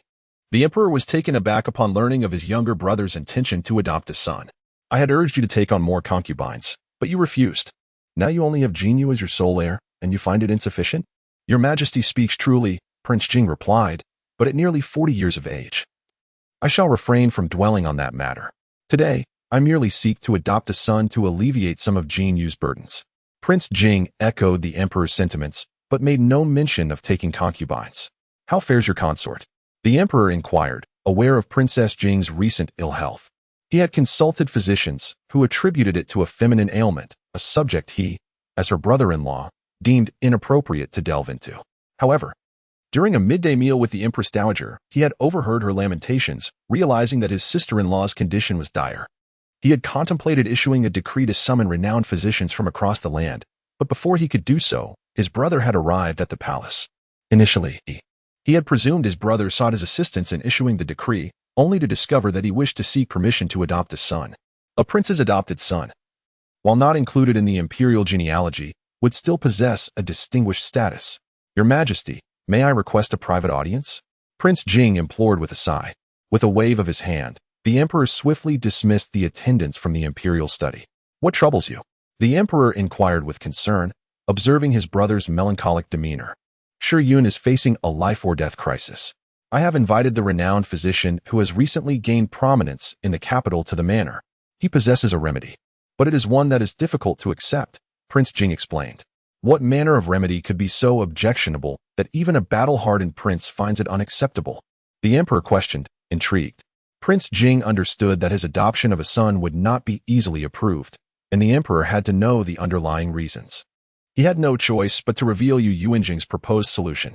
So, you intend to adopt the divine physician as your son to ease your conscience? The emperor surmised upon hearing the explanation. Indeed, and Shi Yun is also reluctant. However, I cannot bear to witness her demise. I am compelled to resort to this expedient measure, Prince Jing affirmed. Do you know the physician's background? I do not. I have not yet had the opportunity to investigate. His first patient in the capital was Lord Jean. I visited Lord Jean and found him to be significantly improved. His symptoms have largely subsided, save for occasional coughs. He has also accepted the second master of the Yong'an Marquis household and his son as students. I also sought out Master Yu. According to Yu Yunji, the divine physician hails from Medicine King Mountain. He was once indebted to Yu Yunji's daughter and is repaying that debt by facilitating this connection for them. Prince Jing recounted all that he had learned. If what you say is true, then the lad is one who values gratitude. If his nature is virtuous, then adopting him as your son is acceptable. However, should he engage in any untoward behavior or be a spy from another nation, we shall deal with him accordingly. The emperor cautioned, ever vigilant. The sudden appearance of a divine physician aroused suspicion, and his association with prominent families gave rise to further speculation. Indeed, I shall continue to investigate. If he is a spy, I shall eliminate him without hesitation, Prince Jing vowed. With the emperor's approval secured, Prince Jing swiftly returned to his manor. Prince Jing instructed the maids to assist the princess consort to the main hall, in the presence of Qin Yuyan and Shang Wanziki. The formal ceremony of recognition commenced with kneeling, bowing, and the offering of tea. Your son, Zheng Yuan, pays respects to his adoptive father and mother, Yu Yuanzheng said while performing 3 respectful bows. He then accepted the tea offered by Chao Jinyu. The prince and princess Jing accepted the tea and presented a recognition gift. This jade pendant is reserved for the prince's direct descendants. Jinyu and Jin Xian each have one. These pendants are carved from the same piece of jade. There are 4 in total, originally intended for my offspring. However, due to your adoptive mother's delicate health, she has not conceived since giving birth to Jin Xian. Thus, they have been kept until now. Prince Jing explained the origin of the jade pendant. Yu Yuanzheng observed that Chao Jinyu wore a jade pendant of similar quality on his waist. The one in his hand bore the same design, a qilin. Thank you, adoptive father and mother, Yu Yuanzheng said, feeling somewhat embarrassed by the extravagant gift. This gesture underscored the depth of Prince Jing's affection for his consort. Adoptive father and mother, may I request that the matter of my recognition as your son remain confidential for the time being? Yu Yuanzheng asked. Why? Prince Jing asked, puzzled. With the backing of the Prince Jing manor, would his position in the capital not be more secure? Even as an adopted son, he would still be Prince Jing's son, commanding respect from all. I fear causing trouble for the manor. If a family seeks medical attention and cannot secure my services, They may attempt to approach me through my adoptive father. Would you then be obligated to intercede on my behalf? I do charge a consultation fee of 10,000 taels of silver, Yuanzheng explained. You rascal. Why not simply see more patients if you wish to earn more? Why set the consultation fee so high that many prominent families cannot afford it? Even I had to contemplate it for a long time before deciding to engage your services. 10,000 taels is enough to cover half a year's expenses for the manor. I am rather indolent and prefer not to be burdened with daily consultations. I desire personal time and find that lifestyle too exhausting. I simply wish to produce and sell medicinal pills to earn some easy money, Yuanzheng replied with a smile. In reality, his medical practice was inconvenient. If that is your wish, then so be it. We shall refrain from making it public for now, Prince Jing acquiesced. As his adoptive son had pointed out, if it were widely known that the divine physician was his adopted son, those seeking medical attention, including the numerous officials and gentry, would inundate him with requests, creating a considerable nuisance. Thank you, adoptive father. Now, would you be willing to remove your mask? Prince Jing requested. Having formally recognized him as his son, it was inappropriate for Yuanzheng to continue wearing the mask. Upon hearing Prince Jing's request, Qin Yuyan and Shangwan Ziki were taken aback. How would they overcome this obstacle? However, as outsiders, they were not in a position to intervene. Yuanzheng glanced at the two women before speaking. I must ask for your understanding in this matter. I shall reveal my face to you at a later time. It is currently inconvenient. Rest assured, I shall unveil it eventually. In other words, he had his reasons for not doing so. He dared not remove it. If he did, they would immediately recognize him. Had he not possessed the skill of ventriloquism, his voice alone would have betrayed him to these discerning individuals. Prince Jing fixed his gaze on Yuanzheng's visible eyes, attempting to discern something from them. However, the eyes were clear and untainted, devoid of any hint of prevarication, indicating that he genuinely had his reasons. Had it not been for his ability to save his wife's life, Prince Jing would not have been so tolerant. Although Prince Jing maintained a composed demeanor, he was still the emperor's younger brother and would not easily tolerate such defiance. The two men maintained their gaze for a long moment, neither uttering a word. Okay, here's the refined version of the text you provided. Chapter 90. Fortunate husband. Very well. When it suits your convenience. After careful deliberation, Prince Jing finally acquiesced. The Shangwan Ziki mother and son were relieved, having been anxious on her behalf. With Prince Jing's approval, Yuanzheng also relaxed, relieved that he hadn't insisted on seeing her face. Brother, help foster mother to lie down. It's best to remain prone with this ailment to reduce blood flow. I'll prescribe a hemostatic medicine to control it. I require a day to prepare the instruments and will arrive by the day after tomorrow at the latest, Yuanzheng instructed Chao Jing. She sympathized with Princess Jing, who appeared frail. Knowing she was her mother's confidant, she wished she could operate immediately, but she lacked the necessary tools. Chao Jing, noticing his mother's struggle, promptly lifted her from the chair. Consume blood-enriching foods these next few days. Foster mother, persevere, you shall recover. Princess Lingxian awaits your assistance in finding her a suitable match. Yuanzheng encouraged. This caused Princess Lingxian to blush and stomp her foot as she followed her mother into the inner chamber. Yuanzheng took her leave. Shangwan Ziki pursued her, intending to accompany her. However, Yuanzheng declined. I shall escort the divine physician on behalf of Uncle Jing. I fear further malicious intent. Shangwan Ziki stated matter-of-factly. Indeed, let Ziki accompany you, Prince Jing suggested, aware of the previous assassination attempt on the divine physician. He worried that the perpetrators might persist. He had assisted the Prince Rong in apprehending spies from the Kanglan Kingdom. Upon exiting the Jing residence, Yuanzheng, escorted by several guards, returned to the 10-day hall. It was nearly nightfall. As soon as she exited the back gate, she found Shangwan Ziki waiting. Why are you still here? Weren't you instructed to return? Yuanzheng asked. Exasperated. His persistent presence would inevitably arouse suspicion.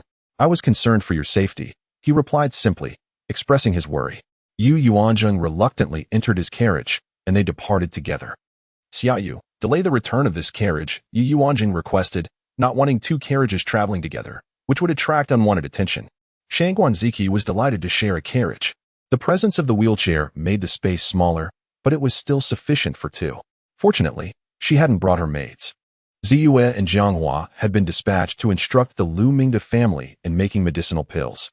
The two newly appointed maids, Xiaoqin and Xiangji, were not yet fully trained, and she hesitated to bring them along. As soon as Yuanzheng entered the carriage, Shangwan Ziki grasped her hand, caressing it.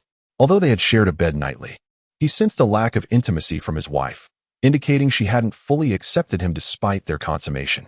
He seized every opportunity to be close, hoping she would gradually become accustomed to his presence. Today was the first time he had witnessed his wife treating a patient. "How fortunate I am to have you as my wife," Yuanzheng exclaimed sentimentally. His wife had agreed to treat an ailment that had stumped even the imperial physicians. Such a treasure was his wife. "Indeed, you must have prayed before Buddha thousands of times in your past life," Yuanzheng boasted, stating the truth. Without her, he would have had no hope of survival.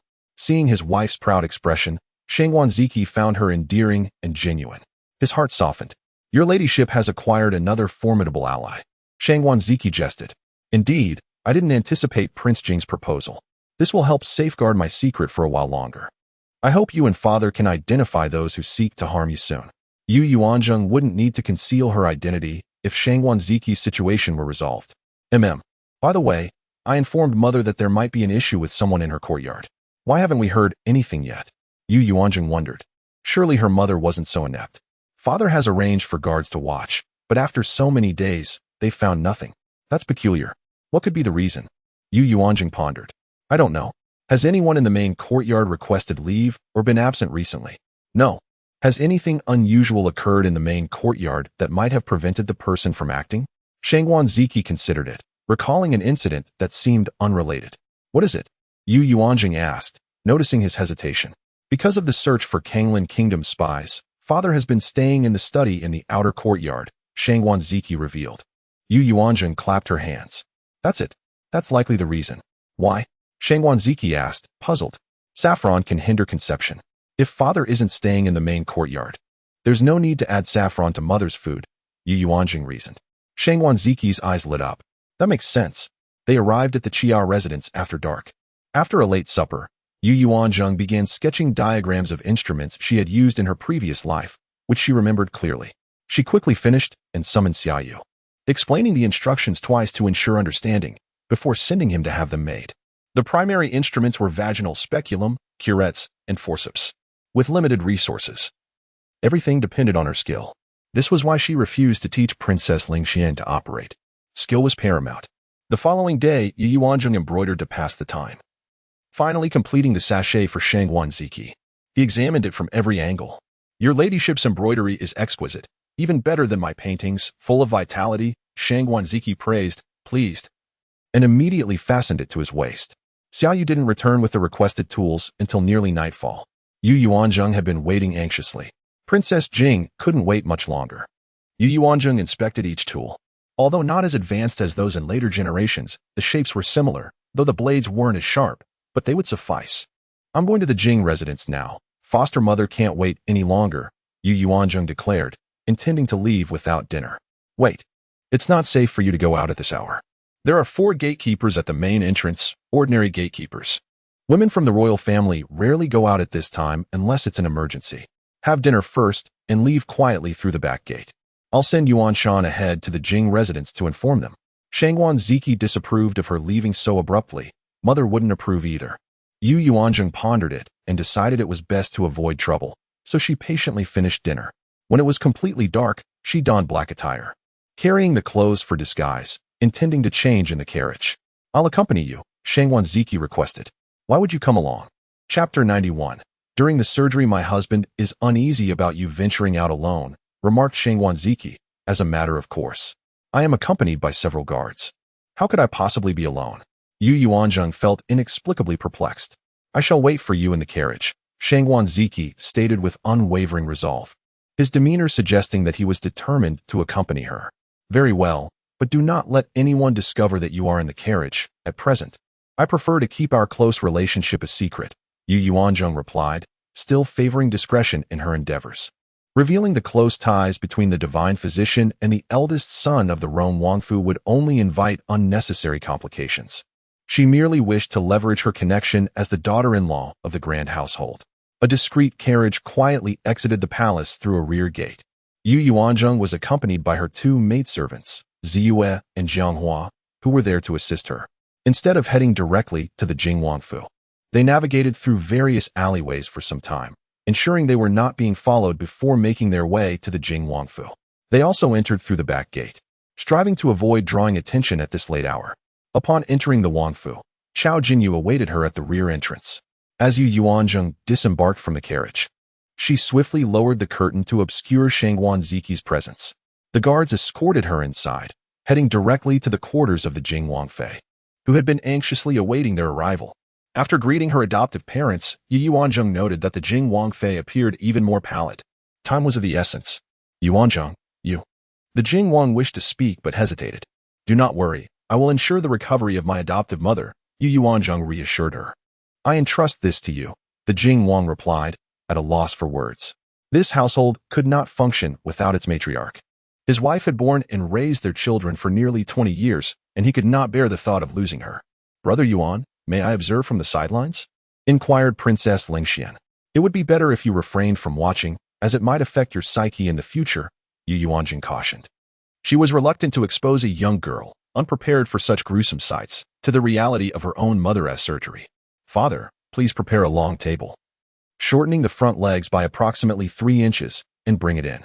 Also, have some boiling water ready to cool, along with 2 bottles of strong liquor, Yuanjing specified. The heir promptly exited to fulfill her requests. Shortly thereafter, a table was brought to the outer chamber, which the Jing Wang assisted in moving to the inner room. With everything in place, Yuanzheng began to send everyone out. All right, you may all leave now. It will not take long, she instructed. The Jing Wang and the heir reluctantly stepped outside, followed by the 2 maidservants attending to the Jing Wangfei. Mother, the surgical process may cause some discomfort, but it should not compare to the pain of childbirth. I hope you can endure it. Yuanzheng felt it necessary to clarify with the patient.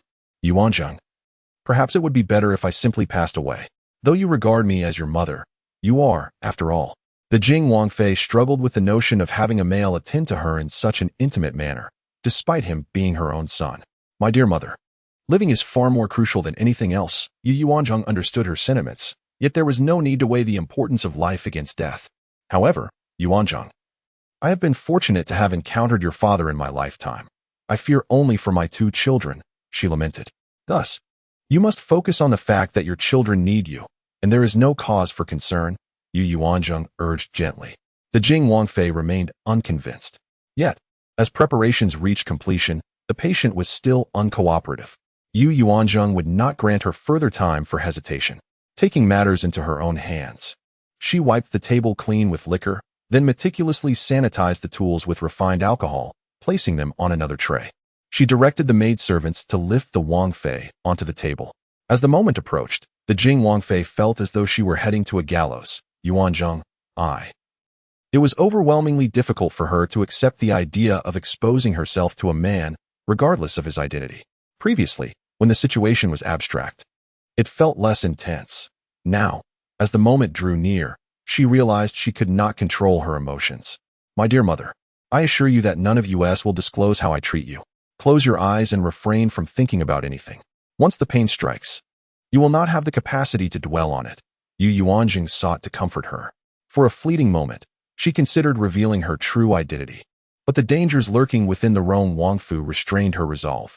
She could only apologize to her adoptive mother for now, hoping that once the truth came to light, the Jing Wangfei would let go of the discomfort felt today. Yuanjing signaled to the maidservants, who, despite the Wangfei's incomplete consent, promptly removed her undergarments. The Jing Wangfei, feeling embarrassed, immediately shut her eyes, reassuring herself, it's as if I have died once. Observing that she no longer struggled indicated that she had accepted the reality of the situation. The procedure commenced with the application of alcohol for sterilization, and then the surgery began in earnest. Bring the lamp closer, Yuanjing instructed. Ziyue complied, adjusting the lamp to direct its light appropriately, while Jianghua held a mirror to reflect the light. Both maidservants felt a tinge of anxiety, having never witnessed their mistress perform such a procedure before. Is it very painful? Yuanjing inquired, concerned. I can endure it. The Jing Wangfei grit her teeth, managing to utter a few words. It should not worsen. You are doing splendidly. Perhaps after this surgery, you may yet bear another child for your father. Yuanjing began to converse with her, aiming to shift her focus from the discomfort, while her hands remained steadily at work. Really? The Jing Wangfei's spirits lifted at the prospect of having another child, momentarily alleviating her pain. I suspect the reason you have not conceived since giving birth to your younger sister is due to a problem within your constitution. Look at the women in the villages. They bear numerous children, 7 or 8 is not unusual. Their robust health and the absence of concubines among their menfolk allow them to conceive freely, she continued, sharing anecdotes about village life as if it were a humorous tale.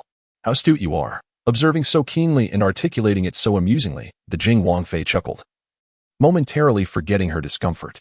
Is what you say not true? If you do not believe me, we can visit the village after you recover. However, conditions are often harsh, and many children succumb to various ailments during their upbringing. Raising 5 children to adulthood is considered a success. Indeed, the Jing Wangfei sighed deeply. In this world, where social classes are starkly defined, she was grateful for her favorable birth and fortunate marriage. Without such advantages, how could she afford a divine physician to treat her seemingly fatal affliction? Chapter 92. Capturing the true culprit in the midst of conversing and performing the procedure. Yuanzheng completed the surgery. Indeed, something had grown inside, leading to dysfunction of the uterus and causing a hemorrhagic condition. Fortunately, she encountered Yuanzheng. Otherwise, the chances of the princess consort of Jing surviving would have been exceedingly slim. Excessive blood loss could have resulted in death from anemia. All done, Yuanzheng announced. And the princess consort of Jing relaxed. She had finally endured. Ziyue and Jianghua helped her adjust beneath, dressing her in undergarments, and then lifted her back onto the bed. Mother, now you must take good care of your health.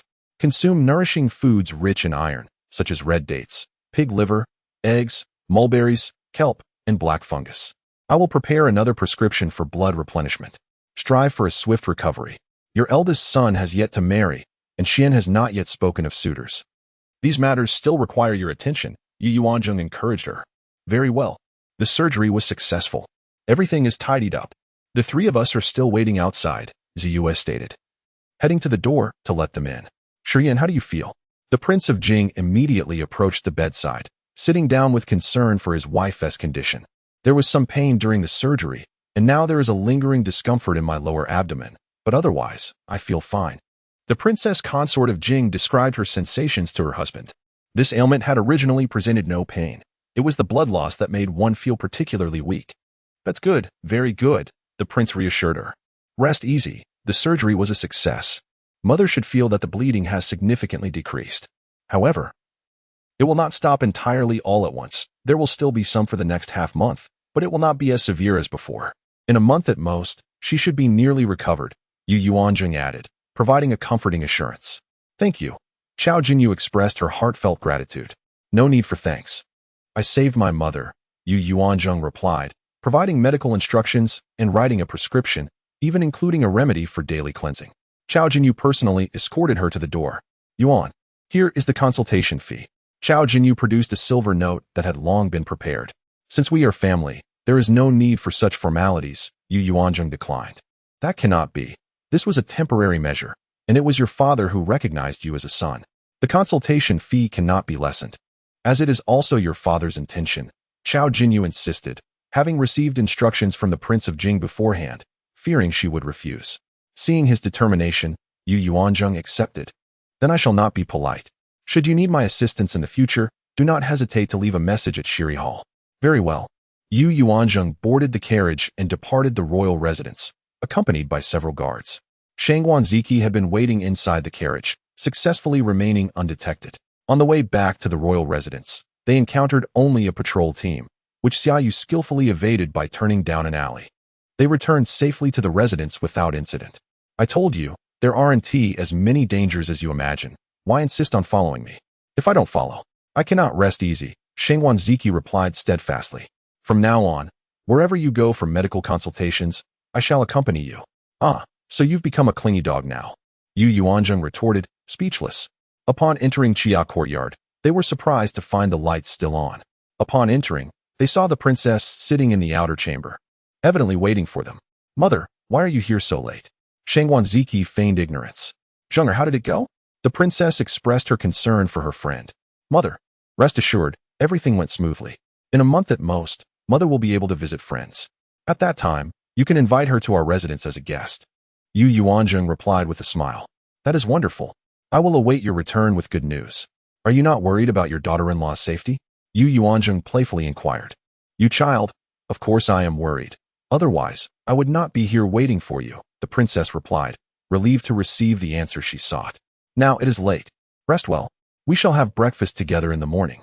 The next day, before the couple had risen, Mama Yi rushed in to report that something had occurred in the princess's courtyard. They quickly washed and hurried to the main courtyard. Upon entering the hall, they found both the prince and the princess present. Before they could find a place to sit, the two elder ladies, along with the daughter-in-law, arrived, followed by Yuanzheng and concubine Luo.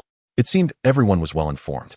In the center, an elderly maidservant, around 50, knelt trembling, tears streaming down her face. Yuanzheng recognized her as Zheng Mama, the housekeeper who managed affairs for the princess, having been brought in by the former princess as part of her dowry. Zheng Mama, speak. Who instructed you to poison me? The princess could hardly believe the outcome. Zheng Mama had been assigned to serve the princess by the prince himself, and he observed the kneeling figure with a frigid demeanor. This was the maidservant from his mother's household.